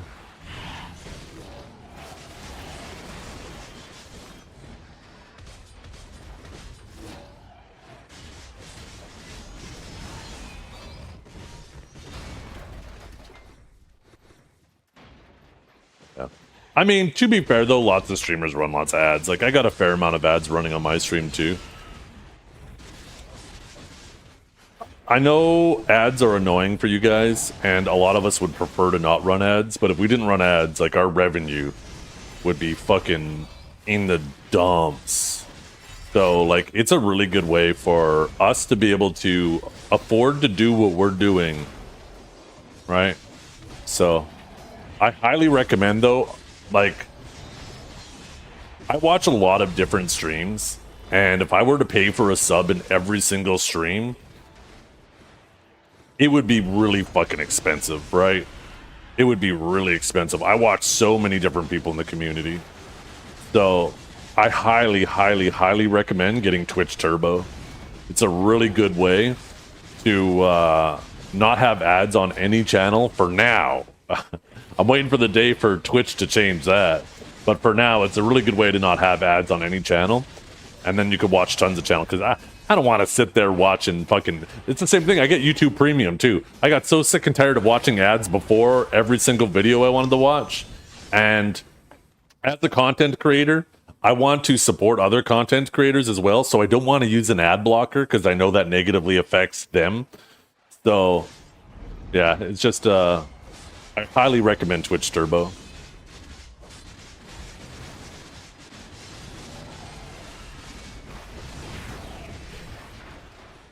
During, yes, ranked AOS season, you never want to miss a moment when somebody's pissed off. That is the best time to do it for sure. Especially this season with lose streaks coming. Oh, there's going to be some content on some streams. We're going to see some Norelio crash outs. We're going to see some... God, who's the Sork? Why the fuck can I never remember his name? He's most certainly going to crash out at some point. Yasuni, that's right. 1000%.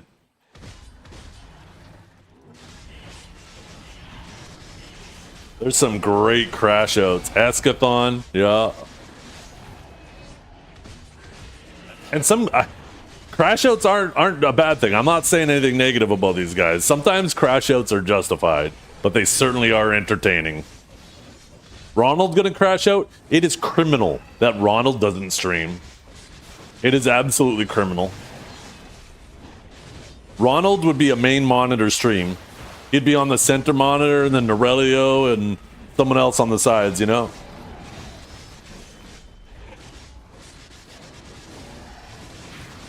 Same with Trep too.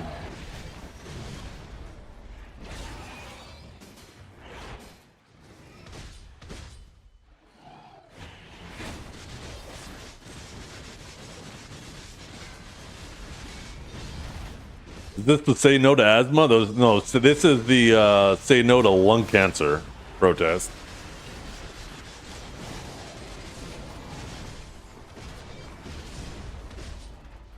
So what is this PvP Academy? Is there some information? I'm really curious what Blue's doing with it. I feel like this is an opportunity for some content for the community.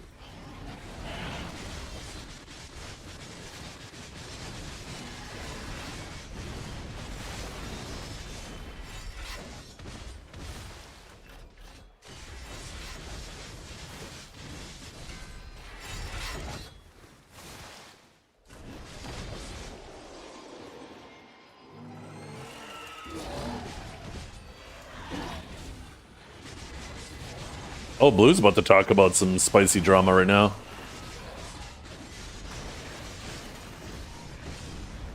Ooh, this might be a fun little watch on my side monitor. I know a lot of you guys don't like Blue. In general, I do like Blue. I don't agree with everything he says. I don't disagree with everything he says. But in general, I do think he is an alright person.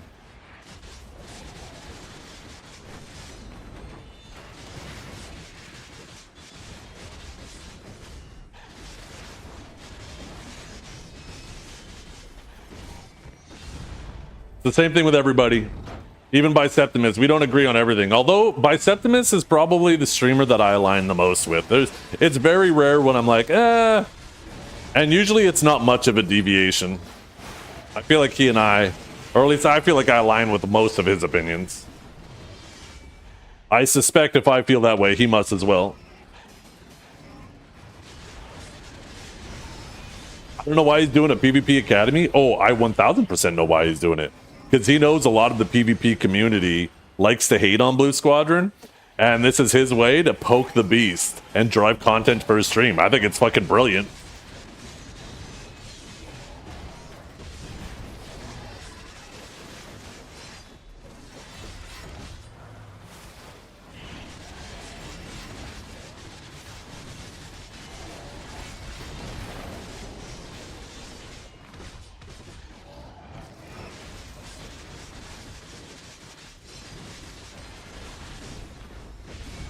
I'm more curious of how he's going to do the PvP Academy. Like, what specifically does he have planned? Does he have is he going to start like a guild that does like war decks and stuff?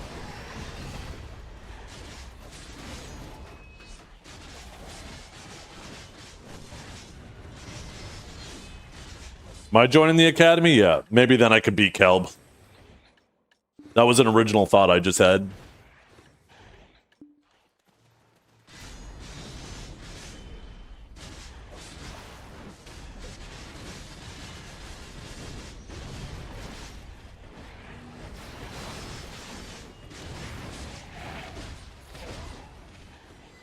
By the way, how you doing today, Nikki? Hope you're doing well.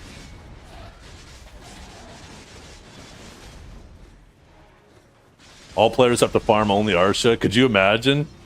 There is no world where Blue only stays on Arsha, at least without leaving the save zone. Or with leaving the save zone. He was afraid of your redemption and swapped to Kuno. Sounds true. I like that. Not only did he swap to Kuno, but he then begged the devs to nerf the class into the ground.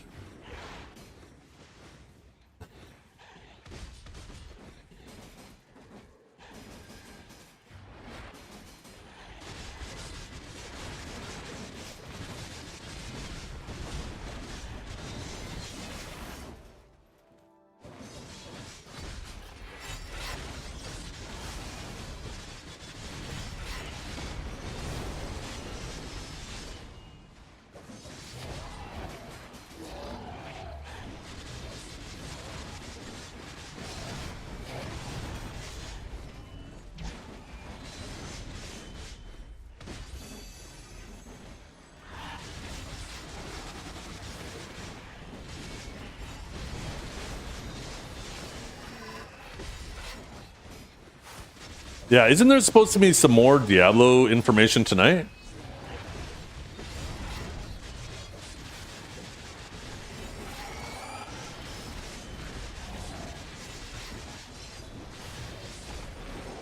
I don't know, I don't have a phone. Do people still play? I'm sure people do play Diablo Immortal, never mind.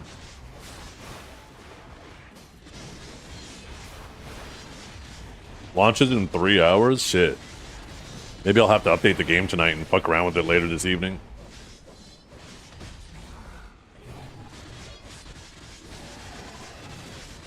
The latest season of Path of Exile was very meh. Path of Exile 2. At least for me. I really enjoyed Paladin though. I enjoyed Diablo more this least recent season than Path of Exile. And I think this Diablo season might even be more so the case because we're getting a whole new set of content and they're revamping the skill trees, right? Maybe actually creating trees instead of like what did somebody say the other day? A couple sticks glued together?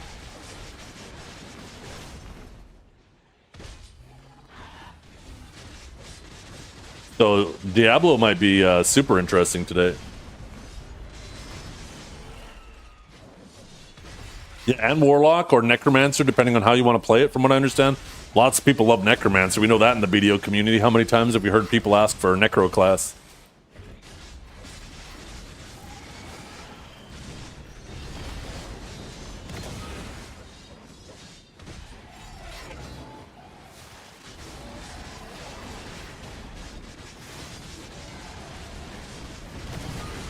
You started as a Necro?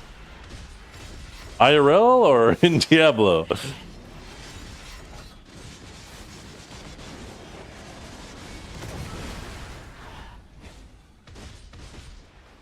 I remember when Diablo 2 first came out. That was my very first class on that game, was Necro. It seemed so cool, like such a novel idea for a game.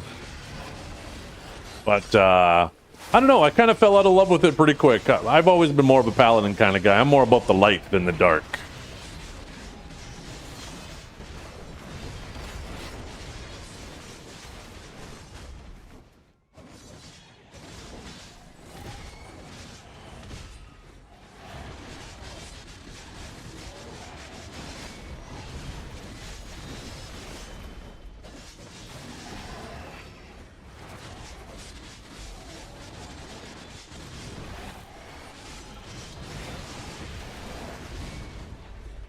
.3DFX card? I bought a used 3DFX Voodoo 316. That's right. The 16 was not gigabytes. It was megabytes. It had 16 megabytes of VRAM on it. And that shit went crazy. Buddy of mine was buying a new card and he sold that to me, and I no longer had to use the onboard graphics on my motherboard.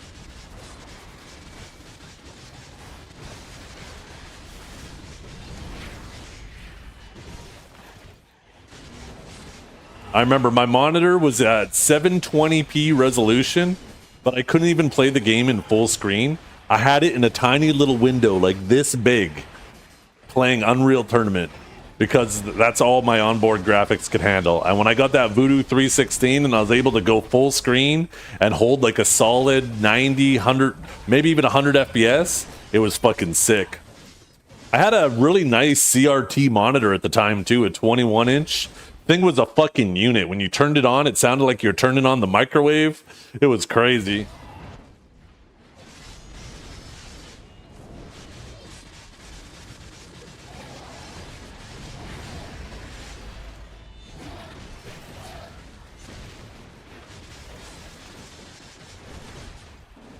Actually, I think it was. Yeah, it was a Trinitron. That was Sony the only one that made Trinitrons? Because it was a Trinitron. And the thing hummed at you while you had it on.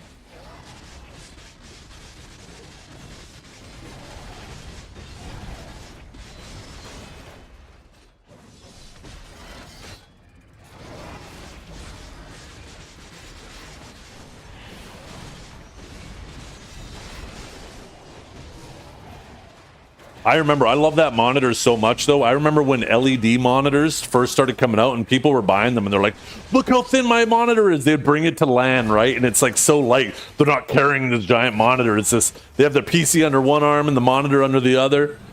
But I remember the ghosting on the original LED monitors, the first ones. And they were locked at 60 FPS. They suck so bad. I'm like, I don't care. How often am I moving my monitor? I don't want to be stuck at 60 FPS with massive ghosting. So I love that CRT for a long time.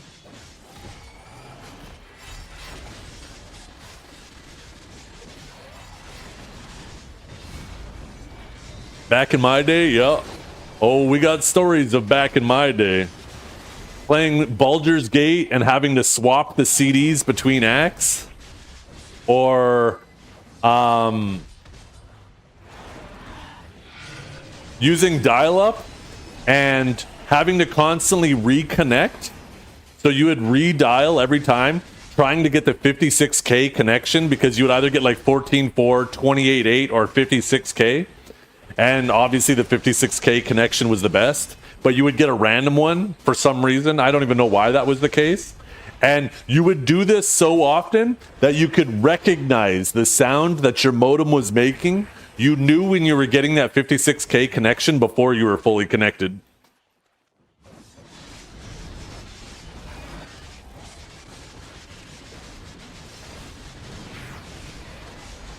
Backing up saves in a floppy disk, yeah. Shit. Just having to play games through command, through your command prompt, through MS-DOS. I guess it wasn't the command prompt at the time. You'd have to switch directory, all that shit. You felt like a fucking hacker, all the shit you'd have to type just to load up your game.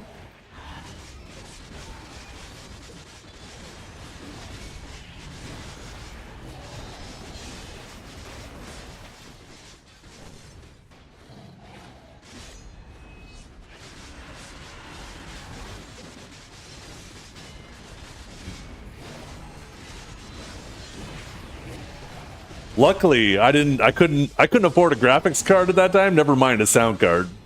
I just had all the onboard shit. I remember the very first time I got an exclusive sound card because the motherboard that I bought, I built into a whole, well, I shouldn't say I built a whole new PC. My parents got me a whole new PC for my birthday, and the PC didn't come with onboard sound. I didn't know that. So we ended up having to go and get a sound card from the Future Shop. Future Shop doesn't even exist anymore either.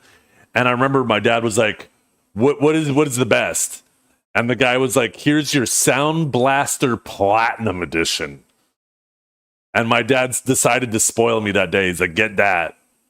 And yeah, I remember carrying that thing home. I was like, yeah, I got the best sound. It still sounded exactly the same. I didn't realize it was about the headphones I was wearing, not necessarily the sound card.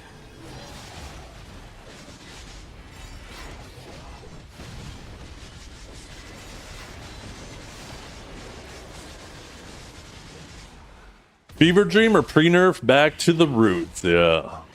I'm actually really curious about the warrior changes for a variety of reasons. Obviously, because I used to main warrior back in the day. I've always liked the sword and board. But also because of Crimson Desert, I really, really enjoy playing Crimson Desert. So this is that cliff vibe. And actually, I'm surprised there isn't an abyssal gear that unlocks Scars of Dusk. There has to be one. Has anybody found one of those yet? Anyways, sorry, I digress. There's that, and then obviously the nerfs to Awakened Sage that are coming obviously contribute a little bit too.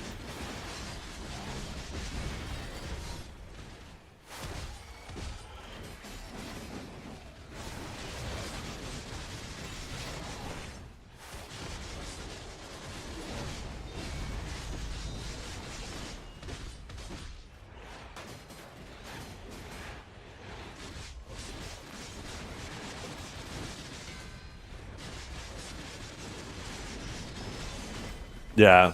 The thing about Awakening Sage right now is it already runs a really heavy, not a heavy, but it doesn't have a lot of neutral game to get stamina back. Almost everything has a stamina lock on it in the kit. And it already runs a stamina deficit. The thing is it doesn't feel that way from the attacker's perspective, the person fighting the Awakened Sage, because Awakening Sage applies such oppressive fully protected movement damage that it'll usually kill you before it runs out of stamina anyways, right? So even though it runs a deficit, it doesn't matter how much that deficit is if it kills you before it runs out anyways. And that's the real problem, is the damage, right? So classes, when you're already running a deficit, adding another 50 or 100 stamina to your ability rotation has a pretty significant impact on your longevity in a fight. And in the case of the Sage changes, they didn't just add 50 or 100 stamina to the deficit. They added 500 or 450 stamina to the deficit of your ability rotation, which is absolutely astronomical. It is crazy. So what's going to happen now is you're going to have about 30 seconds until you're completely gassed out, which means now it's still annoying for the people you're fighting for 30 seconds, but now it's super annoying for you once you run out because you just can't do anything. You're sitting there holding S because you have no neutral game. And yeah, the much better choice would have been to nerf that fully protected movement damage. That's what pisses people off. 30 seconds for the smarter Sage, yeah. So, it's still an annoying class. It's still going to feel super oppressive for that first 30 seconds, and then you get handed the win for the next 30 seconds, because there's no way for him to get stamina back. You have one Rift Storm, and that's it. Because they nerfed all the neutral game that you had. The thing is if they wanted to turn it into a 30-second class, they should have just nerfed the damage across the board, at least all the movement damage, and then buff the E-buff. Because then you could still be a 30-second class, but now you don't feel completely worthless for the rest of the time, right?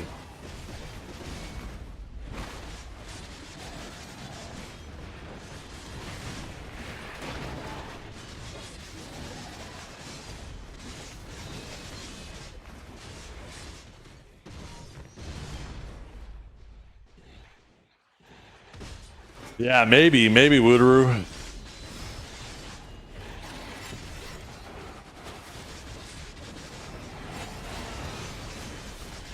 And you know what's funny about that, Woodaroo? There's so many people who forgot Sage was that bad at that time. They completely forgot that about the dark days that Sage has already been through, where it was so bad that I was legit running from a Shy, and people act like Sage has been broken since the beginning, and they completely forgot about that 1.5 to 2 year period. And yeah, we're about to go back to it.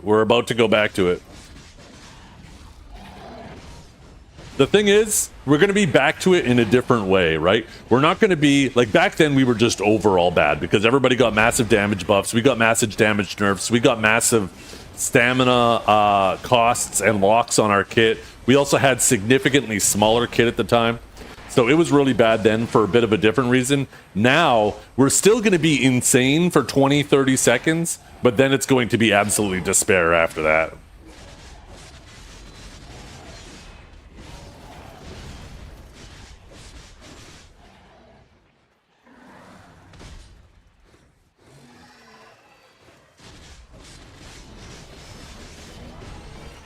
Really look forward to watching, because I think Justin said he's going to be doing some AOS on Awakened Sage. I think that's going to be some fun watching too. I'm going to have him on one monitor. I'm going to have Norelio on another monitor. Yasuni on another monitor.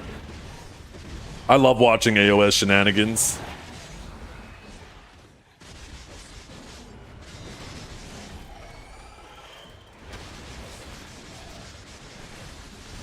If those changes go live the way they are, Awakened Sage will still dominate the same way it already does in the lower elos when people don't know to focus the Awakened Sage, because Awakening Sage left unchecked will still absolutely fucking decimate people.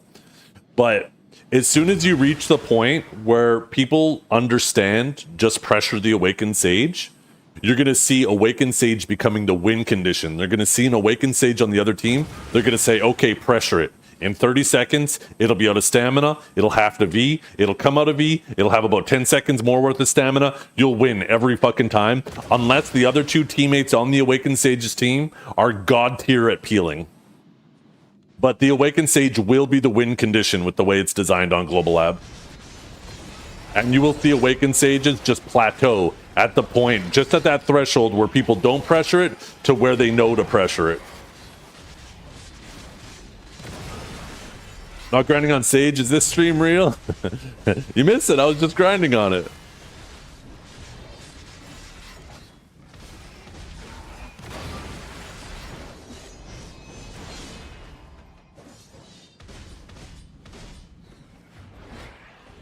I do still plan on playing Sage though, but I won't have the time to take this AOS seriously. And it's not really bothering me because of what they're doing to Sage anyways. Man, this is our third yellow today. Maybe this goes red.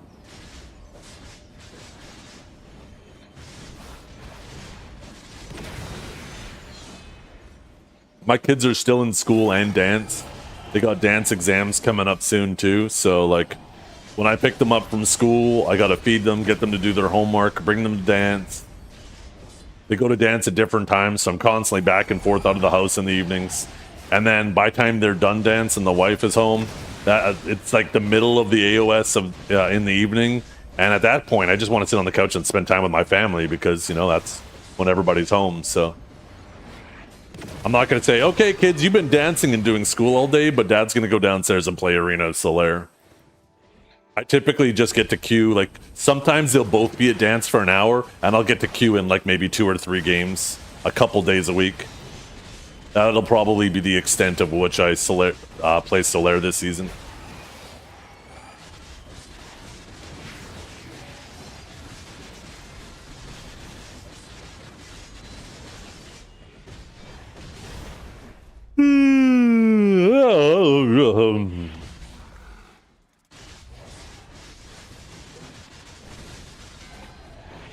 Main TV AOS with the family? Yeah. I'll just put on some family-friendly Yasuni content for the wife and the kids to watch with me.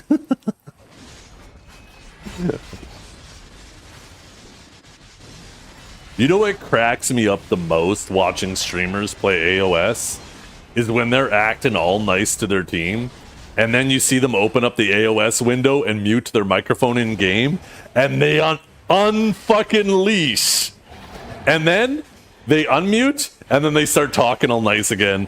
Holy shit, that cracks me up so goddamn much. This shit is so funny.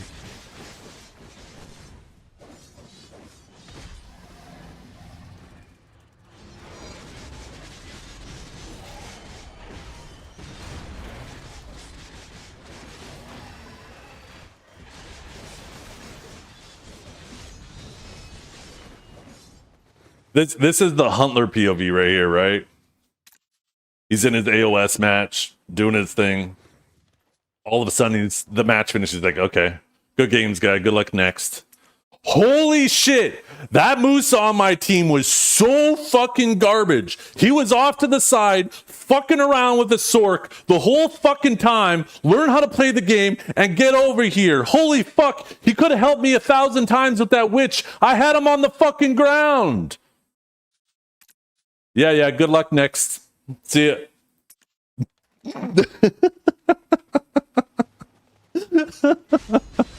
This shit makes me laugh so fucking hard. And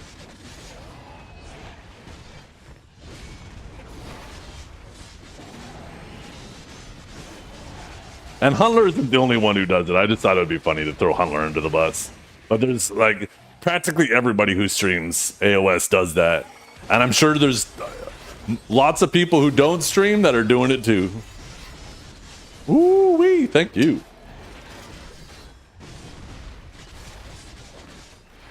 Yeah, could you imagine? Imagine this shit was on by default and not off? That'd be funny as hell.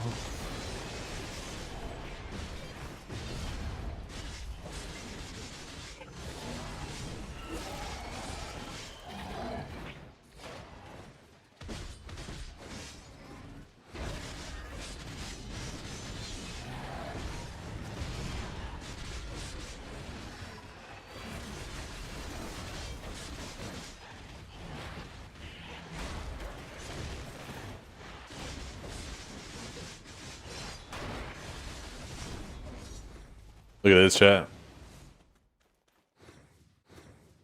Oh, fucking salad and some chicken?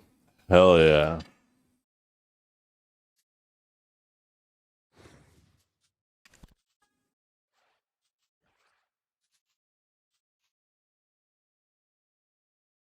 Just 1 second.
The hell's playing, chat? Oh my god.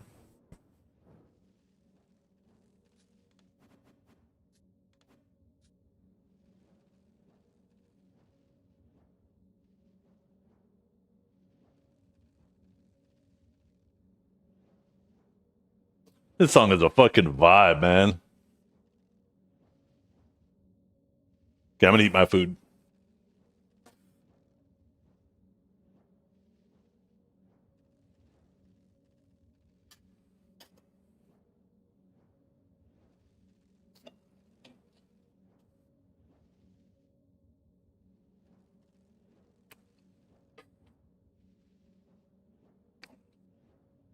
Oh yeah, Warrior Gang. Rise up.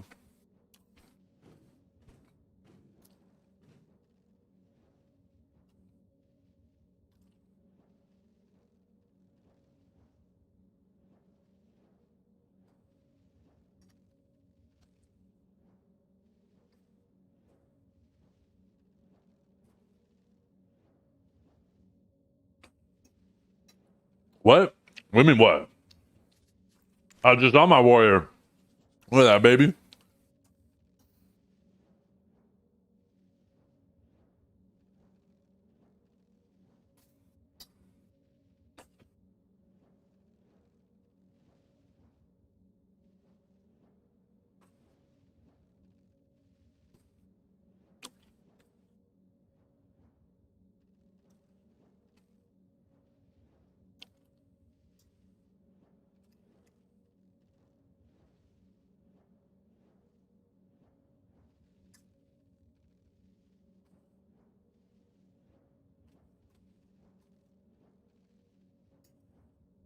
I think I need to enhance to this song this week. We need to put this shit on before I click my shit. How can I be mad when it fails if this shit's playing?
Wait, what are we talking about? Are we talking about Warrior or Hash?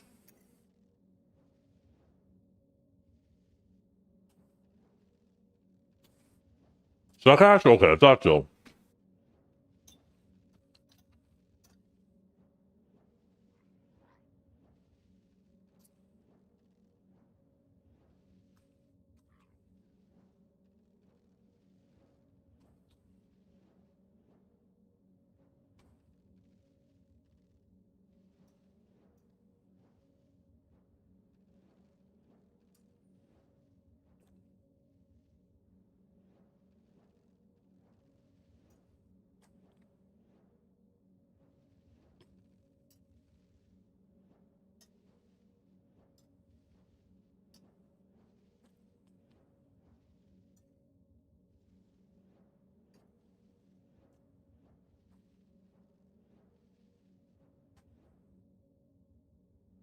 It runs through me.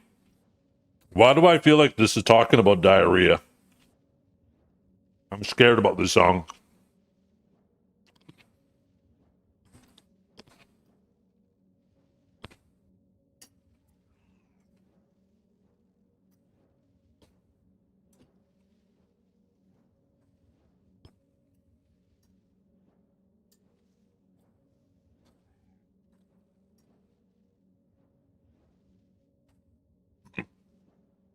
There's a song on my countryish playlist, Dragor, that every time it comes on, for some reason it reminds me of you.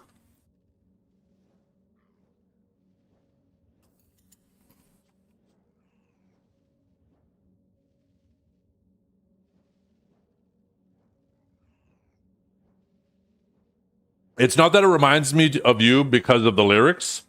It reminds me of you because it reminds me of the songs you've sent me that you've sung.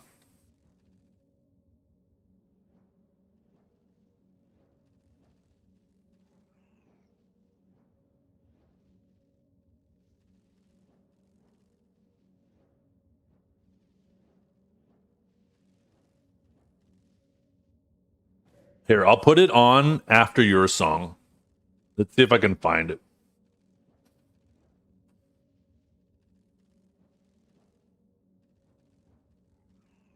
I think that's it.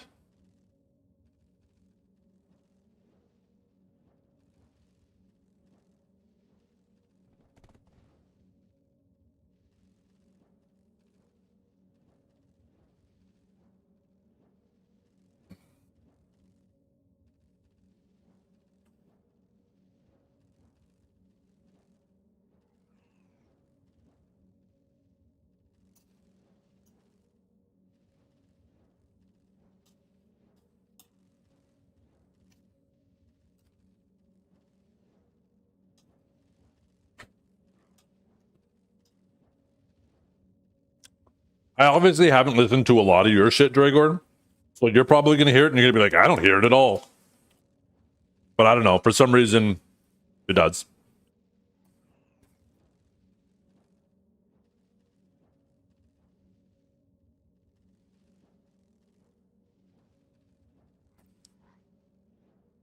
Wait, why isn't it playing your song? The fuck? Did song request not work?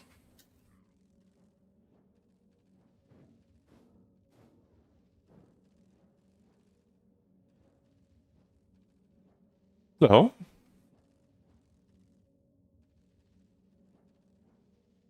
Yeah, it doesn't have it in queue either. Okay, here, I'll just put on the song that I was telling you about. I think this is it. I think this... No, wait, maybe this isn't it. No, I don't think this is it. Never mind. Where the fuck is it? This ain't the one. That it's not the one.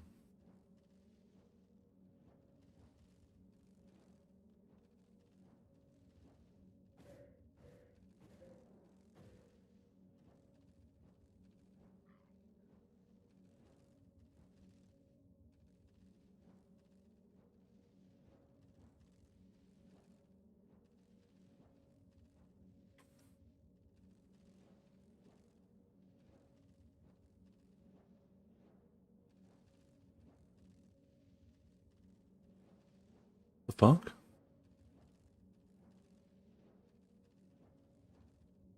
I can't fucking find it.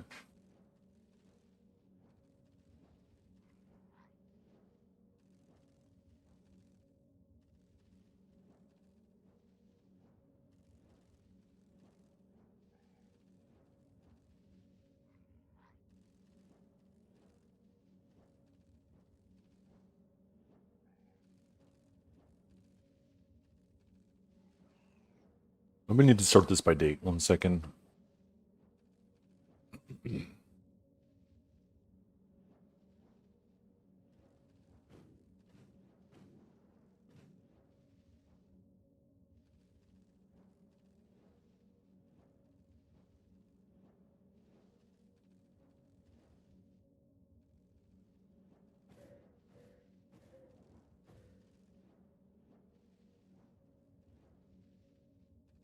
Maybe it isn't a song in my playlist. Maybe it's just something that Spotify is auto-recommending to me.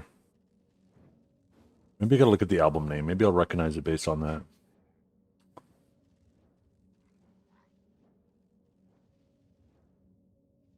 Fuck, I might need to play... it's come up a few times while I've been listening to this playlist.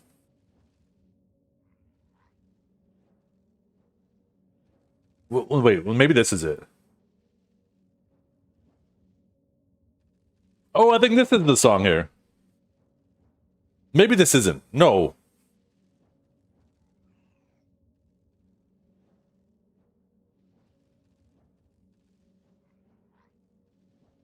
One second. I think I just need to hear him. Let me eat my chicken while it's playing.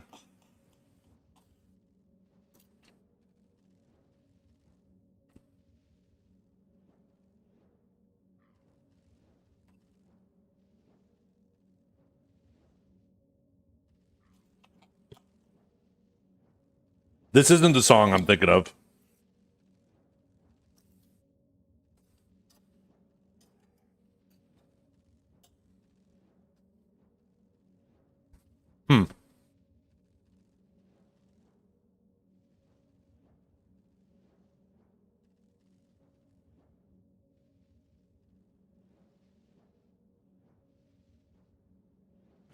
Yeah.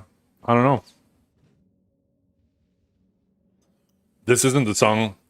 I guess it was something that Spotify was recommending to me.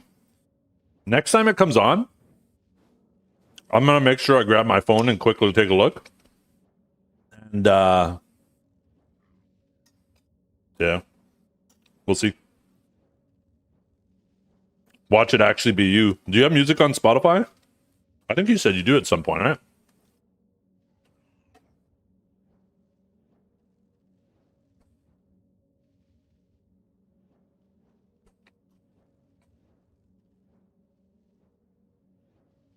God, this chicken is so good.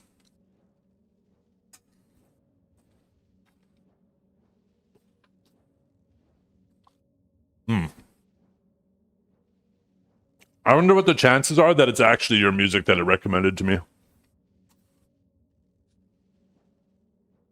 It actually bugs me though, because I could have swore I added the song to my playlist.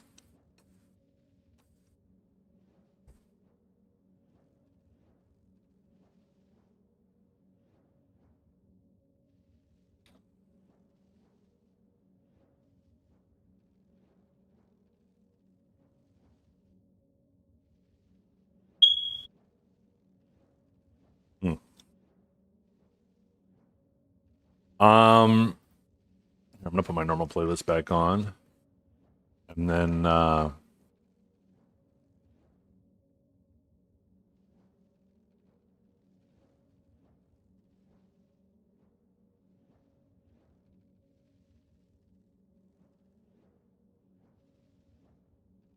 and then let's figure out why the song request didn't work.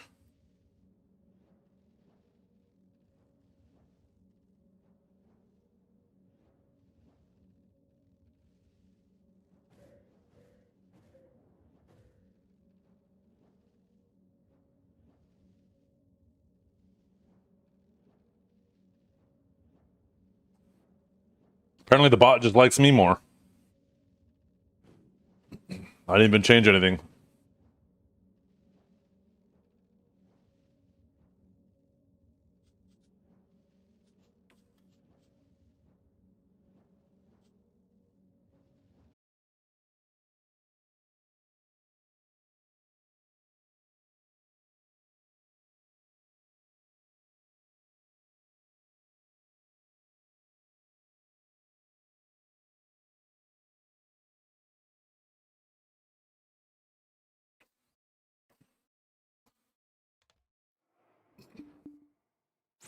Wait a minute. Get out of here, replays. Get out of here. Get.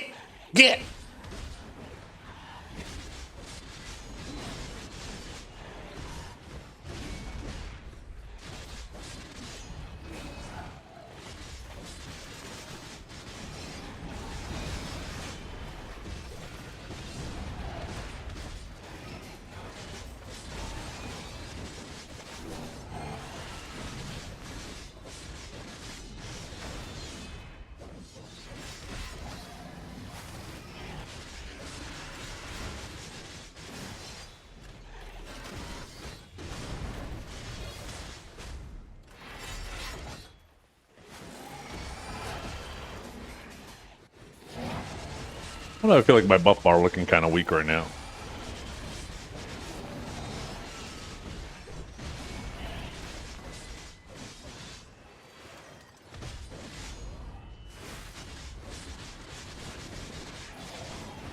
Actually, where's all my AP? The hell? Oh, my house buff.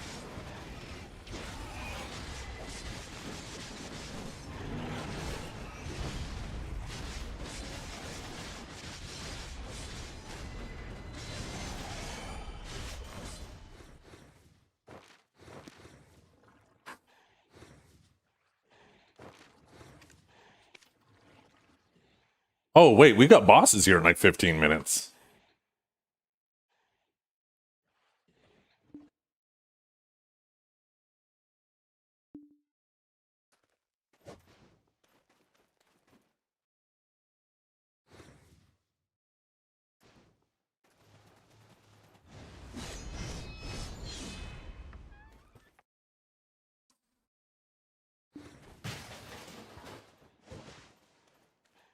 Yeah, no, I almost forgot about it.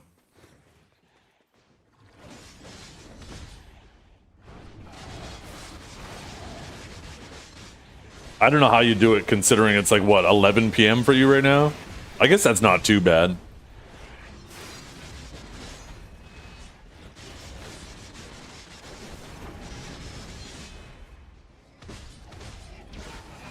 It's called being a DJ? Oh, shit. You gotta teach me that skill. Oh, that one too.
When I'm done streaming today, I'm going to be putting on my playlist, and I'm just going to be skipping songs, just to go through all the recommended songs until it plays the song I was thinking about. And then I'll send it to you on Discord, Dragar.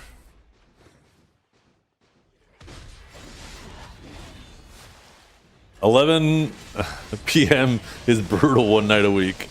Yeah.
Is this my new main? No, I'm sure Sage is still my main. I am curious about the warrior changes that are coming up. I've always liked Suck Warrior. Used to be my main a long time ago.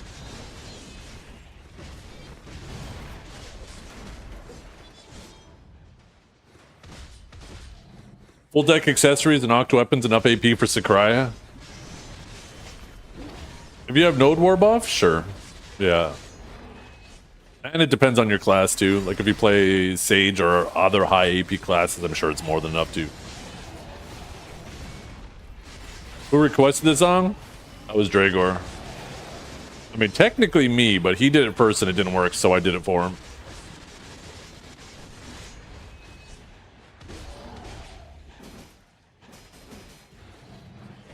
What are these lyrics?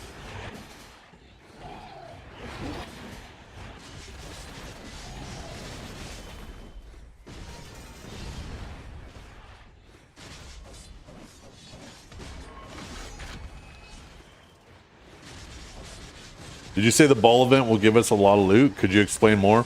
Yeah, every single time there is a ball event, which is twice a year, they give away a ton of either crons, hammers, and yeah, primarily a lot of that stuff.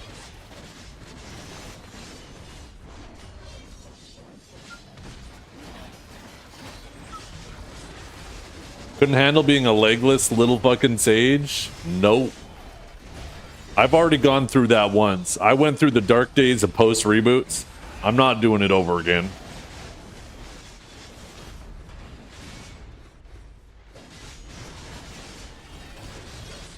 I'm not doing it a fucking second time. Will likely end up happening though, since the changes don't affect PvE at all. I think the most likely outcome is I just grind on Awakened Sage and then I do large scale on Suck Sage.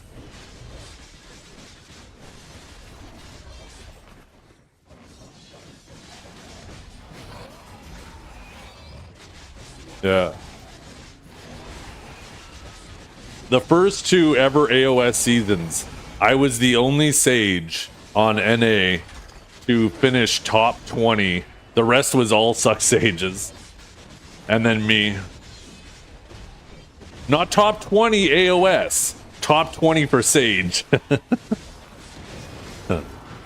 And there was like 2 Sages on EU. Kaj and one other. Kaj made top 100. Actually, I think one of the other Sages might have made top 100 on EU as well.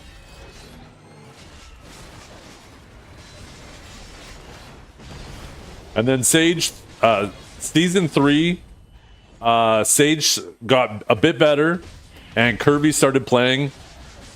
He got top 100. Season 4, Calb played, got top 100. Season 5, I think all 3 of us got top 100. And then 6, I'm trying to remember the season where Sage got busted. I think that was season 6, right? You still gonna let it rip on Sage this season? It's not a good time for me to play a lot of games, so it's gonna be a lot like previous seasons where maybe I get like maybe a dozen games in a week. Because my daughters are still in school and dance.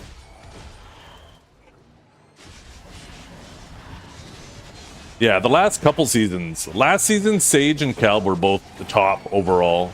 The season before that, Calb was top overall again. And then the season before that,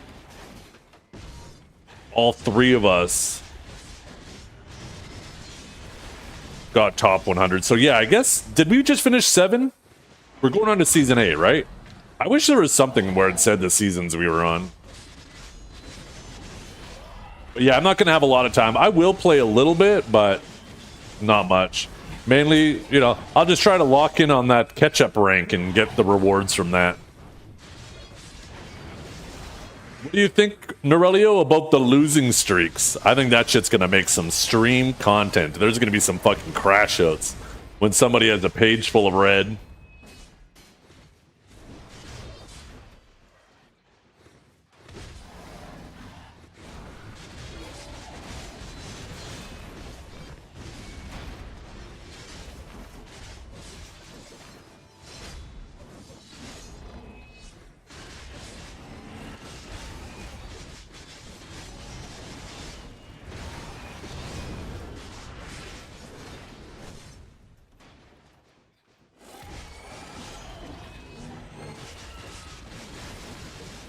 The red carpet. Oh, shit.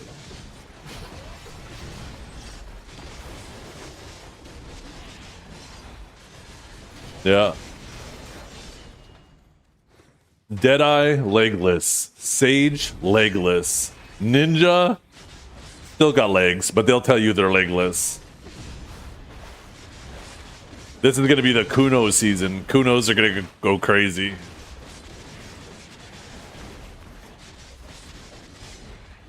Armin will? Did that change affect Suck Ninja much? I thought they were Awakened focused, but maybe they were. Kuno and Seraph, yeah.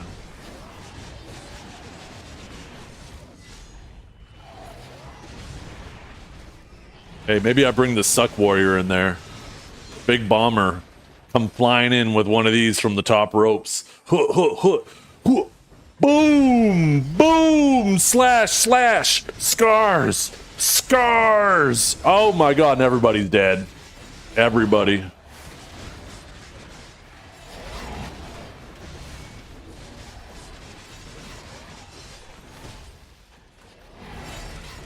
Definitely won't get grabbed in all that.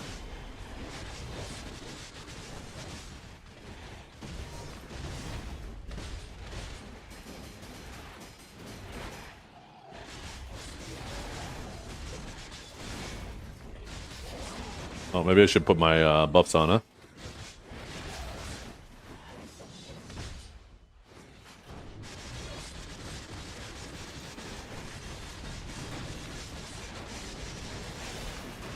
How's video nowadays?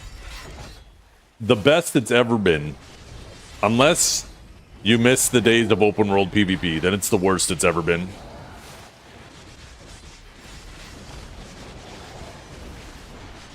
Biggest complaint about the last Global Labs was Seraph not being touched at all. I think that's because, like, in large scale, Node War and Siege, you don't have Seraphs, like, fragging out. In Guild League, they don't really frag out. They're super useful at getting the catches, but it's the other high damage classes that are securing the kills. So, like, Seraphs are just kind of sleeping, right? Pearl Abyss can't get the data because they're not actually playing. But I think in AOS, right, when you see... Potentially, maybe not, right? But when you see like the top 100 just flooded with Seraphs, that'll be the data that makes them go, oh.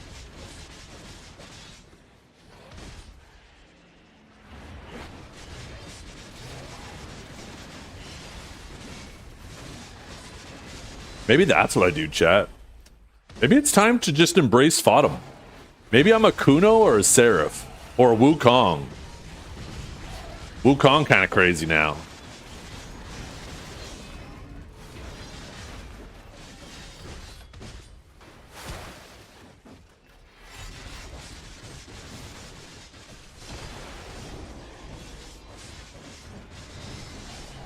I just think the biggest...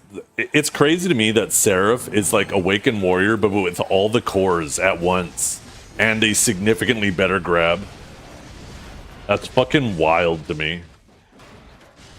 They have built in like 3 or 4 cores and the craziest grab in the game that's ever been made. Even crazier than Lawn. I never thought I'd see the day.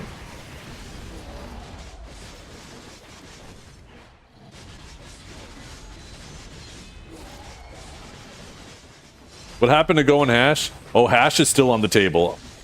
It's just Awaken Hash doesn't have any changes coming. If nothing was happening to Warrior, I'd be on Hash right now. But I am curious to fuck around on Warrior since it is my old love, you know?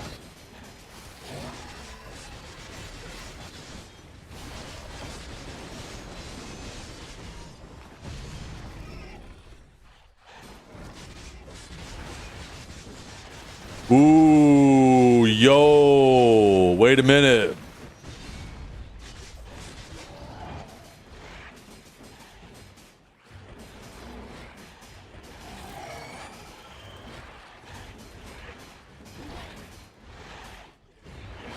I could be playing this song while playing Hash? Wait a fucking minute. Oh, that's it. Maybe I am a Hash main.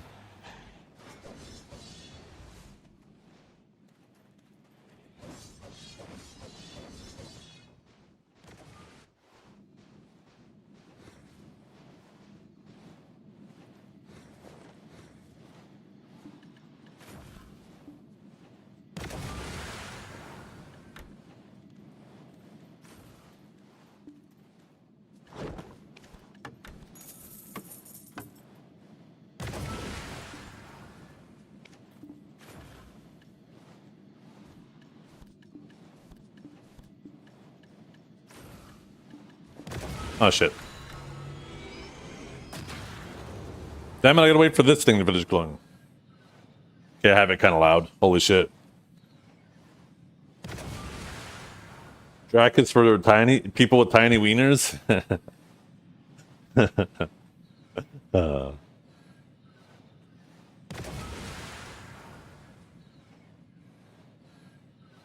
Yeah.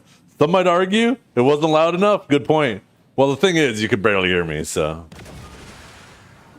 maybe I just need to turn up my mic. PoE 2 just dropped another teaser. I think we're getting a new act. No, I still gotta finish Crimson Desert. Why is PoE and fucking Diablo doing this to me? Why can't they wait?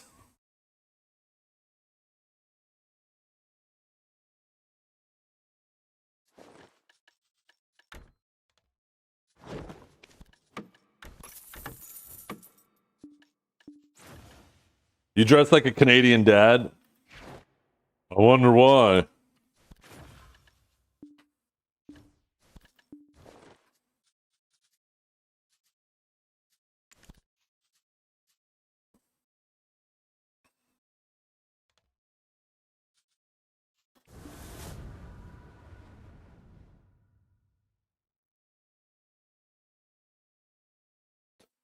I'm ready to, by the way. I'm swapping.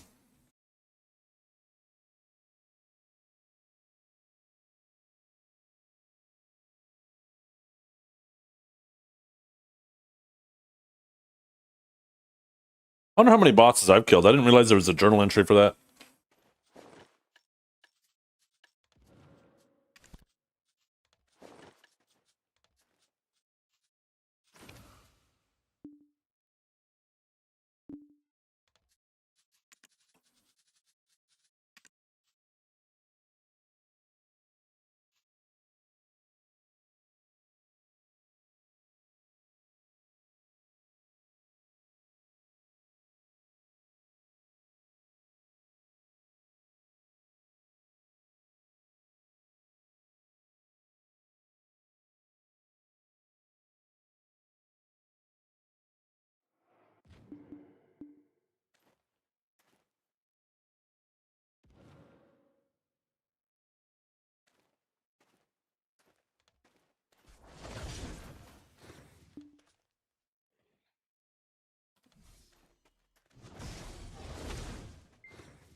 Yo, what's up?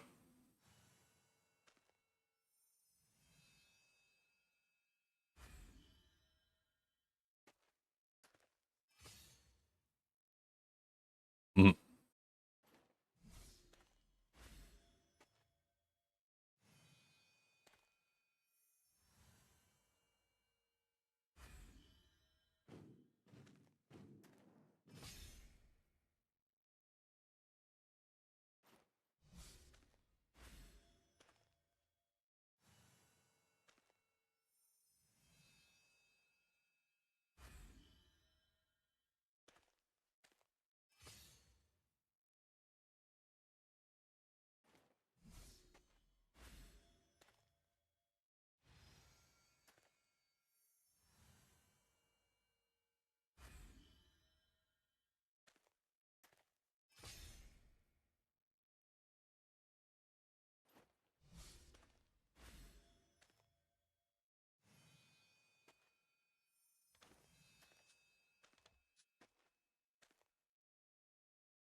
They are.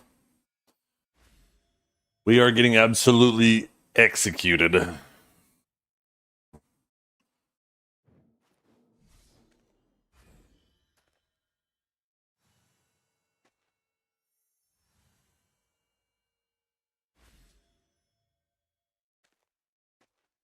I done for Crimson Desert? No, I still play it.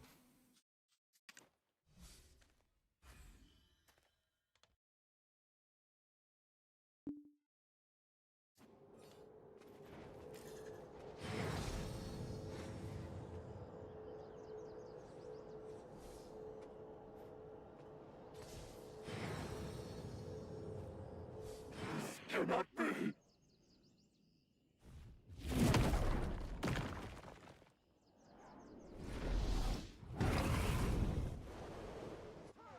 Yeah, you get a new piece and you say, oh, what's this abyssal? And that's it.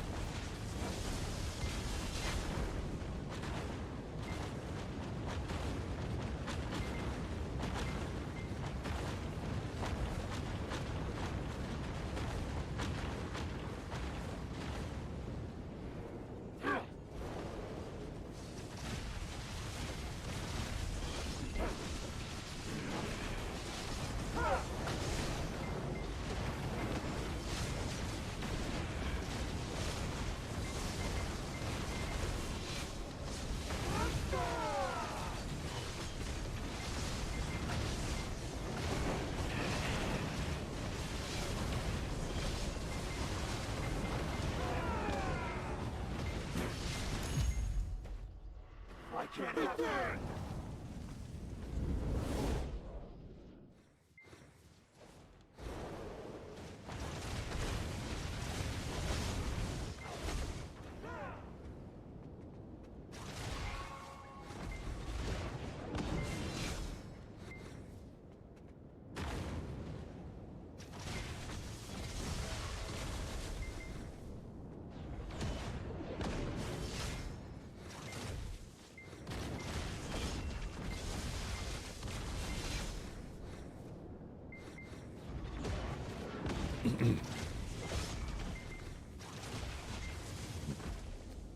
I just did a tour on hard difficulty. That shit was a fucking battle.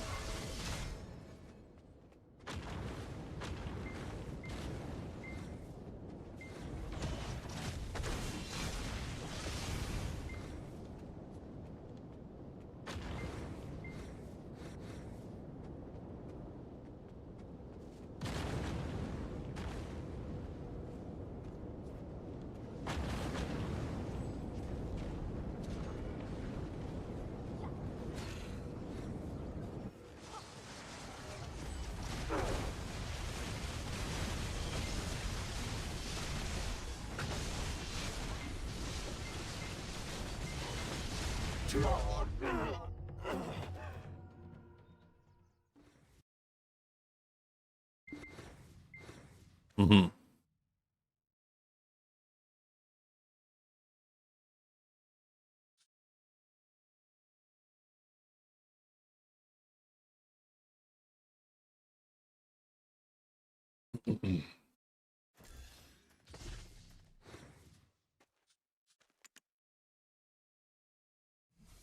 Are the changes to Sakurai good? I think they're just making it so the things that you use to make the upgraded crystals drop more often, right? Oh, the Sage Nerf, all of it is. It doesn't need Stam Nerf. It needs damage, movement, damage removed from its movement abilities. That's what it needs. That's what makes it unfun to fight against. Remove the slows, remove the range grab. That would be much healthier for the class.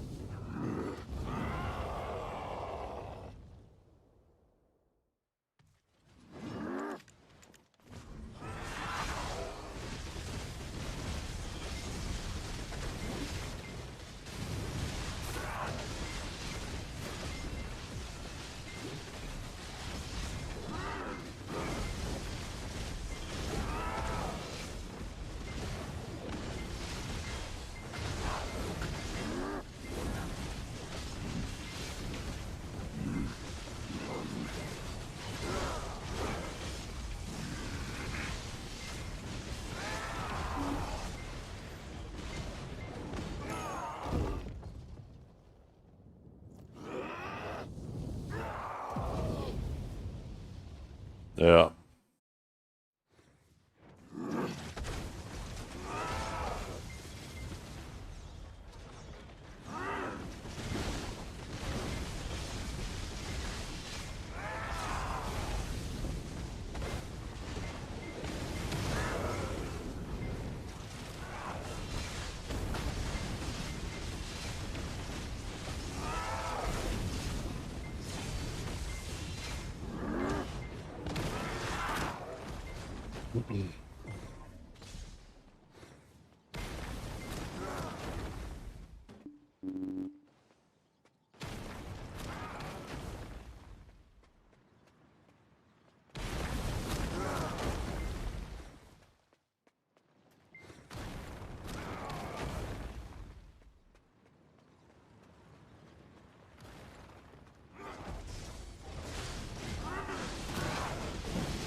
Oh, this is Linkin Park. Newer Linkin Park with their new singer.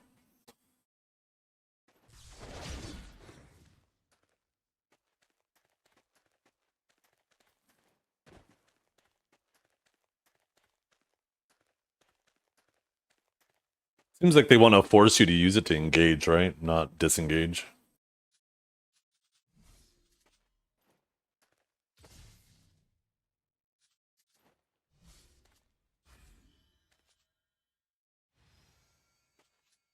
Mm-hmm.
Yeah.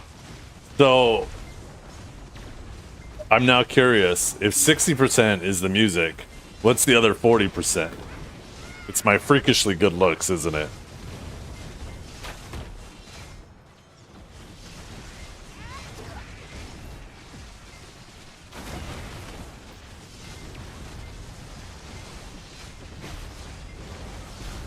Charming good. Oh, hell yeah.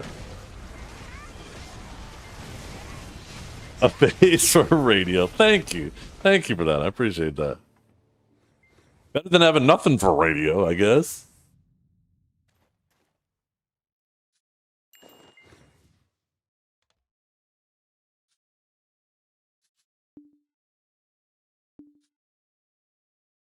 Ooh, I love good food. I love good food.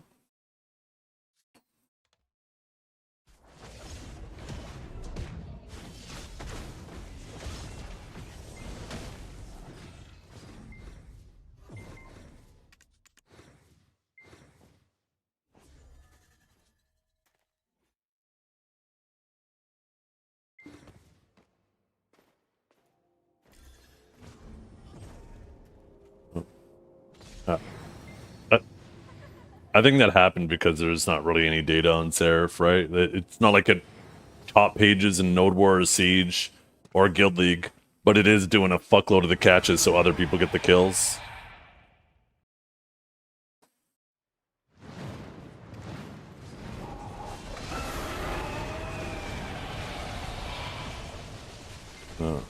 Right? That's what I said. So many people are like, why are you freaking about Sage? They said they're going to monitor the season. I'm like, if we go based on their track record of following what they say, they're hitting like maybe 2% of them.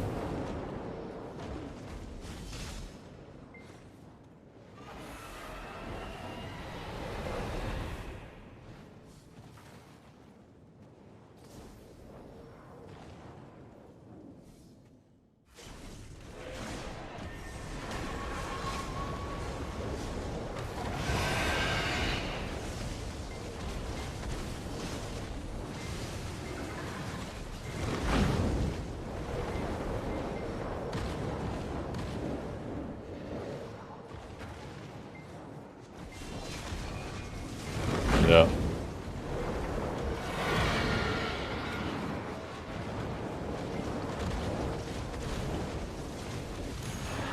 But yeah, they meant 3 weeks, not 3 months.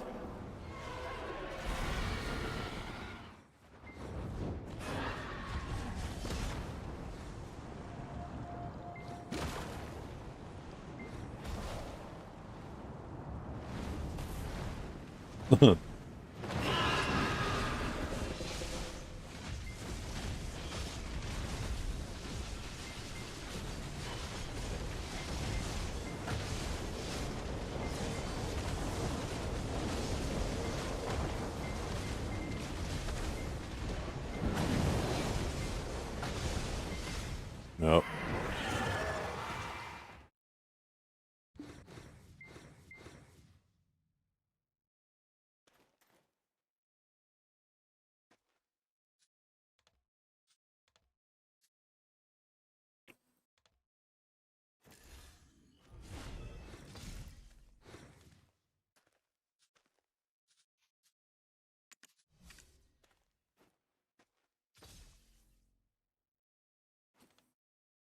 A grab combo for Psych Warrior? I do not have any combos for Psych Warrior.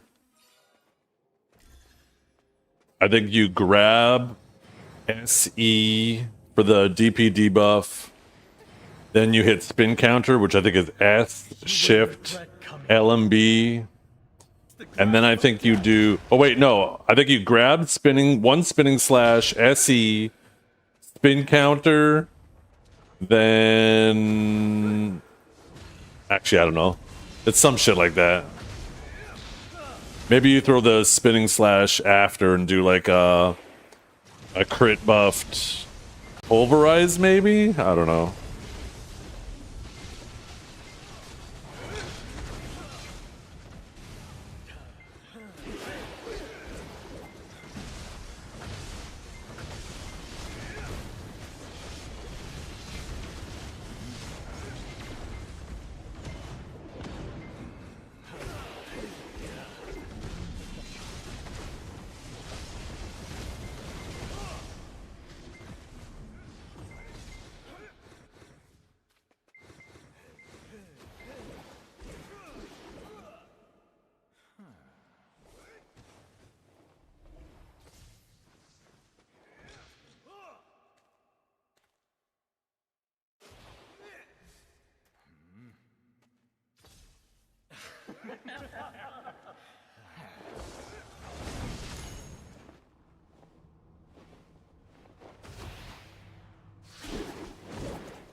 Take some damage. Yeah.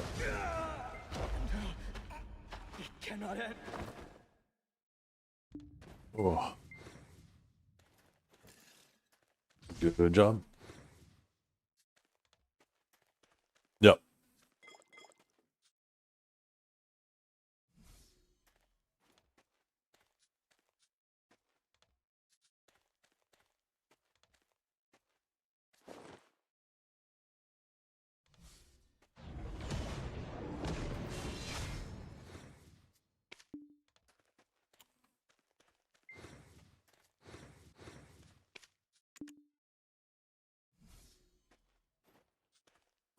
Yeah.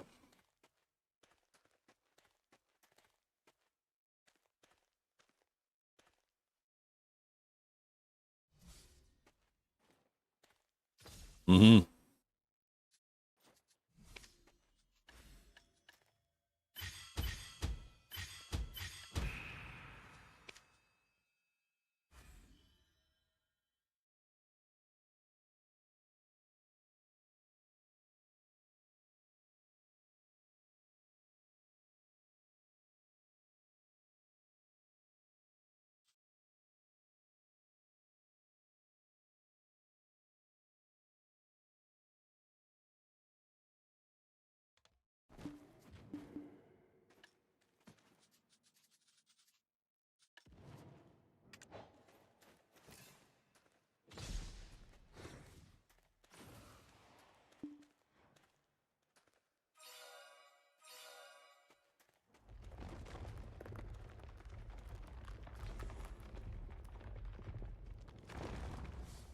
Did we take the right one? This says First Abyssal on my screen.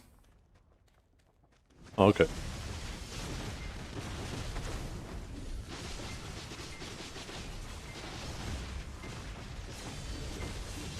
Oh, gotcha. That makes sense.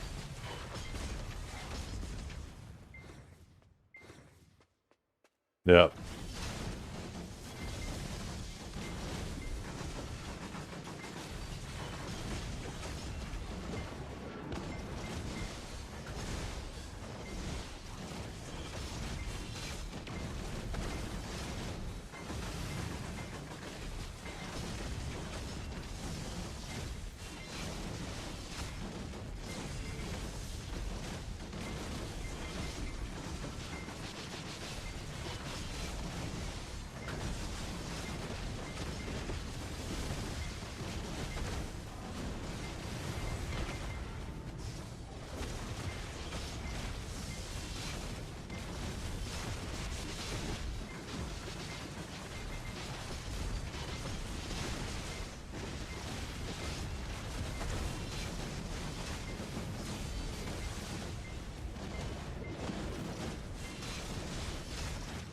So far, it's looking identical. I thought there was supposed to be some randomness to it.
That's what I was thinking too. It'd be like Pit of the Undying, where, you know, they have like this fake randomness, but it really just alternates.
Good job, gentlemen.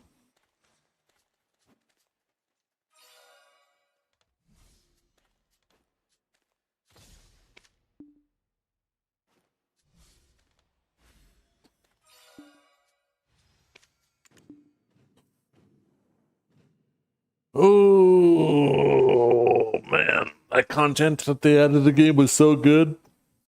Nobody could have ever predicted that AOB would be just that, right, chat?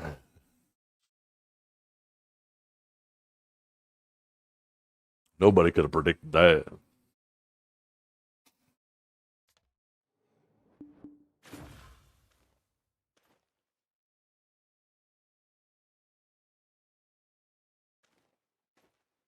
See?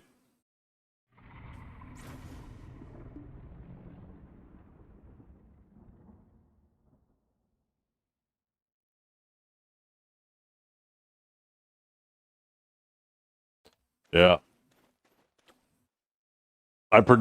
I knew it was going to be exactly that, Infinite Crimson. I was like, knowing all of the content Perlbis does, it's going to be just one of a few options. Either it feels like shit and it's unrewarding and nobody does it, or it's rewarding but boring and you just do it quickly and get it done for the rewards.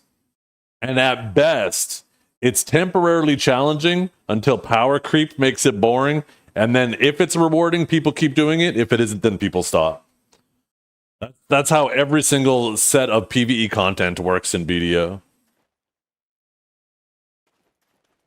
A lot of people had this vision like it was going to be this thing where like it was infinitely scalable and it would just continue to get more difficult and you would just go as high as you think you could go. And I'm like, there's no way it's ever going to be that. If you take a look at how they've ever designed any PvE content in BDO, there's a 0% chance. I don't think they have the capabilities of doing randomly generated like instances where it randomly generates like an arena and randomly generates the mobs and progressively gets them more difficult and can scale that as high as you're able to do rounds. Like, for example, Diablo Rifts or Path of Exile maps. I just don't think this engine is capable of that. So I think we're doomed to content always feeling this way in BDO.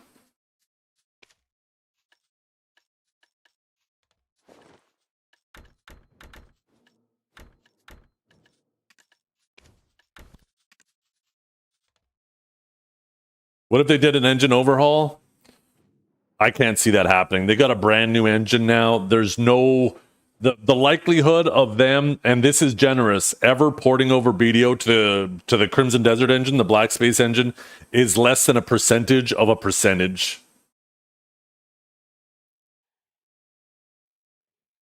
Can't wait for that 100 floor tower. I'm pretty sure this is it.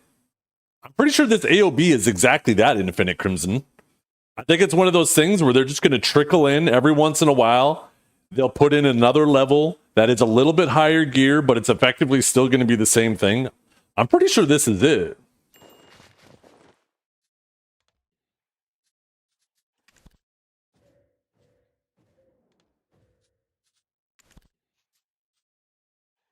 Oh, let's do my farms quickly. That would take years. It would be easier for them to make a new MMO than to try to filter through all of the code of BDO and adjust it and change it and make it all work in the Crimson Desert engine. It would be easier just to start from fresh.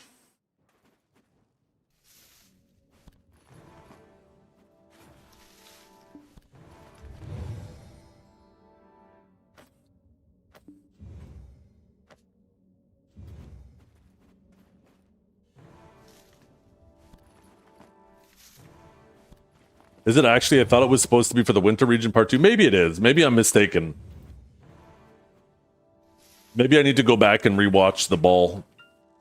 But my understanding, and I could be mistaken, I probably am, that this is their 100 floor dungeon, but it's not going to be like 100 floors right away. It's just, you know, they'll just trickle in more and more.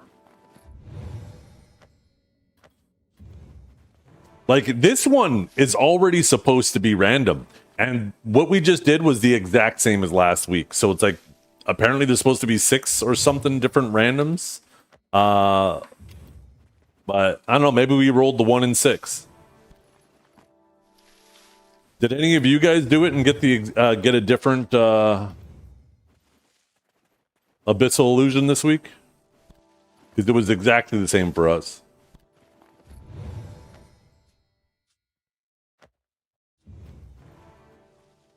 Maybe it's server-wide.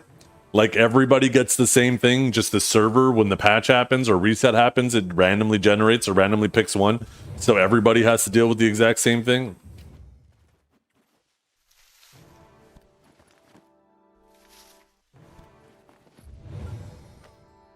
But at least in Pit of the Undying, it rotates, right? Like it rotates every other day. Or every other week.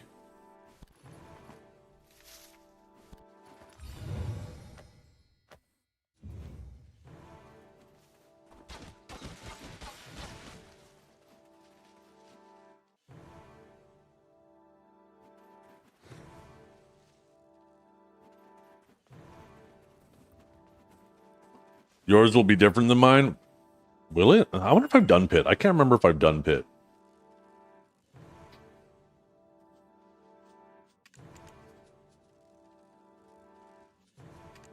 Will I not search it that way? Why is it not searching that way?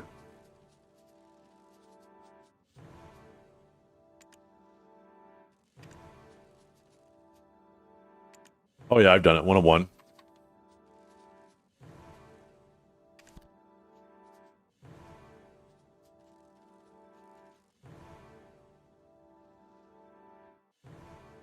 Oh man.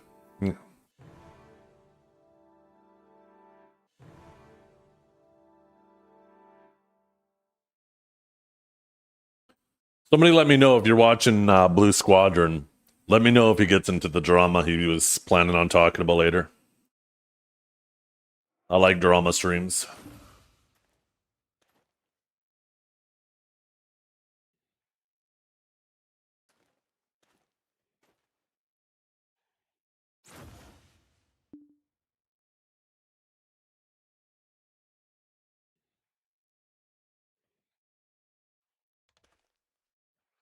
He was talking about people farming his academy like 5 minutes ago.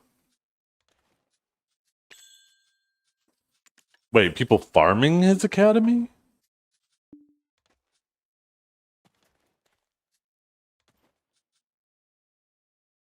Drama, Andy? Hey, blame the game. It's the best content we have in video is listening to the drama going on.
He banned you for saying he's barely grinding?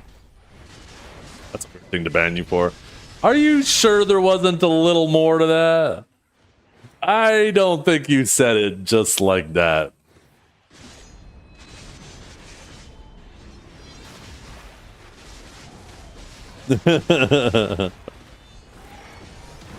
No, I believe you said that. But I'm sure there was more.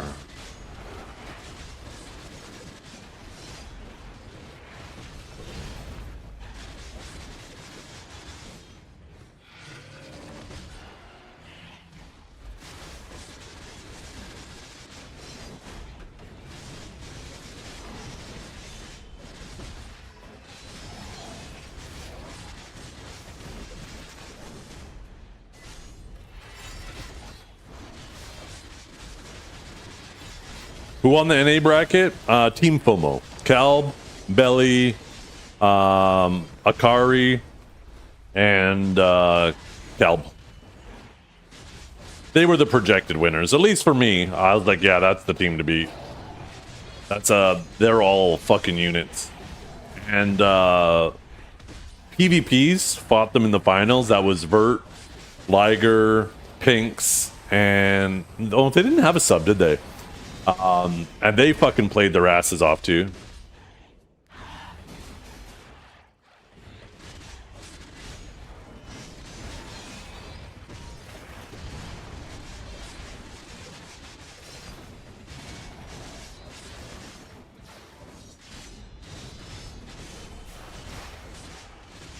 Having fun, I am. Yeah, I do. You know, I'll always miss my warrior. Still prefer my Sage, but I am curious about the Suck Warrior changes that are coming. Over the years, a lot of the things that I disliked about Suck Warrior are gone now, right? It actually has proper protected, more modern protected movement. It's going to have more than just a couple of abilities once it dives in. It's going to be able to actually disengage now. It doesn't have the accuracy problems that it did back in the day.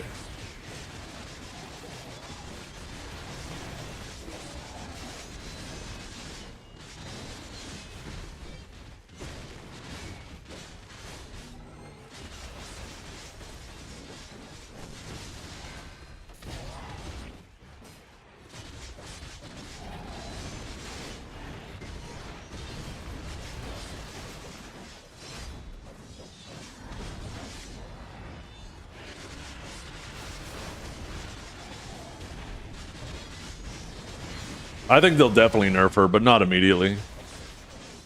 I'd be surprised if she caught any nerfs before the end of the season. I could see probably right before the next bowl, and then they release a new class for everybody to be hyped about. That's when they'll nerf her.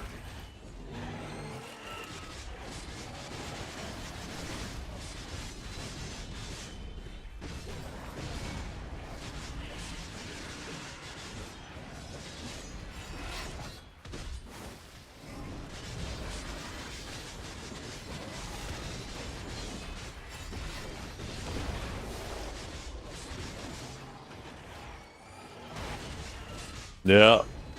It's a great way to get people to reroll, right? Make sure whatever the newest class is, make sure it's busted, and then nerf it. Just as the new class is coming out.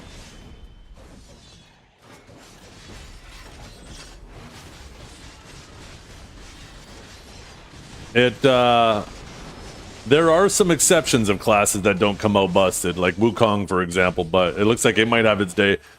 I don't know. I don't think it's going to be busted, but it does look like it's going to be quite strong after these changes. We'll have to wait and see. With a lot of classes at the top getting some heavy nerfs, right? You got to remember, when everything else is getting nerfed, if you stay the same, that's an indirect buff to you. I'm sure Divios is going to be playing this AOS season, and it'll be interesting to see how he does. Someone was saying they're going to bring new accessories. Nobody knows that for sure. It's just it's reasonable to assume that if they're going to give us a new of anything, it's going to be accessories. Accessories are some of the oldest thing we have right now, and the cheapest thing. If you compare like how expensive your accessory slots are to get to deck compared to every other slot, your accessories are dirt fucking cheap. So it is very likely, because of how old accessories now and how cheap they are, that they're the next thing. But we don't know for certain, right? Nobody knows for certain, except for PA. And even then, I don't even know if they know for certain.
See, I don't think that's that quick, to be completely honest.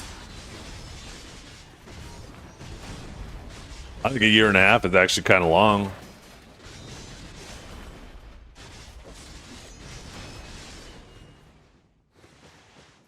Yeah. Oh, that's another thing too, right? If you take a look at their plans on AOB and Adonia Part 2, like, I don't know how they give us that much more AP without it being accessories. Unless they just add a whole new gear slot that gives AP and we level that up.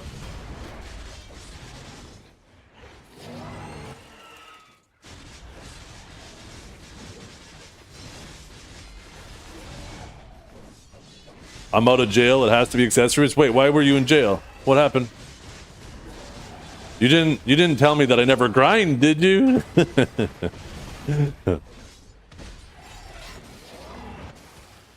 Yeah.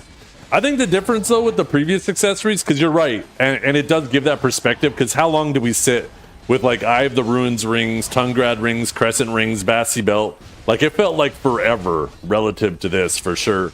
But I think that's also largely to do with the fact that enhancing back then was so much more risky and lengthy that the idea of getting one pen accessory, one maxed out accessory, was kind of insane. Never mind getting all of them maxed out. Where now with the pity system and no downgrades, no losing accessories on failure, it's just now you just have an XP bar you're filling up, and it makes going from bottom to top accessories so much easier than it used to be.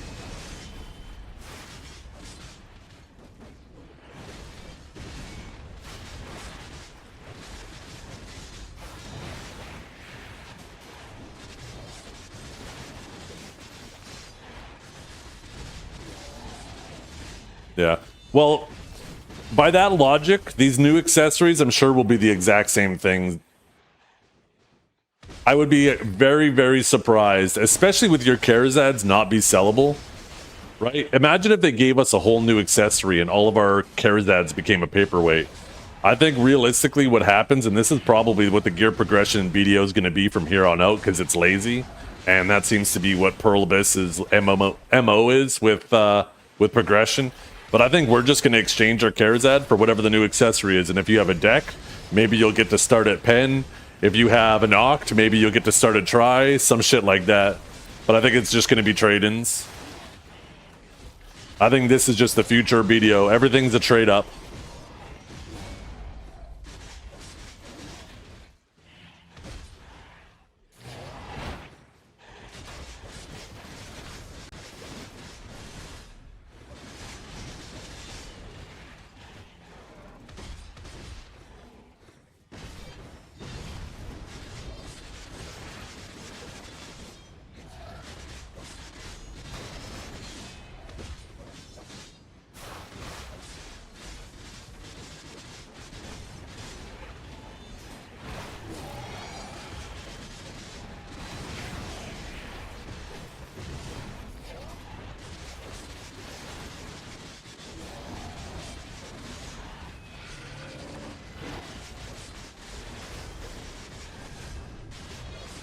You hope not. This kind of progression is boring. It is. I agree. It's much more interesting to have a new item. I also think just using resources and not having to go out and not have to go and grind new... I miss the days where you would have to go grind bases. That the crons weren't the bottleneck. It was part of the problem, right? You'd still have to get some crons. But, like, whales couldn't just whale for crons and click forever, right? That even whales still had to go out and grind to get the base accessories to click. I honestly think we need to go back to that.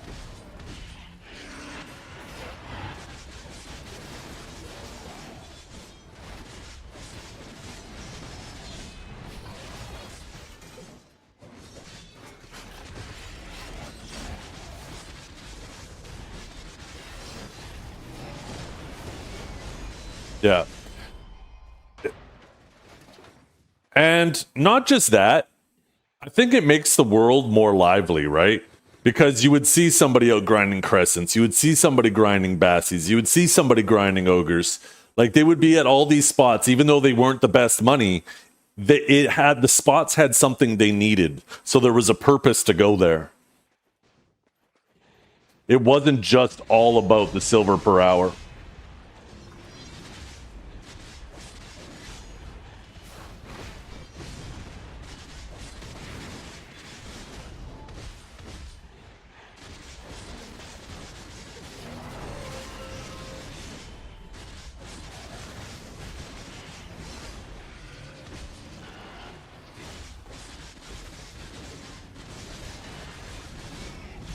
I miss the days when Zeth was grinding Sakraya with Suck Warrior. Oh wait. We might see more competition for resources. I don't think so, because Marnie exists. I think yes and no. It would give more competition for resources, and it can do it while Marnie exists. I think you need to just follow like what you did with the Adania realm. And make it so people have to pay to go into Marnie. So people typically don't want to go into Marnie, but allowing for that conflict. But for the people who want to have their safe space, pay a tax to your Adana.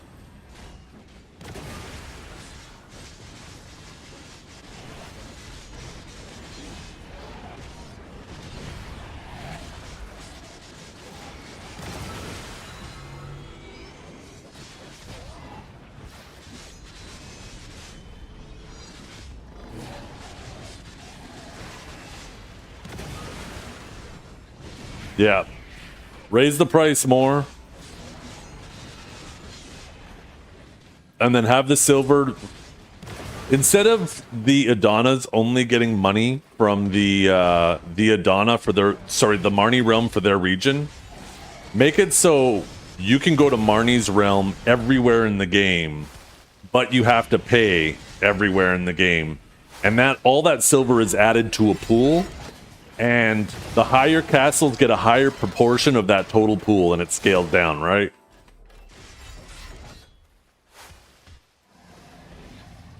Like Castle 10, because there probably will be 5 more castles. Castle 10 gets 15%, the next one gets 18, the next one gets 15, the next one gets 12. Whatever you need to do to get the total of 10 castles to an even distribution of a total 100, but higher for the higher castles. The tax cart back? Ooh, that'd be kind of cool too. Maybe you could give a portion to the tax cart. I miss the tax cart days. I completely forgot about that.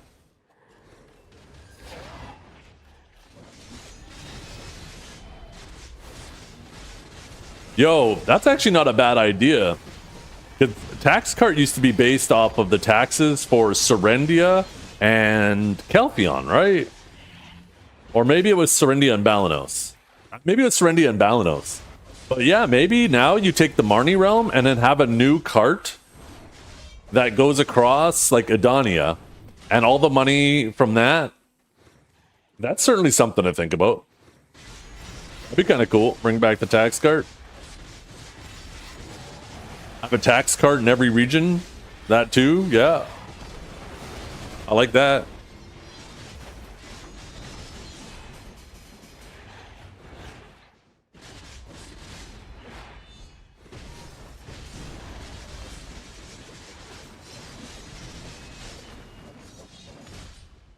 The tax cart created some fun PvP content between guilds too, because you would have the strong guilds try to hold it down, and then you'd have other guilds try to gank them and stop them from getting the money.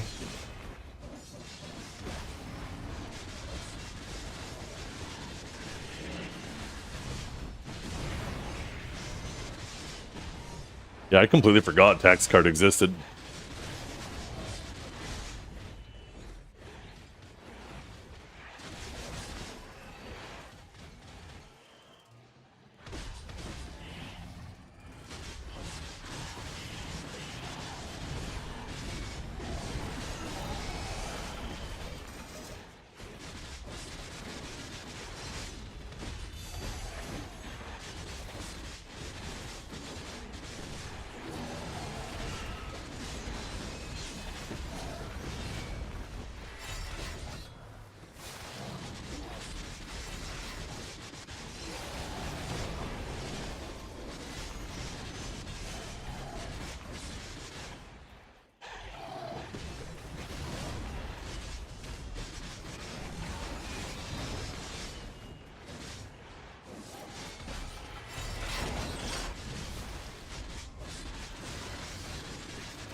I used to love it when Black Rose and Digi would try to gank Cho's carts because I had a full DP setup, like a crazy DP setup, that if they tried to gank the cart, then everybody in Cho that didn't have a DP setup struggled to get money, and I basically just free farmed. Remember, I would walk away with a couple billion silver, back when a couple billion silver meant something. Whenever that would happen, I would just, every tax card, I would pray, come on, Black Rose, come fuck over all these Cho Nation Rangers so I can make money. Because it was always the Rangers, and I think it was Zerk spinning on the cart too. Oh, and Shies. Shies, Rangers, and I think Zerk's always made the most money.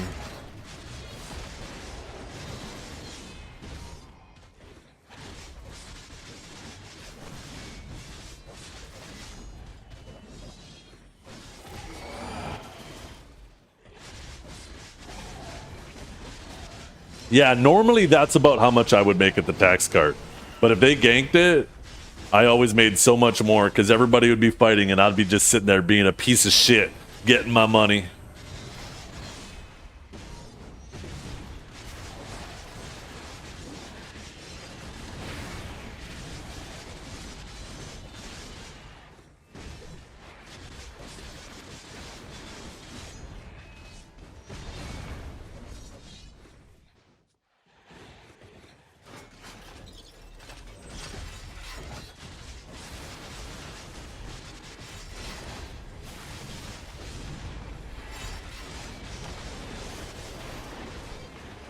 I went on the elephant one time because I was curious.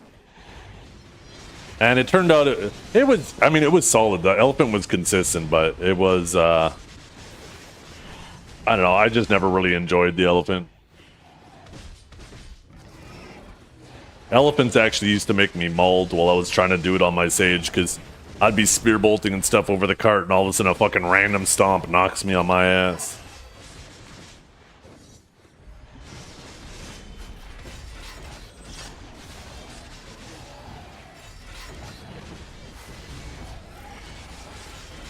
Ugh.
Velvia Pirates? Yeah.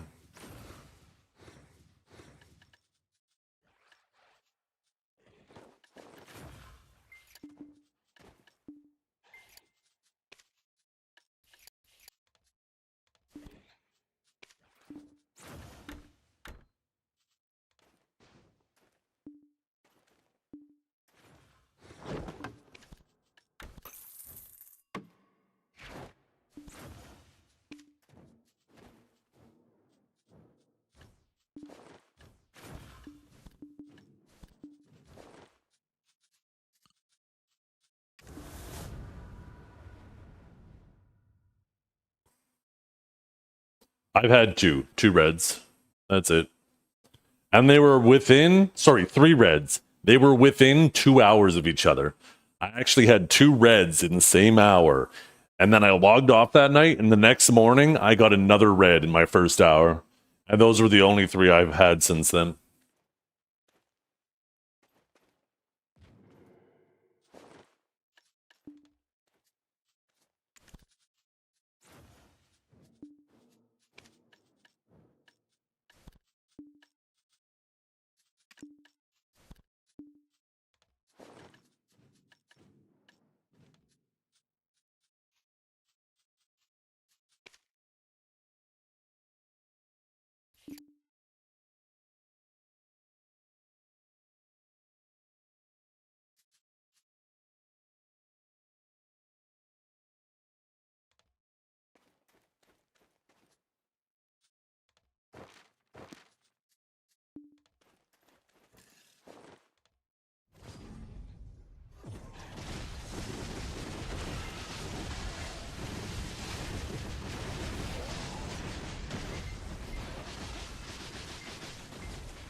Ooh, we're at 53% chat. Only 47 more.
feel stuck in a loop. I want to grind a new class. Tired of Awakened Witch, but whenever I take something, I just want to go back to Witch. Yeah. That's how I feel like with Sage. Every time I grind on something else, I'm like, Witch has on my Sage.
It's going to be rough, Silvervein. It's going to be rough.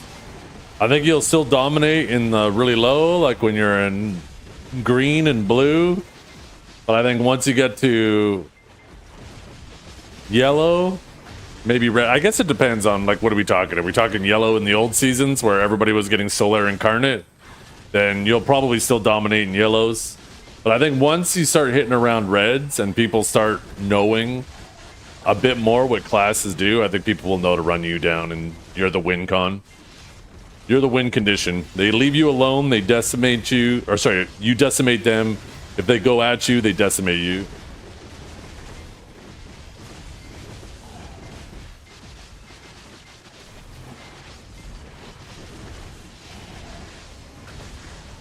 Do you think PA would rethink it?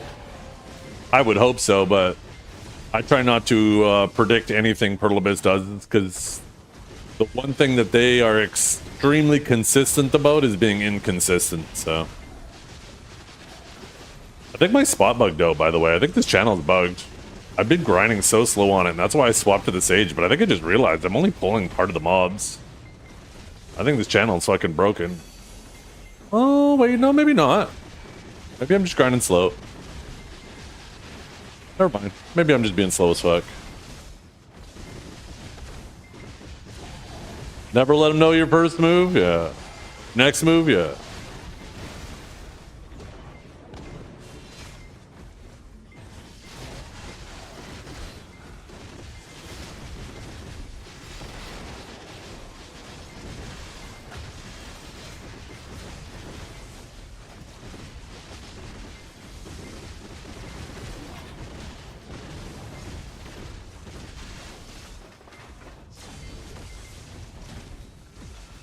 Is it just me, or is Blue Squadron's stream extremely out of sync?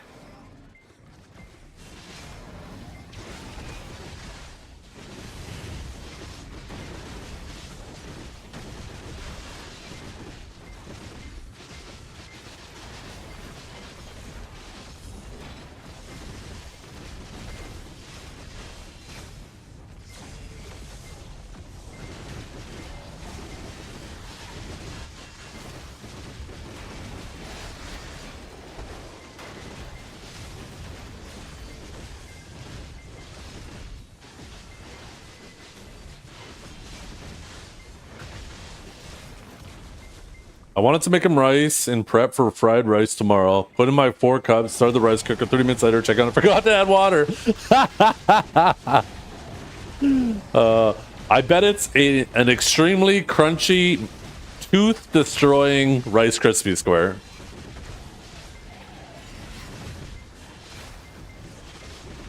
I haven't made fried rice in a little while, though. Maybe I should do that tomorrow, too. Not a bad idea. You're making me want to make some rice tonight and make some fried rice for tomorrow.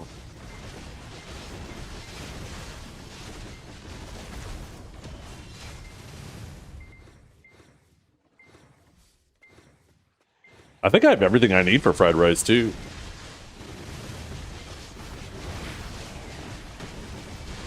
Chicken teriyaki? Ooh. Delicious.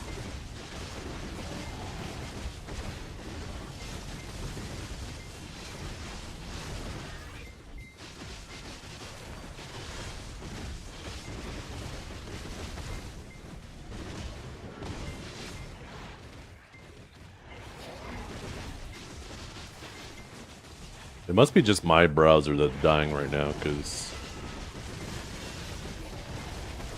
nobody in his chat is complaining about it being out of sync, which leads me to believe it's just my end.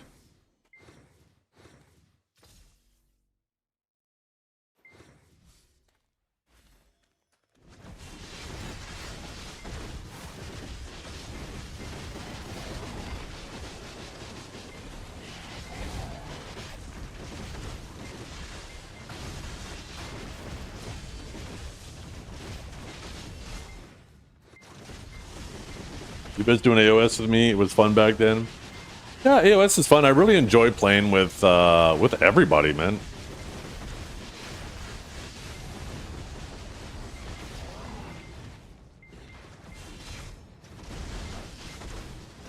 Do I know how to play Suck Sage?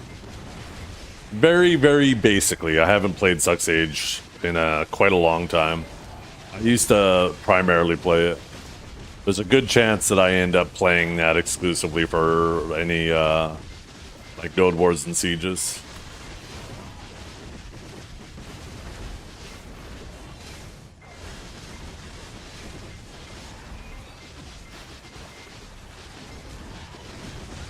Don't you always suck at say shut up?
Oh, Awakening Sage is not hard to PvE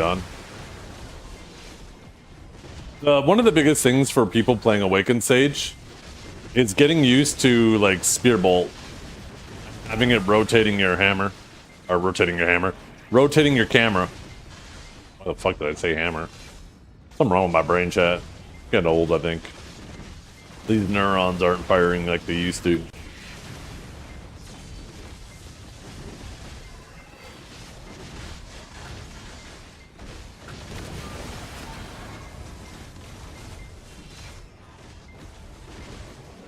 I have linked to a guide, yeah. Exclamation mark Sage guide.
I don't think there's. I don't know what causes the problem, so I can't speak to avoiding it, but it does seem to happen to some people more than others, so I'm not sure what it is.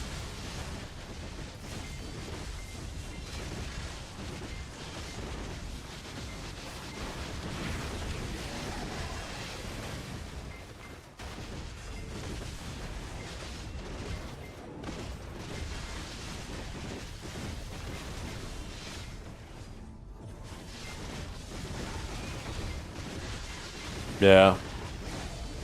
If anybody ever figures out how to repeat it, then they should record it and submit it to Pearl Abyss. Because one of the things about reporting bugs to Pearl Abyss is if you don't give them instructions on how to repeat the problem, then they're just kind of like, huh? We don't know, right? We can't repeat it, so we don't know what to fix.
Oh, that reminds me. I actually want to get...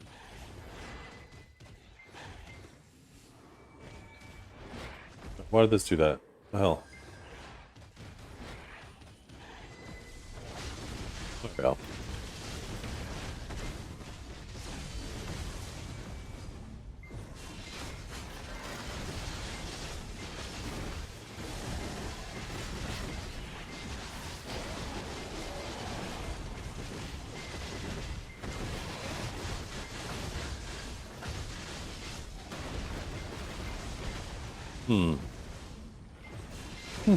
Wouldn't be a terrible idea, Captain. Obviously risky. They could go up, they could go down.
Man, it's already 6:30. Should probably call it a day here.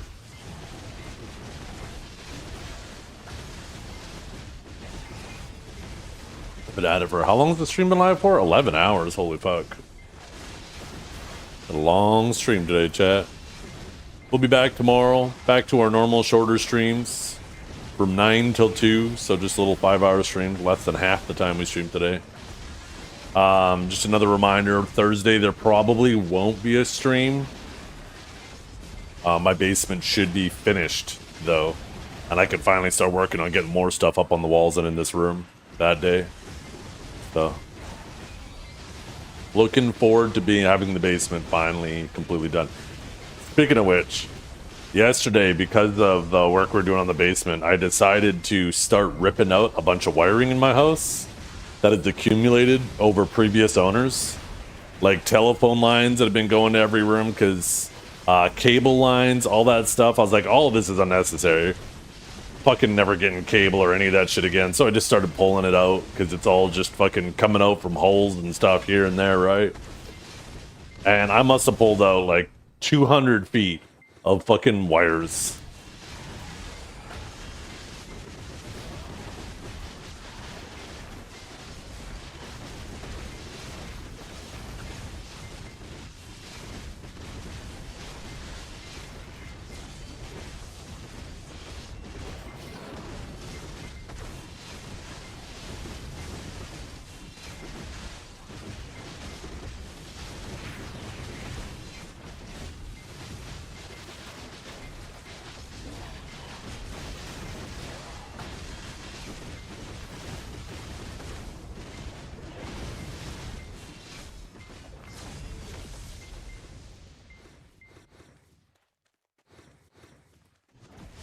Okay, chat, I'm going to send you guys over to Vert, though. Thank you for hanging out today. Go commend Vert on how well he did in the tournament. Vert actually killed it. He put in the grind on that Kuno and had an absolute awesome showing. But thanks for watching today, everybody. Hope you all have a wonderful day, and we will be back tomorrow.